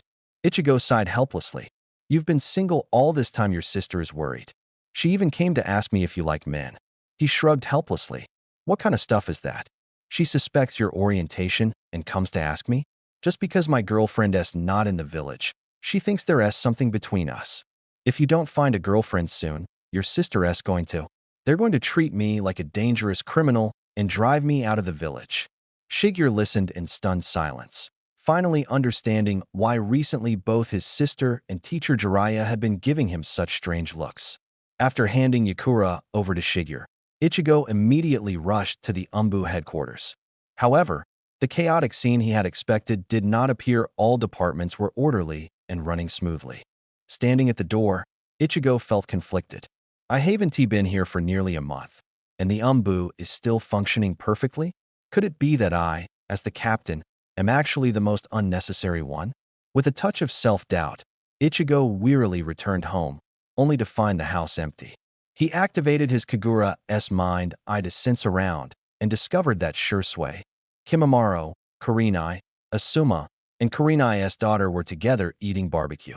Just as he walked into the barbecue joint, he heard Kurenai's daughter complaining through tears. "Kurenai, Shursui, Kimimaro, Asuma, you have to help me. That guy Jimin is now getting the entire Aburame clan to line up for the tri-colored rice balls. The line is so long I can't get any. I haven't tasted them in ages." Ichigo had originally placed the Seven Tails Jimin nearby to draw the Aburame clan's attention. Unexpectedly, Jimin became completely obsessed with the tri-colored rice balls, spending all day at the rice ball shop, and the Aburame clan hadn't even seen him face to face. It was said that ever since Jimin started frequenting the shop, the owner's smile had vanished. He used to hum while making the rice balls, but now he was left with only a silent cry. Can't keep up. Can't keep up at all. The shop owner's recent days were a bittersweet torment. Every morning when the doors opened, the big customer named Jimin showed up right on time, with an astonishing appetite. The owner, overwhelmed, resorted to a purchase limit to try and control the situation. This left Jimin gloomy for several days until the Aburame clan members showed up, changing the whole dynamic. Jimin had never seen such eyes before, clear, eager, filled with pure joy without a trace of impurity. The only problem was that these clan members liked to quietly stay in the corners, inconspicuous. Now restored to his massive form, Jimin was careful with every step, fearing he might accidentally step on someone. So, a strange agreement was reached. One plate of tri-colored rice balls in exchange for one chance to pet the Seven Tails Jimin. From then on, a winding long line formed in front of the shop, with the Aburame clan silently and persistently waiting just to touch the legendary tailed beast. The owner's faint smile once again froze on his face. He looked helplessly at the endless queue and sighed in despair, resigned to continuing to knead the sticky rice balls in his hands. When the Umbu members reported this to the Hokage, everyone shrugged their shoulders, barely holding back laughter. Laugh if you want. Holding it in is worse for you. The Hokage waved his hand, a hint of helplessness in his tone. It's good that the tailed beast feels a sense of belonging to the village. But we can't focus only on that. Have Shinosuke handle the rice ball shop issue. We need to keep things balanced. When Sarutobi Shinosuke received the order, he barely had the strength left to smile bitterly. He had originally planned to ask Nara Shikaku, the young head of the Nara clan, to share some of the workload, but Shigeru had beaten him to it. No wonder. With his unique wood-release technique, Shigeru had multiplied the yield and quality of Nara family's medicinal herbs several times over, making him their golden goose. Naturally, the Nara clan held him in high regard. Shigeru is the Hokage's secretary and is busy all day. It makes sense for the Nara clan to provide him a secretary to share the workload, Nara Shikaku reasoned confidently. So, as the young head of the Nara clan and secretary to the Hokage's secretary, it's only natural for the clan to assign me a few assistants as well, right? This whole nesting doll setup made Sarutobi Shinosuke grind his teeth. But since the Umbu's work involved a lot of secrets, he couldn't delegate tasks as easily as Shigeru did. Forget it. He rubbed his throbbing temples, trying to comfort himself. At least Lord White Fang and Hizashi can occasionally lend a hand. Grumbling to himself, Sarutobi Shinosuke dove back into the mountain of paperwork. Meanwhile, at Konoha Hospital, Shigeru was guarding Yakura's hospital bed. When Tsunade learned that her younger brother was personally caring for the female ninja, she was overjoyed and not only treated her wounds herself, but also the entire floor was designated a restricted zone. No men were allowed to step foot inside. Even Orochimaru was firmly turned away when he tried to draw a couple of blood samples for research. At this moment, Tsunade was like a mother hen fiercely protecting her chicks, allowing no potential danger near Yakura. After Yakura was captured, Orochimaru had rushed to the hidden mist battlefield alongside the Hokage. Only Shibaki had contact with her while escorting the prisoner back to the village. At the battlefield far away, Orochimaru licked his lips and murmured with some regret, "If only that kid Shibaki had agreed to let me draw a couple of blood samples back then." Though he wasn't too short of experimental subjects at the moment, to a dedicated researcher, missing out on a unique specimen was like having ants crawling under the skin an unbearable itch. Meanwhile, inside the Senju clan's ancestral hall, Tsunade solemnly bowed before the memorial tablet of the first Hokage, Senju Hashirama. "Grandfather," she whispered, her eyes gleaming with hope, "Shibaki has finally seen reason. Our Senju lineage stands a chance to continue." In the hospital room, Shibaki was completely unaware of his sister's thoughts, busy organizing medical supplies. Yakura slowly regained consciousness, and through her blurry vision, the first image to greet her was Shibaki's busy and focused profile. "Where is this?" she weakly questioned. "Where am I? Didn't I die?" Yakura opened her eyes, her vision still a bit hazy. Shibaki's face suddenly flushed red as he stammered. This is the Konoha hospital. Why, you've been saved. It was my sister and a friend who saved you." He nervously twisted his fingers together, avoiding her gaze. Yakura smiled softly. She remembered this boy. It was he who had escorted her back to Konoha.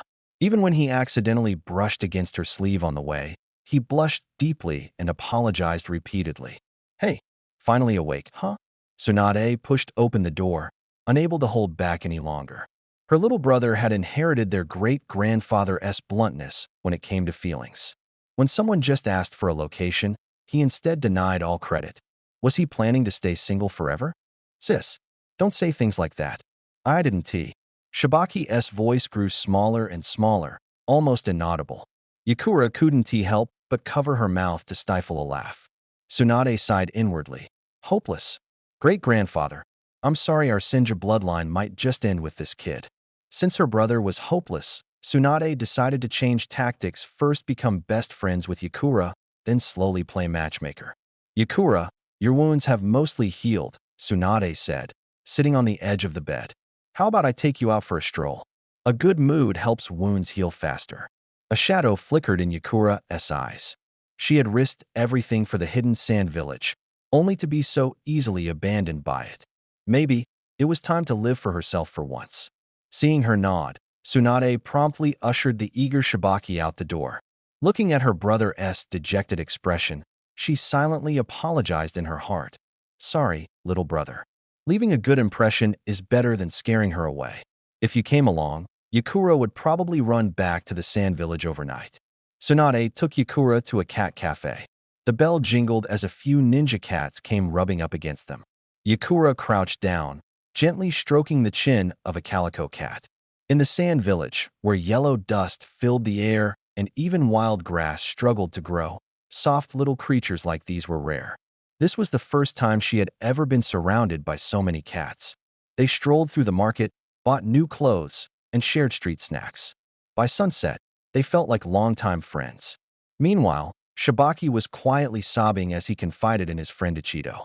"My sister kicked me out. Am I hopeless?" Ichido raised an eyebrow at the familiar story. "Don't worry, Shibaki. It won't be long before Yakura and your sister become best friends.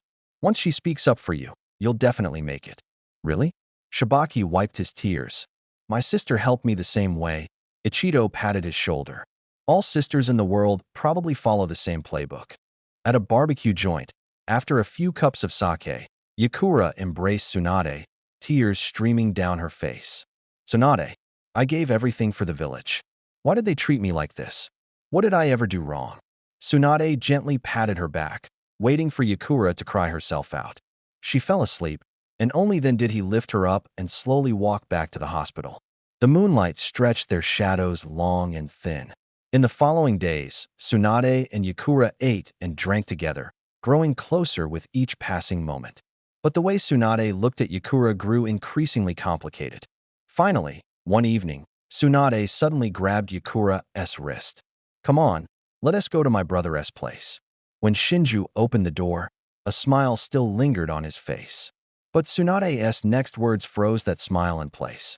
Shinju, Tsunade held Yakura's hand tightly, her voice low and serious. Yakura has already been hurt by the village once. I can't just stand by and watch her jump into the fire again. Shinju's smile cracked and fell apart. Tsunade turned to Yakura, speaking honestly. Yakura, we're good sisters. I'm not lying to you. My brother likes you, but I don't think he is good enough for you. You deserve better. Shinju couldn't hear the rest. A choked sob caught in his throat as he spun around and stormed out of the house. Ichido, who had been nearby, immediately chased after him. Inside, only a stunned Yakura remained, while Tsunade kept babbling explanations. Yakura gently tugged at Tsunade's arm. Tsunade, she whispered softly, actually I think Shinju is a really good guy. I rarely meet someone as sincere and reliable as him. Tsunade paused, then her eyes lit up with joy. Truly, the Shinju clan was blessed. On the street, Shinju ran aimlessly, his instincts pulling him toward the most familiar place, Orochimaru's lab. Sensei. He burst through the door and threw himself into Orochimaru's arms, tears pouring down his face. I can't be with the one I love anymore. When Ichido followed inside, he saw Shinju clinging to Orochimaru's leg, sobbing uncontrollably. Orochimaru sighed and patted his back. Stop crying, Orochimaru rasped. If worse comes to worst, I can just knock her out and bring her here. Shinju cried even harder at that. Orochimaru was at a loss, especially since his experiment was at a critical point. Reluctantly, he gently pushed Shinju aside and turned back to his work. Exhausted from crying, Shinju slowly quieted down. He noticed a cup of milky white liquid on the table, grabbed it, and drank it all at once. What did you drink? Ichido rushed over and grabbed his shoulder. Spit it out now. Dizzy from being shaken, Shinju mumbled. Ichido, stop shaking, it's just milk. That's milk. Ichido's voice cracked with panic. That's a highly dangerous experimental drug. It could kill you. Terrified, Shinju immediately tried to vomit but couldn't bring anything up. The commotion caught Orochimaru's attention. Just as he turned around, Shinju clung to his leg once more. Sensei, save me. Orochimaru immediately noticed the intense chakra fluctuations around Shinju. His expression hardened as he quickly pulled out several syringes and injected them into Shinju's body. Hero's water is deadly because it acts like greedy roots, draining all the life force from whoever drinks it. But the Shinju cells can restore Shinju's vitality, we just have to wait now. Shinju's body convulsed violently under the strain of the two opposing forces. When Tsunade and Yakura burst into the lab, they saw him shaking uncontrollably like a puppet on strings. Minutes later, the spasms gradually subsided. Shinju gasped for breath and regained control of his limbs. The life force drained by the hero's water had unexpectedly weakened the normally overwhelming Shinju cells' invasive nature. Meanwhile, the energy released by the Shinju cells filled the void left by the drained life force. Under the dual catalyst of massive chakra and cellular activity, Shinju's would release Awakened for a second time. He might even be able to master the legendary supreme art of True Thousand Hands in the future. Finally, it's over. Why do I keep stuttering like this when I talk? Ichido stared in disbelief. Shinju's movements were not only similar, but even his speech rhythm resembled that of a famous figure. Could it really be the mysterious inheritance of the Shinju clan? Orochimaru lightly patted Shinju's shoulder. Relax, it's just that your body hasn't adapted to the sudden surge of power yet. In a few days, it will stabilize naturally. Just as Shinju breathed a sigh of relief, he turned and saw Tsunade and Yakura covering their mouths in surprise. When did you? You started doing the twitchy dance. Tsunade's words pierced Shigure's heart like a kunai. He froze instantly. Could there be anything worse than embarrassing yourself in front of your crush? At that moment, Yagura suddenly grabbed his hand. Shigure, you're a really good person. Ichigo's heart sank. Great, the classic nice guy preamble. But Yagura continued, maybe we could try dating first. Tsunade was even more excited than Shigure. That's what they call fortune smiles on the foolish. My little brother finally found someone. A few days later, Shigeru spoke fluently. A blessing in disguise, his wood-release power had nearly reached the level of the first Hokage under normal conditions. Orochimaru watched his disciple grow with a pleased smile. He had been worried about how to get Shigeru to drink the treated hero's water willingly. Unexpectedly, just placing it on the table was enough. Shigeru picked it up and drank it himself. Now Tsunade couldn't blame him. In just 2 days, news of the Senju heir's romance spread throughout Konoha. Ichigo was relieved that no one else misunderstood him as being gay, when suddenly Tsukumo Hatake appeared at his doorstep. Ichigo, is Kakashi into men or what? Here we go again. Uncle Tsukumo, I have a girlfriend. She's from Kirigakure. Please don't judge me as gay just because of my hairstyle and looks, okay? Tsukumo's eyes lit up. There's a story. Tell me how you met her, and I'll have Kakashi teach you a couple of moves. Ichigo wiped the sweat from his forehead.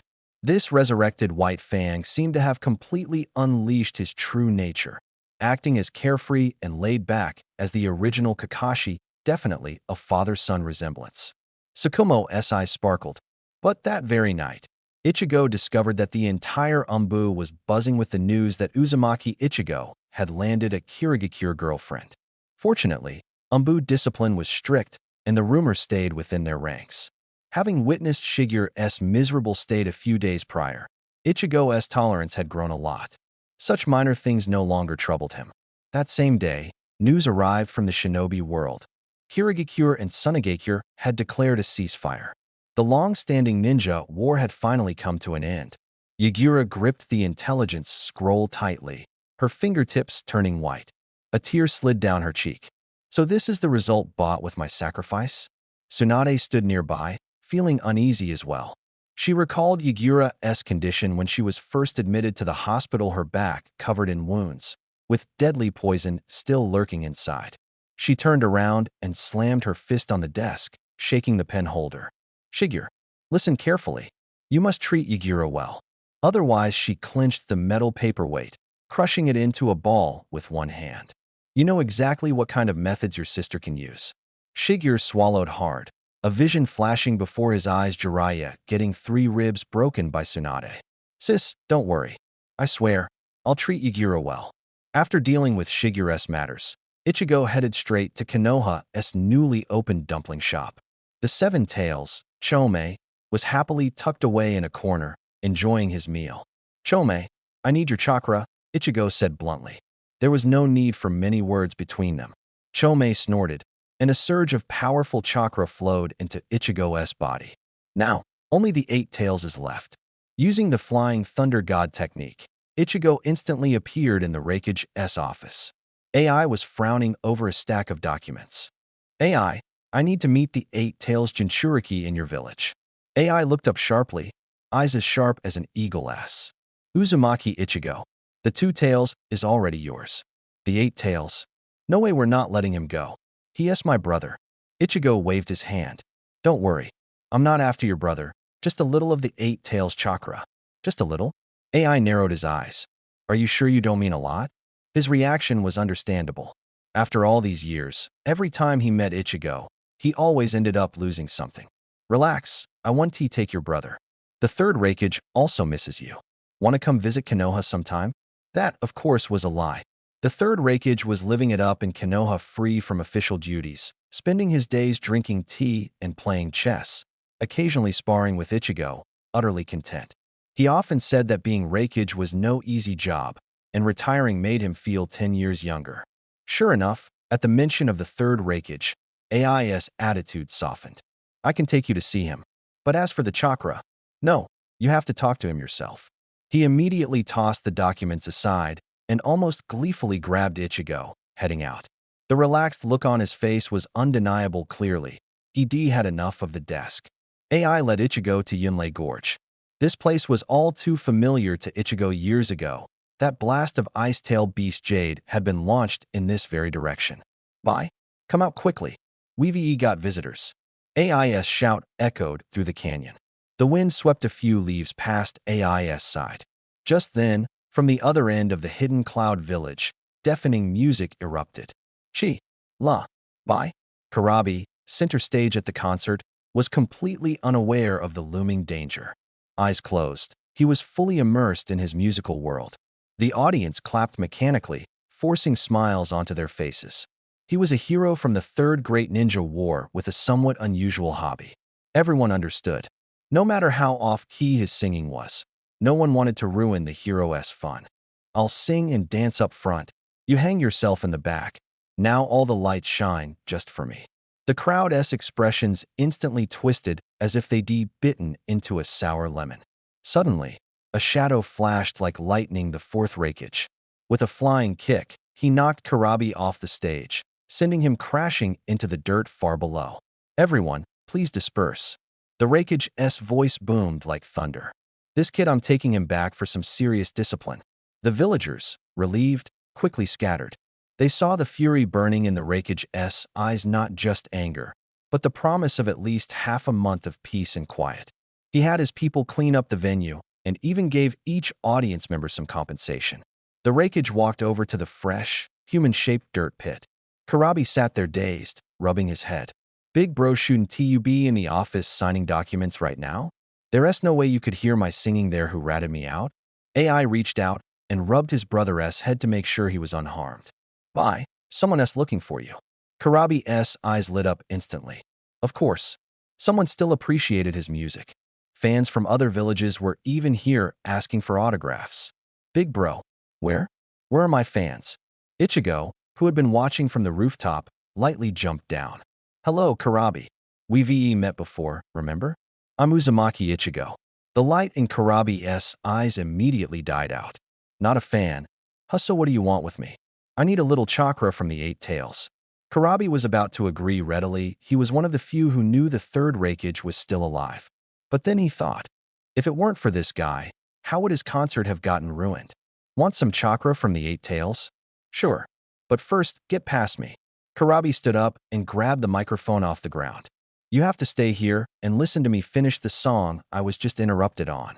Ichigo hadn't yet realized what he was about to face.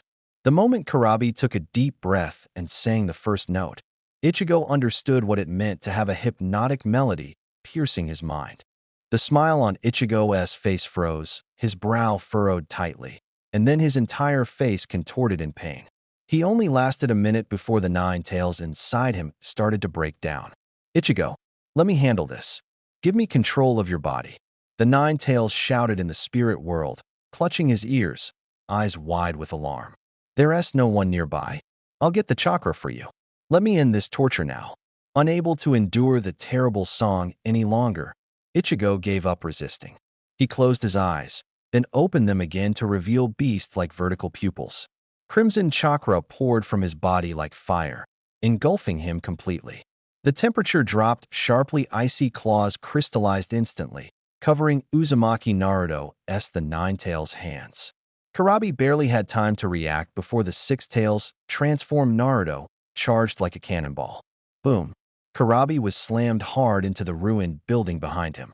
Just as Naruto admired the cold gleam on his fingertips, debris exploded around them. Karabi, entering his tailed beast mode level 2, summoned a massive ox bone on his shoulder, crackling with electricity, charging fiercely. Raikiri Heatblade. Ice claws and bone blades collided violently, sparks flying. Naruto gritted his teeth and growled. Ox Demon, I know you're awake. Stop playing dead or don't blame me for being ruthless. Silence fell. The Eight Tails remained silent. Naruto's eyes flashed. Cold light glinted as chakra surged wildly around him. His ice armor crawled over the tailed beast's cloak like a living creature, while the stormy lightning of the storm release crackled and darted along his limbs. He transformed into a blue and white whirlwind, his claws raining down on Killer Bee like sheets of hail, each slash tearing flesh and sending sprays of blood flying. After a relentless barrage, he suddenly pulled back, forming a spinning black sphere in his mouth. Naruto, amp up your output. The black orb rapidly expanded into a terrifying azure globe, its humming energy cracking the ground beneath their feet. Stop. The Reikage hurried back, eyes bloodshot with rage. Uzumaki Naruto, have you lost your mind, you damn husky? You're gonna tear the entire Hidden Cloud village apart. Just as the tailed beast orb was about to erupt, the Eight Tails' frantic roar echoed across the battlefield, Stop. I surrender. The energy sphere shattered in response, and the falling fragments instantly froze into clusters of icy spikes.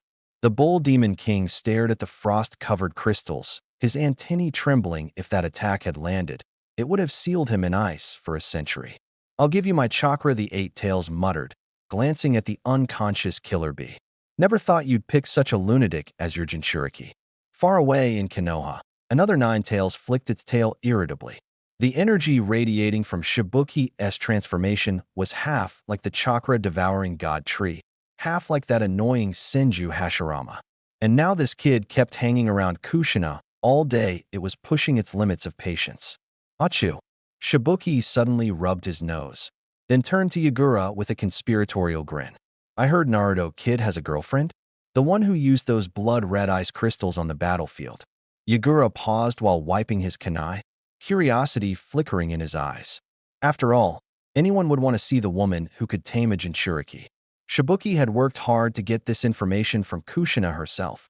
Yagura's girlfriend came from the Hidden Mist Village, mainly because the Nine Tails could no longer stand the aura Shibuki gave off. If he didn't leave soon, the Nine Tails might really jump out to help. Watching the two men looking puzzled, Kushina was a little perplexed. It was one thing if Yagura didn't know, but Shibuki, who was so close to Yagura, really had no clue. Yagura stayed in Hidden Mist Village for a whole month not long ago. Shibuki, you really didn't know? Shibuki froze on the spot. Isn't he the Umbu captain? How can he be away from the village for a month? What about his Umbu duties? Is that position really so lax? No work for a whole month and no problem? Nearby, Shinnosuke floated by and softly said, Umbu work is never easy, it's just that someone else carries the heavy burden for you. After securing their promise to keep it secret, Shibuki and Yagura finally left. Once Shibuki was gone, Kushina let out a long breath. If she stayed any longer, the fox inside her was bound to lose control. Meanwhile, in the Hidden Cloud Village, Yagura had gathered the chakra of all the tailed beasts. His body was rapidly transforming, but he still felt like something was missing. Even the Nine Tails couldn't sense what was wrong. They had clearly collected 9 types of chakra, so why did it still feel incomplete? What was missing? Kurama, the sage of 6 paths, said the god tree turned into the 10 tails, and the 10 tails split into 9-tailed beasts, and the outer path demonic statue. I think what I'm missing might be that outer path demonic statue part. The 9 tails nodded but immediately grew tense. Makes sense, but without the Rinnegan, you can't find the outer path demonic statue. And the Rinnegan only exists with the 6 paths weight. Someone really has the Rinnegan. Damn it. It suddenly grabbed Yagura's face. Yagura, don't even think about it. The outer path demonic statue is just the 10-tailed shell. Without consciousness, it only devours chakra. If it consumes the tailed beasts, that means they're deaths. Yagura gently rubbed Kurama's head. Don't worry, I want to go after it. That thing is best left vanished forever. I'm thinking the broken branch of the god tree might come in handy. Kurama's eyes lit up. Yeah, maybe that thing could be a substitute. After bidding farewell to Edo, Yagura quickly returned to Konoha. He couldn't wait to test the effects of the god tree's branch. In Orochimaru's lab, Karen Uzumaki's mother, Uzumaki Rin, was cooperating with him in various tests. The healing abilities possessed by this mother and daughter surpassed even Yagura and Kushina. Since Yagura became Umbu captain, every time he went out on a mission, he would accidentally demolish several buildings. The house, along with some highly valuable research items, he conveniently brought back. The problem was, he was bringing back items far too frequently. In the past, Orochimaru's research was driven purely by interest. Exploring the truth was his greatest joy. But now, someone had forcibly turned his hobby into a work assignment. Orochimaru hadn't chosen a research topic on his own for a long time. Often, before finishing or even starting the current project, the next batch of research materials would already be delivered to his doorstep. In the foggy Hidden Mist Village, Orochimaru had rarely felt the thrill of immersive research in the past month. He had just finished recording the latest data on Karen, a smile still playing at the corner of his mouth, when the sharp voice he least wanted to hear echoed outside the laboratory door. Sensei, I'm back. Is that severed branch from the divine tree still with you? The test tube in Orochimaru's fingertip trembled slightly. He had thought that since last time when Shin Uchiha was crying and didn't he bring any new gifts, he might have a few quiet days. Unexpectedly, only 2 or 3 days had passed before this kid showed up again. Seeing Uchiha walk in empty-handed, Orochimaru's tense shoulders relaxed a bit. But an inexplicable hint of disappointment surfaced after all. A scientist's thirst for rare materials always outweighed the desire to slack off. But when he looked up carefully, his pupils suddenly contracted. The boy's chakra roiled like boiling water. Light seemed to flicker beneath his skin, and he stood on the brink of transformation. I've gathered all the tailed beast chakra. Uchiha spread his palm, 7 colored energies swirling like mist, but it still feels like something crucial is missing. Since the tailed beasts all originate from the divine tree, that severed branch might complete the final puzzle piece. The golden snake staff tapped crisply against the incubator as Orochimaru turned, his long hair tracing an arc through the air. I'll prepare the branch. The laboratory instantly emptied except for Uchiha and the red-haired woman. The young man's eyes widened. Reine, since you've recovered, why are you still here? Uzumaki Rei wiped a test tube and smiled lightly, the faint glow of the instruments reflected in her eyes. Mr. Orochimaru has been immensely kind to our mother and me. Besides, assisting with research pays well enough for Karen to live a stable life. If the Uzumaki clan ever needs anything, I'm always. That's enough, she interrupted gently but firmly. We will forever cherish the gratitude of breaking free from that hell in the hidden grass village. The sliding sound of a metal door cut off their conversation. In the incubator Orochimaru held, the severed divine tree branch floated among dozens of herbs in amber-colored liquid. When Uchiha leaned in to observe, the strong medicinal scent made him step back half a pace. Sensei, this looks like an old recipe for medicinal liquor. Come in. Orochimaru suddenly lifted his foot and kicked him in the back. My formula is way more scientific than any liquor jar. With a splash, water droplets flew. Taking advantage of the moment, Orochimaru poured the hero's water and Hashirama's cells into the jar, sealing it with a click as Uchiha coughed. Draw blood. Orochimaru turned and plunged a syringe into Uzumaki Rei's arm. We need to compare the differences between your blood and Kushina's treatment bloodline. After the red-haired woman left, he immediately returned to the violently trembling incubator. Frost had formed on the jar's surface, and the room's temperature plummeted. When Orochimaru called the Umbu to transport the precious item, his gaze never left the curled figure inside the jar. Passing by the Sharingan specimen or the white Zetsu cultivation chamber didn't distract him. In the cold mist-filled laboratory, the only sound was the boy's breathing, like the bellows of a forge as he transformed. When the last petri dish was taken away, the air suddenly grew colder. The Umbu ninja brought by Niyazuma had already withdrawn, leaving Orochimaru standing beside the frost-coated instruments. He rubbed his arms, watching his breath crystallize into ice crystals under the light. Incredible low temperature, Orochimaru muttered as he flipped open his notebook, only for the pen tip to stick to the paper. The nutrient solution in the petri dish was freezing, the ice layer crawling upward like a living thing, eventually encasing the entire container in a massive ice egg. By nightfall, the cold forced Orochimaru to retreat to the corridor. Through the observation window, he saw a spiderweb-like cracks forming on the ice egg's surface. Crack! The sound of shattering came instantly, and violent chakra hit the wall like a solid force, shaking the entire laboratory. Amid the swirling, icy mist, each step the emerging boy took caused the ground beneath him to burst open with frost. Hana! Ichigo stared blankly at his own hands, then suddenly swung a punch at the wall. Boom! Half of the laboratory collapsed with a crash, shards of ice and chunks of stone scattering everywhere.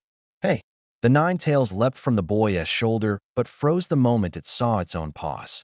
Those claws, which should have been fiery red, now glowed with an icy blue sheen. The fox panicked and scrambled onto the remaining ice surface. Its reflection revealed a fully blue nine-tailed demon fox. My fur color! The nine tails grabbed Ichigo's pant leg and shook him fiercely. What the hell did you do? Orochimaru approached, holding a syringe. Looks like a chakra assimilation phenomenon. The moment the needle pierced the boy's arm, a thin layer of ice immediately formed over the wound. The researcher raised an eyebrow and pulled out the needle, now tipped with frozen droplets. Ichigo stared at the slowly spreading icy pattern on his palm. The Nine-Tails protests faded into the distance. He could feel some dormant power awakening in his bloodline. A thin layer of ice crystallized over Ichigo's body, coldness radiating outward. Orochimaru's pupils suddenly constricted, as if he had discovered a priceless treasure. He recalled the hydration technique of the Hozuki clan. It would dissolve upon contact with lightning release. But this boy's ice crystal body appeared flawless. Can you control the thawing freely? Orochimaru's fingertips tapped anxiously on the lab bench, producing a rapid clicking sound. I need a small blood sample. Underneath the ice layer, the boy slowly shook his head. The joints moved with a faint sound of ice crystals grinding. Not yet, his voice muffled through the ice. This body needs time to be tamed. The fire in the scientist's golden slit pupils dimmed. He looked at the scattered equipment on the lab bench, his Adam's apple bobbing like a starving wolf eyeing fresh meat locked behind glass. Ichigo picked up the curled-up blue Nine-Tails in the corner. The little beast's tail hung limply. Ice flakes fell softly from his fingertips. I'll come back once I've mastered the ice release technique. As the boy stepped out of the lab, frost and spiderweb patterns traced his icy boots on the ground. The scene outside made Ichigo pause. Sarutobi Shinosuke sat slumped among the ruins, eyes hollow as if his soul had been drained. Namikaze Minato crouched nearby, organizing debris, his eyes red-rimmed with exhaustion. Money is not the problem, Minato said with a bitter smile as he stood. The moment his palm rested on the boy's shoulder, he jerked his hand back as if shocked, his palm instantly covered in white frost. But only the Umbu can take part in classified construction. He cupped his hand and breathed warmth into it. The white mist condensed into ice crystals. Shinosuke groaned in pain. Suddenly, Orochimaru emerged from the rubble, snake-like, wrapping around the Umbu deputy chief. Regarding the security level of the new lab, listening to the increasingly frantic explanations and desperate cries behind him, Ichigo hugged the blue little beast tightly and stepped into the twilight. Moonlight bathed him, reflecting off his body like an icy tundra. The next morning, the boy awoke inside an ice cave. The entire bedroom had transformed into a crystal palace. Curtains were frozen stiff as ice drapes. The beds of Suigetsu and Kimimaro lay empty clearly. They preferred to squeeze into the ninja dormitory rather than be frozen fish in the ice cellar. Side effect of the power surge? Ichigo tried to sit up. The blanket tore away, taking a patch of skin with it. The Nine-Tails, lying on the icy slab, flicked open one eye, its tail restlessly tapping the ice surface. I asked the original self, the boy said, stroking the cool fur. He said we're now two independent beings. The tailed beast chakra and the god tree shard are completely severed. Holding the blue little fox up to his eyes, the ice crystals glittered at the tips of its fur. Now you're a unique life form. Although your chakra is a bit lacking, he suddenly laughed, his breath forming icy mist. Does that make me your father? The Nine-Tails transformed into blue light and darted back into his body. Amidst the ruins of the laboratory, Orochimaru slammed his hand down on the Sharingan research report, papers flying everywhere. A certain silver-haired Umbu's name burned in his vision. Hatake Kakashi. The chakra fluctuations in his eyes matched those of the Mangekyo Sharingan perfectly. Orochimaru smirked from the side, his laughter low and hoarse. Looks like I won't be short of research material from now on. Several Umbu members stood at a distance, none daring to step forward and ask. Question. On the other side, Ichigo finally tore off the bedsheet that had been tangled around him. It turns out that being sealed by a quilt, isn't always a joke. Orochimaru was scheming how to bypass White Fang, and, once the laboratory was built, to invite Kakashi inside. But Ichigo came looking for him. Sensei, I haven't fully mastered the surge of power inside me yet. The boy clenched his fists, his eyes blazing. And I can feel there's more power still sleeping. Is there a way for me to spar with a real strong opponent? Orochimaru was silent for a moment. Then his tongue lightly brushed the corner of his mouth. He thought of a forbidden jutsu, a technique strictly banned from research by the third Hokage. Sensei, this place really hides forbidden jutsu? Ichigo looked skeptically at the dilapidated house before him. Orochimaru sighed and patiently explained. The ruin is just a disguise. This is Konoha's sealing chamber, where the book of forbidden jutsu is kept. Dangerous techniques like Edo Tensei were sealed here in the old days. But the third believed that if the village ever faced an existential crisis, these techniques might be the last line of defense. Ichigo stepped forward, formed hand seals, and broke the sealing barrier on the door. The moment the scroll unfurled, a passage of writing leapt into view. I am Tobarama Senju. I inscribed all my forbidden jutsu into this book. If Konoha falls into calamity, may this scroll turn the tides. Suddenly, several white snakes shot out from Orochimaru's sleeve, swallowing the scroll and every written note inside the household. In moments, the room was completely cleared out. I'm heading back to study this. I'll contact you if there's progress. He turned away, carrying his swollen snake belly, leaving Ichigo standing dumbfounded. Are scientists always so thorough when gathering materials? Ichigo resealed the now empty secret chamber and turned to leave. When he wandered into Kirigakure, Terumi May wasn't home. Her father sighed helplessly, explaining that the fourth Mizukage, Yagura, for some reason was in a hurry to select a Mizukage successor right after taking office. Ichigo stealthily approached the training ground Yagura frequented, only to find this reclusive Mizukage unusually accompanied by Kisame Hashigaki and Terumi May watching a battle outside the village. He had no choice but to return to wait at the Terumi home. Meanwhile, in the shadowed forest, the pufferfish demon Kochi stood rigid like a puppet. Toby sat opposite him on a stone chair, his Sharingan eyes slowly spinning beneath his mask. His gaze swept over Kochi's blank face, and a chill flared in Toby's eyes. Rin, I want to spare a single one who hurt you. At this moment, the Mangekyo Sharingan controlling him and his remaining will balanced on a fragile edge. He had become a guardian of chaos. Anyone who ever harmed Rin must be completely eliminated. After training all day, Terumi May dragged her nearly broken body through the door. The table was covered with her favorite Konoha pastries, still steaming. Just as a smile tugged at her lips, she was pulled into a cool embrace from behind. Exhausted, huh? Ichigo gently wiped sweat from her temple with his fingertip. Eat something first. Terumi May collapsed into the chair, cheeks puffed with pastries, mumbling, Ichigo, you have no idea how scary Yagura-sensei really is. Only when moonlight soaked the window frame did Ichigo return to Konoha. May's parents exchanged smiles, looking at the empty pastry box left in the room. That kid's thoughtful after all. The house had been cleaned spotless by Shursui and Kimimaro. Ichigo was about to step outside for some fresh air when Sasuke blocked the door with a mischievous grin. Gone all afternoon, huh? Bet you were sneaking off to meet your sis and bro-in-law. Let me see which girl it is. Get a grip on Yagura-ne first. Ichigo shoved him aside. In a few days, Orochimaru-sensei's taking us for special training. You're coming too. My sister drags Yagura around to pet cats every day. Sasuke's face fell instantly. I haven't held my girlfriend's hand in 3 days. Who dares mess with Kushina-ne? Ichigo shrugged. Last time Minato got mouthy, he and the couch both got slammed 3 inches into the ground. They both shuddered simultaneously.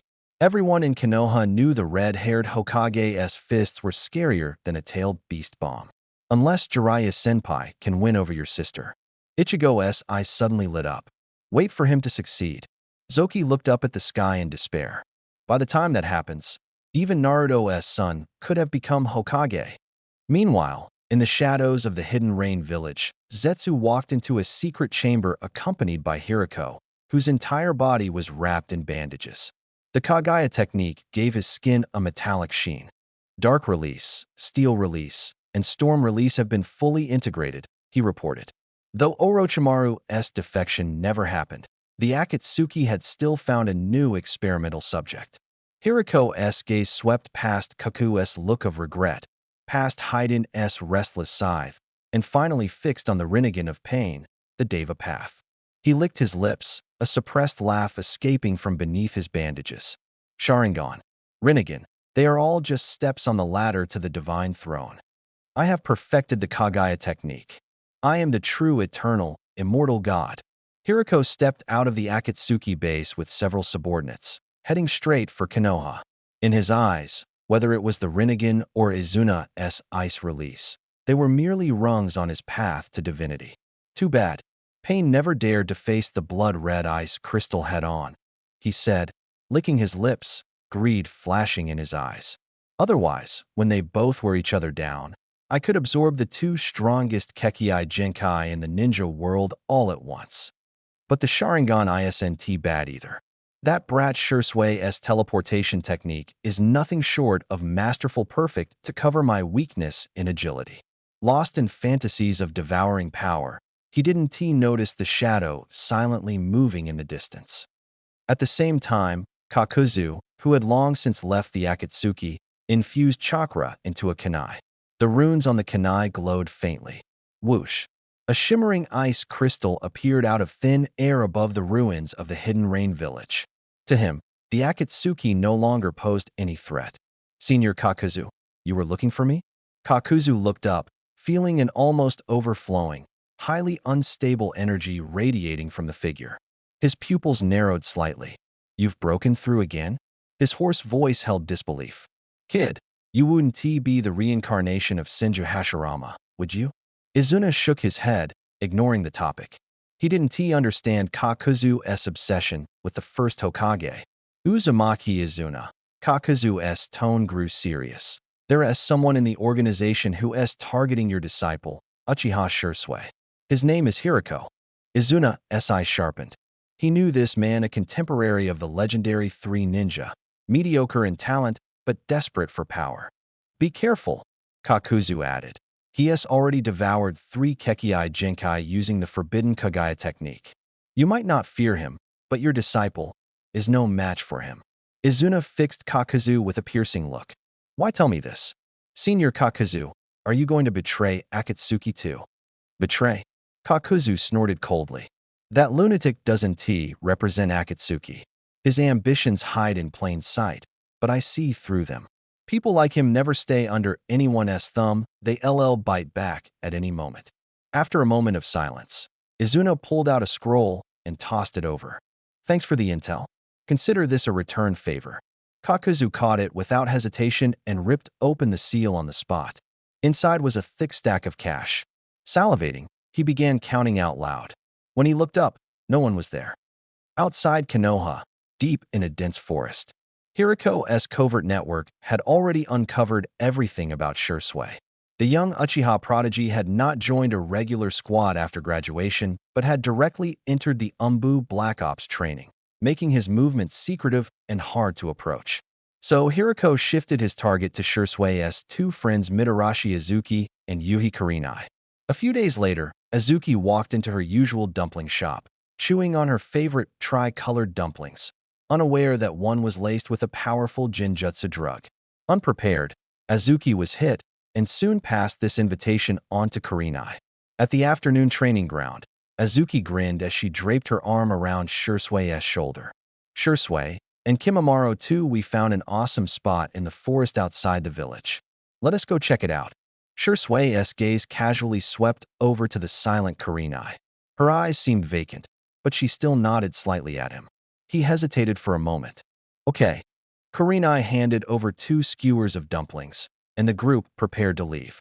Here is the English translation of the provided Chinese novel excerpt.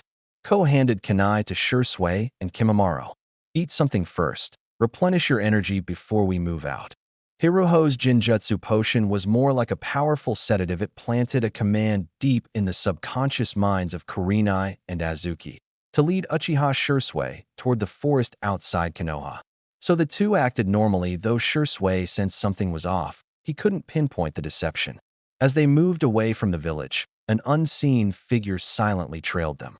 The 4 quickly passed through the village gate and ventured deep into Konoha's forest. The further they went, the denser the trees became, until suddenly a clearing opened before them, with a serene spring quietly resting in the woods. Shursui, look! Azuki exclaimed excitedly, pointing at the spring. This is the secret base that Kurenai and I found. It's beautiful, right? Let me tell you, this place is.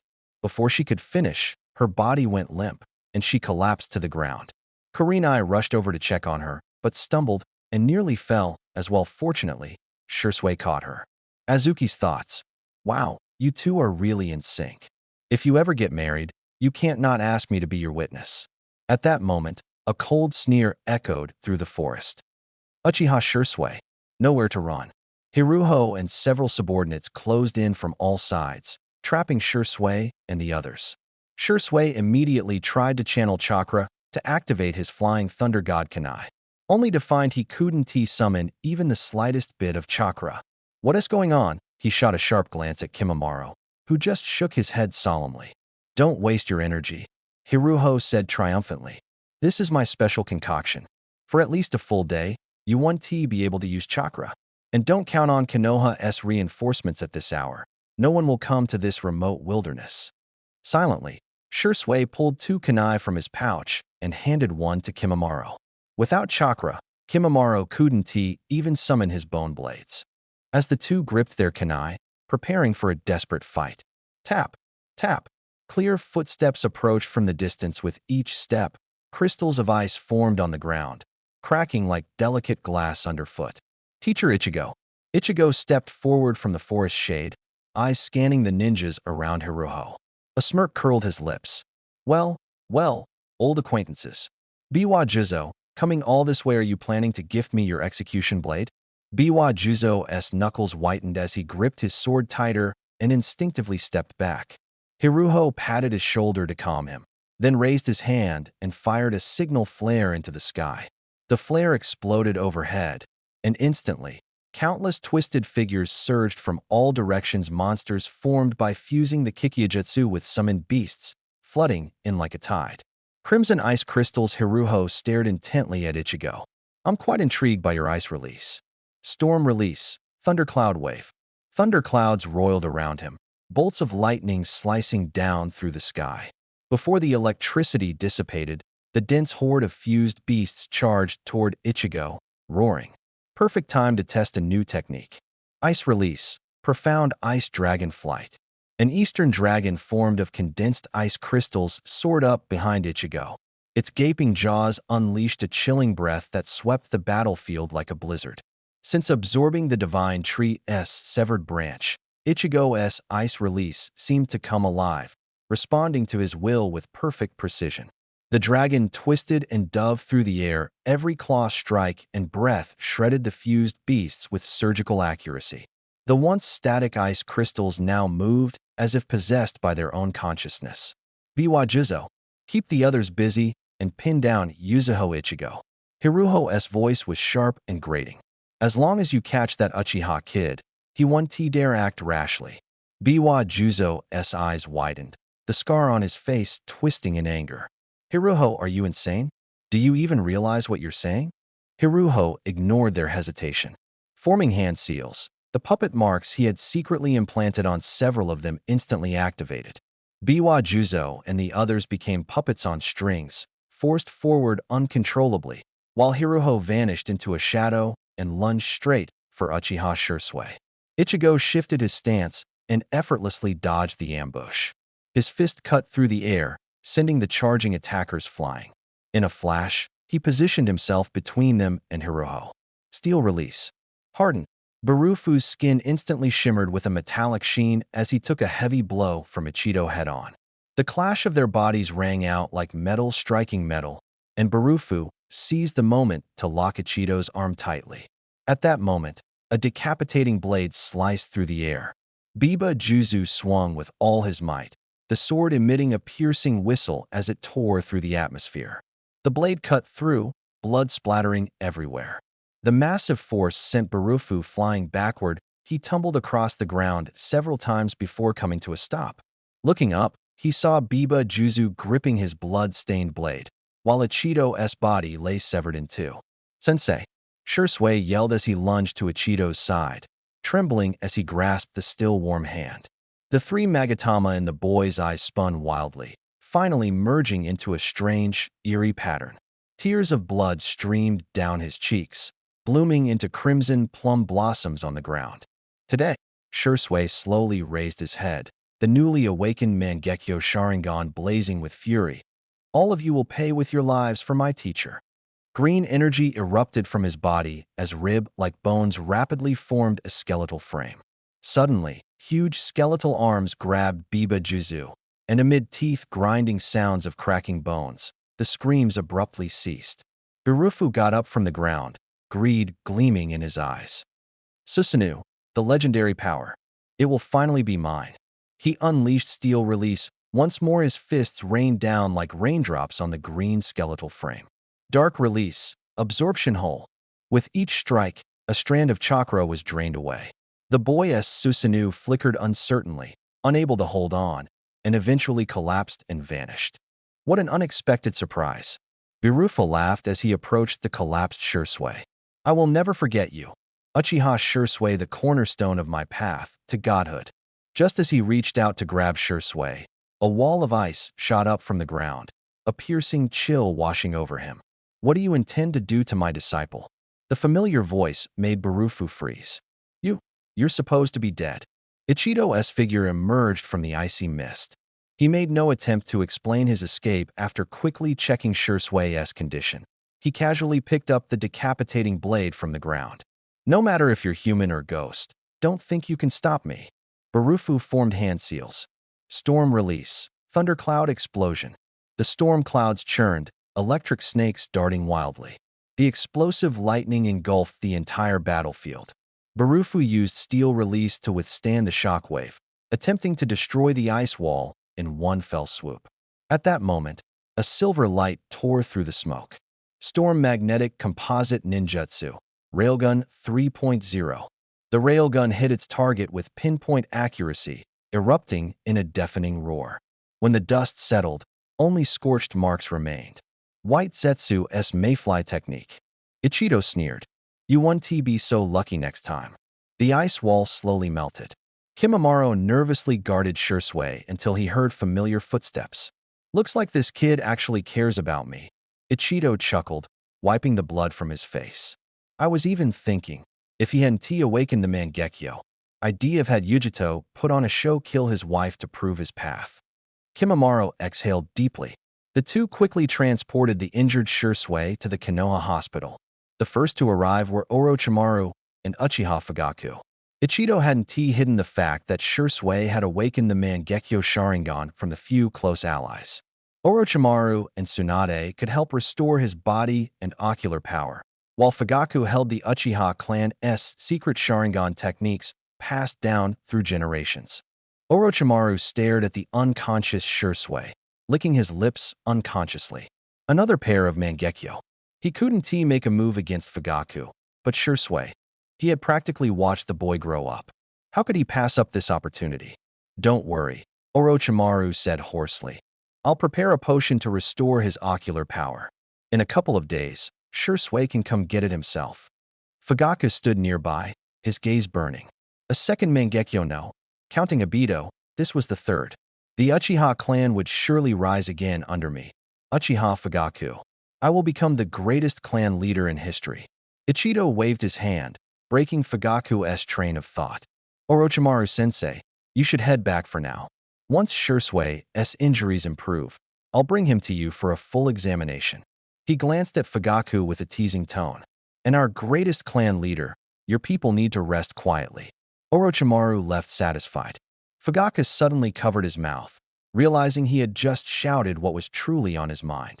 One wave of visitors left after another, until night fell, and Shursui slowly awoke. Shursui, you're awake? Shursui tensed suddenly, eyes wary as he stared at the approaching Ichigo. Who are you? What are you trying to do, pretending to be Teacher Ichigo? Seeing Ichigo didn't stop moving forward, Shursui leapt off the bed. Stop! Don't come any closer.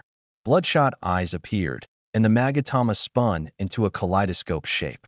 Deep down, he desperately wished this person was the real one, but when he closed his eyes, the scene slammed back.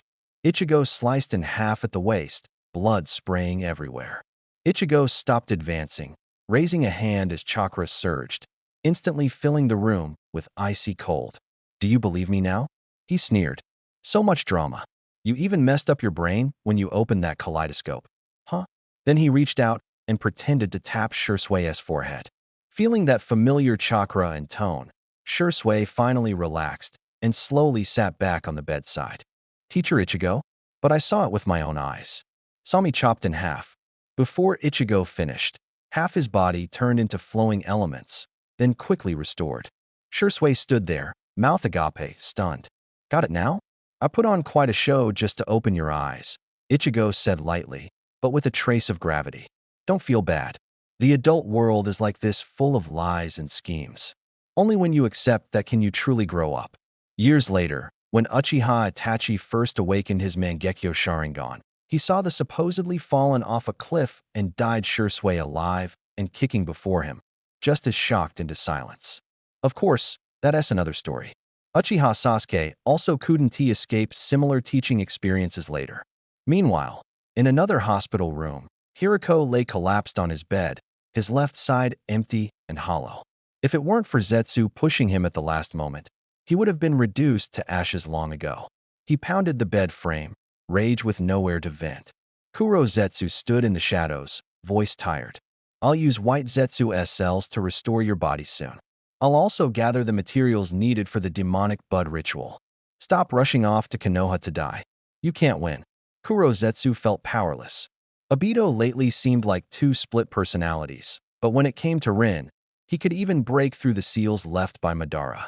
The plan to save his mother couldn't stop. He had no choice but to recruit Hiriko to temporarily replace Obito. But this guy was just as unreliable. Gazing into the night, Kuro Zetsu felt the 1,000 years of waiting was cruelly ironic. Finally, the Rinnegan had appeared, but now a monster like Uzumaki Obito had emerged in the shinobi world.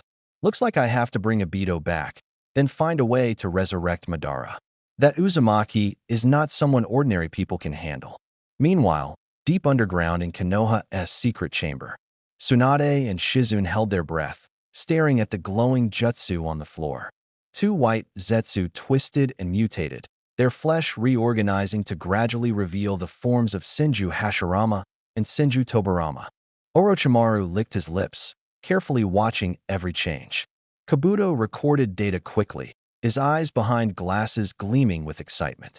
Looks like I'll have to visit the graveyard more often, Orochimaru muttered. The first Hokage blinked, not fully awake. Where am I? A Tsunade? Are you dead too?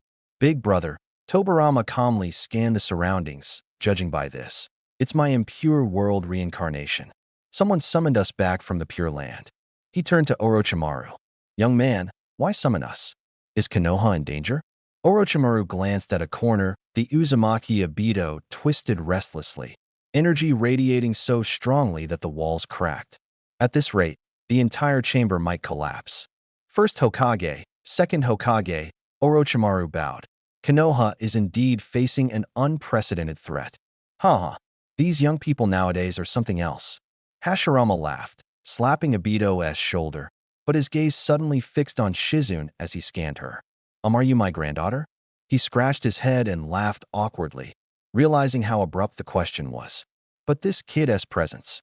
The bloodline resonance was unmistakable. Tsunade pushed Shigure forward.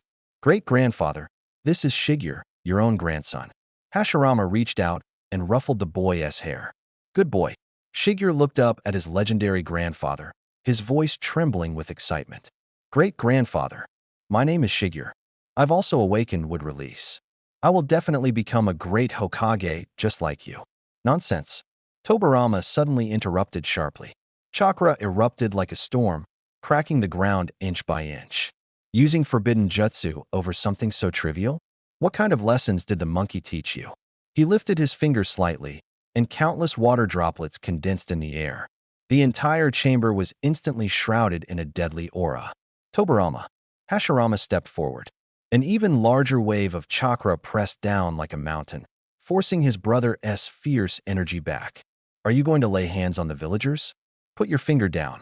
Understood. Tobarama dispelled the water release and turned his face away. Don't go off and blow your chakra every time, big brother. Hashirama flashed back to a nearby house and curiously looked the occupant up and down. You're also my grandson, or great-grandson.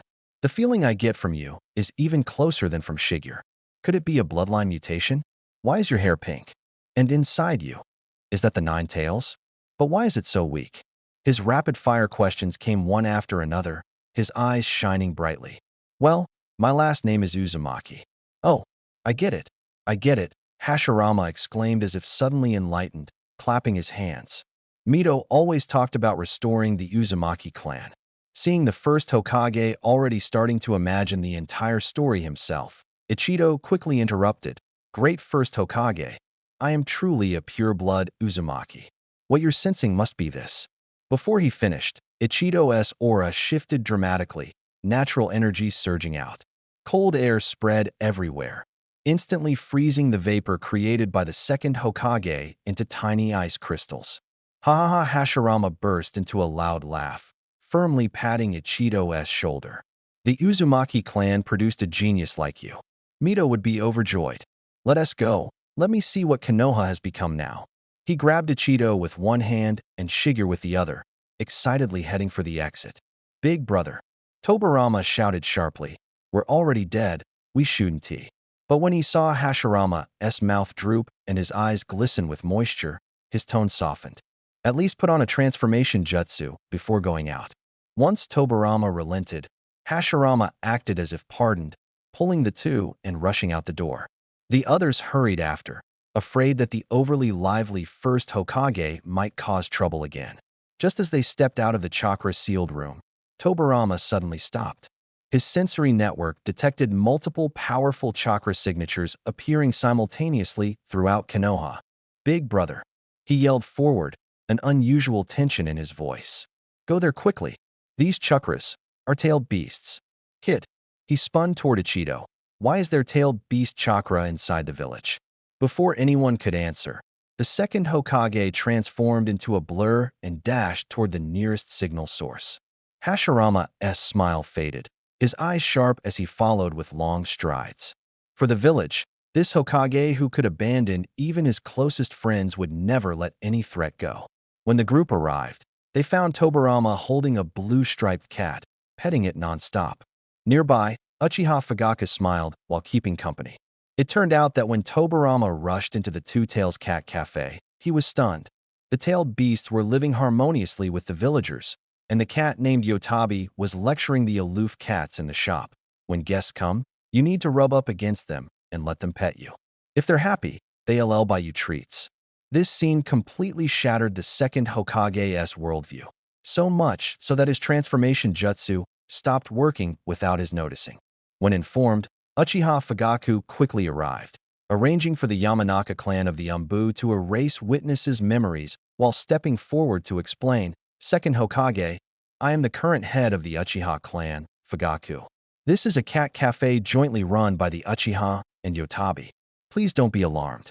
But Tobirama only caught 3 words. Uchiha? He muttered. The naturally evil Uchiha running a place like this? Seeing this, Fugaku gently guided him inside the shop. Inside, he called over the cutest cats in the entire shop. In just a few minutes, Tobirama's expression shifted from blank to reluctant to let go as he hugged the cats. After all, who could resist those fluffy little creatures? When Hashirama arrived at the cat cafe, this was exactly the scene he saw. He opened his mouth, but only managed to stammer, Tobirama. The second Hokage scratched his head and sheepishly hid the kitten behind him. Just as they were about to leave, Kushina walked into the cafe holding Naruto. Hashirama's eyes lit up as he leaned in to stare at Naruto's round, chubby face. Is this little guy my great-grandson? Surely he didn't turn out this way because of Sage Mode, right? Why is his hair blonde? He reached out to gently touch Naruto's cheek, and a subtle flow of chakra quietly stirred so quietly that even he didn't notice. Kushina immediately took a step back, holding the child protectively. Tsunade quickly stepped forward to explain, Great-grandfather, this is the 4th Hokage's son. You only have one grandson, Sarutobi. Don't go claiming everyone is family. The second Hokage then toured the beach park managed by Shikaku and visited the dumpling shop run by Matatabi. Seeing the tailed beasts happily mingling with the villagers, he couldn't help but sigh.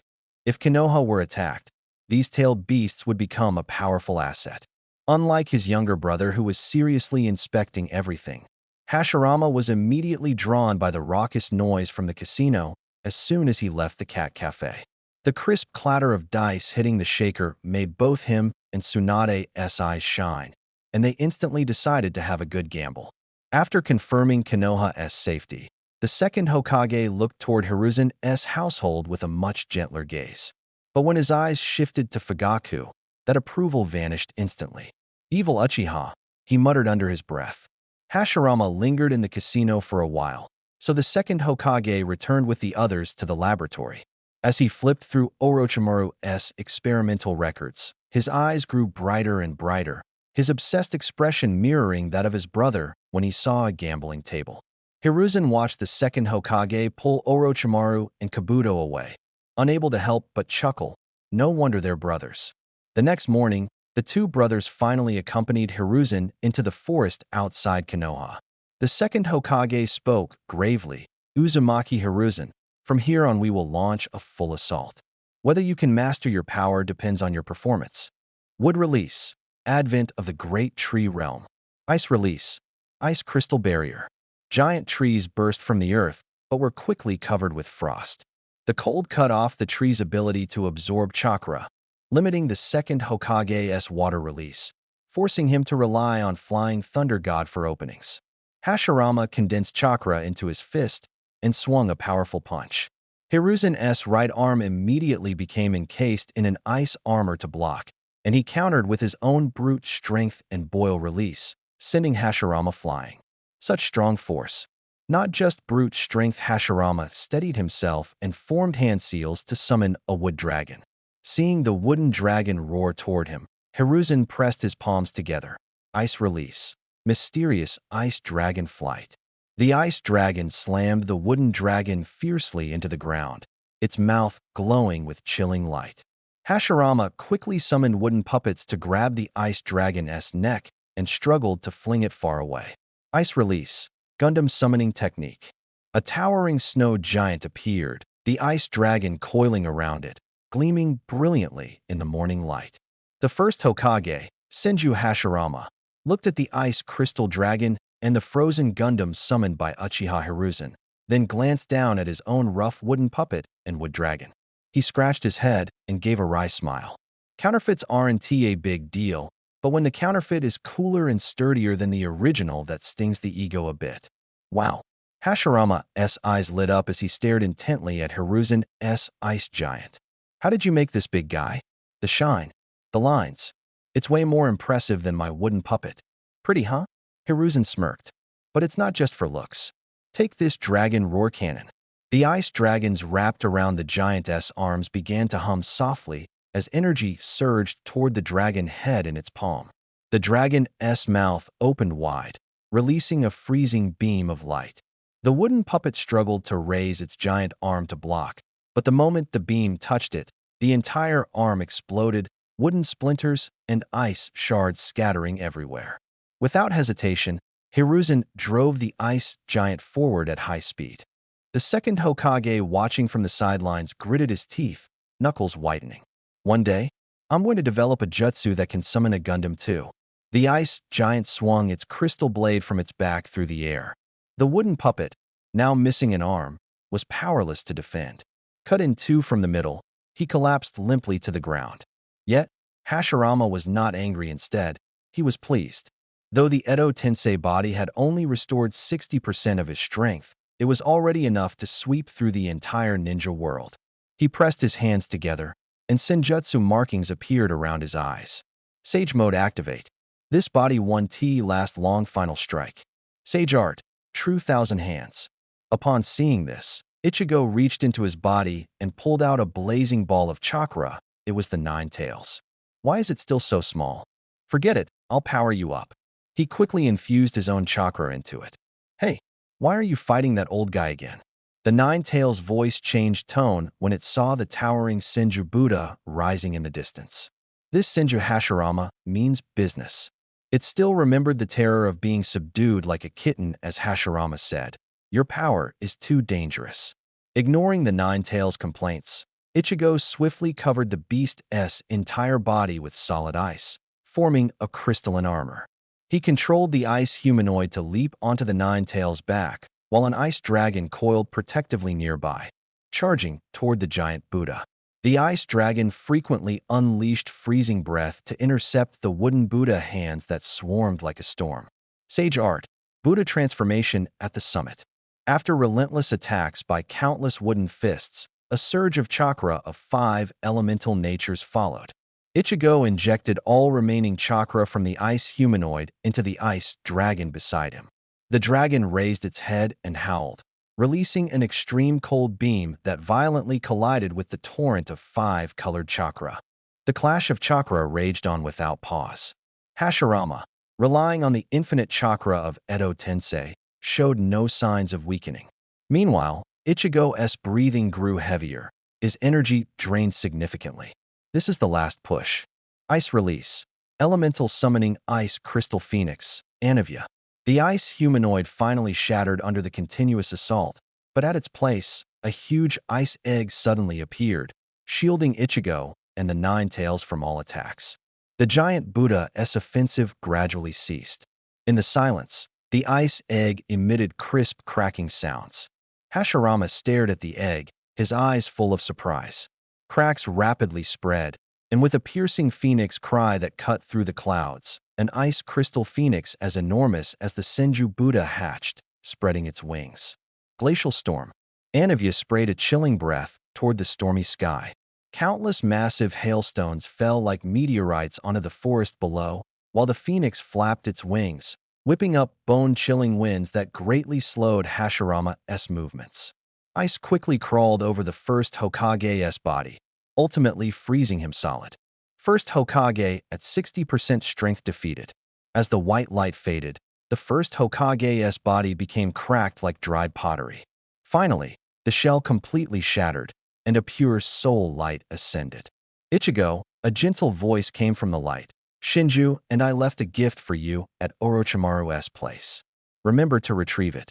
With the dust settled, the second Hokage hurried over. He crouched down, his fingertips brushing the remaining dust on the ground. Edo Tensei is still imperfect. Big Brother's power is like a flood the vessel simply couldn't hold. He stood and grabbed Ichigo by the collar. Stop spacing out. Go check your body in the lab first. Uchiha Shursui silently followed. His steps were as light as a falling leaf. The second Hokage's gaze lingered on Shursui for a moment. This young man reminded him of the former Uchiha Kagami. Those eyes burned with the same fiery will of fire. At a corner of the lab, the second Hokage slipped a yellowed notebook into Shursui's hands. The contents, he whispered, must never be known by a second Uchiha. Cold instruments hummed over Ichigo and Shursui. Only after recording all the data was Orochimaru satisfied enough to let them leave. Now, the two scientists' new focus was Kakashi. When Test discovered that his Sharingan could tear through space, the lab lights burned all night. 2 days later, Kakashi staggered out, leaning against the wall, dark bruises under his eyes as if all his chakra was drained. It's time to depart, the second Hokage said, gazing out the window. Big Brother has waited too long in the Pure Land. He should have left earlier, but the futuristic scrolls in Orochimaru's lab were like honey to bees, making him linger a few more days. Ichigo carefully stored the first Hokage's notes, the pages filled with trees. The scent of growing wood, every stroke flowing with the unceasing power of life. Peaceful days were as fragile as cicada wings. When news came that the Sunset Red Squad was under attack, Shursui transformed into a gust of wind, racing to the scene. Hirufu stood in the center of the ruins, his entire body radiating a metallic cold light. His body, fused with the white Zetsu, now bore 5 kinds of bloodline limits. Uchiha Shursui. Hirufu laughed maniacally as he charged forward, his fist cutting through the air. Suddenly, the emerald-green Susanoo appeared, and its long spear swept across, sending the enemy flying. Shursui seized the opportunity to rush to Red's side and support her. Honggu, can you still move? Just as he bent down to ask, Hong's right hand suddenly transformed into black claws. The sharp pain from the kunai piercing her abdomen hadn't even spread when a deeper tearing sensation exploded from her left eye. The black hand clutched the bloodied eyeball and retreated swiftly. Flying Thunder God. Shursui endured the pain and formed the seal, but Black Zetsu had already merged with Hirufu's body. vanishing without a trace like ink seeping into sand. In the thick fog of the hidden mist village, Black Zetsu pressed the still trembling Sharingan into Obito's eye socket. Two bloodlines merged in the darkness, and the newly born eternal Mangekyo Sharingan slowly rotated like the hellfire of purgatory. The Kodo Amatsukami Shursui had cherished all his life ultimately became a wedding garment for Black Zetsu. The patterns of the eternal Mangekyo spiraled wildly in Obito's left eye. Using this power, Black Zetsu rewrote Obito's memories. Obito staggered a step, clutching his burning left eye, fresh blood seeping through his fingers. Rinhi whispered hoarsely, then roared to the sky, "I will sever the world's cause and effect. Create a world where you exist." Black Zetsu shrank into the shadows, almost despairing. This guy's previous split personality was troublesome enough, but how did he go even crazier after being cured by Kodo Amatsukami? Could this technique have the side effect of worsening mental illness? Obito, Black Zetsu tentatively asked, "What are your plans now? Call me Uchiha Madara." Obito's voice was icy and bone-chilling. Okay, Uchiha Madara." Black Zetsu suppressed the urge to roll his eyes. "What is our next move?" "Accelerate the Akatsuki's collection of the tailed beasts. In a few years, my Kodo Amatsukami will trigger again. Then I will control Nagato to revive Uchiha Madara and initiate the Eye of the Moon plan." Black Zetsu silently nodded. After waiting thousands of years, a few more years didn't matter. Obito said no more. The space around him warped, and he vanished in a swirl. By the time Ichigo arrived, Black Zetsu had long since fled. Shursui lay in a pool of blood, his right eye nothing but an empty socket. Ichigo immediately lifted him up and dashed back to Konoha Hospital. "Tsunade, how is Shursui's condition?" Ichigo rushed into the emergency room. Tsunade was examining Shursui's eye socket. The Sharingan was taken, but the nerve damage isn't severe. "We have to find a temporary eye replacement quickly, or the nerve will die, and it'll be hopeless." Ichigo breathed a sigh of relief. Orochimaru still had plenty of Sharingan eyes. As long as the nerve was preserved, Shursui could reclaim his own eye. He turned and headed straight to the lab. "Orochimaru-sensei, Shursui's Mangekyo was taken. Do you have any of Danzo's 3 Tomo eyes left?" Orochimaru clicked his tongue regretfully and pulled a scarlet eye out of a cultivation tank. "Use this 3 Tomo eye for now." Also, he handed over a sealed glass jar. "Swap in the right eye of the Uchiha mirror." According to the second Hokage's research, Uchiha Madara broke the blindness curse by transplanting his younger brother Izuna's Mangekyo. Orochimaru passed over a syringe. After the eye transplant, inject this diluted Hashirama cells into his body. Remember, the transplant must be done while the nerves are still active. Ichigo took the items and raced back to the hospital. In the ward, Yuhi Kurenai gently cooled a spoonful of rice porridge and carefully fed it to Shursui's lips. "Is it too hot?" she asked softly. During Black Zetsu's control, she had witnessed Shursui sacrifice himself for her. Now, her fingertips trembled slightly as the spoon's edge lightly tapped Shursui's teeth. Ichigo stood at the door, watching the sunlight streaming through the window cast a golden rim around the two. Perhaps this was the future of Konoha that Shursui had sworn to protect with his life. Cough. Tsunade entered holding the transplant equipment, raising an eyebrow teasingly. "Lovebirds can get cozy later first, business." She lifted the container holding the Sharingan, the scarlet glow shimmering. The hospital room was filled with a faint, lingering atmosphere. Shursui, his cheeks flushed, and Kurenai maintained a tacit silence. When Kurenai saw Tsunade approaching, she stepped aside to make room by the bedside. Tsunade gazed intently at the vial of glowing green cells in her hand. Her expression complex years ago, it was for Shigeru that she had reluctantly allowed Orochimaru to study her grandfather's cells. She never imagined they would be used at a moment like this. The needle pierced Shursui's arm as Hashirama's cells slowly infused. Seizing the moment while he absorbed the energy, Tsunade formed hand seals and delved underground, precisely implanting 2 Sharingan eyes into the hollow sockets of the boy.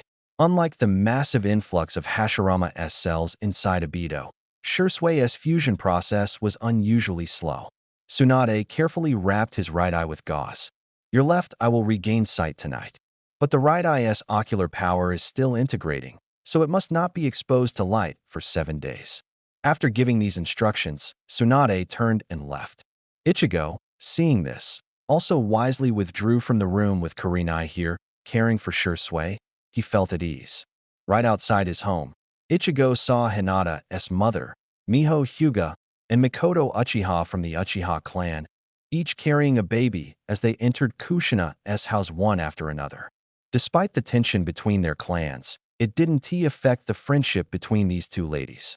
Ever since Kushina rescued Hinata from the cloud-hidden shinobi, the three mothers often gathered to share parenting tips. Meanwhile, Obito's figure appeared atop the tall tower in the rain-hidden village. He stepped out from a swirling spatial vortex and precisely injected a syringe into Nagato's shoulder. Madara, what have you done? Nagato roared and unleashed the Shinra Tensei, but Obito easily evaded it using Kimui. The red-haired youth suddenly froze, incredulously moving his fingers. This feeling, it was as if a 1,000-pound burden had been lifted, and even controlling the Rinnegan felt light and effortless. Obito shook the empty syringe. Just a little gift. Naturally, he didn't reveal that these were Madara Uchiha's cells. Only the original owner's cells could make the Rinnegan truly recognize its master. As Obito reached to pull out the black rods embedded in Nagato's back, Nagato instinctively resisted. You no longer need these burdens. The white setsu tissue rapidly enveloped his necrotic legs, new flesh and blood growing visibly fast. Nagato trembled as he took 2 steps, his eyes suddenly moist. It was the first time in 2 years he stood on his own legs. Those who possess the 6 paths sage eyes, Obito said, pressing on Nagato's trembling shoulder, are destined to end this chaotic era.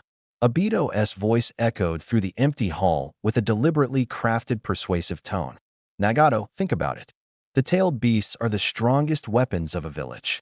If we gather all the tailed beasts and use that power to intimidate the entire shinobi world, true peace will surely come. Nagato nodded slightly.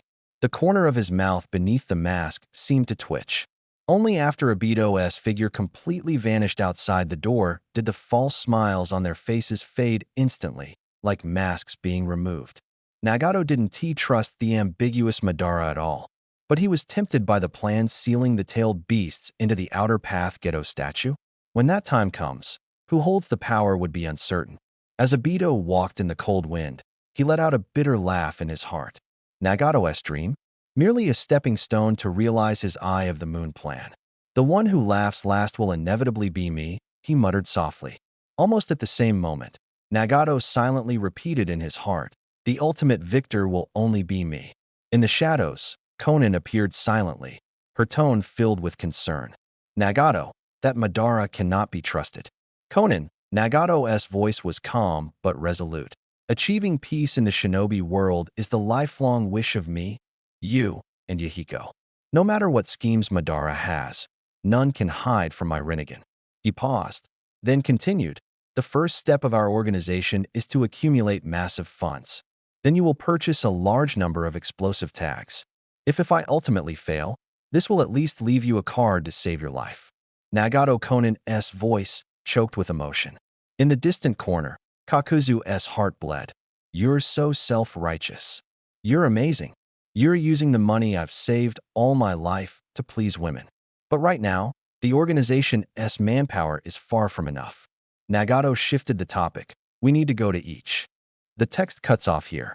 If you need me to continue or adjust the tone style, just let me know. Finding powerful rogue ninjas for the organization. Coincidentally, Obito had the same intent. He too was lurking in the shadows, searching for obedient pawns who could be embedded into the Akatsuki. To be fair, Obito's mind wasn't always sharp. But once he slipped into paranoia and madness, his scheming and strategy became terrifyingly formidable. Konan and Kakuzu's search bore fruit. They found Haiden, a fanatic who worshipped a dark god. An immortal with a low bounty, Haiden was, in Kakuzu's eyes, the optimal teammate, cost-effective. Yet Kakuzu secretly despised him. Having once partnered with a ninja skilled in the Flying Thunder God technique, he yearned for a teammate with space-time ninjutsu. Unfortunately, such abilities were rare. In the end, Kakuzu reluctantly accepted Haiden as his partner. Thus, the Akatsuki's 3 clowns were in place. The average IQ of Akatsuki members just dropped by 20 points. Meanwhile, Obito's gaze fixed on 2 targets, Kisame Hashigaki from Kirigakure and Uchiha Itachi from Konoha. But the timing wasn't right, yet he restrained his impulse and didn't act to recruit them immediately. At that moment, outside Kirigakure's Mizukage headquarters, shrouded in thick fog, Ichigo sensed a familiar summoning chakra approaching. But instead of Mizukage Mei Terumi, it was an old acquaintance, Hozuki Maigetsu. Behind Maigetsu were 2 toddlers, about 4 years old, each bearing sharp, striking fangs. Ichigo. Maigetsu spoke seriously, "These are my 2 sons. Mangetsu and Suigetsu. Quickly call Ichigo uncle." A gentle smile spread across Ichigo's face. He crouched down, ruffled the 2 little ones' spiky hair, and pulled 2 brightly wrapped fruit candies from his ninja pouch, handing them over. "Ichigo, I have an urgent favor to ask." Maigetsu's tone turned solemn. "Please take my 2 sons to Konoha." The sudden entrustment stunned Ichigo, his face a picture of confusion. "Kirigakure isn't safe anymore," Maigetsu sighed. "The Hozuki clan's bloodline is fading. In their generation, only these 2 seedlings remain." Before he could finish, Hozuki Suigetsu suddenly leapt backward, his face flushed red as he shouted sharply, "I want to go to Konoha. I want to stay in Kirigakure. I will become the new 7 ninja swordsmen. It's my duty to restore their honor." Maigetsu raised a hand and lightly but firmly patted his son's head, scolding, "You ungrateful child. There is no 7 ninja swordsmen left in Kirigakure. That sword rusted long ago. There are only 2 swords left in the whole village. Who exactly do you want to replace? There are 7 swords. 4 of them are in Konoha. If you want one, go there and find it." Before Maigetsu could finish, Ichigo slowly held up 5 fingers. "5. What did you say?" Maigetsu's pupils constricted. "Tenzo Kabaku recently died in Konoha too. Add the lightning blade I gave away, Konoha now has 5. Hozuki Suigetsu only caught 2 words ninja swords, 5. He suddenly surged forward. "I'll go to Konoha. After wandering for so long, I've finally found someone worth following. If you give me a ninja sword, I'll call you my sworn father." Maigetsu pulled his playful younger brother away and took 2 scrolls from his bosom. "These are summoning scrolls for the 7 ninja swords and secret techniques of the Hozuki clan. The scrolls belong to the village. I can't give them to you, but you can borrow them for study. When Mangetsu comes of age, you must return them to him." The entire ninja world knew that Konoha's Crimson Ice Crystal had a habit collecting interesting artifacts from around the world and bringing them back to the village. Ichigo accepted the scrolls, a smirk curling his lips. Making a summoning contract with inanimate objects? Interesting. Back in Konoha, after settling the 2 brothers, it was time for the usual medical checkup. He took the familiar parenting guide from Orochimaru's hand and turned to leave. Bringing the 2 children back added more names to the Umbu's watch list. Sarutobi Shinosuke's side today's workload was going to double again. The situation in Kirigakure was worse than anyone imagined. Obito had just taken control of the 4th Mizukage Yagura when Mei Terumi and Kisame Hashigaki, who often accompanied him, sensed something was off. Pale white eyes confirmed it further. The water shadow had already been manipulated by someone else. In recent years, the Mizukatsuki clan had been restless to begin with, and after Yakura lost control, their recklessness grew even more rampant. No one knew what promise Obito had made that pulled them into his faction. The Kirigakure village was completely divided. On one side stood the clan forces led by Yakura and the Mizukatsuki, and on the other were the civilian shinobi led by Terumi Mei. Multiple attempts had been made to dispel the Jinjutsu, all ending in failure. The eternal Mangekyo Sharingan's ocular jutsu was not something easily broken. Staring at Yakura before her, who had erupted with 6 massive tails and whose body was wrapped in blue chakra, Terumi Mei's face showed despair. The corrosive chakra hissed and sizzled. Approaching to strike pressure points was near suicide, and long-range ninjutsu could hardly pierce the tailed beast's outer shell. "Professional matters should be left to professionals," she whispered. Before her words could fall, a towering wall of ice thundered up, blocking Yakura's frenzied charge. That man once again stood in front of her. This path is closed, Ichido said, his fist covered in biting frost.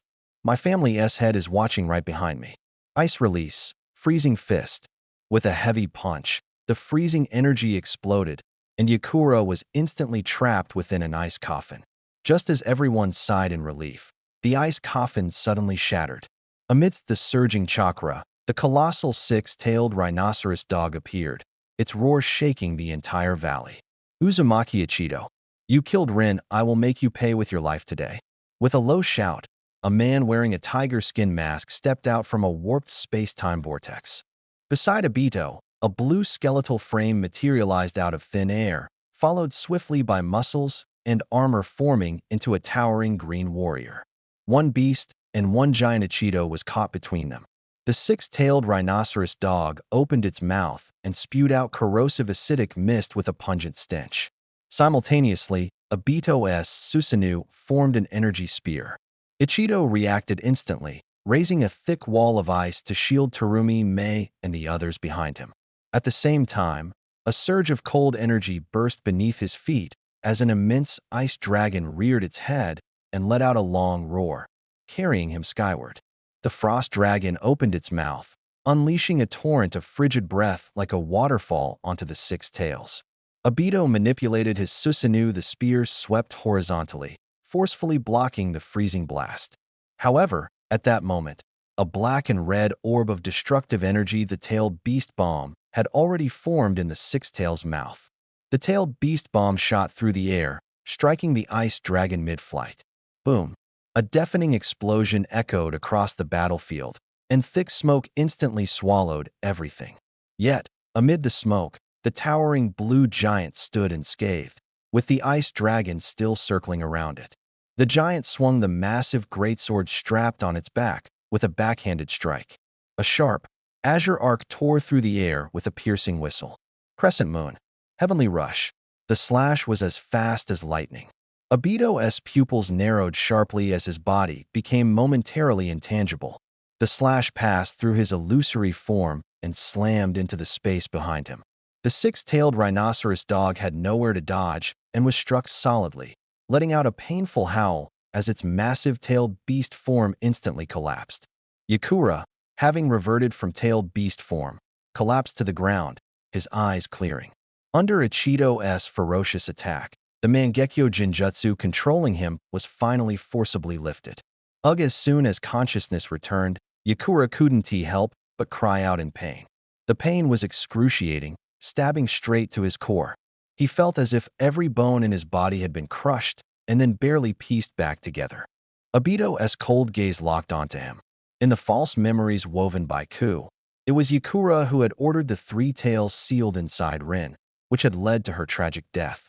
The flames of vengeance burned fiercely in Obito's heart.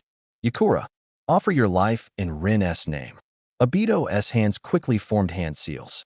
Wild red chakra surged again within Yakura's body, and unbearable agony forced him into an inhuman scream. The tailed beast cloak once again enveloped his body. At this moment, Yakura's eyes were blood red, like a frenzied beast that had lost all reason. Uzumaki Ichido, accept this grand gift. Obito sneered coldly as the spatial vortex in his eyes sucked him in, causing him to vanish. But the six tails within Yakura still bore the Sharingan pattern in its eyes. It had gone completely berserk, its chaotic chakra burst forth like a dam breaking, forcing Yakura's body to swell and deform. His skin cracking inch by inch, it was about to self-destruct. Sage Technique, Millennium Ice Prison. Ichido entered Sage mode, his hands swiftly forming seals. Crack! 6 massive ice pillars burst from the ground, converging like a cage that tightly sealed Yagura in the center as he swelled. The next moment, a terrifying explosion erupted. The ice prison was shattered to pieces. Ichigo hurriedly stacked several thick layers of ice walls in front of him, barely holding back the blast. A mouthful of fresh blood trickled from Ichigo's mouth corner. The shockwave still managed to injure him. As the dust settled, a charred crater marked the explosion's epicenter. Yagura lay at the bottom, only the faint rise and fall of his chest proving he was still clinging to life. Susanoo. Tailed beasts are simple creatures. Whoever treats them well, they repay. At the last moment, the Six Tails regained its consciousness and poured all its remaining chakra into protecting the former Jinchuriki. Just like the Nine Tails exhausted its power for Naruto, the Six Tails chose Yagura, even if it meant greatly delaying its own revival. While Terumi and the others were busy cleaning up the aftermath, Obito quietly slipped away, using Kamui to stealthily head toward Konoha. Kisame had just finished off Suigetsu's pufferfish. Obito, masked, watched silently, a flicker of approval in his eyes. Kisame, he stepped out from the nearby shadows. Want to come with me? Kisame, just picking up his Samahata blade from the ground, turned alert at the voice. In the blood fog, killing and stealing a blade was the most direct way for the 7 ninja swordsmen to pass on their legacy. Did this sudden masked stranger think witnessing that scene just now was enough to blackmail him? Obito ignored Kisame's wary gaze, his voice low yet penetrating. This world is full of lies, just like the blood fog policy forcing you to kill your own comrades. My Eye of the Moon plan will create a real world, a world of true peace. Let me free you from this false suffering. Who exactly are you? My name is Uchiha Madara. Kisame's eyebrows furrowed. That legend died long ago. These lies won't fool me, show your true face. When the young face beneath the mask appeared, Kisame blinked in surprise. This must be the Uchiha mentioned by Ichigo, the one who went astray? This was no simple matter. After a brief hesitation, he stepped forward to follow Obito. This dangerous man needed watching. From today, you join the Akatsuki, Obito ordered. Report your movements to me at any time. Kisame nodded silently. The southern star of Akatsuki had returned to its place. Elsewhere, though Yagura was defeated, the Suigetsu clan grew crazier by the minute. They had been drawn by Obito's offer from the start. Now, if they could kill everyone present, the Hidden Mist village would fall into their hands. The lure of power made them forget the disparity in strength. Under Ichigo's control, the Iceman's great sword carved a deep furrow in the ground. Trespassers die? The current Suigetsu clan leader, the younger brother of the former leader slain by Ichigo during the Third Great Ninja War, roared, "What's to fear?" Controlling such a powerful Iceman to fight against 2 experts, his chakra is long gone. Can't you see he is already injured? Kill him, and the Hidden Mist village, the secret ice release techniques, everything will belong to Suigetsu. Greed drowned out reason, even fear was diluted. Ichigo lightly pressed his hand on the Iceman's surface, and the ice emitted ominous cracking sounds. He can't hold on. The Iceman is about to shatter, shouted the crowd. Ichigo shook his head. What fools, do you even know what the name Uzumaki means? Cracks multiplied across the Iceman's body, eerie blue light shining through the gaps. It stepped toward the crowd, then burst apart with a deafening roar. The flying ice shards instantly froze every Suigetsu clan member. After dealing with them, Ichigo waved to dissolve the ice walls protecting Terumi and the others. Back in the light, Terumi immediately spotted a familiar figure in the sun. Ichigo approached and gently ruffled her hair. Yagura and the Suigetsu clan members are still alive. Right now, the Hidden Mist village needs you more. Go handle the village matters first. Ichigo turned to leave, an answer already forming in his mind. The color of the Susanoo told him Shusui's eyes were in Obito's hands. It was probably those very eyes that held Obito firmly under control. Terumi accepted the heavy responsibility of rebuilding the village. She was decisive and fierce. All right, the high-ranking members of the Suigetsu clan were dealt with on the charge of betraying the village. Yagura was severely injured, and in front of her, this Mizukage remained silent. He couldn't admit that he had once been manipulated to raise his blade against his own people. So, all the blame fell on the Suigetsu clan. After the consecutive uprisings of the Kagaya and Suigetsu clans, the villagers' fear of bloodline limit ninjas spread like wildfire. No matter how much Terumi may try to explain their innocence, it had little effect. Meanwhile, Hozuki Maigetsu stomped his feet in frustration.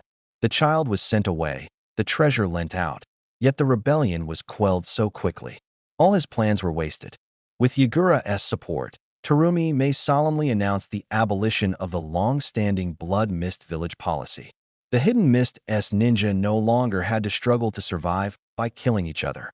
At that moment, A household back in Konoha suddenly sensed a flying thunder god summon from the hidden rain. He thought it was Kakuzu coming to talk business again, but standing before him was Kisame. Mr. Ichido, long time no see. Kisame carried his shark skin-covered giant sword on his back, holding Ichido's flying thunder god kunai in his hand. Kisame, what are you doing here? I met that wayward Uchiha you mentioned. Kisame's voice was low. The Moon Eye plan, the mercenary group with Rinnegan, and that huge golem this isn't simple. His plans could threaten the entire ninja world. He handed over 2 scrolls. This is intelligence I recently gathered. Madara took me straight out of the hidden mist. I didn't have time to send it back to the village. One is for the Mizukage, the other for Konoha. Ichido accepted the scrolls and nodded solemnly. I'll be careful. I'll make sure the intelligence is delivered. Kisame exhaled deeply, as if a heavy burden had been lifted from his shoulders. Ichido immediately teleported to the hidden mist, handing the scrolls to Terumi Mei, who was working in her office. She unrolled them and read carefully, her brows knitting tighter and tighter. So this is why Kisame disappeared. If it had been a few days later, they would have labeled him a rogue ninja. The Akatsuki, truly a terrifying place. Don't worry. Kisame's intel shows they're still gathering funds and are just a mercenary group for now. If it comes to that day, I'll step in to stop them. He gently pulled Terumi Mei into his arms. That warmth slowly eased her tense heart. Back in Konoha, life returned to calm. Obito had vanished like vapor, and they could only wait for Kisame's next message. The Akatsuki seemed to have vanished from the ninja world, their activities unheard of. Suigetsu pestered Ichido daily for a ninja sword. Though Mangetsu remained silent, his burning gaze had already betrayed his intentions. When you graduate from the Ninja Academy, Ichido promised, each of you will get one. You have my word. He himself wasn't idle. The meteorite from the star-hidden village in the land of bears, the legendary resurrection tool from the sand-hidden village, the secret scrolls of the Tsuchigumo clan, any treasure with a bit of renown in the ninja world never escaped Ichido's keen eyes. The spoils he collected over the years filled Orochimaru's laboratory storage to the brim. Even as Naruto started school, the ninja world remained tranquil. Bored, Ichido simply took a job as a guard at the Ninja Academy gate. Since he took the post, no student had successfully slipped away. Uncle, please, just let me out for a little while. Naruto clasped his hands, wearing a pleading look. I really want to try the new dish at Jimimaru's store. Thud. Ichido tapped Naruto's forehead with his finger. Cut it out. You just want to sneak out to play. If your mom catches you skipping class, he didn't finish, but Naruto shivered as if he'd seen some terrifying vision, shrinking back to his classroom. At sunset, Ichido handed over the shift and entered the Konoha forest. Waiting for him was Shursui, approaching with furrowed brows and a face full of reluctance. Sensei, do we really have to treat Itachi like this? Isn't this too harsh? Ichido shook his head, eyes fixed on the deep woods. This is his choice. He is determined to go undercover in the Akatsuki. If I don't give him some insurance, how can I rest easy? Here he comes. Before finishing, he silently disappeared into the bushes behind him. Shursui, you looking for me? The figure of Uchiha Itachi appeared. He saw Shursui with his eyes tightly shut, blood glaringly dripping from the corners, as if he had just endured brutal torture. Itachi, be careful. Shursui's voice was pained. Konoha has unknown enemies. My eyes have already been taken. Suddenly, a dark shadow flashed from behind Shursui. A sharp blade precisely pierced his chest. Shursui let out a muffled groan and collapsed heavily to the ground, his body temperature seemingly drained in an instant.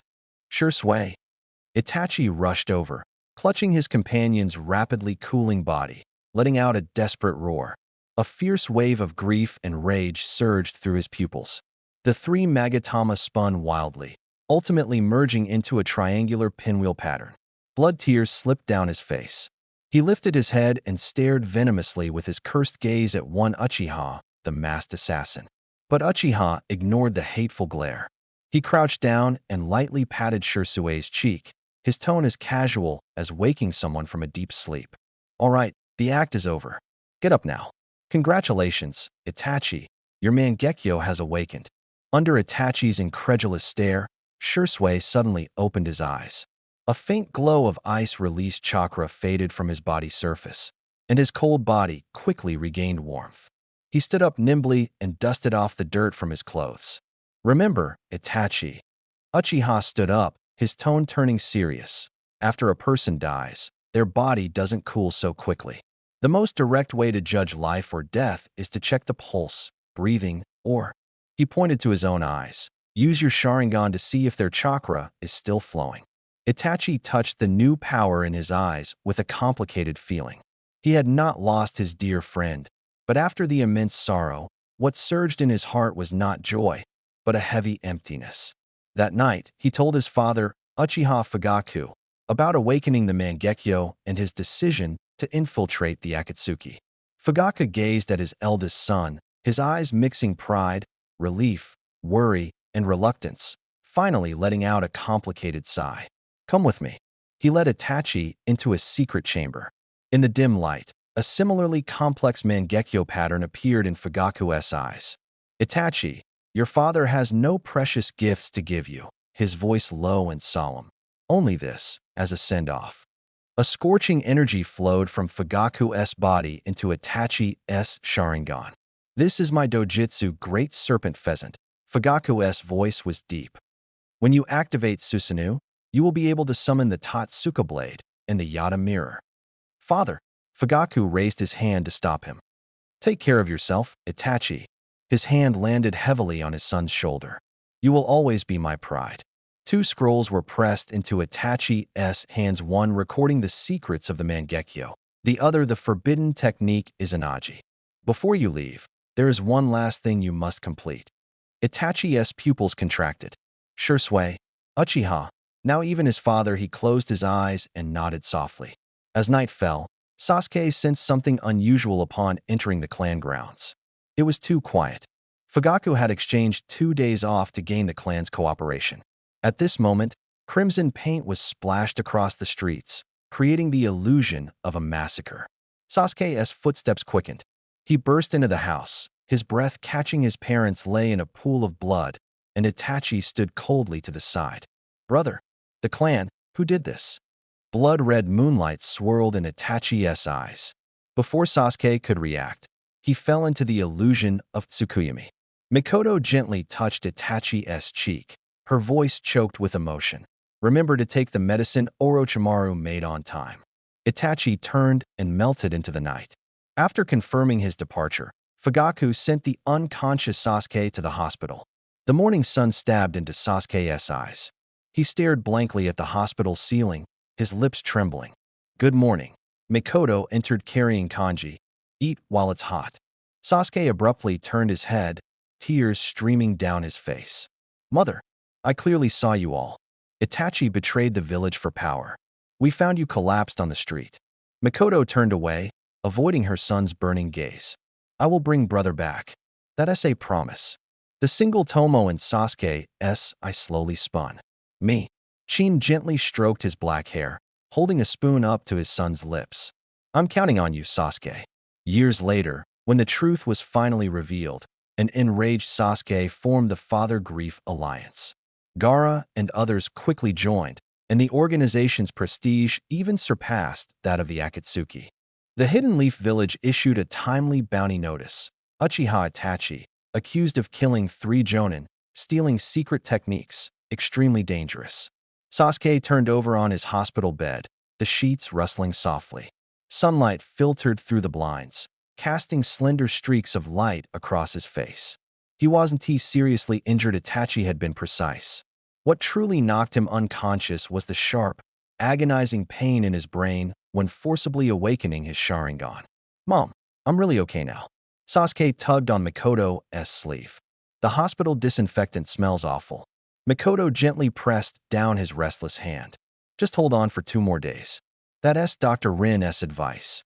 She pursed her lips as she turned to pour water. She couldn't let her son know that at this very moment, the main gates and windows of the Uchiha clan grounds were tightly shut.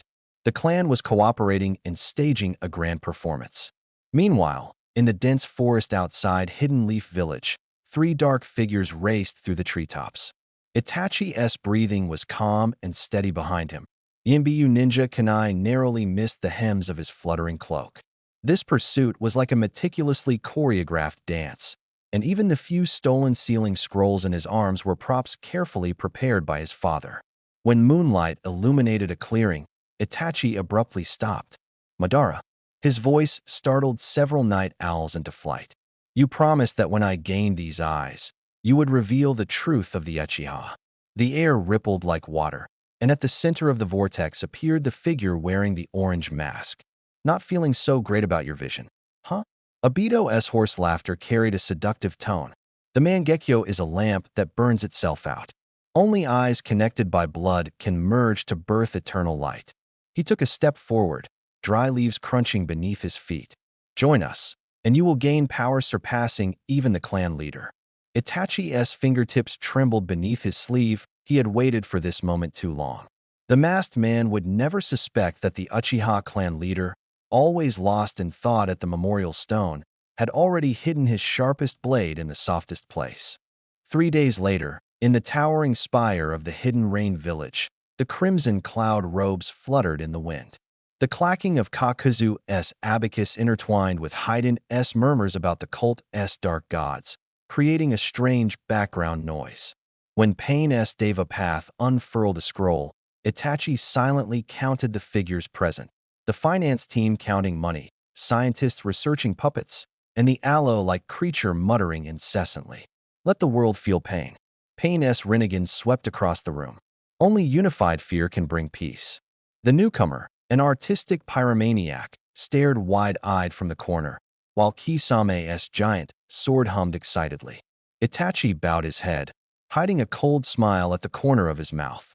His double life as a spy officially began here. Meanwhile, under the cherry blossom tree at the Hidden Leaf Ninja Academy, Sasuke, back at school, suddenly pressed a hand to his stinging eyes. His classmates gathered around, buzzing with chatter. "Did you hear? Last night, an S-rank rogue ninja infiltrated the Hokage's office. The Uchiha clan leader himself led the chase." Sasuke looked at the falling cherry petals, vaguely feeling the world had suddenly become as bizarre and dazzling as a kaleidoscope. "Did you hear? Sasuke's brother defected. He killed Jonin from the village. Even the fourth Hokage got hurt." The murmurs in the classroom grew louder. Naruto suddenly slammed his fist on the desk. With a bang, the whole room fell silent. "Don't spread lies." Naruto clenched his fists, his voice ringing out. "Big brother Itachi is not that kind of person." Shikamaru and Choji exchanged a glance. They had known Naruto for a long time and understood that the blonde boy rarely lost his temper, but when it came to friends, he was more serious than anyone. Sasuke, sitting in the corner, lifted his head, a flicker of gratitude in his eyes. Sakura quietly came over and whispered words of comfort. Inward thought, "Great, another chance to talk with Sasuke today." As night fell and Naruto ran home, Lady Hyuga and Hinata waited in the living room. "Naruto-kun." Hinata greeted him, her eyes bright. She was no longer the shy girl she once was under Aunt Kushina's guidance. Under this influence, she learned to calmly express her concern. Naruto grabbed her hand tightly. "Come on, let us go find Sasuke." The two of them walked through the brightly lit streets. The Uchiha district was no longer deserted. Neighbors greeted them warmly. "Little Naruto, come and try some freshly made dango." From Sasuke's house came soft sobbing. Aunt Mikoto was gently comforting a crying Uchiha Izumi, while Sasuke trained alone in the corner, surrounded by a faint blue glow of chakra. Mikoto's thoughts. Why hasn't this kid gone out yet? Izumi is about to cry herself unconscious.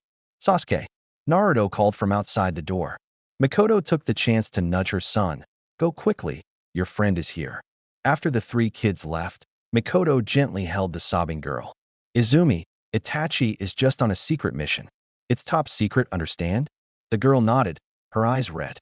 From that day on, Sasuke seemed like a changed person. He trained like crazy, sparking a wave of intense training throughout the whole class. Meanwhile, the Hokage's office was brightly lit. Kakashi flipped through the graduates' files. Asuma sighed enviously. "When I first became the fourth Hokage's student, it was right before the Ninja World War I. Really envy these kids, being able to train in peace." The fourth Hokage pushed the files toward him. Are you ready to be a teacher? These kids are in your hands now. Ichigo patted Asuma's head. Stop joking around. If it weren't for the Third Ninja World War, would you have the skills you have today? Battles are always the fastest furnace to mature talent. Asuma grinned. Ichigo looked down at the three files in his hand. Hyuga Hinata, Inuzuka Kiba, and Aburame Shino. All sensory-type ninjas, he murmured. I almost forgot I was once just a sensory ninja myself. Today, I'll start by visiting their homes. The Hyuga clan mansion was so quiet you could hear leaves falling. When Hyuga Hizashi heard that Ichigo would be Hinata's guiding Jonin, his eyes glistened with emotion, his voice trembling slightly. Lord Ichigo, my daughter, we entrust her to you. They were already familiar with each other. Ichigo simply nodded in acknowledgement and turned to leave. In the Hyuga household, he always felt those wide eyes watching everywhere. When stepping into the Inuzuka clan's territory, even the wind seemed to stop. Animals have instincts sharper than humans. Ichigo's presence made all the dogs in the yard tuck their tails and emit uneasy low growls. Lord Ichigo, the Inuzuka clan leader hurried over cautiously. You're here too? I'm Kiba's Jonin teacher, here for a home visit. The clan leader's eyes widened as if a pie fell from the sky. Rest assured, that kid Kiba is a bit reckless and not the sharpest, but I swear on my life, his heart is purer than anyone's. Leaving the Inuzuka household, Ichigo headed toward the Aburame clan's territory. Half of the parasitic insects there had been replaced by bees just to trade honey monthly with the Seven Tails Chome for chakra or phosphorus powder. Aburame Shino was an old acquaintance from the Third Great Ninja War. After a brief chat about Shino's situation, Ichigo took his leave. The next day, the classroom door swung open. Inuzuka Kiba, Hyuga Hinata, Aburame Shino. Ichigo's voice was decisive. Follow me. At the training field, he casually sat cross-legged. I'm Uzumaki Ichigo, a jonin from Konoha. I don't have any special hobbies or things I particularly dislike. You can introduce yourselves now. Hinata twisted her fingers nervously, her voice light as a feather.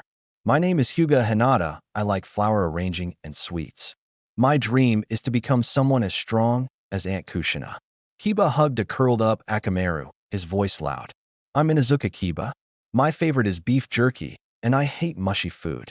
This is Akamaru, my best partner. My dream is to become Hokage and establish a national dog day. He shook Akamaru in his arms. Hey, why are you shaking like that today? Akamaru just stared hard at Ichigo, letting out a suppressed whimper. Not only Akamaru. Shino could feel the bugs inside her body trembling wildly, every cell screaming, stay away from this man. All right, Ichigo stood up. Meet back here at the same time tomorrow for an assessment test. If you need the entire novel translated or further sections, feel free to ask. He had just turned around when an almost overlooked voice came from the corner. Teacher Ichigo, did you forget my self-introduction? Ichigo whipped his head back sharply. The presence of the Aburame clan was truly as subtle as their reputation suggested, even with Kagura's sharp intuition. If they didn't speak up first, he wouldn't have noticed Shino still standing there at all. When Kiba bounced back home, he found his father already waiting at the doorstep. Kiba, your teacher isn't he Uzumaki Ichigo? Seeing Kiba nod vigorously, the clan chief slapped his thigh excitedly and jumped up. Great. Kid, you're in for some good luck. Aburame Shibi's hand pressed heavily on his son's shoulder, the sound of their exoskeletons rubbing softly. Tomorrow's test, give it your all. If you can learn even a tenth of his skill, the position of Inuzuka clan chief will be yours. Underneath Shino's goggles, her brows furrowed tightly as unease stirred inside the parasitic bugs nestled in her collar. Father, Uzumaki Ichigo, who exactly is he? My bugs sensed his chakra from afar, and they were so scared they wanted to flee. He is a legend from the Third Great Ninja War. Shibi's voice was low, like the hum of insects. A hero of Konoha. Even the Hokage was once defeated by his flying thunder god technique. Shino, this is your chance, and more importantly, a chance for the Aburame clan. On the training ground, the sunlight was blinding. Ichigo tossed a specially crafted kunai into the air. Its blade caught the cold gleam of light. I hid 10 kunai like this around this training ground, he smirked. Each one has a little trick. 3 hours. Find them all, and you pass.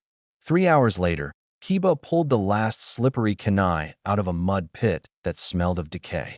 The three were so exhausted they could barely stand, sweat mixed with mud dripping from their temples. Ichigo gave them a thumbs up, his smile radiant. Well done. Team 8 is formed. Let us go. On me, endless barbecue. The curtain of the barbecue joint lifted, and a mouth-watering scent of grilled meat greeted them. Asuma was bowing deeply to the shop owner, his forehead nearly touching the floor. In front of Kiba, an empty plate towered high, and it was clear Asuma's wallet couldn't keep up. With their bellies full, Ichigo returned to the leisurely days of students' work, teachers' clock out. A low voice came through the communicator. Kiba in position, point A secure. Hinata's gentle report followed. Hinata arrived at point B. From Shino's side came only the faint buzzing of insect wings. Go. Amidst a chaotic mix of footsteps, sharp cat cries, and crashing crates, Kiba emerged proudly dragging a puffed-up cat by the scruff of its neck. Lady Daimyo took the cat. Holding it protectively, this cat reportedly handled over 10% of Konoha's D-rank missions. After yet another cat-finding mission, Kiba finally couldn't hold back and threw the mission scroll on the ground. Teacher Ichigo, we really can't take any more D-rank missions. Team 7 has already gone out of the village doing C-rank missions. When do we get some decent assignments? Ichigo ruffled Kiba's spiky hair and smiled. All right, you've had enough of D-rank. Let us go check the mission hall for some C-rank tasks. The mission hall was noisy and bustling. As Ichigo, Hinata, and Shino browsed the mission board, his expression suddenly stiffened. The flying thunder god Kanai from the land of waves sent an urgent summon pulse. Looks like we don't have to worry about picking. Ichigo turned, a spark of excitement in his eyes. Teachers are taking you out of the village to see the world.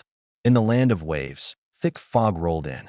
Kakashi stared at the two figures clad in black cloaks with red clouds before him, cold sweat sliding down the edges of his forehead protector. Brother Ichigo, if you don't come soon, things are really going to go south. He shouted inwardly. How can a C-rank mission attract monsters like these? Yo, if at ISNT the famous copy ninja, Hatake Kakashi, Kakuzu flipped through the bounty list in his hands, his green eyes flicking between Kakashi and the list, as if appraising the worth of an item. Kakashi lowered his forehead protector, the blood-red Sharingan spinning slowly. His hands formed hand signs rapidly. A piercing bird call sounded as lightning gathered into a dazzling sphere in his palm. Even if they're members of Akatsuki, at least I can take down one of them. Ha! Haiden waved his blood-stained scythe of March, laughing maniacally. Big talk. Today, Uncle Haiden will offer you up to the evil god. Naruto quietly tugged on Kakashi's sleeve and whispered, Teacher Kakashi, I told you should you changed your mask earlier. Look, the guy opposite you is even saying you have bad breath. Kiba punched Haiden hard on the back of the head with a dull thud. Kill him? Do you know how much he is worth alive? His head alone could fetch a mountain of gold on the black market. Kiba pulled out his abacus and started clicking loudly. The Hidden Mist Village is offering 800 million Ryo for Raikiri Fong, the 3-tomo Sharingan he has. 200 million on the black market. After squeezing every bit of value out of him, selling to the Scarlet Ice Crystal Organization nets another 500 million. His blood-red eyes locked onto Kakashi like he was a walking treasure trove. As for these little brats, he pointed at Naruto and the others. Package deal to Konoha, 50,000 each. Huh, we're gonna make a fortune. Listen up, Kiba. Haiden interrupted impatiently. Kakashi can't die. We need him alive. Keep him alive, and we won't have to worry about sacrificial offerings to the evil god for the next few days. Naruto gently tugged Kakashi's sleeve again, whispering, Teacher Kakashi, you're right, Kiri. Should it stay active? They seem like they're about to argue some more. Only then did Kakashi react, and the blue crackling lightning in his hand fizzled out. But it was already too late. The undead duo stopped their quarrel and reached an agreement. Kiba's arms stretched out like rubber, his fist armored in hardened earth, hurtling straight for Kakashi's face. Behind him, two masked monsters simultaneously unleashed bursts of scorching flames and raging whirlwinds, the three attacks sealing off every escape route. Sweat dripped from Kiba's forehead. This strike shouldn't kill him outright, right? But when the thick smoke cleared, a towering earthen wall carved with a dog's head stood firm. Naruto pulled on Kakashi's sleeve again, confused. Teacher, didn't you say your chakra was running low? Why did you keep Raikiri on so long and carve a dog's head into the earth-style wall? Kakashi, facing the masked monsters lunging again, Kakashi's left eye warmed slightly. 3 Tomo spun quietly in his Sharingan, forming a dangerous pattern the Kimui was about to activate. At that moment, the sky suddenly darkened. Rolling clouds swirled, and cold snowflakes drifted down. A voice pierced through the clouds like thunder. I come with the storm, bringing the wrath of the gods. Ichigo, clad in white, spread crystalline ice wings and descended slowly. From afar, Hinata and 2 others gawked, eyes full of awe. Kiba's heart sank to the bottom of a pit. 1,500 million ryo in reach, yet slipping away in an instant. Ichigo, it's a misunderstanding. All a misunderstanding. Kiba shouted urgently. I just wanted to capture him for some money. I never intended to kill. You're a coward, Kiba? Haiden roared. Didn't you brag about assassinating the first Hokage? What's there to be afraid of from a pink-haired punk? Before Kiba could stop him, Haiden charged forward, wielding his blood-soaked scythe of March. Kiba's scared of you. But I, Haiden, fear nothing. Even if you're the Hokage, I'll kill you without hesitation. Today, I'll offer you all to the evil god. The scythe blurred into afterimages, each strike aimed straight at Ichigo's vital points. Kiba watched as Ichigo easily dodged Haiden, muttering under his breath, that idiot. Despite his grumbling, Kiba charged forward. As long as Haiden could get a drop of the enemy's blood, they still had a chance. 5 Nature's release. 5 great consecutive shots. The 4 masked monsters and Kiba formed hand seals simultaneously. Flames, lightning, gales, earth, and torrents 5 destructive energies howled toward Ichigo and Haiden. The dust settled slowly. Beneath the armor of ice crystals, Ichigo stood unharmed. Opposite him, Haiden was battered and bleeding. But this madman's pain only fueled his ferocity. Roaring, he swung his blood-stained scythe wildly, his attacks growing even more frenzied. That's enough. Ichigo's voice was cold as he stomped the ground with his right foot. Ice release, absolute ice domain. Chakra surged like cold tides, centered at his feet, and ripples surged outward. The chill swept over Haiden and Kakuzu, each wave causing fresh layers of ice to form on their bodies. At first, the 2 could smash the ice shards with brute force, but their stamina quickly drained. The ice thickened with each passing moment, and their movements grew sluggish and heavy. Kakuzu, this ice just won't stop. We're barely able to move. Haiden's voice carried a rare panic. Kakuzu's tone was low, tinged with resignation. He didn't finish us off, which means we're still useful. Listen, Haiden, I have some hidden money. If I die, you have to. Where? Tell me clearly. Where exactly is it hidden? Haiden interrupted urgently. The cold air blurred their voices, making their words muffled and indistinct. Only when Ichigo's ninjutsu effects completely dissipated did Kakashi and the others dare to approach. That indiscriminate freezing domain was far more dangerous than the 2 Akatsuki members. After a quick cleanup of the battlefield, the group followed Dazuna into the land of waves. What lay before them were dilapidated houses, muddy roads, and people whose faces mixed numbness with fear. Ichigo looked to the mission client beside him and asked directly, Mr. Dazuna, do you really think the land of waves poverty can be changed by just building a bridge? Even if the bridge is completed, do you think that guy called Gato will just watch you all slip out of his control? Dazuna lowered his head in silence. He understood all too well that a bridge couldn't shake Gato's deeply rooted exploitation, and that after resistance, things would most likely stay the same. You lied about the mission rank, Ichigo said flatly, his voice clear to everyone around. By the rules, the Konoha ninja have the right to terminate the mission immediately. But from now on, we're staying to help you deal with Gato's ninjas and warriors. As for Gato himself, and how to truly escape this plight, you have to stand up for yourselves. He scanned the villagers gathering nearby, their eyes a tangled mix of confusion and despair. No one can be saved by outside forces. So what if the bridge is built? What if we kill Gato for you? Taking out one Gato just means another will take his place. If you never dare to resist, there will never be hope. The bridge construction began. At first, only 2 or 3 brave souls trembled as they stood before the workers, trying to block the harassment sent by Gato. Day by day, 10, 20, more and more villagers, once timid, picked up crude weapons and joined the ranks defending the bridge.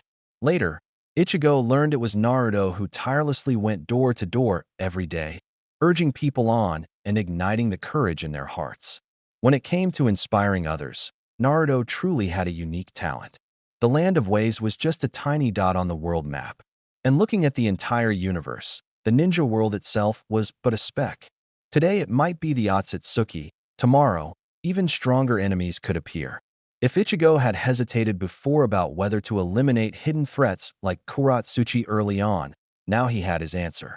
Simply dealing with one Kuratsuchi was like treating the symptoms without curing the disease.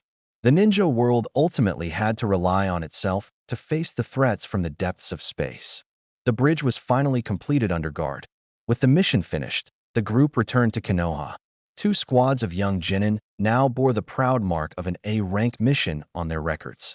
The moment they stepped into the village, Ichigo's keen senses detected multiple unfamiliar chakra signatures. Inside the Hokage's office, the atmosphere was tense. 4th Kazekage Raza, 4th Mizukage, and 4th Reikage, the 3 Kage-level figures were all gathered there. Ichigo pushed open the door and immediately noticed Raza's chakra exuded a deeply unnatural strangeness. But with the situation unclear, he decided to hold back and watch quietly. However, a more pressing question swirled in his mind. Raza, when exactly is your hidden sand village going to repay the massive war debts owed to Konoha from the 3rd Great Ninja War? If Raza died, what would Hidden Sand use to pay back Konoha? Should they bring him back with Edo Tensei to work off the debt? The thought had just crossed his mind when Ichigo immediately slapped himself mentally. What am I thinking? If he has been resurrected, isn't he basically my property now? Does it even matter if he owes money? Just have him work until he is utterly destroyed. As Ichigo walked, in a divine moment, the office had already started discussing the joint Chunin exam. The 4 great ninja villages were joining forces to host it on an unprecedented scale. Iwagakure had originally wanted to participate as well, but they had recently been attacked by unknown forces, and the entire village was busy investigating the losses. There was no time or energy left for the exam. At a corner on Konoha South Main Street, Konohamaru was being lifted single-handedly by Kankuro, his legs kicking wildly. A figure suddenly flashed by Sarutobi Hiruzen had gently pulled Konohamaru behind him. If you have something to say, why not tell this old man? The 3rd Hokage took a puff from his pipe, chakra tightly sealed, yet the years of accumulated authority still made Kankuro's spine stiffen. Temari hurriedly stepped forward. Senior, my little brother is just mischievous. He means no harm. The 3rd Hokage said nothing more, holding Konohamaru's hand as he turned and walked away. No sooner had he left than Kankuro collapsed to his knees, gasping heavily. Gaara remained silent the entire time, quietly pulling his older siblings along as they disappeared around the street corner. That afternoon, Minato summoned a meeting of Konoha's Jonin. This year's Chunin exam is unprecedented in scale, with the 4 great ninja villages competing together. First among this year's newcomers, are there any recommended candidates? Kakashi was the first to raise his hand. Team 7 Uzumaki Naruto, Uchiha Sasuke, Haruno Sakura. I, Hitaki Kakashi, officially recommend these 3. Ichigo spoke next.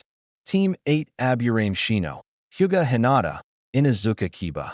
I, Uzumaki Ichigo, recommend them. Asuma's voice was firm. Team 10 Yamanaka Ino, Nara Shikamaru, Akimichi Choji. I, Sarutobi Asuma, recommend them. Wait a moment. Irika suddenly stood. Lord Minato, these kids just graduated this year. Even with talent, it's far too early to take the Chunin exam. Shouldn't they gain real battle experience first? His voice trembled. With all due respect, this will ruin them. Kakashi wanted to retort, I became a Chunin at 6, but catching a glance from Ichigo beside him, he remembered being kicked back to the academy at 7 and only promoted to Chunin at 11. Irika's desperation changed his tone. How can they compare to you two? Are you trying to ruin Konoha's future? Ichigo raised his hand, eyes sharp as blades.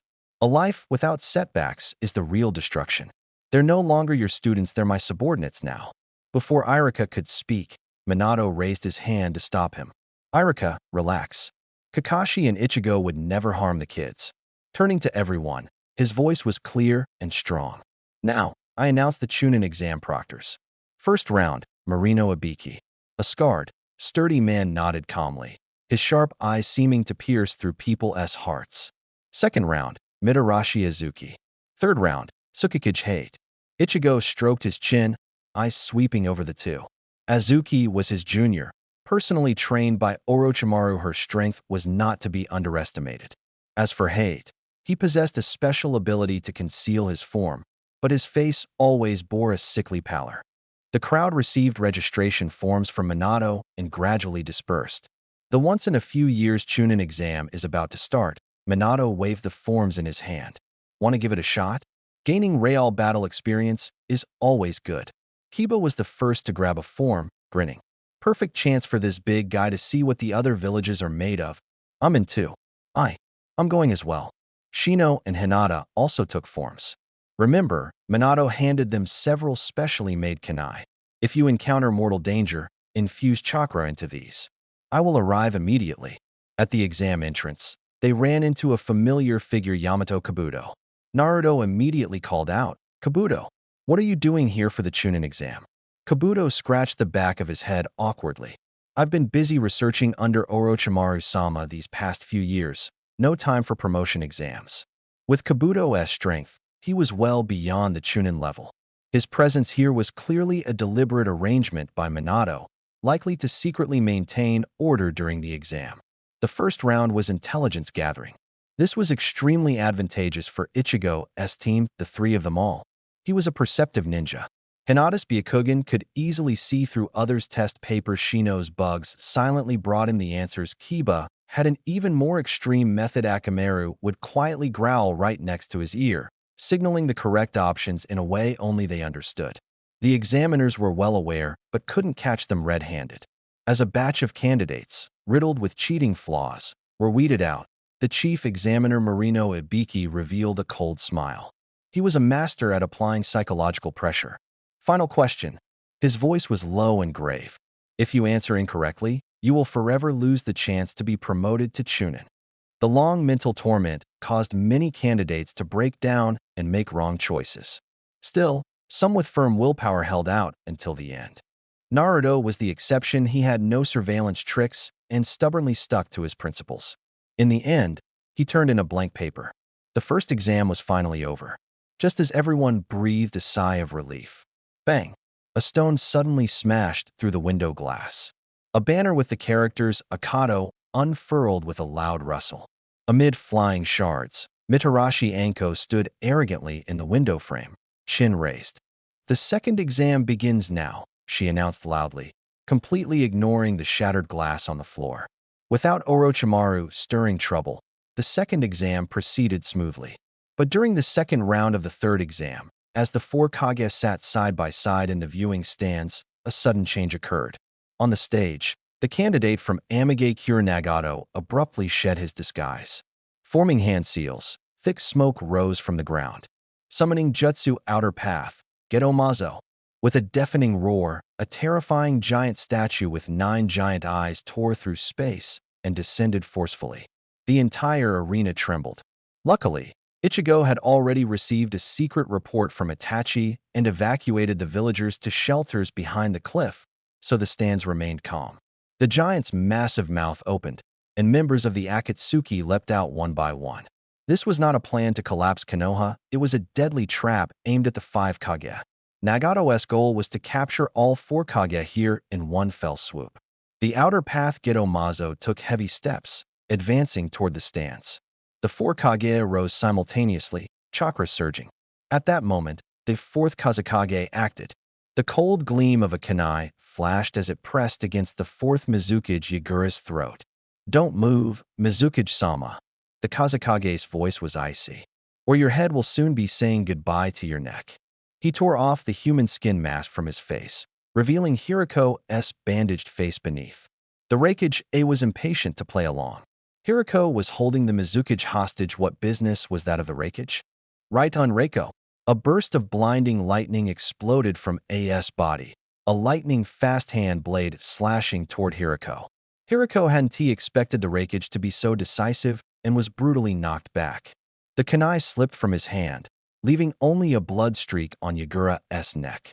Minato quickly stepped forward, crushing medicinal herbs and applying them to Yagura's wound. He fixed his gaze on Hirako. His expression grave. Ichigo had already shared intelligence on this man with Konoha. They knew how dangerous he was. In the center of the arena, Ichigo controlled a towering mecha, using its mechanical arm to firmly hold back the outer path Geto-Mazo. The two giant beings struggled amid the ruins, each step shaking the ground. On the other side of the clearing, space twisted into a vortex.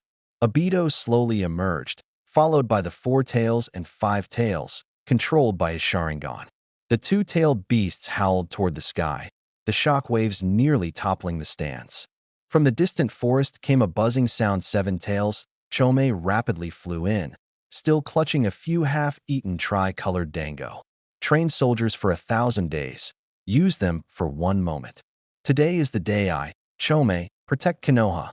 Just as it was about to charge into the arena, it suddenly froze midair. A mysterious figure stood silently atop the highest stand. Obito sensed chakra and abruptly turned around. Though the Kamui was still cooling down, the power of the eternal Mangekyo Sharingan far surpassed anything the 7 tails could resist. In an instant, Chome's compound eyes transformed into the pattern of the Sharingan. The 3 controlled-tailed beasts advanced with heavy steps. Really, couldn't even hold out for a second. Ichigo looked helplessly at Chome, now turned enemy. At that moment, the Iceman who had been locked in combat with the giant suddenly erupted. Hayaton, Eternal Sin Ice Prison. The Iceman suddenly embraced the outer path Geto-Mazo, bone-chilling ice rapidly spreading from his body. The spread sealed both colossal beings within a crystal-clear ice coffin. The ice layer expanded wildly until it swallowed the entire arena. Snap! A crisp crack echoed across the silent battlefield. With a sharp snap of Ichigo's fingers, the ice crystals covering the arena shattered into a flurry of sparkling powder. The massive outer path demon statue, the husk of the 10 tails, collapsed with a thunderous crash, temporarily losing its ability to move. Kushina and Rin immediately rushed forward, trying to awaken Obito. But what greeted them were 3-tailed beast orbs, each brimming with destructive energy. In Obito's blurred memories, Rin's face had already been distorted into someone else's likeness. However, those 3-tailed beast orbs seemed to possess a will of their own, their trajectories involuntarily veering more toward Kushina's direction. Danger! Ichigo barked sharply, forming a hand seal. Instantly, the Flying Thunder God technique activated a flash of golden light, and he teleported himself and the 2 women to a safe spot. Kushina and Rin still wanted to join the battle in their tailed beast forms, but Ichigo quickly blocked them. Ladies, don't get reckless. If you get controlled too, this fight's over. As for when Rin had mastered the power of the tailed beast transformation, the 3 tails Isabu once mumbled to her, "As long as you promise not to recklessly try to die anymore, my chakra is yours to use. Just don't bother me while I'm sleeping." Elsewhere, Shibuki arrived riding a giant wooden puppet, barely managing to restrain 3 rampaging tailed beasts. Ichigo's figure flickered as he dashed straight toward Nagato. He had to deal with those troublesome Rinnegan eyes first. From the viewing platform, 4th Reikage, saw Minato Namikaze still staring intently in the direction of Hirako, his expression grave. Smiled and patted Minato's shoulder. "Minato, relax a bit. Even an Umbu-level powerhouse would hit the ground after that heavy blow I landed." No sooner had he spoken than a harsh metallic scraping sounded. Hirako, whose entire body had transformed into steel, suddenly burst out from the dust cloud, completely unharmed. A's face instantly turned ashen with a mix of shame and anger. He roared and swung his right leg down like a battle axe. Boom! The entire viewing platform collapsed under the impact. Minato furrowed his brows tighter. The intel hadn't mentioned that his steel release could cover his entire body. This guy's strength had skyrocketed alarmingly over the past few years. As the dust settled, Hiriko shimmered with metallic luster, enduring the Raikage's leg strike. The suction holes of his dark release on his palms hissed as they greedily absorbed the Raikage's lightning armor. Even more terrifying, 3 Tomo appeared in his eyes, slowly spinning. Raikage, your speed is well-deserved, Hiriko's voice echoed metallically. But before my Sharingan, even the fastest moves are like slow motion. Storm release, Dragon Storm return. For black dragons formed from condensed lightning roared as they lunged from behind him. Luckily, the Raikage's sturdy physique and high resistance to lightning release allowed him to barely maintain his footing amid the explosions, though he looked a bit battered. Spiral Flash Super Wheel, Dance, Roar Type 3. Minato sprang into action. Seizing a brief opening after Hiriko's ninjutsu release, he and 3 clones appeared simultaneously. Each clone gripped 3 specially made Flying Thunder God Kunai. At the same time, Yagura also moved to assist. Water Mirror Technique. A massive water mirror suddenly materialized, reflecting Hiriko's steel body and briefly restraining his movements. The next moment, the entire battlefield seemed flooded with golden lightning. Minato and his clones became streaks of light, using the Flying Thunder God technique for ultra-high-speed movement and attacks, dazzling all who watched. I see now, a spectator murmured. No wonder the offense is relentless. Someone like Minato, who wields space-time ninjutsu to the extreme, truly has astonishing power. Whoosh, whoosh, whoosh, whoosh. The 4 Minatos charged simultaneously from completely different directions, their blazing white Rasengan humming sharply. The Sharingan could track the trajectories, but couldn't simultaneously counter deadly strikes from all sides. Hiriko watched helplessly as the attacks closed in, no way to evade. Boom. Hiriko was slammed heavily to the ground by the Rasengan.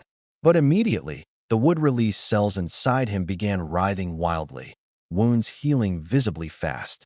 Within just a few breaths, he stood back up, fully restored, facing the 3 Umbu-level shinobi with perfect composure. The strong. In a dark, unnoticed corner of the arena, Kurizetsu moved silently. He repeatedly tossed objects pulsating with strange energy into the gaping mouth of the outer path golem. Each time an item was thrown in, the golem's tightly shut eye suddenly snapped open, glowing with a foreboding light. When the last object was thrown inside, the massive body of the outer path golem began to tremble violently. It let out a piercing roar that tore through the sky, clutching its head tightly, as if enduring unimaginable torment. Kurizetsu had lurked in the ninja world for centuries, quietly collecting scattered-tailed beast chakra. Though this incomplete 10 tails could not unleash its world-ending genjutsu, it was the perfect tool for stealing the full-tailed beast. The outer path golem howled in pain, its thin chakra driving it into madness. Instinctively, it lunged toward the richest chakra source, the Uchihas, in Konoha village. The Uchihas, struggling fiercely against the 6 paths of pain, suddenly turned around just as the giant beast charged straight at them. The golem's wildly swinging arms missed him completely, instead crushing 2 of the pains into pieces. The golem's body began to twist and warp, its bark like skin writhed violently, radiating a greedy aura toward every chakra source in the arena. Taking advantage, Obito used Kimui to teleport Hiriko right above the 10 tails head. Finally, the wait is over. Hiriko laughed maniacally as he activated the Demon Seed technique, forcibly absorbing the incomplete 10 tails into his body. Boom! A terrifying shockwave swept across the arena. Hiriko, now fully fused, hovered in midair. His skin turned deathly pale, and 2 black spheres slowly rotated behind him. Madara, didn't he lie? This is the power of a god. His eyes glowed with a strange red light, the rare 4-cornered Tomo pattern appearing in his pupils. The quest jade condensed into a long staff in his hands. Dying to me? Raikage transformed into lightning and charged straight at him. Hiriko swung his staff casually, the sound of wind cutting through as it slammed Raikage deep into the ground. Minato and Yagura's jutsu slammed into Hiriko, but left no mark. After a few rounds, Minato collapsed severely wounded, and Yagura lost consciousness completely. Hiriko strode directly toward Nagato, who was locked in battle with the Uchihas. The The quest Jade staff stabbed toward Nagato's heart, but the Rinnegan narrowly avoided the fatal strike. Are you going to betray Akatsuki? The Rinnegan is wasted in your hands. If I had this power, what could Hashirama and Madara possibly be? I want to pretend I didn't hear that. Suddenly, Hashirama Senju appeared on the battlefield, hands on hips, laughing loudly. Behind him, Uchiha Madara crossed his arms, wearing a displeased expression. Far away in the Konoha prison, Kakuzu sensed a familiar chakra. His prison-breaking tools clattered to the ground. That man is still alive? Fear and shock rose in his heart. Kakuzu had survived the pursuit of the ninja god. He bragged about this for a lifetime, even though that god probably no longer remembered who he was. Madara's gaze landed on the Rinnegan in Nagato's eyes, irritation stirring inside him. His own eyes, he had barely even used. Elsewhere, a middle-aged man holding a short blade appeared in front of the fourth Kazekage puppet controlled by Sasori. It had been a quiet moment for Uchiha Itachi and Kisame Hashigaki, but the third Hokage had them firmly entangled. At that moment, a voice Nagato knew all too well sounded behind him. Nagato, you've grown up, and what about Konan? She must have blossomed into a beautiful woman by now. In the stands, Obito was about to strike down the three Kage assassins when a sharp whistle tore through the air. Evil Uchiha brat. Senju Tobarama wielded kunai, his eyes betraying his undisguised hatred for the Uchiha clan. Today, this place will be your grave. At the same time, Uchiha Fugaku, protecting villagers behind Yen Rock, shivered for no apparent reason. In an unnoticed corner, slugs quietly crawled toward the severely injured three Kage. On Hiriko's side, giant fists from the wooden man and Susanoo slammed down simultaneously. He had no choice but to split his staff in two, blocking left and right. Each impact sent numbness through his arms. Even Obito, who possessed almost the complete 10 tails, had fallen to the beast's trial. How could this incomplete outer path golem inside him fare any better? Hashirama. Madara suddenly shouted, "There's a move. I've been wanting to try this for a long time." The two exchanged smiles. Madara placed his hand on Hashirama's shoulder, and Senju Hashirama pressed his hands together, a black natural energy mask appearing on his face. Sage technique. Would release. True thousand hands. A massive thousand-handed Buddha statue burst from the ground, immediately covered by the flowing blue Susanoo armor. The two of us against you, and I'll give you 2 more hands. Take this armor formation. True 998 hands. Nearly 1,000 gigantic arms erupted from the Buddha statue's back, like a wave of destruction, pounding down on Hiriko, instantly kicking up blinding dust that darkened the sky. Using the chaos, Nagato quickly activated his animal path ability, summoning a toad spirit that swallowed all the Akatsuki members whole. Outside the village, Nagato's animal path clone immediately activated the summoning jutsu, recalling everyone. Retreat. That bastard Hiriko betrayed us. Nagato didn't notice that after completing the Susanoo Buddha armor, both Madara and Hashirama's bodies began to crack. The improvements to the Edo Tensei technique were incomplete and couldn't withstand their overwhelming power, forcing the technique to break. As the dust settled, Hiriko lay collapsed in a deep pit, the external demonic statue inside him voraciously devouring his last bit of life force. Impossible. I am a god. How could I lose?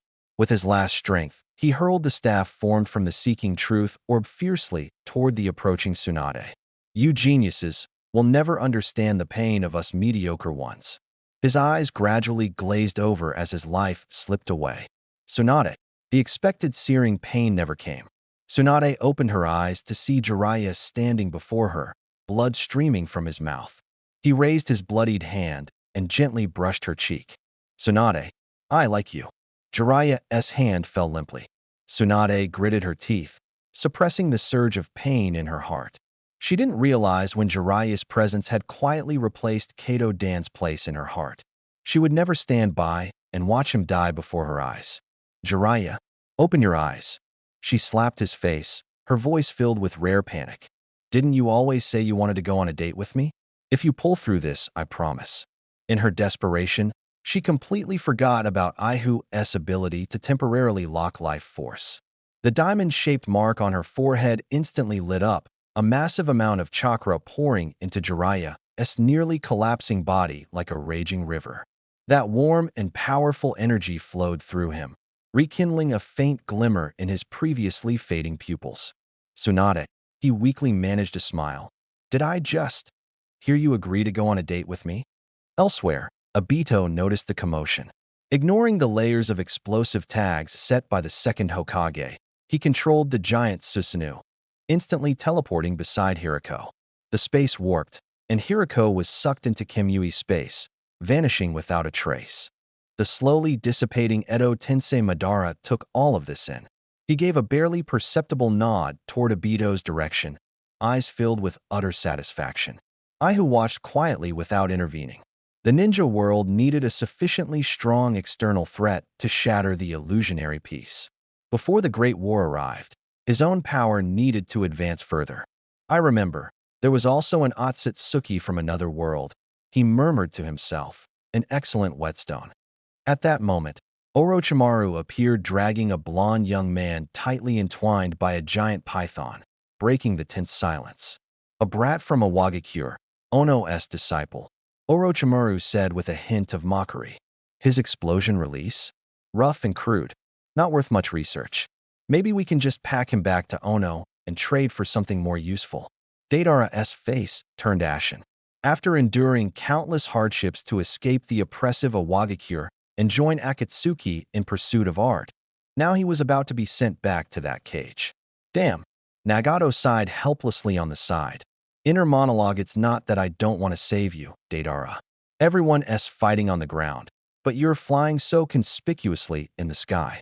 The Eight Tails is on guard duty, so there's no toad spirit to catch you. If anyone's to blame, it's that you're just a temp. Deidara's career in the Akatsuki had just begun and abruptly ended. Meanwhile, standing opposite, Inoki was so furious that his beard curled up in anger. Uchiha Ichigo, he practically shouted. Do you even know what nonsense you're spouting? The entire Konoha was flattened by my apprentice's explosions. I swear, the ground in Konoha sank several meters. If he really had that kind of power, do you think I'd still be just that such a kid?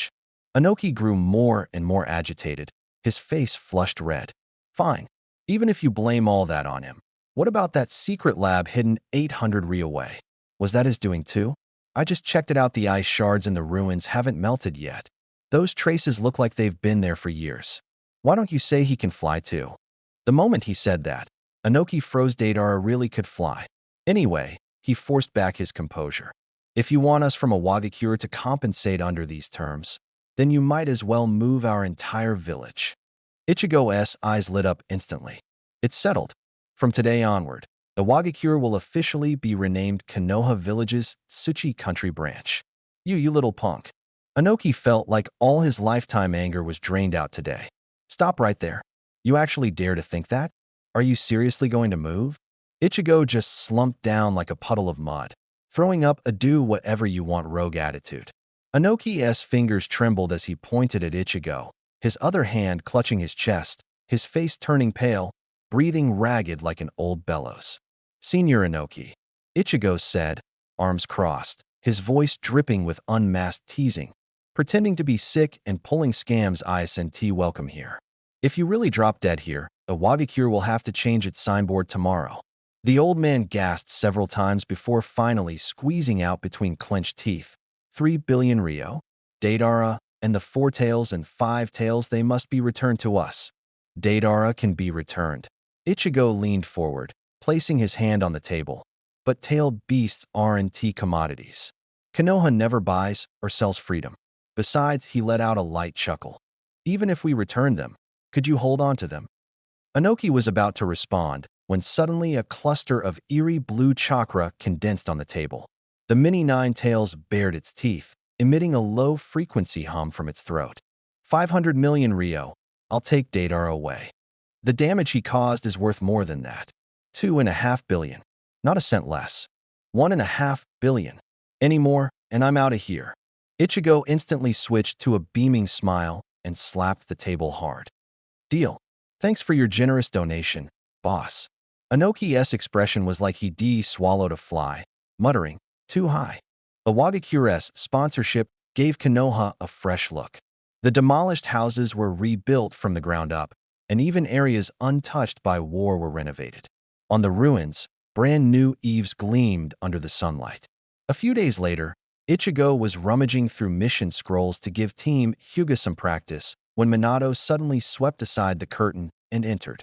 Their S&A rank mission with insanely high pay protect actress Fuji Kazuyuki. The client specifically noted that if Konoha's Crimson Ice Crystal can be hired, the reward will increase. Increase? Are they trying to hire us to overthrow a great nation, or what? Minato shook his head with a smile. You're a celebrity now. Kakashi's team will collaborate, and you guys get 70% of the pay. I'm in. Ichigo grabbed the mission scroll. Perfect chance to enjoy the snow country's scenery. He hadn't wanted to travel so far originally, but the price was too tempting. Last time, the hair he collected on Sasori's battlefield failed to trigger Edo Tensei, and instead wasted over a dozen white zetsu, causing Orochimaru to kick him out of the lab. Now he deeply understood the feeling of a bad card draw since the mining plan was shelved. Earning some extra cash wasn't too bad. When the three Hyuga heard they'd be protecting a famous actress, their eyes lit up, especially when they learned Kakashi's team would accompany them. Hinata's ears flushed red, and her fingers nervously twisted together. The next morning, when Ichigo and Kakashi arrived at the rendezvous point, they saw Sasuke had tied up the client like a rice dumpling. The two jonin exchanged glances, both seeing the same shock on each other's faces, tying up the employer to prevent escape. That was a first. Kakashi moved swiftly, quickly untying the clients. The rope tightened. I'm really sorry. These kids didn't know you were filming a drama. We've caused you trouble. One of the crew apologized. Asama Sandeu waved his hand with a kindly tone. The kids just don't understand the situation. It's precisely because of the strong sense of justice from Konoha's ninja that we entrusted the protection task to you with confidence. The directors standing nearby kept praising, as expected from Konoha's elite. Even our hired bodyguards are skilled, yet a few youngsters easily subdued them. Even someone as casual as Kakashi felt a bit embarrassed by the compliments, scratching his head. We were careless. The director laughed heartily. Having the copy ninja Hatake Kakashi on board is already our luck. Didn't expect a legendary figure like you to take on this mission. Even legends need to eat. Kakashi shrugged. The price you offered was hard to refuse. The director chuckled and then curiously asked, I heard Mr. Kakashi has been to the land of snow? Legend says the rainbow ice walls in spring there refract colorful light. Kakashi shook his head. That's just a rumor. The land of snow doesn't even have a spring. They talked about this topic for a long while. Nearby, Ichigo listened with little interest to him. Those ice walls were no big deal. He could make as many as he wanted. The casual chat lasted until evening, but Fuji Fuyue still hadn't returned. Sandeu found her and Naruto at an old tavern. Miss Fuyue, the ship to the land of snow is ready. We have to depart. But no matter how they persuaded her, Fuji Fuyue firmly refused to board the ship. Time was tight. Kakashi exchanged a glance with Ichigo and decided to try something unusual. Kakashi gently tapped her shoulder. Don't bother me. I said no. She turned around and suddenly met a pair of blood-red eyes with 3 magatama markings. Being an ordinary person, under Kakashi's genjutsu, she struggled briefly before losing consciousness and collapsing softly. When she woke again and pushed open the cabin door, all she saw was the raging, dark sea. At this point, she had no choice but to accept reality. The crew sailed while filming. Ichigo quickly noticed something odd. Fuji Fuyue's relationship with Sandeu was far more complicated than a simple actor and manager. For someone like Ichigo, who hadn't seen the script, it was a fresh discovery.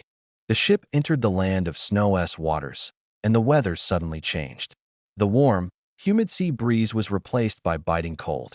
Fortunately, everyone had prepared and wrapped themselves in thick clothes. Well, everyone except Ichigo.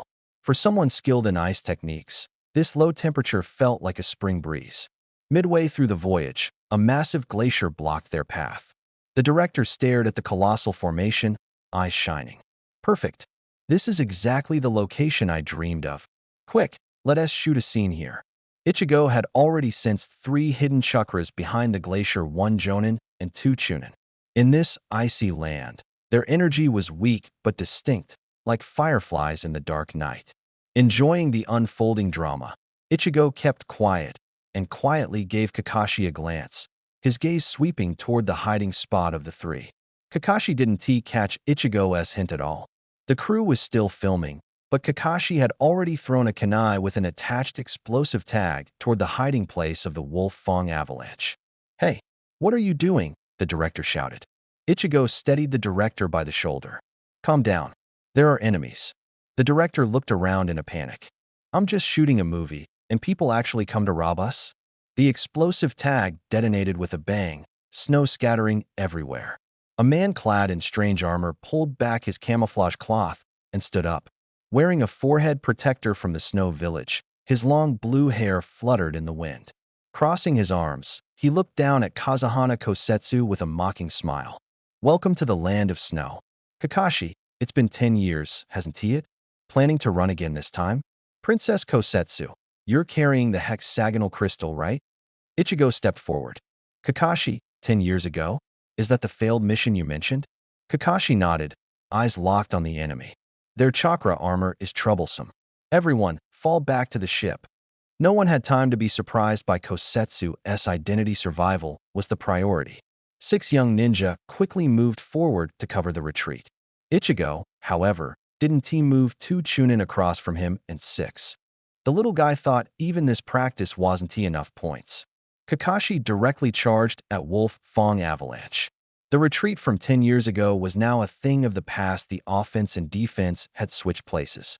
As the clash began, Wolf Fong avalanche sensed the unfavorable situation and coldly turned his gaze to Ichigo, watching from the stands.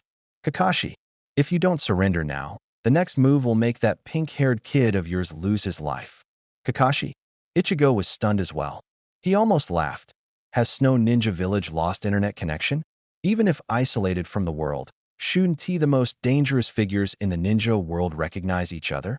Seeing Kakashi remain unmoved, Wolf Fong avalanche formed hand seals with both hands. Ice release. One-horned white whale. A giant ice crystal whale charged through the air, its single horn gleaming with chilling light. Ichigo didn't dodge or avoid, but instead stroked his chin and commented, "Not bad. This move's better than the swallow and ice wall from before." Then, with a casual clap of his hands, he said, too lazy to name it. Ice release. The technique of the herd of one-horned white whales. In an instant, dozens of ice whales, each greatly enlarged, appeared out of thin air, crashing down on the opponent like an avalanche. Amid the roar, the entire glacier shattered, ice shards flying everywhere. Ichigo used Flying Thunder God to instantly teleport everyone back to the ship, scratching his head with a smile. "Sorry, didn't control the force well. Looks like I went a bit overboard." Beside him, the director shouted excitedly, "Cut! That was amazing. Didn't expect to capture such a stunning scene. These film crew folks really went all out, risking their lives just to shoot the movie." After the turmoil settled, the ship finally arrived at the snow country, blanketed in year-round snow. Ichigo crossed his arms and looked at the actress huddled in the corner, deliberately dragging out his tone. "Now can we talk about the truth, Princess Fubuki Kosetsu?" The elder doctor was about to apologize, but saw the gossip gleam in Ichigo's eyes, like he was missing a snack. Naruto tugged on Ichigo's sleeve and mumbled quietly, "Uncle, what are you saying? She's just playing a princess in the movie, not a real one." Naruto scratched his head cluelessly, obviously not understanding how special Hinata's gaze toward him was. Even Akamaru laying nearby whined twice, as if saying, "Can't you see that?" Kakashi sighed and interrupted, "Naruto, you're wrong. She is the real princess of the snow country." Ichigo sat on a wooden chair, eyes piercing the elder doctor. "I see. No wonder the pay was so high and they specifically requested me. The escort is just a front. They want to drag us into a power struggle. Quite a cunning plan." The elder doctor did not deny it, his voice low and solemn. "Blood-colored ice crystal during the Third Ninja World War, you defeated the Third Kazekage, Mizukage, and Reikage. Even the Third Tsuchikage fell to you. Though the outside world credits you, you chose to live in seclusion in Konoha. If you step in, Princess Kosetsu will surely defeat Fubuki Noto and reclaim the snow country. Nearby, Naruto and several young ninjas' eyes shone with admiration. Ichigo chuckled inwardly. This guy really knows how to talk. Suddenly, the aged elder doctor fell to his knees with a thud, but was frozen in place from the waist down by Ichigo's raised hand, unable to kneel. The old man still leaned forward, voice trembling. Lord Ichigo, I beg you please save the snow country. We will agree to any terms. Elder doctor, no need to beg them anymore. Fubuki Kosetsu suddenly interrupted, her eyes darkening. I never wanted to be a princess at all. Some are alive, but their hearts are already dead. I don't want to relive such a nightmare. Wake up, you can't win against the raging storm. Hey, Naruto jumped up. I can't just pretend I didn't hear that. Our mission is to protect the crew's safety. Are you questioning Konoha's strength? Lord Ichigo, the elder doctor's eyes filled with tears as he looked at Ichigo. Ichigo spoke calmly. If Fubuki Noto threatens the client's safety, we can intervene. But if you're hiding the truth and want the mission to continue, that's fine too, but it'll cost extra. The elder doctor trembled with excitement. No problem. As long as the princess is crowned, we'll pay any amount. Ichigo shook his head. I'm not short on money. What I want is the Snow Ninja Chakra armor technology, all the research data. All right, we agree. The elder doctor didn't hesitate. Without Ichigo, they could never reclaim those things. All right, I'm taking this job, Ichigo said with a slight smirk at the corner of his mouth. It had been a while since he brought Orochimaru some local specialties on his return. The group pressed deeper into the snowy mountains. When Ichigo grabbed Yukino, who was trying to run away, for the fourth time, she finally broke down. Why? Why do you have to force me? I don't want to bear this burden. I just want to live a peaceful life. Why won't any of you leave me alone? Ichigo said nothing, gently pushing Naruto forward. Fighting was one thing, but when it came to verbal sparring, that really wasn't his forte. Naruto cleared his throat, preparing to unleash his usual barrage of words on Yukino Kazahana. But the snow beneath his feet suddenly made a sizzling sound as it quickly melted, revealing metal tracks buried underneath. Ichigo raised an eyebrow. He hadn't expected the snow country's technology to be this advanced. Faint chakra fluctuations came from the tracks. This was a chakra-powered train. This mission was turning out to be a real jackpot. Woo! A low, deep whistle echoed from the valley. A black train broke through the snowstorm, and a voice filled with condescension came from the locomotive. Yukino, long time no see. That voice pierced Yukino Kazahana like an ice pick stabbing into her body. She shuddered violently, her face instantly turning pale, and even her breathing halted. Hinata, her Byakugan activated, quickly stepped forward and whispered, Teacher Ichigo, every car is packed with people, and countless kunai and strange machines are hidden inside. Kazahana Futaba narrowed his eyes and stared at Ichigo. Konoha Ninja, are you sure you want to meddle in the Snow Country's internal affairs? Aren't you afraid this will spark a war between our two nations? War? Ichigo chuckled coldly and clearly. The land of fire and the Snow Country are thousands of miles apart. Even if a war breaks out, what chance do you think the Snow Country has? Your vision is as narrow as a frog at the bottom of a well. Don't assume everyone thinks like you. Futaba's face darkened. Attack! Both sides of the train cars suddenly opened, revealing dense arrays of firing ports. The sound of mechanisms clicking filled the air, and in the next moment, countless kunai rained down like a storm. Ice release, crystal barrier. A thick wall of ice roared up, blocking the dense kunai with a series of crisp clangs. Without skipping a beat, Ichigo formed hand seals and shouted, Ice release. Frozen 1,000 miles. Piercing cold swept through the area, instantly encasing the entire train in massive ice crystals. Only Futaba Kazahana and Wolf Fong Avalanche reacted fast enough to jump off and escape. Watching the expensive train turn into an ice sculpture in an instant, Futaba's face twisted. Gritting his teeth, he yelled, Don't get too cocky yet. The roar of an engine came from the sky as a massive airship rose over the mountain.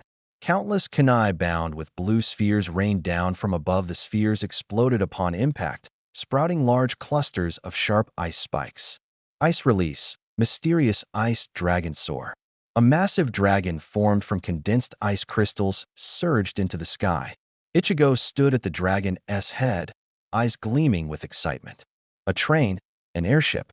How many more new tricks did the Snow Country have up their sleeves? The ice dragon opened its mouth, unleashing an extreme cold breath directly at the airship. Futaba Kazahana and Wolf Fong Avalanche were forced to jump ship to escape. Mid-air, Wolf Fong Avalanche twisted his body and pressed a disc-shaped device against Ichigo's abdomen. Out of curiosity, Ichigo didn't dodge. Haha. Wolf Fong Avalanche laughed after landing. What's the use of being strong? Caught in a specially made chakra-limiting device. No one can use chakra. But before he finished speaking, the device on Ichigo's abdomen emitted faint cracking sounds. As Ichigo continued pouring chakra into it, cracks rapidly spread until with a loud pop, it shattered completely and fell to the ground. Ichigo bent down, picked up the fragments, and carefully stored them. The rewards from this mission far exceeded expectations, and the smile on his lips was impossible to hide. Looking at the two stunned men before him, he said calmly, "Ninja battles ultimately come down to chakra. This device has a limit to how much it can absorb. Once surpassed, the so-called restrictions are nothing but a joke."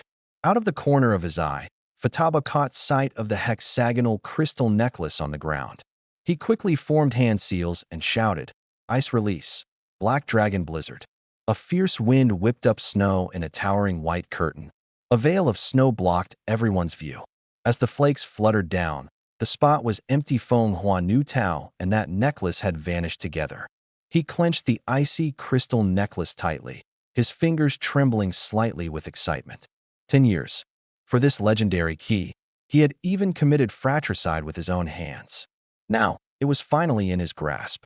Elsewhere, Ihu walked steadily toward the ancient territory of the Feng Hua clan. He was curious about what valuable coins Feng Hua Nu Tao might finally produce. Deep within the clan lands, Feng Hua Nu Tao carefully set the hexagonal crystal into a groove on a stone pedestal. Buzz! The pedestal suddenly burst forth with a dazzling white light.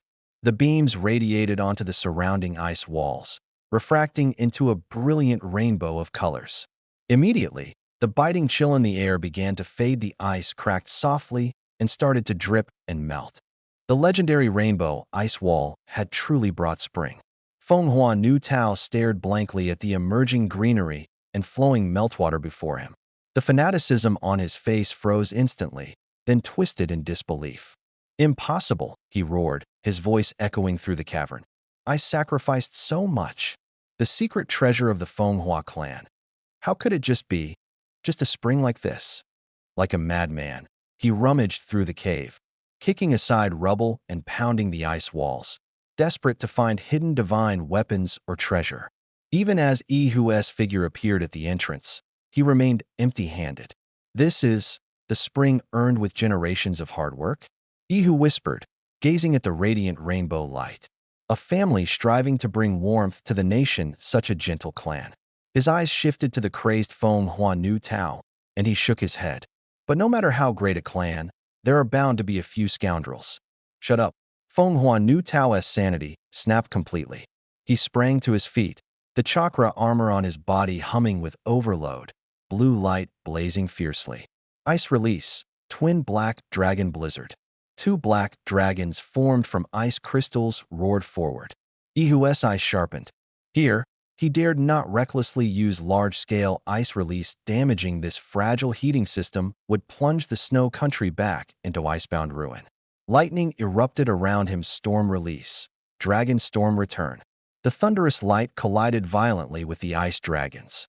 Ihu moved like lightning, every strike precisely avoiding lethal spots on the armor. He had to preserve this precious piece of technology.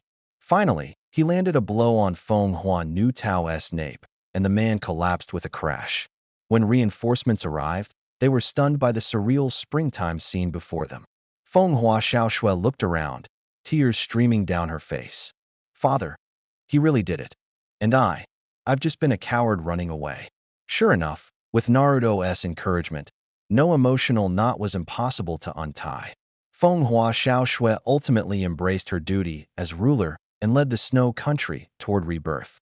Ihu, meanwhile, was more than satisfied gathering a wealth of experimental data and technological equipment so much so that Orochimaru's new lab was nearly overflowing.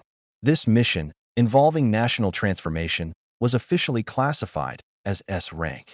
At that moment, two uninvited guests quietly set out on the road to Konoha. When Orochimaru and Kabuto Yakushi ended their experiment and pushed open the lab door, they froze on the spot. Before them lay piles of documents, precise instruments, even locomotive and airship parts. Ihu had practically moved the entire Snow Country's technological treasury here. Kabuto adjusted his glasses, voice dry. My God. He looked at the towering stacks of scrolls and data, his fingers trembling slightly. The piles were taller than him, nearly touching the lab ceiling. The rustling of paper filled the air. Orochimaru flipped open the top scroll. Casually, a complex gleam flashed in his snake-like eyes. All are chakra machinery blueprints. Kabuto, put them in storage first. He rubbed his brow. Maybe we'll need them someday. Watching his apprentice droop as he began hauling the materials, Orochimaru sighed silently. It had barely been a few days of peace before this second apprentice stirred up such a commotion. As a specialist in biology, mastering all this mechanical knowledge would take at least 5 years, but letting the scientist face these treasures. The excerpt ends here. Returning empty-handed felt even worse than being sealed away. Outside the laboratory at the entrance of Konoha village, two figures quietly slipped through the barrier. Teacher Sasuke, is this the Konoha of the past? The blond boy barely finished speaking when two sharp gusts of wind, pink and golden, suddenly struck. Boruto felt the world spin wildly, and his face slammed heavily into the dirt. Not even resisting? Naruto pressed his knee into the black-clad man's back, grinning toothlessly. So the future me learned how to slack off from Kakashi-sensei? The subdued Sasuke suddenly transformed into a wooden stake.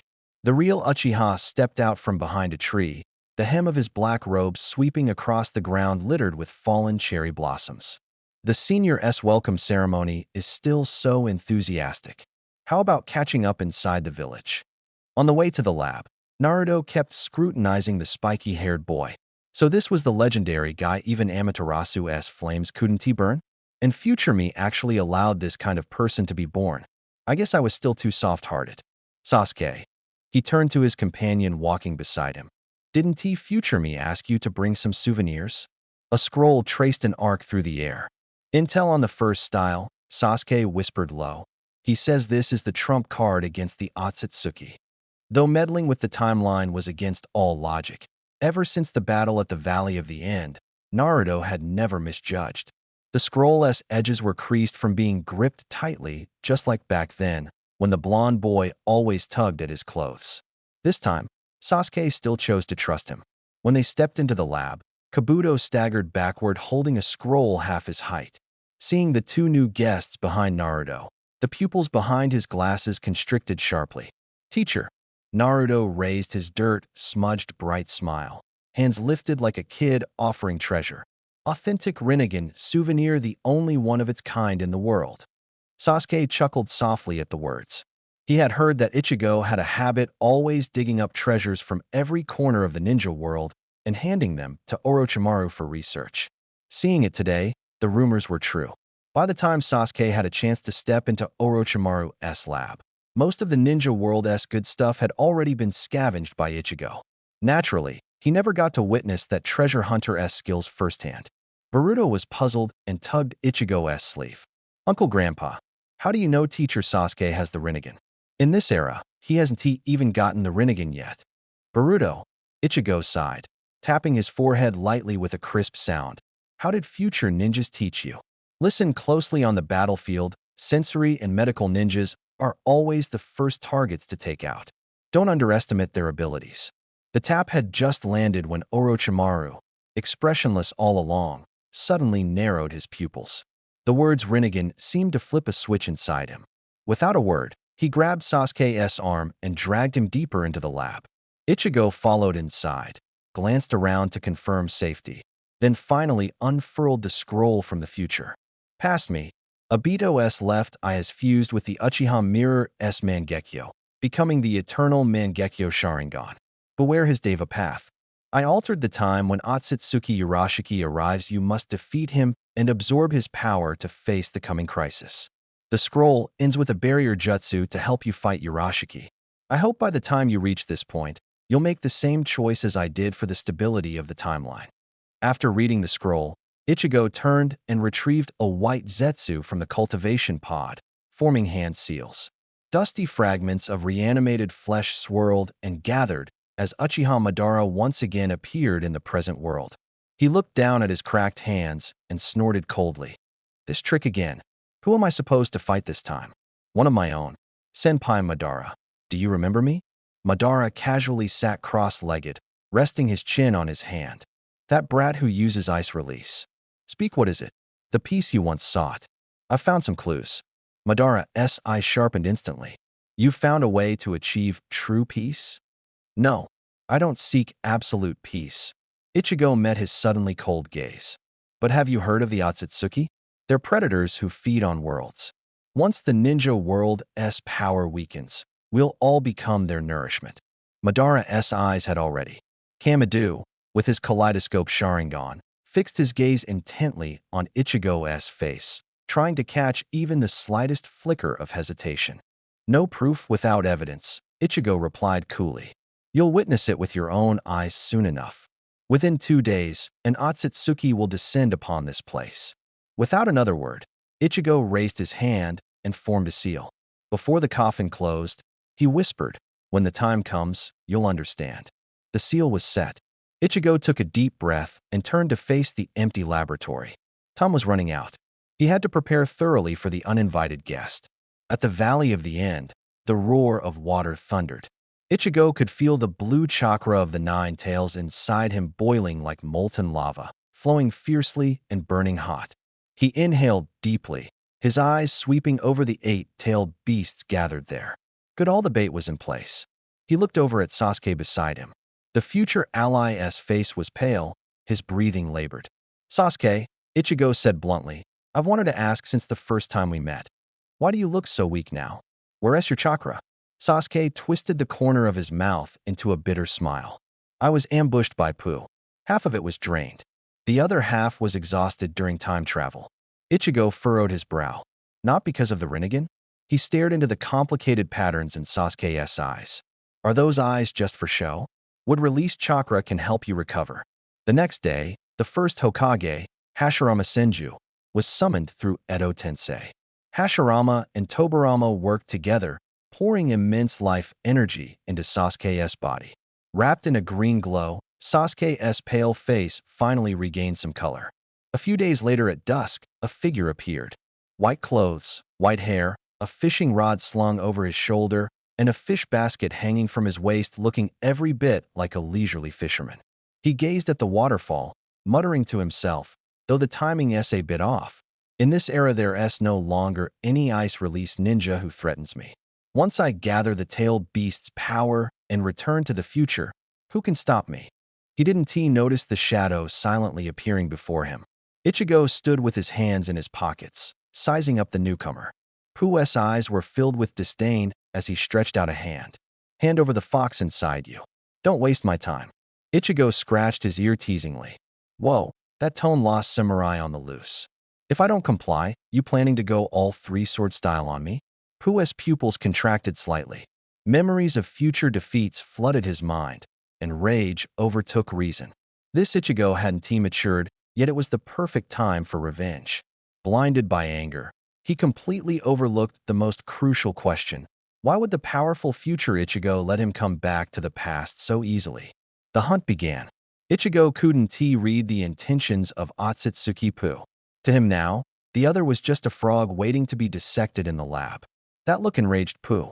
He swung his fishing rod suddenly, the hook darting like a venomous snake toward Ichigo below. He wanted to drain this kid's chakra and let him die in despair. Only then could he quench the humiliation from the future. Watch out, someone shouted. Ichigo's figure flickered, leaving only an afterimage behind. Flying Thunder God technique. He slammed both hands on the ground and yelled, summoning technique. Edo Tensei. 2 coffins burst from the earth. The lid of the left one exploded, revealing Uchiha Madara standing proudly. This is the Otsutsuki you talked about. Not even worthy of wiping my shoes. Ichigo stared at the shattered coffin lid, his mouth twitching. Old man, you just kicked your own front door down. Where do you plan to sleep later? The other coffin slowly opened, and Hashirama Senju poked his head out, looking around. Who's the unlucky soul that woke me up this time? Huh. The Hyuga clan's young blood has grown this strong? Hashirama. Madara. The two rivals' roars shook the air. Ichigo quickly pointed upward. Madara-senpai, Hashirama-senpai, this is the Otsutsuki threatening the ninja world. If he succeeds, he'll drain all the life from this world. For pairs of eyes locked onto Pooh, their killing intent palpable as solid matter. Ichigo added, watch out for his fishing hook, touch it, and your chakra will be drained. He unfolded the scroll that his future self had delivered. The moment the seal was lifted, a blue light screen enveloped, encasing the Valley of Termination, cutting off all escape routes. The fishing lines within the barrier grew sluggish upon closer inspection. One could discern dark patterns hidden within the blue light. That was the true lethal technique. Sasuke's chakra had returned to its peak. 3 top-tier warriors plus 1 6-paths level fighter against the weakened Pushi. The outcome was already decided. Sage Art. Ice release Eternal Sin Ice Prison. Crystals instantly enveloped Pushi, expanding into a massive icy coffin before shattering with a crash, revealing his severely injured body. Don't get too cocky. Pushi roared, swallowing an entire fish basket, along with the accompanying chakra. Not enough. Still far from enough. He even plucked out his eyeball and swallowed it, suddenly opening the golden rinnegan on his forehead. Space tore open a rift, and when he reappeared, he had transformed into a monstrous figure with radiant wings sprouting from his back. Growing wings now? Sasuke sneered. Simultaneously releasing his kunai and activating his heavenly hand power, he saw Pushi flap his wings and sweep him away, sending both man and blade flying. 3 consecutive blasts of icy sage techniques erupted. 10,000 miles frozen. Frozen world. Ice crystal barrier. Combined with future Ichigo's sealing technique, the quadruple-layered extreme cold turned the Valley of Termination into an ice cave. Hashirama formed seals and leapt up. Sage Art. Myojin Gate. Madara and Sasuke's Susanoo unfolded in unison, the Indra's arrow and the Yata mirror tearing through the long sky. Ichigo's giant ice crystal sword condensed midair, its cold light pointing directly at the golden rinnegan. The final strike, Pushi. Above the barrier, the ice crystal solidified into a giant sword. As it slashed down, piercing through the barrier laid by future Ichigo, the pitch-black chakra, like ink, instantly dyed the entire sword the color of an abyss. Pushi looked up, despairing, at the overwhelming darkness looming above. That power again, this damn black ice. The ice sword fell. The Otsutsuki Pushi perished. Senpai Madara, this is the Otsutsuki clan. As far as I know, Pushi isn't even considered strong among them. The voice of future Ichigo was calm. Madara's face betrayed no emotion, but inside, turmoil churned. The boy's earlier words were no lie. Beyond the shinobi world, such terrifying watchers indeed lurked. Understood, Madara's voice was low. Next time we face such an opponent, don't hesitate to summon me with Edo Tensei. As the chakra depleted, the black ice crystals quietly dissipated. Orochimaru stared at Pushi's perfectly frozen corpse, eyes flickering with uncontrollable excitement. His disciple's abilities were truly convenient. Even the experimental material remained fresh. He had just witnessed the power of an Otsutsuki firsthand. Now, this body was the key to unlocking its secrets. If Pushi was merely a foot soldier, what form would the true Otsutsuki elites take? Orochimaru and Kabuto swiftly transferred the body to the underground laboratory. Analyzing the Otsutsuki had become their sole focus.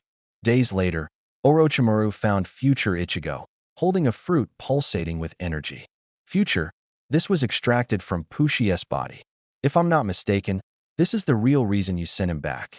Future noticed the faint, ghostly fishing rod silhouette behind Orochimaru and couldn't help but smile. Pushi was indeed thoughtful, even providing the extraction tool. The moment the fruit touched Future, It transformed into a warm current flowing into his body. This energy, belonging to the Otsutsuki Pushi, was like a key that clicked open all the locked potential deep within him. Orochimaru's heart suddenly sank. A foreboding sense hit him like ice water, especially as the surrounding temperature plummeted sharply. Instinctively, he formed hand seals. Summoning jutsu. A giant python from the dragon cave was urgently summoned, swallowing future whole before writhing rapidly toward the lab's exit. At the critical moment, just as the python burst out of the lab, it abruptly vomited future out. The instant future hit the ground, the pitch-black ice spread like a living creature, instantly covering a vast area. Even the python's surface froze into a thin layer of black ice from mere brief contact. Though only thin ice, the python was chained in place, unable to move an inch. Orochimaru tentatively touched the ice with a finger. A bone-chilling cold spread instantly from his fingertip, and his entire arm was sealed by the black ice in the blink of an eye, losing all sensation. Inside the black ice, Future's body was undergoing a massive transformation. Ice release, the storm release, sage body, and the newly awakened Vajraseal, several forces began to merge and resonate. His very essence of life was ascending toward a higher plane. The seven-tailed beasts of Konoha were successively drawn by this abnormal fluctuation. The four tails, Son Goku, cautiously extended a paw and lightly touched the strange black ice. Shoo! So cold. The rank of this black ice was far too high. My lava release is like a flickering flame against an iceberg in comparison. Moreover, the chill it radiates keeps intensifying. The nine tails crouched on Kushina's shoulder, its ears twitching alertly. I can't sense the other me inside that kid anymore. The air grew colder and colder, and Chome unconsciously took a few steps back. Even the tailed beasts found it hard to resist the bone-deep fear of freezing cold. Usually, the tailed beasts lived harmoniously with Ichigo's family and were grateful for the stable life he provided. At this moment, they all simultaneously injected chakra into the black ice, accelerating Ichigo's transformation. When Sasuke and Boruto arrived, they immediately recognized the eerie black ice. Sasuke's pupils suddenly contracted as he whispered, "So that is how Senior Ichigo gained this power at this moment?" Boruto, curious, reached out to touch the black ice. Sasuke grabbed him back sharply. "Don't touch it." Sasuke's voice was stern. "That ice is fused with at least 3 bloodline limits. With your strength, even a touch will freeze you into an ice sculpture instantly." "Sasuke, how is the future Konoha teaching its kids? Don't they have even the most basic sense of danger?" The moment the voice fell, the black ice shattered with a thunderous crash. Ichigo stepped out from within. His skin was pale to the point of translucency, and his hair had completely turned a vivid magenta. "It's not the education," Sasuke sighed. "The kid is just too mischievous." Naruto handed him over to me, hoping I'd detemper his nature. Mentioning children, Sasuke couldn't help but think of his daughter, Sarada. She was perfect in every way except their father-daughter communication always left him helpless. Years spent investigating the Otsutsuki had caused him to miss much of her growth.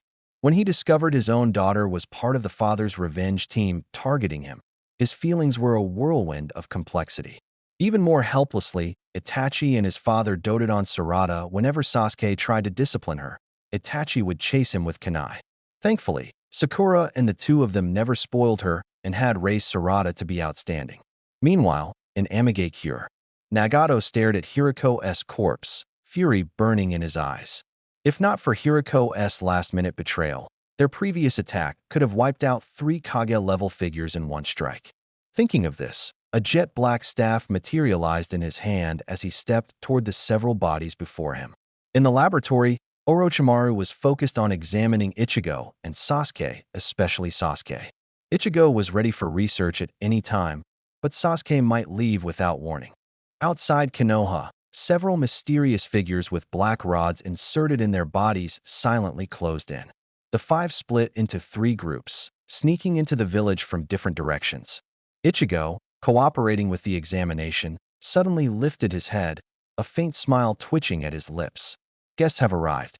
He quickly sent the intel to the Umbu, then dashed toward the source of the strongest chakra, the Konoha main gate. A question lingered in his mind. Who would be so bold as to storm the front entrance? Approaching the main gate, Ichigo caught sight of the attackers but grew even more puzzled. Hiriko? But this chakra it's off. Uzumaki Ichigo. The opponent roared. This time, you want to get to use Edo Tensei again. Hiriko's figure silently advanced, 6 black short rods inserted in his body, 2 dark spheres floating behind him. After receiving the news of Konoha's attack, Nagato had led the 6 paths of pain straight here. Swish! The black spheres behind Hiriko instantly transformed into 2 short rods flying through the air. Then, he opened his mouth, releasing a ghostly blue chakra dragon that roared as it lunged toward Ichigo. Ichigo's previously calm expression tightened as his pupils contracted sharply. He shouted, "Everyone, scatter! Avoid that dragon!" The black ice in his hand crystallized into a long sword. 2 clangs rang out as it blocked the flying rods. Then, he stabbed the sword into the ground. Boom.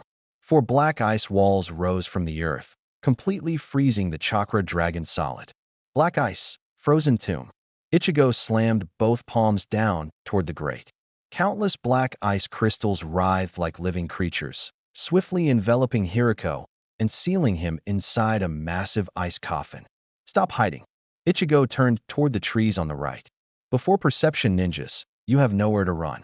Jigakudo Danzo and Nagato appeared in response. The Sharingan on Danzo's arm slowly closed, and the frozen Hiriko astonishingly reformed. At the same time, in front of the 3 shinobi appeared a transformed Hanzo, now turned into the animal path. Orochimaru hissed. Once a demigod, now even his corpse finds no peace. Hanzo's hands flew rapidly forming seals, and from the thick mist surged a swarm of poisonous beasts, acid-spitting crabs, multiplying ferocious dogs, monstrous birds blotting out the sky. The toxic fog rapidly spread across the battlefield. The 3 shinobi simultaneously bit their fingers and slammed their palms to the ground. Summoning Jutsu, Gamma Bunta, the great serpent, and the slug crashed down with a thunderous roar. Orochimaru continued forming seals, Edo Tensei. As several coffins burst from the earth, Hiriko suddenly flashed forward. Human path, soul extraction.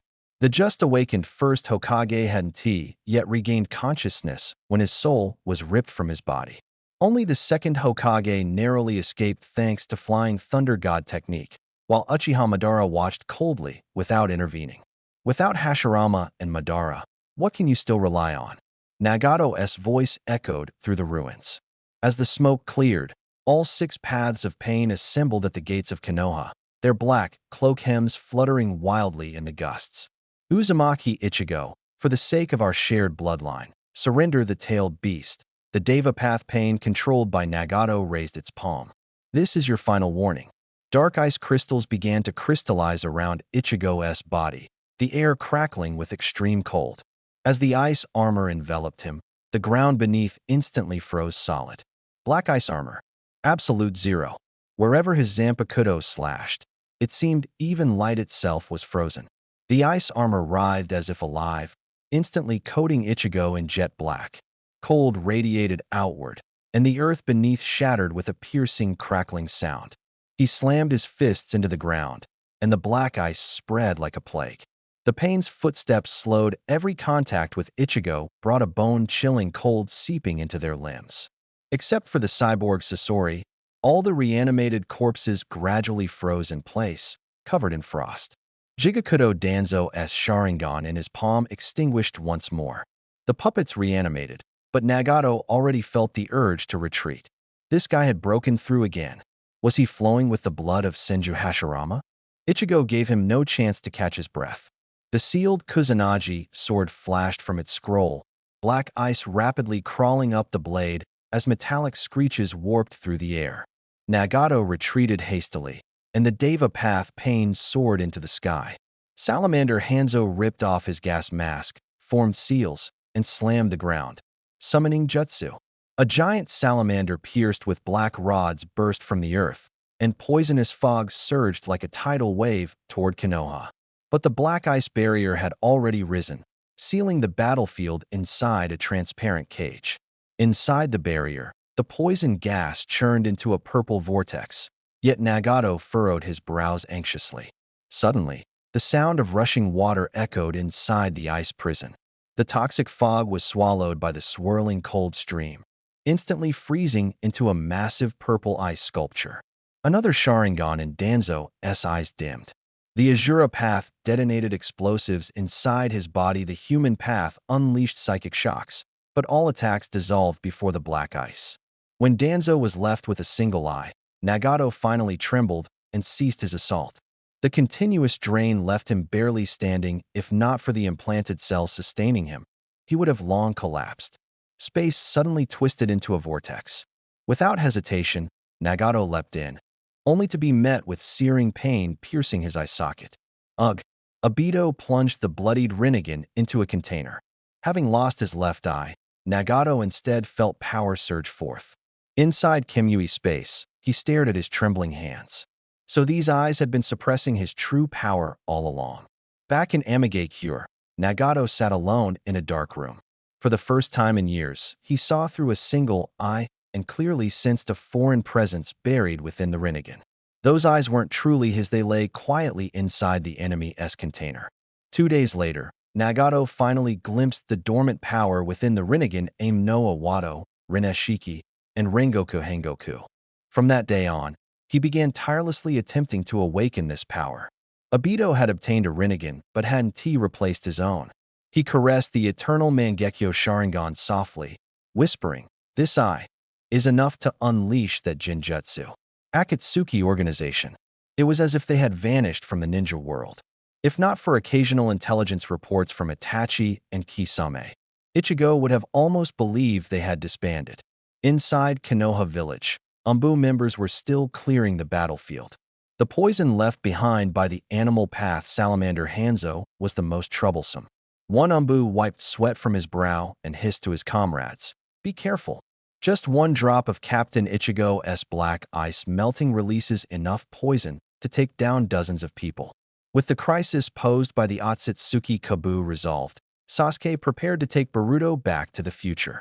Ichigo crossed his arms and looked at the two of them, a smirk curling on his lips. "Boruto, I'll be waiting for you to be born so I can show you what a true ninja is." Boruto's eyes snapped wide open.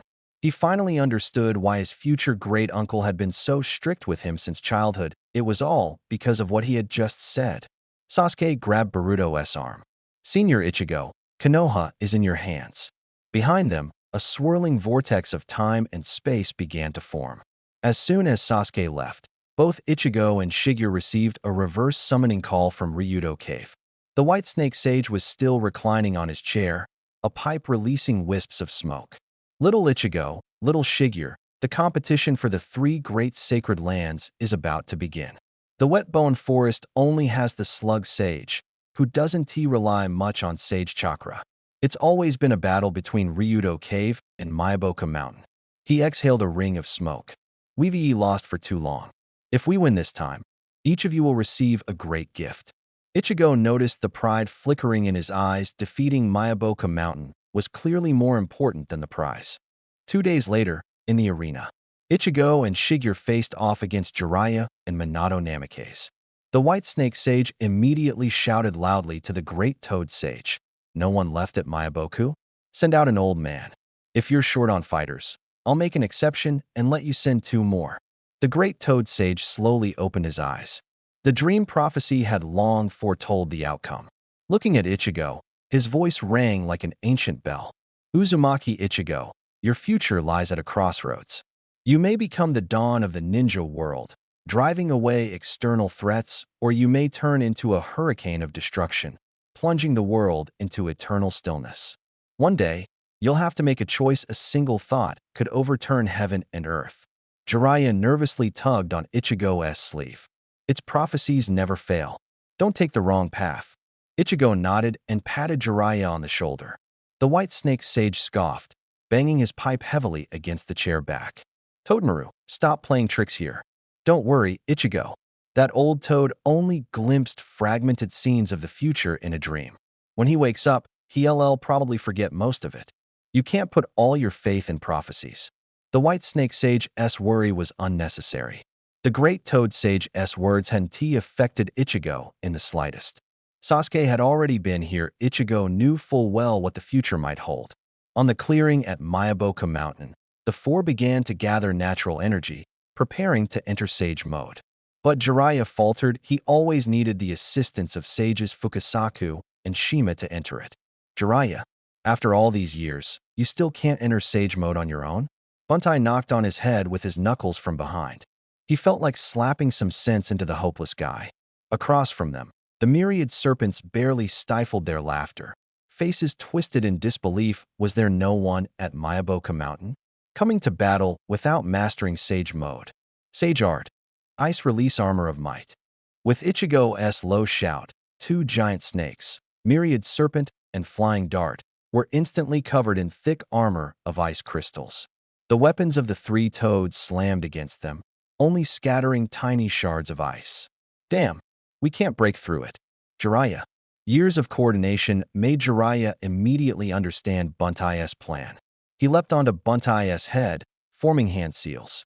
Buntai sprayed sticky toad oil, and Jiraiya followed with a burst of flames. Toad Oil Flame Bomb. The fireball exploded with a roar, scorching the arena with intense heat, but the ice armor remained unbroken. Ichigo simply reached out and lightly touched the struck area. The cracks instantly mended as if new. How were they supposed to fight like this? Jiraiya quickly turned to Minato Namikaze, his eyes filled with urgency. Good student. Use your genius mind and Flying Thunder God technique to come up with a plan. Minato stared at the towering wooden figures and the frost giants before him. A look of helplessness also appeared on his face. If this battle were taking place elsewhere, he could have used Flying Thunder God technique to transport those two colossal figures away. But the battlefield provided by Mayaboka Mountain was limited in range, and against true giants, the Flying Thunder Goddess' effectiveness was simply too restricted. In the end, Jiraiya and Minato were utterly defeated on both battlefields. The White Snake Sage, observing this near overwhelming battle situation, finally couldn't help but chuckle softly. After so many years, Ryuchi Cave had at last decisively won against Mayaboka Mountain in the realm of sage techniques. Toad Oil. As agreed, for the next 40 years, the dominion over natural energy belongs to Ryuchi Cave. The great Toad Sage nodded with a smile, closed his eyes, and once again fell into slumber. Who knew what kind of future his dreams would reveal this time? After seeing off the White Snake Sage, Sages Shinzo and Shima found Jiraiya and Minato. Young Jiraiya, young Minato, it's been a long time since Mayaboka Mountain welcomed new successors. If you find any talented seedlings like that ice release kid in Konoha, be sure to bring them to Mayaboka Mountain first. As soon as he left Mayaboka Mountain, Ichigo clearly sensed a summons from Kirigakure village. He made his way there smoothly and saw the familiar figure waiting. Ichigo, run. Obito's left eye suddenly spun, Koto Amatsukami. In an instant, Ichigo's body transformed into pure ice elements. That deadly ocular power passed through his ethereal form without leaving a trace. So it is. For someone who has already reached the 6 paths level like you, Koto Amatsukami is ineffective.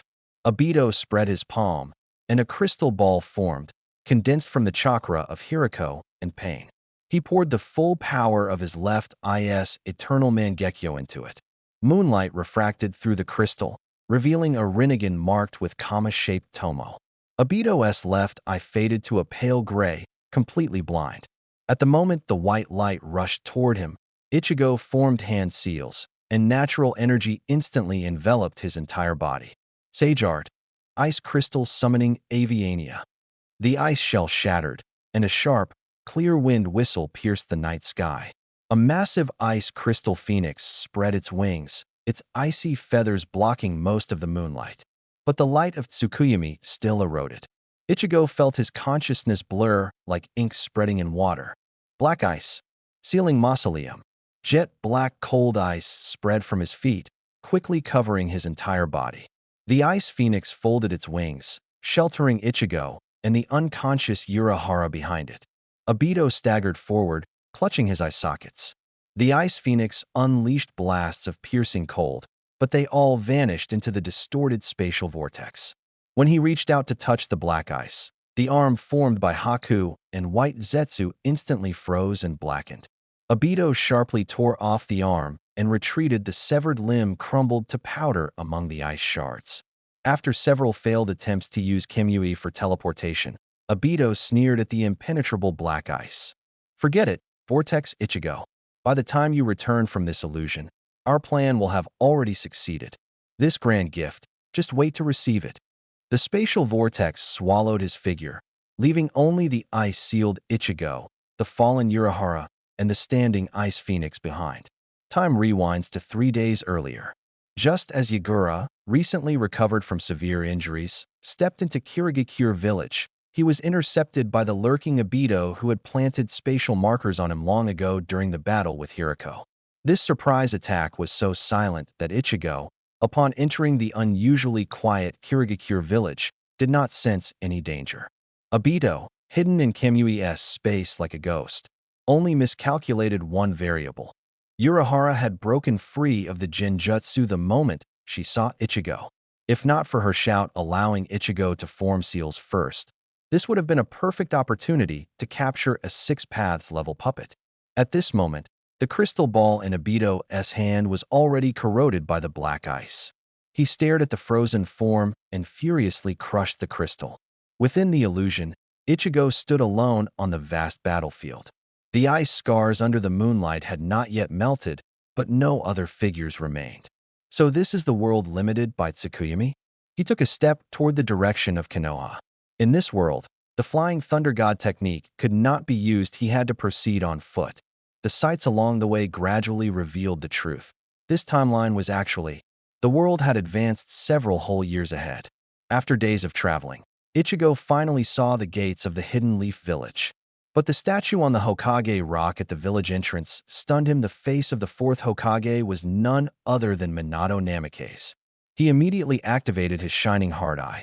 His perception rippled outward, sweeping across the entire village. There was no trace of Minato's unique chakra fluctuations, no lingering energy signature of Kushina's fiery presence, and even the familiar auras of Kimimaro, Shursui, and Itachi had vanished without a trace. In a drafty old house, Ichigo found a clue. A blond boy was sound asleep on the bed, his belly exposed, clearly marked with the 8 trigram seal. "So that's it," Ichigo murmured. "This Tsukuyami world doesn't have Uzumaki Ichigo at all." Just as he was about to step forward, 3 dark shadows suddenly dropped down. Eyes behind ENBU masks fixed on him, hands pressing against their ninja tool pouches. "Stop! Who are you? Why approach the Jinchuriki?" "Relax," Ichigo raised his hands. "I'm just here to confirm a few things." But the ENBU only tensed further. Ichigo sighed, planted his left foot, and instantly, a wave of icy cold spread out, freezing the 3 in place. He glanced around the shabby room. Peeling wallpaper, expired milk on the table, a scant few old clothes in the cabinet. Every detail told the story of a struggling child. After erasing the ENBU's memories, Ichigo quietly left. It wasn't time to reveal himself yet. Days of investigation confirmed his suspicion. This was a world almost identical to the original, except it lacked him. At dusk, the enticing aroma of Ichiraku ramen wafted through the air. Ichigo sat at the counter, challenging the Big Eater's record while keeping an eye on the door. "Why isn't that kid here yet? I left money for him." He stirred the noodles in his bowl. If he had money, wouldn't he come straight here for ramen? Just as the broth was nearly gone, a familiar voice finally called out, "Uncle Ichiraku." The usual. Naruto burst in like a little whirlwind, his messy blonde hair sticking up in all directions. He eagerly set down his chopsticks, eyes fixed on the boiling pot. "Eat this bowl first." Ichigo pushed over a deluxe ramen piled high with chashu and fish cake. "It's untouched." Naruto stared at the mountainous bowl, his Adam's apple bobbing nervously. "F for me. But I don't have enough money." The boy's hand hovered over the bowl, eyes filled with struggle. Ichigo pushed the bowl closer again. "It's on me." Naruto looked between the ramen and the stranger's gentle smile. Then his eyes lit up. "Thank you, uncle. I'm digging in." The moment his hands clasped in gratitude, the boy buried his head and ate ravenously. Ichigo had just turned to light a cigarette when the light clatter of an empty bowl sounded behind him. "Boss, one more deluxe bowl, please." Naruto's mouth, still smudged with broth, froze at those words as if receiving the most precious gift. Ichigo silently finished the clear soup bowl that had originally been Naruto's, listening to the chirping child recounting tales of catching butterflies and playing pranks. When the fourth empty bowl was stacked up, Naruto patted his round belly with satisfaction. Ichigo pulled out a napkin and gently wiped the oil stains off the boy's face. "Uncle." Naruto looked up, his bright blue eyes shimmering with tears. "Why are you so kind to me?" Naruto's face lit up with hope. How he wished this man before him could become his family. Ichigo reached out and softly ruffled his messy blonde hair. "Naruto, my name is Uzumaki Ichigo." "Uzumaki," Naruto whispered, his eyes instantly reddening. "Are you my family?" His small hand gripped Ichigo's sleeve tightly, knuckles whitening. The days surrounded by hateful stares, the cold, lonely nights, could they really be over? "You can call me uncle." Naruto's blue eyes widened as he stared blankly at the pink-haired man before him. The next second, a louder cry burst out, as if to pour out all his grievances. Ichigo breathed a sigh of relief, thankfully. This time he wasn't met with a punch like when he first met Minato Namikaze. He gently patted Naruto's frail back until the sobs faded into sniffles. Just then, a figure wearing an animal mask silently appeared. Appearing beside him, Ichigo patted Naruto on the shoulder. "Naruto, go home and wait for me. I'll be back soon." Though reluctant, the little guy obediently nodded and slowly let go of his hand. That mature demeanor tugged at one's heartstrings. Following the Umbu, Ichigo entered the familiar Hokage's office. The third Hokage, Hiruzen Sarutobi, sat behind his desk, the glow from his pipe flickering in the dim light.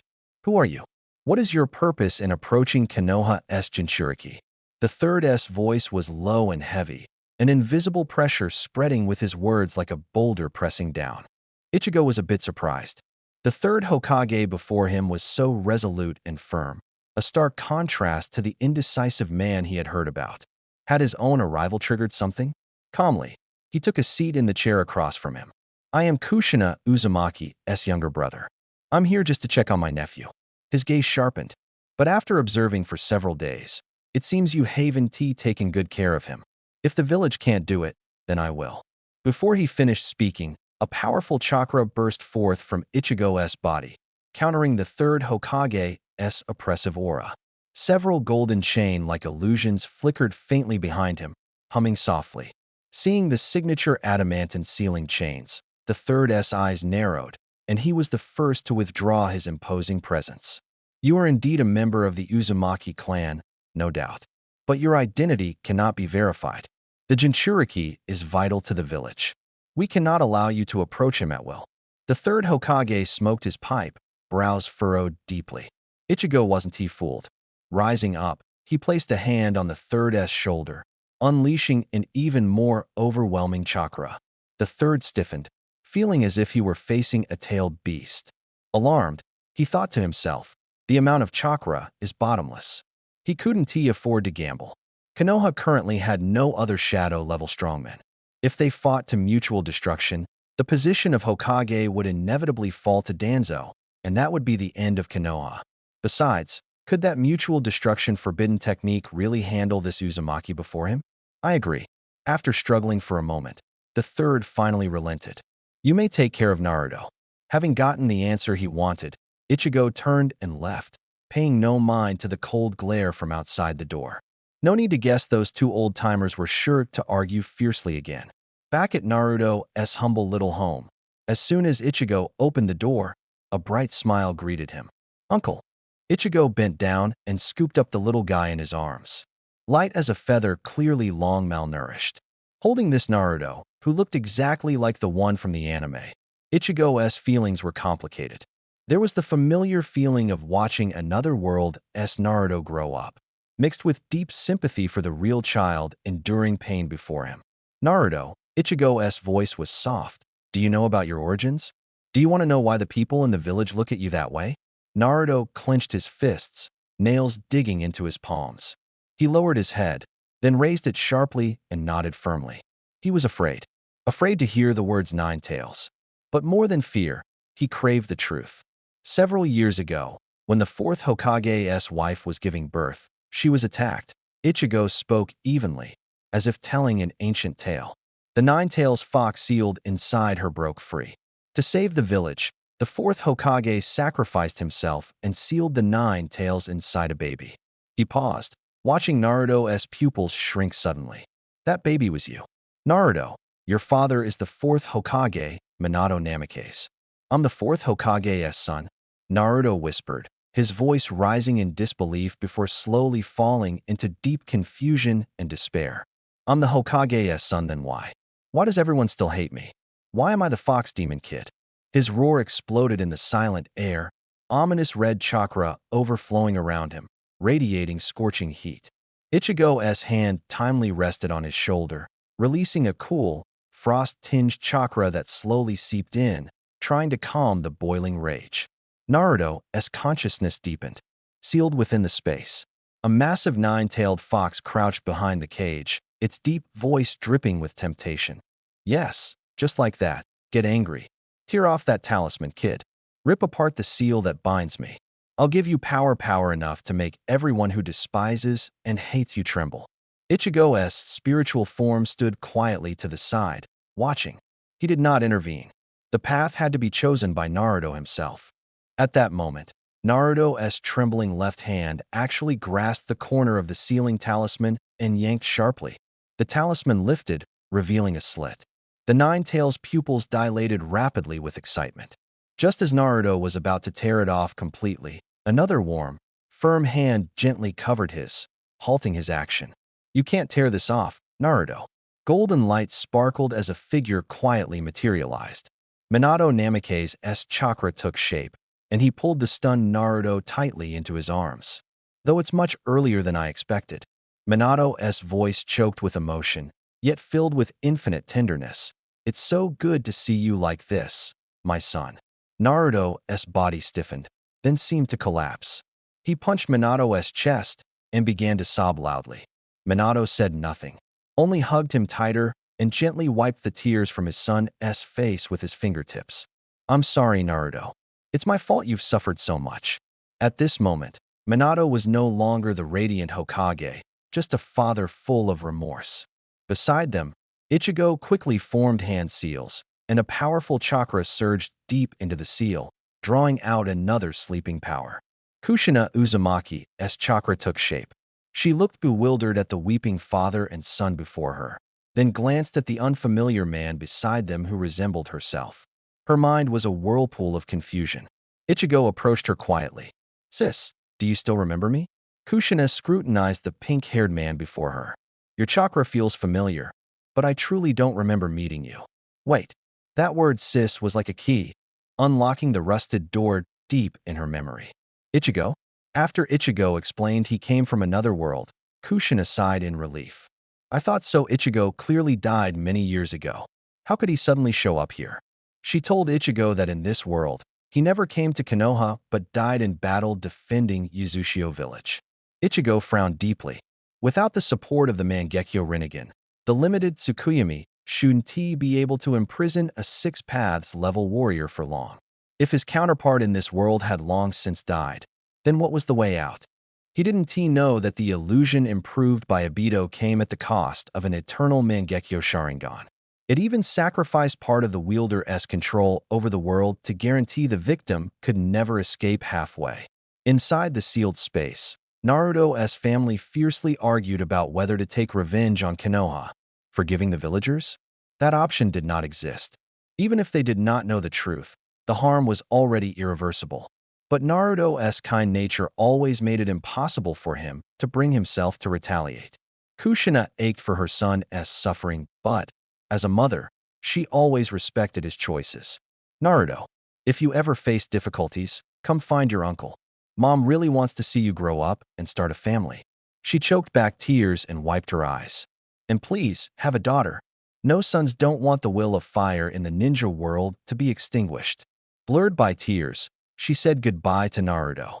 Ichigo resealed their chakras, waiting for the moment they would need to be awakened again. Back in the real world, tears still stained Naruto's face. Uncle, thank you. So my parents love me this much. So that's why the village rejected me. Ichigo gently ruffled his hair.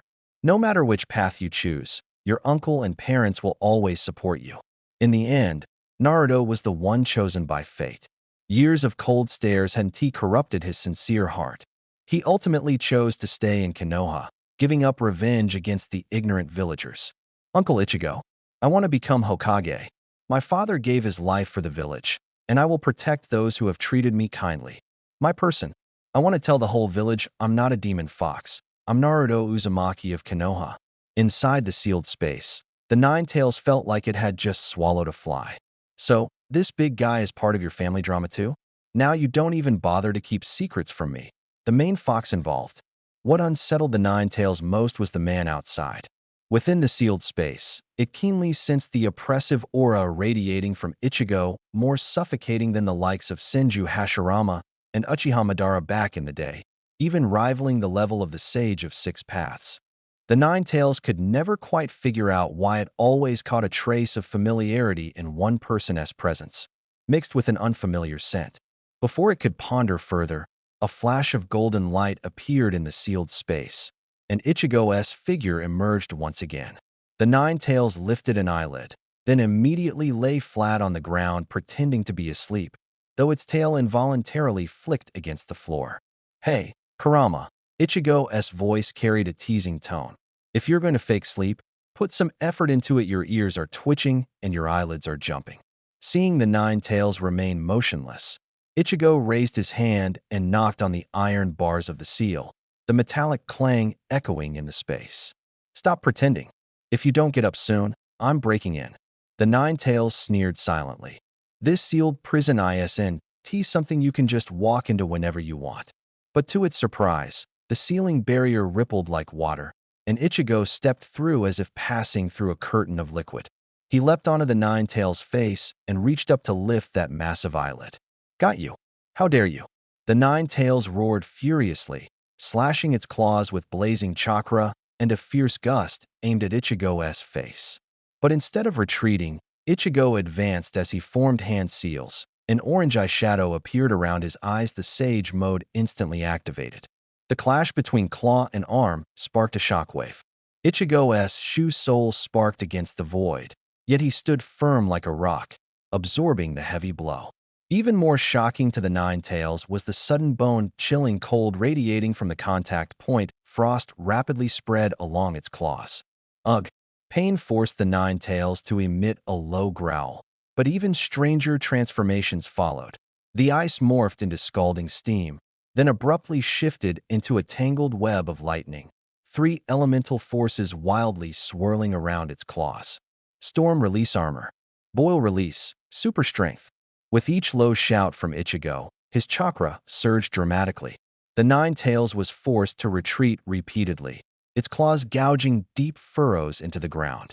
When the third shout of unmatched strength rang out, it was lifted entirely and slammed hard onto the floor. Boom! The Nine Tails widened its beastly eyes in disbelief. This human-s power completely suppressed the tailed beast. That's enough. It flipped and rolled into a corner, black and red chakra spinning rapidly in its mouth. The tailed beast orb swelled, emitting a tearing buzz through the air. Myojin Gate. Ichigo clasped his hands together, and a crimson torii gate descended from above, pinning the Nine Tails down. The forming tailed beast orb shattered and scattered into chakra particles. Footsteps echoed sharply in the silence. With every step Ichigo took, the golden chakra radiating from him thickened. By the time he stood before the Nine Tails, the surging energy cascaded through the entire sealed space, causing it to tremble. The Nine Tails stared at the approaching figure, its beastly pupils contracting fiercely. Power, chakra, even sealing techniques, all utterly defeated. Now, all it wanted was to pull out Minato Namake's chakra and demand, why leave the sealing gate so wide open? In a daze, Ichigo leapt once more onto its snout, bending down to gaze into its trembling beast eyes. Can we talk calmly now, Kurama? Hearing this true name, one that hadn't been spoken for 1,000 years, the Nine Tails' pupils suddenly shrank to thin slits. A fully azure blue Nine Tails fox quietly appeared on Ichigo's shoulder. Since turning blue, it had rarely shown itself. It lightly jumped onto the Nine Tails' main body, and their two chakras merged like flowing water. In an instant, a memory flooded the Nine Tails' mind. So, even I am just a creation of illusion? This whole world is actually a mirage? The Nine Tails' voice deepened, its fur losing all luster.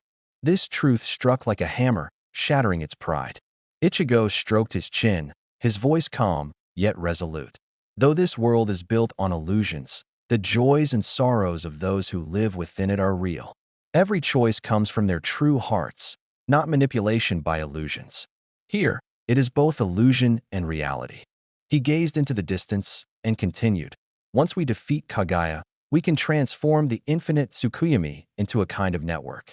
By connecting the two worlds, this place will become an extension of reality. The Nine Tails drooped its ears and buried its head in its paws. I understand your intentions. Don't worry, I have no desire to cause that kid more trouble. Let us go, let me have some peace. Ichigo said nothing more, only gently patting Naruto's head. Naruto, from now on, the fox won't interfere with you anymore. Starting tomorrow, your uncle will personally teach you how to train. Naruto's eyes first lit up, then he hesitated. But uncle, what about ninja school? I have good friends there. I don't want to leave them. Ichigo smiled. That problem is exactly what this technique is for. He formed hand seals. Watch closely, this is called the shadow clone jutsu. Unlike the illusions taught at school, each clone is a real entity, able to think independently and even perform ninjutsu. When a clone disappears, all its experiences return to the original. Amazing. I want to learn this. Naruto jumped up excitedly. Without the Nine Tails' interference, the enormous chakra of the Uzumaki clan surged through Naruto like a flood. Although his control was still rough, his progress was rapid. Shadow Clone Jutsu. Naruto shouted. A dozen clones instantly appeared on the training ground. Uncle, look, I learned this in just 1 hour. The dozen voices shouted simultaneously, making Ichigo's eardrums tingle. Remember, having too many clones will cause a strong backlash when memories return, Ichigo said, pressing his temple. You're still young, your mind can't handle too much. Naruto nodded, half understanding, clearly only remembering don't make too many clones. From that day on, one clone attended school, while Naruto and another clone trained diligently with Ichigo. Meanwhile, the Hokage's office was filled with the smell of gunpowder. Monkey, how dare you let an unknown person come into contact with the Jinchuriki? Danzo slammed his cane on the ground. You've really grown old and are unfit for this position. If Tobirama had chosen me back then. The third Hokage exhaled a smoke ring, his voice suddenly stern. Enough, Danzo. The information has already been passed to Jiraiya. No one moves before he returns, the third Hokage said solemnly. You should understand the disaster an unchecked shadow class threat could cause if your strike misses. Monkey, you're too weak.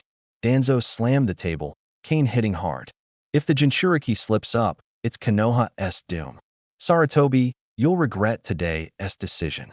Danzo, the third Hokage raised his head, eyes piercing. I am the Hokage. This matter ends here. Your men are not to come any closer to them. The only response was Danzo's angry door slam. The wooden door struck the frame with a loud bang, shaking the entire room. A year passed in the blink of an eye. Uzumaki Naruto was finally about to graduate from the Ninja Academy. Over the past year, more than 10 root operatives had died at the hands of a man named Konoha 1.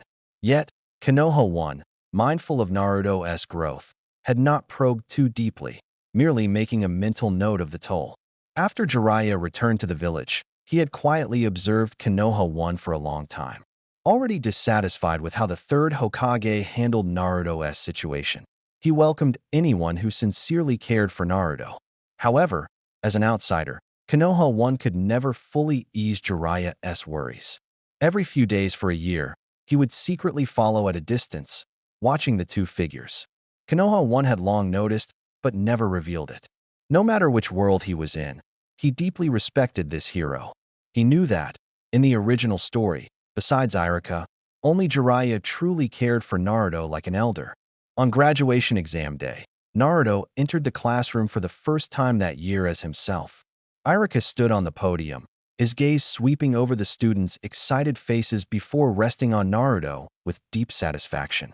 This year, Naruto was no longer the mischievous underachiever. His grades had soared as if he were a different person. Today's exam is simple. Irika announced loudly, "Let us begin. If you can perform the clone technique, you'll earn the forehead protector and officially graduate." Shadow Clone Jutsu. Naruto formed the hand seals and shouted sharply. With two light pops, two identical clones appeared clearly on his left and right. "Uzumaki Naruto, you've passed." Naruto took the heavy forehead protector, but unlike the other kids who eagerly put it on right away, he gripped it tightly and dashed home. The creak of the door hinge just sounded when Naruto burst in and wrapped his arms tightly around Irika. "Uncle." He held up the forehead protector, his eyes sparkling. "Today's the day I become a ninja. Can you put it on me yourself?" Irika took the protector, carefully and properly tying it around Naruto's forehead, then gently patted his shoulder. "Congratulations, Naruto. From today on, you're a ninja." From a distant rooftop, Jiraiya watched the warm scene inside, the glow of the lamp illuminating the moment. He wiped a tear that slipped from the corner of his eye and murmured softly, "Minato." That night, a student who failed the exam tried to steal the scroll of seals, but was caught on the spot. The mastermind, Mizuki, was arrested by the ANBU, and the student was permanently disqualified from becoming a ninja. Irika was already well versed in the techniques contained in the scroll of seals and was too lazy to perform the charade with the third Hokage again. He figured it was better to spend that time teaching Naruto some practical ninjutsu. The next day, while Naruto was still in class listening to Irika announce the new class assignments, Kakashi arrived at Naruto's house, led by the third Hokage. The neat and orderly home was a stark contrast to the messy place rumored about. Inside, the windows were clear and tidy, and the fridge was packed with fresh fruits, vegetables, and meat. Kakashi opened the fridge, pulled out half a bottle of milk, and chuckled lightly. "Surprising, Sensei. Your house is really clean. Naruto must get that from you. You just barged in without knocking and started messing with things. That is not a good habit, Hatake Kakashi." Suddenly, a hand landed on Kakashi's shoulder without warning. He stiffened, instantly stepping back 3 paces to put some distance between them. "Relax, don't be so tense." Kakashi's forehead protector was lifted, revealing the Sharingan's red glow in the shadows. He stared intently at the silent stranger who had quietly approached him. Through the Sharingan, the chakra surging from this person's body was like boiling lava, casting a vivid blue aura over him. Such immense energy he'd only ever seen years ago when facing the Nine Tails, and this person was even more overwhelming than that time. Cold sweat soaked his back. Could it be that the Nine Tails inside Naruto had broken free of its seal? But weren't the legendary Nine Tails foxes supposed to take the form of beautiful women? Jiraiya's books couldn't be completely trusted after all. Snap, snap. Kakashi suddenly slapped his cheeks in an attempt to dispel these absurd thoughts. But his gaze drifted again over the stranger's handsome profile. If this face were drawn as a character in a cross-dressing manga, a story adapted from Jiraiya's novel would surely be popular. Damn it, when is this the time to think about that? He scolded himself harshly inside. Seeing Kakashi's shifting expression, Irika just assumed he was intimidated by his chakra. If he knew what was really going through Kakashi's mind, that would be a true horror show. "Don't be nervous, Kakashi. I'm Naruto's guardian, Uzumaki Irika. I was just saying hello." "Uzumaki." Kakashi focused, noticing that this man's features resembled 6 parts of Kushina, Naruto's mother. But he still tensed every muscle, his fingers subtly moving toward his pouch of ninja tools. "Jiraiya-senpai." Irika suddenly called out toward the window. "You better explain this one. I'm afraid if I get any closer, I'll get hit with a Chidori." With a crash, the window slid open, and a white-haired, white-clad ninja flipped inside. Kakashi's Sharingan instantly returned to normal, his gaze glued to the newcomer. It was Jiraiya, alive. Even a mask couldn't hide his excited expression. If it weren't for the pressing threat, he'd want to pull out his treasured copy of Makeout Paradise and ask for an autograph. Jiraiya turned and patted Kakashi's stiff shoulder. "Relax. Irika's been taking care of Naruto for over a year. He's one of us." Though he hadn't fully let down his guard yet. On guard, but Kakashi's tense back visibly relaxed. "Here, this is for you." Jiraiya pulled out 3 books like a magician and stuffed them into Kakashi's arms. The gold-embossed titles pricked Kakashi's eyes. It was the complete platinum edition of Make Out Paradise. His fingers trembled slightly as he held the books, as if cradling a sacred relic. "Let us end the home visit here," Ichigo said with a smile in his voice. "You should feel reassured about Naruto's situation now, right?" Kakashi left, clutching the books with satisfaction. He knew Jiraiya's strength better than anyone, although he might not win. Escaping safely was absolutely guaranteed. After seeing Kakashi off, Jiraiya returned to Naruto's small house. He took a deep breath, his voice heavy. "Thank you for taking care of Naruto this past year. As his teacher, I've really failed. I didn't even notice when my own student was suffering in the village." Ichigo reached out and patted Jiraiya's shoulder. This hero had wandered half his life, always chasing the prophesied child, always losing, yet never stopping on his onward journey. They talked for a long time until Naruto's footsteps sounded from afar. Only then did Jiraiya stand to say goodbye. Ichigo had once asked if Jiraiya wanted to see Naruto, but he shook his head. He feared meeting him would make it impossible to leave Konoha. The mission wasn't complete. He couldn't stop now. "Uncle, I got sorted today. I'm in the same group as Sakura." Ichigo never understood why Naruto liked Sakura, but he believed that one day, the kid would see his own heart clearly. Note: any jokes about the Naruto-Sasuke battle in the future are purely fictional. Don't take them seriously. Whether in the original world or here, Ichigo had no intention of interfering in Naruto's romantic choices. Letting things take their natural course was the best approach. The next day, Naruto went to ninja school excitedly, but came back looking like a deflated balloon. "Uncle, our instructor looks super lazy. He was so late to our first meeting. Can someone like that really teach us?" "Don't worry," Ichigo chuckled, lowering his voice. "He used to be your father's subordinate and is a powerful ninja, just a bit unstable. If he makes you assemble early in the morning, just show up around noon. And if he asks, tell him, a black cat crossed your path, and you got lost on life's journey. Oh, and before you leave tomorrow, remember to tape a steel plate to your backside." Naruto was bewildered but trusted his uncle wouldn't steer him wrong. The next day, he woke up naturally, ate well, taped the steel plate as instructed, and leisurely set out at noon. At the meeting point, Kakashi saw Sasuke and Sakura waiting impatiently. Just as he was about to ask where Naruto was, footsteps sounded behind him. "Naruto, why are you late? Punctuality is the most important trait for a ninja." "Sorry, Kakashi-sensei. A black cat darted across my path on the way here, and I got lost on life's road." Those words sounded like they came straight out of Kakashi's own mouth. He blinked, clearing his throat awkwardly. "Well, let us start the exam now. The rule is to snatch the 2 bells from my vest." Sasuke and Sakura instantly vanished into the bushes. Only Naruto stood his ground, hands on hips, eager and ready. Kakashi raised an eyebrow, incredulous.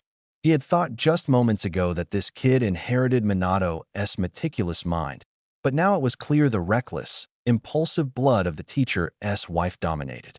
"Watch me," Naruto shouted, and a dozen clones lunged at Kakashi at once. Despite Ichigo's year of special training, their movements still had glaring flaws in Kakashi's eyes.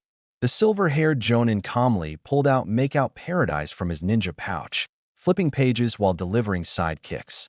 With several light puff sounds, the clones burst into white smoke one after another.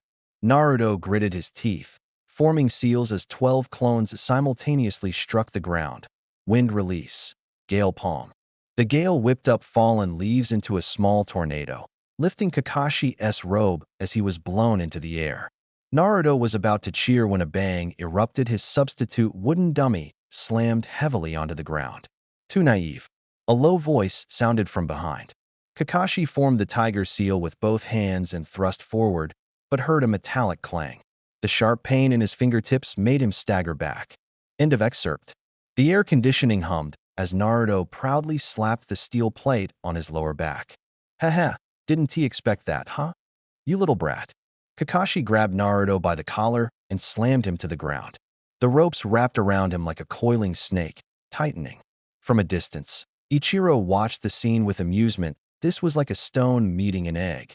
After dealing with Naruto, Kakashi deliberately made a slip to bait Sasuke into making a move. Having witnessed the 12 consecutive Gale Palm strikes, the great fireball technique no longer fazed him. A wall of earth suddenly rose, swallowing the black-haired boy in an instant. Sakura's anxious gasps gave away her position, and a simple illusion left her sprawled on the ground, powerless. The second round of tests will be in the afternoon, Kakashi said, shaking 2 lunchboxes. Sasuke, Sakura, if you share your food with Naruto, the whole team fails. But when he watched secretly, he saw Sasuke breaking apart a rice ball and slipping it into the corner of Naruto's mouth, while Sakura was quietly scooping water to feed the bound boy. Pass. Kakashi appeared from behind a tree, a deeper smile creasing the corner of his eye. After all these years, he finally found new seedlings who understood teamwork. The official formation of Team 7 was warmer than he had imagined. With Kakashi taking over the guidance, Ichiro only needed to check their progress occasionally. But the peaceful days were soon shattered by a familiar figure. The bridge engineer Dazuna appeared again. But now Ichiro no longer needed to hide his strength. In the water prison, Kakashi's Sharingan abruptly contracted. Naruto pressed a custom kunai into his palm, infusing it with chakra. When the demon's water clone swung his blade, a blast of wind and fire techniques intertwined and exploded. 2 boys dashed forward to rescue their mentor, but were slammed into the mud by Zabuza, who wielded his sword single-handedly, striking them back with the flat of his blade. This is my shining moment. The rogue ninja from Kirigakure laughed, unaware of a flash of gold reflected on the water's surface. An ice spike shattered the decapitating blade, ringing out a sharp, piercing clang. Footsteps echoed from afar, resonating inside the empty large house. A man with magenta hair stood in front of Naruto. Who are you? Zabuza's voice was cautious. A figure suddenly appeared beside Naruto, the flying thunder god technique. The newcomer delivered a heavy kick to Zabuza's chest, sending him flying backward. Just a traveler passing through, he shrugged. Remember that. Ice release, crystal armor. Chilling air spread as a sparkling ice armor instantly enveloped him. Zabuza quickly threw kunai rigged with explosive tags. Explosions erupted one after another, flames engulfing the figure. When the smoke cleared, not a single scratch marred the ice armor. Ice release, frozen 1,000 miles. An even stronger cold burst forth. The water beneath their feet solidified into thick ice at a visible speed, freezing Kakashi's water prison into a massive ice sphere that rolled aside. Zabuza tightened his grip on his decapitating blade. The pink-haired man before him was more terrifying than the 4th Mizuki Jigura back in the day. In a flash, the opponent used a seal embedded in the ice to instantly appear behind him, pressing him down onto the ice surface. Momochi Zabuza, rogue ninja of Kirigakure. After failing to assassinate the 4th Mizukage, he fled before the sentence finished. Several Senbon needles sliced through the air, which he raised his hand to catch all at once. A masked figure appeared. This man is a rogue ninja from our village. Please hand him over to Kirigakure's pursuit team. Senbon of this strength can't kill. The traveler opened his palm, revealing the slender needles. I've never seen an ANBU operating alone using this weapon. The breathing beneath the mask faltered. Don't be nervous. The traveler released Zabuza and straightened. Kirigakure has changed. The 4th Mizukage stepped down, and the 5th abolished the bloody mist. Go back and see your village needs you. Zabuza froze. Yagura stepped down? The man called the demon suddenly had tears in his eyes. He turned to the masked youth. Shiro, let us go back. I want to see the village with my own eyes. He had once killed all his classmates out of hatred for the cruel rules at graduation. After failing to assassinate the Mizukage, he had been waiting for a chance, even working for scoundrels like Kato to raise money. Now, his heart, as frozen as ice, cracked open. The sharp whistle of a blade cutting through the wind abruptly stopped. Yamamoto's dagger halted an inch before Ichigo's forehead, unable to advance further. His body stiffened where he stood, pupils dilated before he could even show a look of shock. He fell backward stiffly like a dead tree. Bang! A dull sound echoed through the silent underground base. Danzo finally lifted his head, his single eye fixed intently on Ichigo. The wrinkles on his face seemed even deeper. You all, stop him, He ordered the few remaining root shinobi under his command, his voice hoarse as he began unwrapping the layers of bandages tightly wound around his right arm. I need a little time. Ichigo casually swung his Zanpakuto, forcing back the two root shinobi charging at him with effortless movements, as if shooing away flies. He looked at Danzo, a faint smile tugging at the corner of his mouth. Take your time unwrapping it, no rush. I promise I won't move until you fully reveal whatever's wrapped around that arm. His tone was light, almost like making small talk. By the way, Danzo, this Kagenjutsu is pretty impressive. It's giving me a chance to kill you again. Danzo didn't respond, only quickened his actions. The bandages came off layer by layer, revealing his pale arm and the unsettling array of Sharingan eyes embedded on it. When the last root shinobi silently collapsed, Danzo's arm seal was fully undone. The countless Sharingan eyes all opened simultaneously, radiating a sinister chakra aura. You arrogant brat. I have no idea what nonsense you're spouting. Danzo's single eye blazed with murderous intent. But today, this is where you'll meet your end. The fight was over quickly. Danzo slid down the wall to the ground. A terrible blade wound on his chest, pouring out blood. The shock in his eyes hadn't faded yet, but his life force was already draining rapidly. With a flick of his blade, Ichigo shook off a few drops of blood. He glanced around at the wreckage scattered everywhere. He straightened his slightly rumpled clothes, dusted off the non-existent dirt, and turned to leave the dark underground base. At the exit, he paused, pulling two items from his pocket and casually tossing them to the ground. A hidden sand village forehead protector and a hidden sound village forehead protector. They gleamed coldly under the dim light. Having done all this, his figure melted into the night, vanishing without a trace. After taking care of Danzo, Ichigo returned to the battlefield in high spirits. The fight was nearing its end. Naruto had just subdued the one-tail Shikaku, and the third Hokage was unleashing the dead demon-consuming seal, preparing to take Orochimaru down with him. Ichigo immediately backed off. He didn't want to be taken out by the dying elder by accident. The third Hokage glanced at Ichigo in the distance, a hint of regret flashing in his eyes. He had indeed considered eliminating this unstable factor in his final moments if possible. He wouldn't have spared Danzo either. It's too late. The third Hokage panted, his voice hoarse. Orochimaru, your fall from grace is my failure as your teacher. Today, I will correct this mistake. The spectral figure of the Shinigami behind him seized Orochimaru's soul. But after sealing away the first and second Hokage, the third was utterly exhausted and could only slice at Orochimaru's hand souls. I have no strength left to take your life, but I will cripple your hands used for sealing jutsu. That will be more painful than death for you. The Shinigami swung its blade. Orochimaru's arms instantly turned pitch black, lifeless. The third's eyes dimmed, leaving only an enraged Orochimaru on the battlefield. Nice to meet you, Senior Orochimaru. This gift is for you. Ichigo tossed a scroll. Orochimaru eyed it warily, but didn't reach out. The technique that sealed your hands is a forbidden jutsu of the Uzumaki clan. Inside this scroll is the counter. Orochimaru spat out a small snake from his mouth. The little snake swallowed the scroll, many times its size, and retreated back inside Orochimaru's mouth. I'll remember this favor. Orochimaru rasped. The sound shinobi withdrew accordingly, leaving only the remaining sand shinobi stubbornly resisting. The fighting subsided. Ichigo brought Naruto to Jiraiya. Naruto, your uncle will be leaving soon. From now on, Jiraiya will take care of you. Remember, except when borrowing money, you can come to him for anything. Naruto knew his uncle was about to return to his own world. Ichigo ruffled his hair with a warm smile. Don't worry, after I finish things here, I'll come back to see you. He paused, then joked, also, don't cut your hair short. It looks better long short hair just gets in the way. The previously somber atmosphere instantly lightened. At that moment, Ichigo sensed two unfamiliar chakra signatures infiltrating Konoha. The final target had finally arrived. The doorbell rang. Leaving Naruto in Jiraiya's care, Ichigo set off alone. When he arrived, Kakashi was already collapsed under Itachi's Tsukuyomi.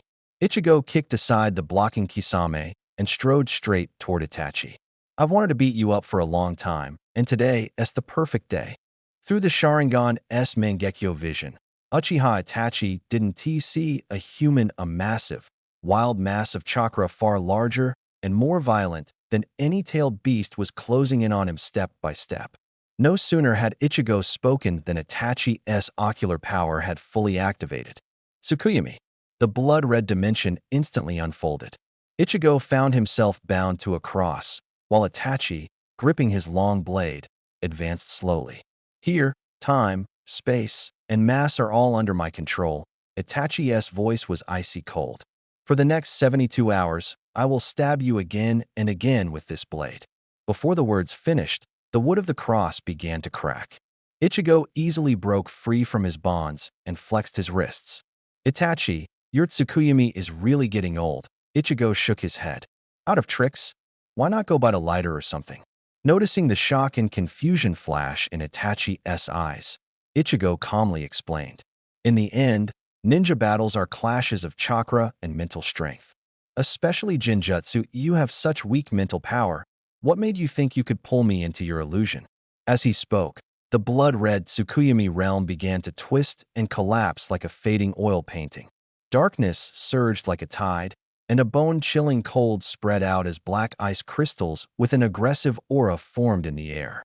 Now, Ichigo's voice echoed across the black ice plain. I'm the one in control here.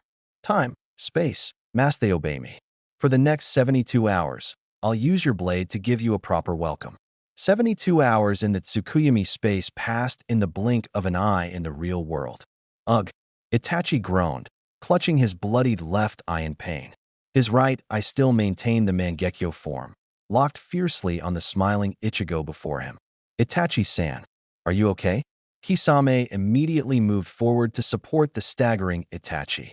Though he appeared weak, Itachi secretly poured chakra wildly into his right eye. Amaterasu. Seeing blood drip from Itachi's right eye, Ichigo knew the legendary black flames were about to appear. A heavy wall of ice suddenly shot up, cutting off Itachi's line of sight precisely. The black flames slammed against the ice, burning fiercely but unable to pierce through. Then, a deeper chill swept in as the black ice spread like a living creature, freezing and engulfing both the wall and the black flames. Impossible. Itachi's composure shattered completely. The Amaterasu flames that could incinerate all things had silently extinguished within the icy grip. Before Itachi could recover from his shock, Ichigo appeared behind him like a phantom. His fist, whistling through the air, came crashing down hard. Boom! The ground exploded into a deep crater. At the last moment, several crimson rib-like chakra projections materialized, barely blocking the deadly blow. But the terrifying force still penetrated, and Itachi spat a mouthful of blood. Water release, great shark bullet technique. Loyal Kisame completed the hand seals, and a massive water shark roared as it lunged toward Ichigo. Ichigo didn't even look back, just flicked a glance from the corner of his eye. The water shark instantly froze midair, turning into an ice sculpture that shattered on the ground. At the same time, the crimson skeleton beside Itachi suddenly sprouted an arm, its giant hand slapping toward Ichigo. Ichigo didn't dodge or flinch. He grabbed the skeleton's wrist with one hand and twisted hard. Crack! The chakra-formed bones snapped with a crisp sound. Ichigo's fist fell again and again like a heavy hammer, pounding the crimson skeletal defense. With each strike, web-like cracks spread across the skeleton as it groaned under the strain. After several fierce attacks, Susanoo was on the verge of collapse. Ichigo raised his fist, gathering all his strength. This blow would end it all. Yet, when his fist fell, there was no expected shattering sound. It passed through an illusion, right through the Itachi lying on the ground. At the same time, Ichigo's figure began to blur and fade, as if he might vanish into thin air. Tch, Ichigo sighed softly, retracting his fist. Time us up. Ichigo's hands grew increasingly transparent. He looked toward the distance, where Jiraiya was sprinting wildly, and his lips moved slightly, too far away for his voice to carry. But Jiraiya, the seasoned intelligence expert, instantly understood the lip movements. Naruto, I'm counting on you. As the words faded, Ichigo's figure vanished completely. Kisame took the chance to carry the weakened Itachi and quickly retreated from Konoha. Though Naruto had long suspected this moment would come, when it actually did, tears streamed uncontrollably down his face. He sobbed for a long time before wiping his face hard and lifting his reddened eyes to look at Jiraiya, who had approached him. Are you the lecherous hermit my uncle talked about?" The Boundary Moon reading temporarily concluded. Real world, Kirigakure village. The ice crystal phoenix guarding the black ice monument suddenly let out a clear cry. The surface of the indestructible obsidian tombstone cracked slightly. Crack. Ice shards scattered as Ichigo broke free, opening his eyes. The Boundary Moon reading synchronized with the flow of time in the real world. 2 years had passed, and the ninja world's landscape had utterly transformed. After confirming Meiterumi was safe, Ichigo sped back to Konoha. The scene before him weighed heavily on his heart. Konoha village was nearly built inside a massive crater. He immediately activated his Kagura Sharingan to sense. Within the vast chakra network, only the third and ninth tails' presences lingered in the village. All other tailed beasts' chakra had vanished. Inside the Hokage's office, Minato Namikaze frowned deeply over intelligence sent by Itachi. The Akatsuki's power now threatened the entire ninja world, and as Hokage, he felt unprecedented helplessness. "Ichigo," he sighed unconsciously. "If only you were here now." "Oh, missing me, Minato?" "Yeah, if only you could be here now, Ichigo." Minato suddenly turned and practically rushed forward, tightly embracing the friend who had appeared out of nowhere, his voice trembling. Thank goodness you're back." From Minato's words, Ichigo finally pieced together the truth of the past 2 years. It turned out the Ice Crystal Phoenix and Black Ice he last summoned had successfully forced Obito out of Kirigakure village largely because Obito found little left worth scavenging there. Once freed, Meiterumi immediately sent the news to Konoha. Kushina Uzumaki rushed to Kirigakure, but found only the ice monument sealing Ichigo. Ultimately, the ninth tail sensed and revealed Ichigo's true state. From that day, Konoha went on highest alert. But the Akatsuki vanished as if into thin air, leaving no trace. It wasn't until a year later, when Obito fully adapted to the Rinnegan in his left eye, that he led his forces in an all-out assault on Konoha. Obito himself, along with Hiriko taken from Nagato and powered by the human path, made a near-apocalyptic combination for Konoha. One an S-class threat, the other pseudo-Rikudo level. The human path's power nullified Edo Tensei, and the dual resurrection jutsu of the Rinnegan's Preta path worsened Konoha's resistance. All tailed beasts stationed outside Konoha were knocked unconscious by Obito and teleported by Kamui to Amigakure. His final targets were the 3 tails Jinchuriki Rin and the 9 tails Jinchuriki Kushina Uzumaki. Without Shusui's Sharingan suppressing him, Obito's mind showed signs of fracturing again. His attacks wildly targeted Rin, but always narrowly missed at the last moment. In the chaos, he suddenly changed direction and violently hurled a lethal jutsu toward Naruto on the other side. Naruto. 2 voices, Minato and Kushina, screamed in terror simultaneously. Hinata lunged at Naruto, using her body to shield him from the deadly attack. Then Kushina rushed forward to protect Hinata. When the dust settled, Naruto looked at the 2 collapsed figures on the ground, his chest feeling as if struck by a heavy hammer. Anger and guilt burned within him, igniting the dormant power inside. "Kushina." Naruto knelt beside her, pressing his palm to her cold forehead. "Kurama," he growled, "give me some chakra." The 9 tails, desperately channeling energy to Kushina, suddenly lifted its head, its golden eyes contracting sharply. "Azura, what are you?" "Well, there's no time to explain now." Naruto pulled out a resolute smile, his peripheral vision catching the approaching enemies. "Lend me your strength first." The 9 tails chakra surged over Naruto's entire body like a flood. As the golden light swelled violently, his hair bristled, and fox-like afterimages appeared around him. "There's a familiar aura on you." Ashura controlled Naruto's body, the golden fox shadow meeting Obito's attack head-on. "It's just like my brother S. But today, you won't get any closer to this child." The golden light and black shadows clashed fiercely. Yet, with the 9 tails' true body absent, the chakra was rapidly depleting. As the four Sharingan eyes of the Rinnegan Danzo shattered one after another, Ashura's golden glow dimmed. Obito was about to press the attack when a sharp tearing sound cut through the air. A fishhook pierced his shadow. Orochimaru swung the fishing rod, a cold gleam flashing from the demon horn on his forehead. Kinshiki followed closely, hands forming seals as he pressed them to the ground. Would release, true thousand hands.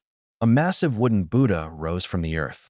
Though not as towering as at its peak, it was still enough to intimidate the entire battlefield. Shursui and Fugaku leapt onto the Buddha's shoulders, their blue and purple Susanoo armor covering it like a shield. The fishhook sliced through the air again, but every strike missed. Obito stared at the Susanoo-encased wooden Buddha, then glanced at Rin smiling from afar, and suddenly sheathed his kunai. The objective is achieved. Spatial ripples shimmered around him. Until we meet again. As the vortex dissipated, the 6 paths of pain, along with Yugo and Haiden, vanished as well. In the ruins of Konoha, the surviving tailed beasts had been captured. Minato wiped the blood from his mouth and immediately ordered, "Send word to Kumogakure the 5 Kage summit must be moved up." The full reading lasts about 2 minutes and 30 seconds. The short sentence groups create a battle rhythm, with visual descriptions like golden light, surging, and spatial ripples replacing technical terms. The dialogue fits the characters' personalities and leaves space for breath and emotional shifts in audio.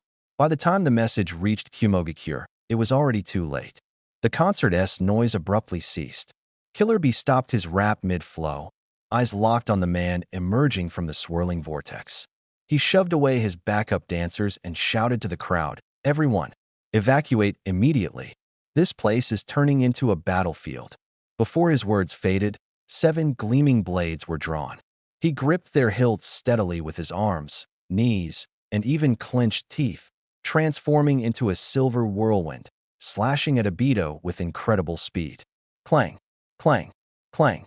This time, Obito didn't retreat into the Kamui's intangible space. Wielding a massive shield emblazoned with the Uchiha clan crest, he expertly blocked every strike with precise, impenetrable defense. "Warm-up's over." A cold voice sounded behind him. Killer Bee didn't even have time to turn before Hiriko's palm, like iron pincers, struck the back of his neck. Pain exploded across his body, his vision darkened, and he collapsed. But the fight was far from over.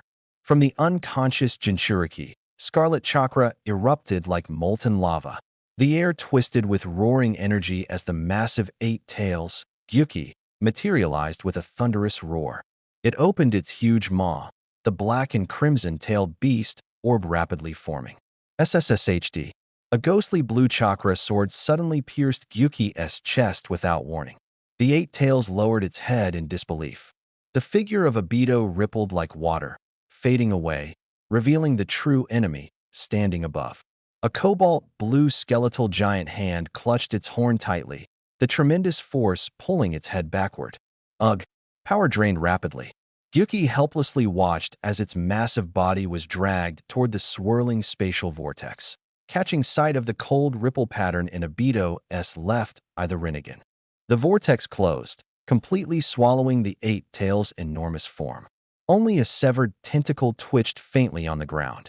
Obito's gaze swept over the tentacle, sensing the faint breath of the unconscious Killer Bee sealed within. He snorted coldly. 90% of the 8 tails chakra was already in his grasp. This remnant was insignificant.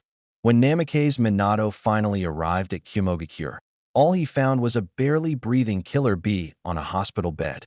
Reikage smashed his fist through a desk. Without further words, he and Minato quickly reached an agreement. Following Konoha, Kumogakure officially requested the convening of the 5 Kage summit. The joint proposal from the 2 great ninja villages was unprecedented. In an instant, even the chaos-stricken Iwagakure stirred, rushing toward the neutral Iron Country. In just 3 days, all 5 Kage gathered. The position of Mizukage had already changed hands. The 4th Mizukage, Yagura, overwhelmed by frequent injuries, officially retired after yet another severe wound. Terumi Mei took over as the 5th Mizukage. At this meeting, behind her stood Yagura and Aoi as advisors. The talks went surprisingly smoothly. There were no uninvited troublemakers, Perhaps because after capturing the 8 tails, sealing it alone would take time. The 5 Kage quickly formed an alliance against the Akatsuki organization. However, the Akatsuki vanished like smoke. Obito ceased his efforts to capture the 9 tails and 3 tails, and after the return of the boy named Ichido, there were no more traces of them. Turning our gaze back to the present. In the cold base, Kurizetsu's eyes scanned the idle members. Those strange eyes were filled with helplessness. He truly couldn't understand how these once terrifying S-rank rogue ninjas, who once struck fear throughout the ninja world, had become so listless within the Akatsuki. Minato Namikaze released his grip, and the intelligence scroll gently fell into Ichigo's palm. In the Hokage's office, his voice was clear and steady. This is the report Itachi sent back. The 6 tails will revive in the land of water within 3 days. Akatsuki is ready to act. Ichigo lowered his head to look at the scroll, his fingertips unconsciously tracing its edges. He needed to find a balance, show a posture of pursuit, yet allow Akatsuki's forces to smoothly take the 6 tails away. Meanwhile, in the Pure Land, Uchiha Madara's spirit stood motionless. He once firmly believed the Eye of the Moon plan could bring peace to the world, but now, all he saw was the potential destruction this plan might cause. At a high place in Amigakure, Obito sat alone, his gaze hollow. Since losing the light of his left eye, the world had been veiled in gray mist for him. The moment he saw that girl, the 3 tails Jinchuriki, in Konoha, a sudden flutter in his heart plunged him into deep self-loathing. That feeling was like a betrayal of Rin in his memory. Nagato knew nothing about the so-called Eye of the Moon plan, let alone pushing it forward. And Kurizetsu would never have guessed that among the top ninja world powers, the only one secretly hoping for this plan to continue was Ichigo, standing on the opposing side. Konoha quickly made a decision. Led by Ichigo, along with Shursui, Sasuke, and Naruto, they immediately set off for the Land of Water to stop Akatsuki's operation. Flying Thunder God Technique. With Ichigo's low shout, the 4 instantly arrived at the border of the Land of Water. Brother. Sasuke immediately locked onto that familiar figure in the distance. Itachi saw his charging younger brother and turned, dashing toward a secluded mountain area. Sasuke pursued relentlessly until the two stopped at a high cliff far from the main battlefield. How long do you plan to keep running? Sasuke's breathing was a bit rapid. Is power that important?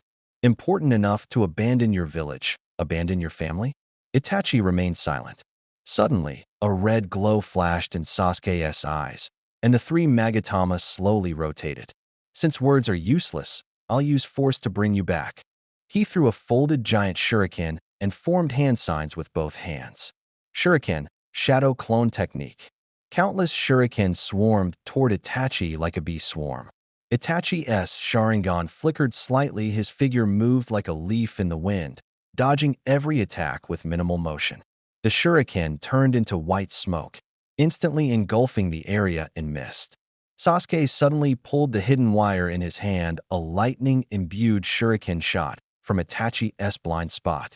But the faint glow of chakra at the wire's end was caught by the Sharingan.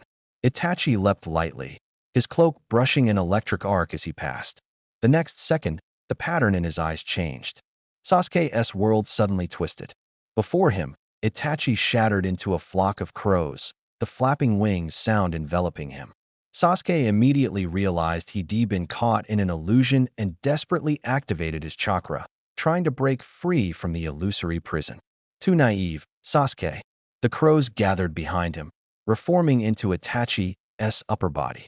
Itachi's arm locked around his throat like an iron hoop. A slow movement of 3 fingers from the other hand brushed against Sasuke's trembling eyelids. Shursui and father both had these eyes. After all these years, haven't you seen the chasm between the 3 Tomo and the Mangekyo? The fingertip was just an inch away from his eyeball, the icy touch sending shivers through Sasuke's entire body. You should already know the curse of blindness that comes with the Mangekyo. But there was one who broke it, Uchiha Madara. He replaced his eyes with his brother's, gaining eternal light. Itachi's breath brushed past Sasuke's ear. Your Mangekyo hasn't awakened yet, but I can't wait that long. Boom. Lightning exploded. Wild currents surged through Sasuke's body, the burning pain of electricity tearing apart the illusion in an instant. The shackles behind him vanished. He gasped, turning around to see the real Itachi stepping out from the dense fog, his index finger raised. Fire style, great fireball technique. Both formed hand seals simultaneously. Two fireballs roared and collided. Itachi's flame engulfed Sasuke's jutsu with overwhelming force. A wave of heat washed over Sasuke as he rolled away, the lightning in his hand condensing into the hissing Chidori blade. In the real world, the scent of tea lingered. Sasuke wildly slashed at empty air, while Itachi sat across from a man named Ichido, calmly sipping tea. Leaving Akatsuki now is too dangerous, Itachi said. His teacup paused at his lips. Their power is enough to overturn the shinobi world. Ichido casually patted his shoulder. You and Kisame were already exposed. The Six Tails resurrection site is nowhere near here. Going back would be suicide. Kisame, don't worry. I froze him into an ice sculpture and sent him back to Kirigakure. Suddenly, the frenzied Sasuke froze. He looked at the two calm men, bewildered. Brother? Uncle Ichido? Before he could finish, the boy collapsed. Itachi dashed over instantly to catch him, worry creasing his brow, a familiar concern that made Sasuke's pupils tremble. The gentle brother had returned. As Itachi reached to wipe the cold sweat from Sasuke's forehead, space twisted into a vortex. The masked man's blade flashed like a venomous snake. Sasuke, watch out. Blood splattered. Sasuke's eyes widened as he watched the long blade pierce Itachi's chest, droplets of blood sliding down the sword tip onto his trembling hand. Itachi coughed up blood, smiling faintly as the three tomo in his eyes melted into a sinister six-pointed star in the crimson flow. Itachi. Tears of blood streaked down Sasuke's cheek as his agonized scream shattered the silence. Shaking, he stood, the six-pointed star in his eyes flaring with a deep, abyssal red light.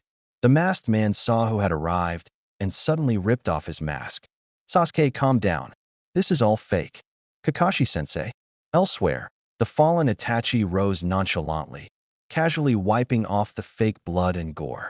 Sasuke suddenly recalled the expression on Itachi's face, just now identical to the one he'd seen on their mother, Mikoto, at the hospital. In the same tone Shursui once used to teach him, Itachi said, Sasuke, if your comrade is severely wounded and collapses, the first thing is to check if they can still be saved. No matter how grave the injury, at least, check their breathing and pulse. Sasuke's pupils trembled violently. His voice was hoarse. So, those things you showed me before you left the village weren't illusions? You too were acting all along. Itachi nodded calmly. For your sake, Sasuke, both Shursui and I have been through it. Remember, never reveal a word of this to our clan, or everything will have been for nothing. The crushing sense of betrayal overwhelmed Sasuke. He nearly wanted to put on a mask and join Akatsuki immediately, to create a world without lies. But just as the thought arose, Ichido grabbed him roughly and dragged him back to Konoha. Sure enough, the intel about the Six Tails resurrection site was false. Only Kisame and Itachi had been dispatched. Worse still, Kabuto had been captured by Obito. Kabuto was a hidden piece planted by Sasori. Though Orochimaru had removed the seal from his brain, his body still bore Sasori's secret mark. Following this mark, Obito found Kabuto visiting the orphanage director and seized him on the spot. When Orochimaru arrived, all he saw was the director, Yakushi Nono, collapsed in a pool of blood, barely clinging to life. Orochimaru looked over the ruined orphanage, filled with remorse. The Otsutsuki bloodline serum he had prepared for Kabuto was ready. This trip was meant to bring him back to the lab. Be alert, he whispered through gritted teeth. Kabuto's own combat ability isn't outstanding, but he holds control over the Edo Tensei of the first Hokage and Uchiha Madara. If his will is manipulated by the Sharingan. After seizing the power of the Poo clan, Orochimaru deliberately transferred control of these two formidable warriors to Kabuto for safety's sake, never expecting the latter to exploit this opportunity. Ichihara silently sighed. Kabuto still couldn't escape the fate of becoming the master of dreams. At that moment, a massive spectral image of Edo Tensei Uchiha Madara appeared simultaneously in the skies above the 5 great shinobi villages. I am Uchiha Madara. The Phantom S voice thundered across the horizon. I, alongside Hashirama, founded Konoha and ended the wars, yet true peace eluded us. Instead, conflict intensified. To achieve eternal peace, I will gather all 9-tailed beasts, unite them into one, restoring their original form. With that power, I will cast my Jinjutsu upon the moon, shrouding the entire shinobi world. This is the true path to peace. If you wish to stop me, then come and try. The fourth great ninja war begins now. Inside the rain-hidden village, Black Zetsu covered his face in despair. The Uchiha, are they all crazy? If we just fed chakra, synthesized the 10 tails, and activated infinite Tsukuyomi, we'd have won for sure. Why must they stir up the fourth great ninja war? Having lived for over 1,000 years, Black Zetsu still managed some emotional control. He took a deep breath and called out loudly, Lord Madara, your will. The light of the ceiling altar in the underground cave gradually dimmed. Black Zetsu's slimy voice broke the silence. We failed to capture the 3 tails, so we used partial chakra as a substitute. The 6 tails, 7 tails, and 8 tails have been sealed. Now the 9 tails chakra comprises the largest portion within the 10 tails. Should we capture the 9 tails, or replace its chakra partially like we did with the 3 tails? Uchiha Madara faced away, seemingly not hearing him. His gaze pierced through the rock wall, fixed on some distant void. The Eye of the Moon plan. Once a grand blueprint, now as light as dust in his heart. According to intelligence Konoha intercepted from Pooh, the so-called Divine Tree was merely a tool used by the Otsutsuki clan to siphon nutrients from this world. The entire shinobi world was nothing but a field to be harvested in their eyes. Pooh, just a pawn. The truly terrifying player had yet to appear. In the face of the shinobi world's survival, illusory peace was meaningless. Rather than waiting for a powerful enemy to crush this world, I, Uchiha Madara, will be the one to sound the death knell for these slumbering sheep. Ha ha ha ha ha. His deep laughter echoed through the cave, growing more wild and unrestrained. Lord Madara, Lord Madara. Black Zetsu's frantic calls finally dragged Madara back from his fanatical thoughts. Madara turned and glanced at the black puddle on the ground, his brow twitching faintly. This was supposed to be the embodiment of his will? Too busy with plans before to notice. But now, looking closely, it was truly unsightly. Absorbing up to the 8 tails is sufficient. Madara's voice carried undeniable authority. The 9 tails will be taken on the battlefield. How is the White Zetsu army preparing? Rest assured, Black Zetsu replied obsequiously. With accelerated cultivation, using Hashirama's cells, 150,000 troops have assembled, and the numbers continue to grow. Over the years, I've secretly gathered the flesh and blood of many powerful warriors. The Edo Tensei Ninja Legion is ready to be deployed at any moment. Madara nodded slightly, paying no further attention to Black Zetsu as he strode toward a chamber deeper within the cave. As the door slid open, Uzumaki Nagato floated midair, chakra fluctuations raging around him. He was struggling to adapt to the power of the Rinnegan. Within Madara's Rinnegan vision, a blurred wheel-tomb silhouette already appeared behind Nagato, with a second shadow slowly forming. Sensing the approach of unfamiliar chakra, Nagato suddenly opened one of his own eyes, while the mechanical prosthetic on the other side glowed red. Uchiha Madara. Nagato's voice was icy and piercing. What are you doing here? Madara had not. Deliberately hiding his Rinnegan, combined with the oppressive aura brought by this reanimated body, Nagato had already guessed the truth to about 70 or 80%. The true owner of this pair of... No, this single Rinnegan had always been the man before him. He, himself, had always been nothing but a mere pawn. Uzumaki Nagato. Madara's deep voice echoed through the room. Madara begins his persuasion. After a while, Madara walked out of the room, satisfied. Nagato stared at his departing figure. The initial anger and unwillingness on his face had completely faded, replaced by an almost fanatical expression. This was the Uchiha Madara worthy of his allegiance, worthy of the weight carried by the name Akatsuki. The same scene unfolded elsewhere. The confusion in Obito's eyes had vanished, replaced once again by that clear yet stubborn gleam he had always possessed. That very night, Rin Noara, working the night shift at the Konoha hospital, suddenly felt a pang of unease. She looked out toward the distant woods beyond the window. Beneath the moonlight stood a figure wearing the Uzumaki mask, silently watching her from afar. If not for the heightened sensory perception she gained after Awakening would release years ago, she would never have noticed the presence that almost blended seamlessly into the night. Her heart skipped a beat, and a name slipped out. Obito. Rin's voice shattered the silence. Obito. A shiver ran through Obito's heart almost instinctively. The space around him began to warp, a swirling vortex appearing out of nowhere, ready to pull his body in. Don't go. Rin's voice quivered with tears. Obito whipped around and saw Rin grabbing a medical instrument from the nearby operating table, pressing it firmly against his pale neck. A thin line of blood had already appeared, the glaring red sliding down his skin. Rin, don't do anything foolish. Obito's voice twisted with panic. The spatial vortex instantly halted.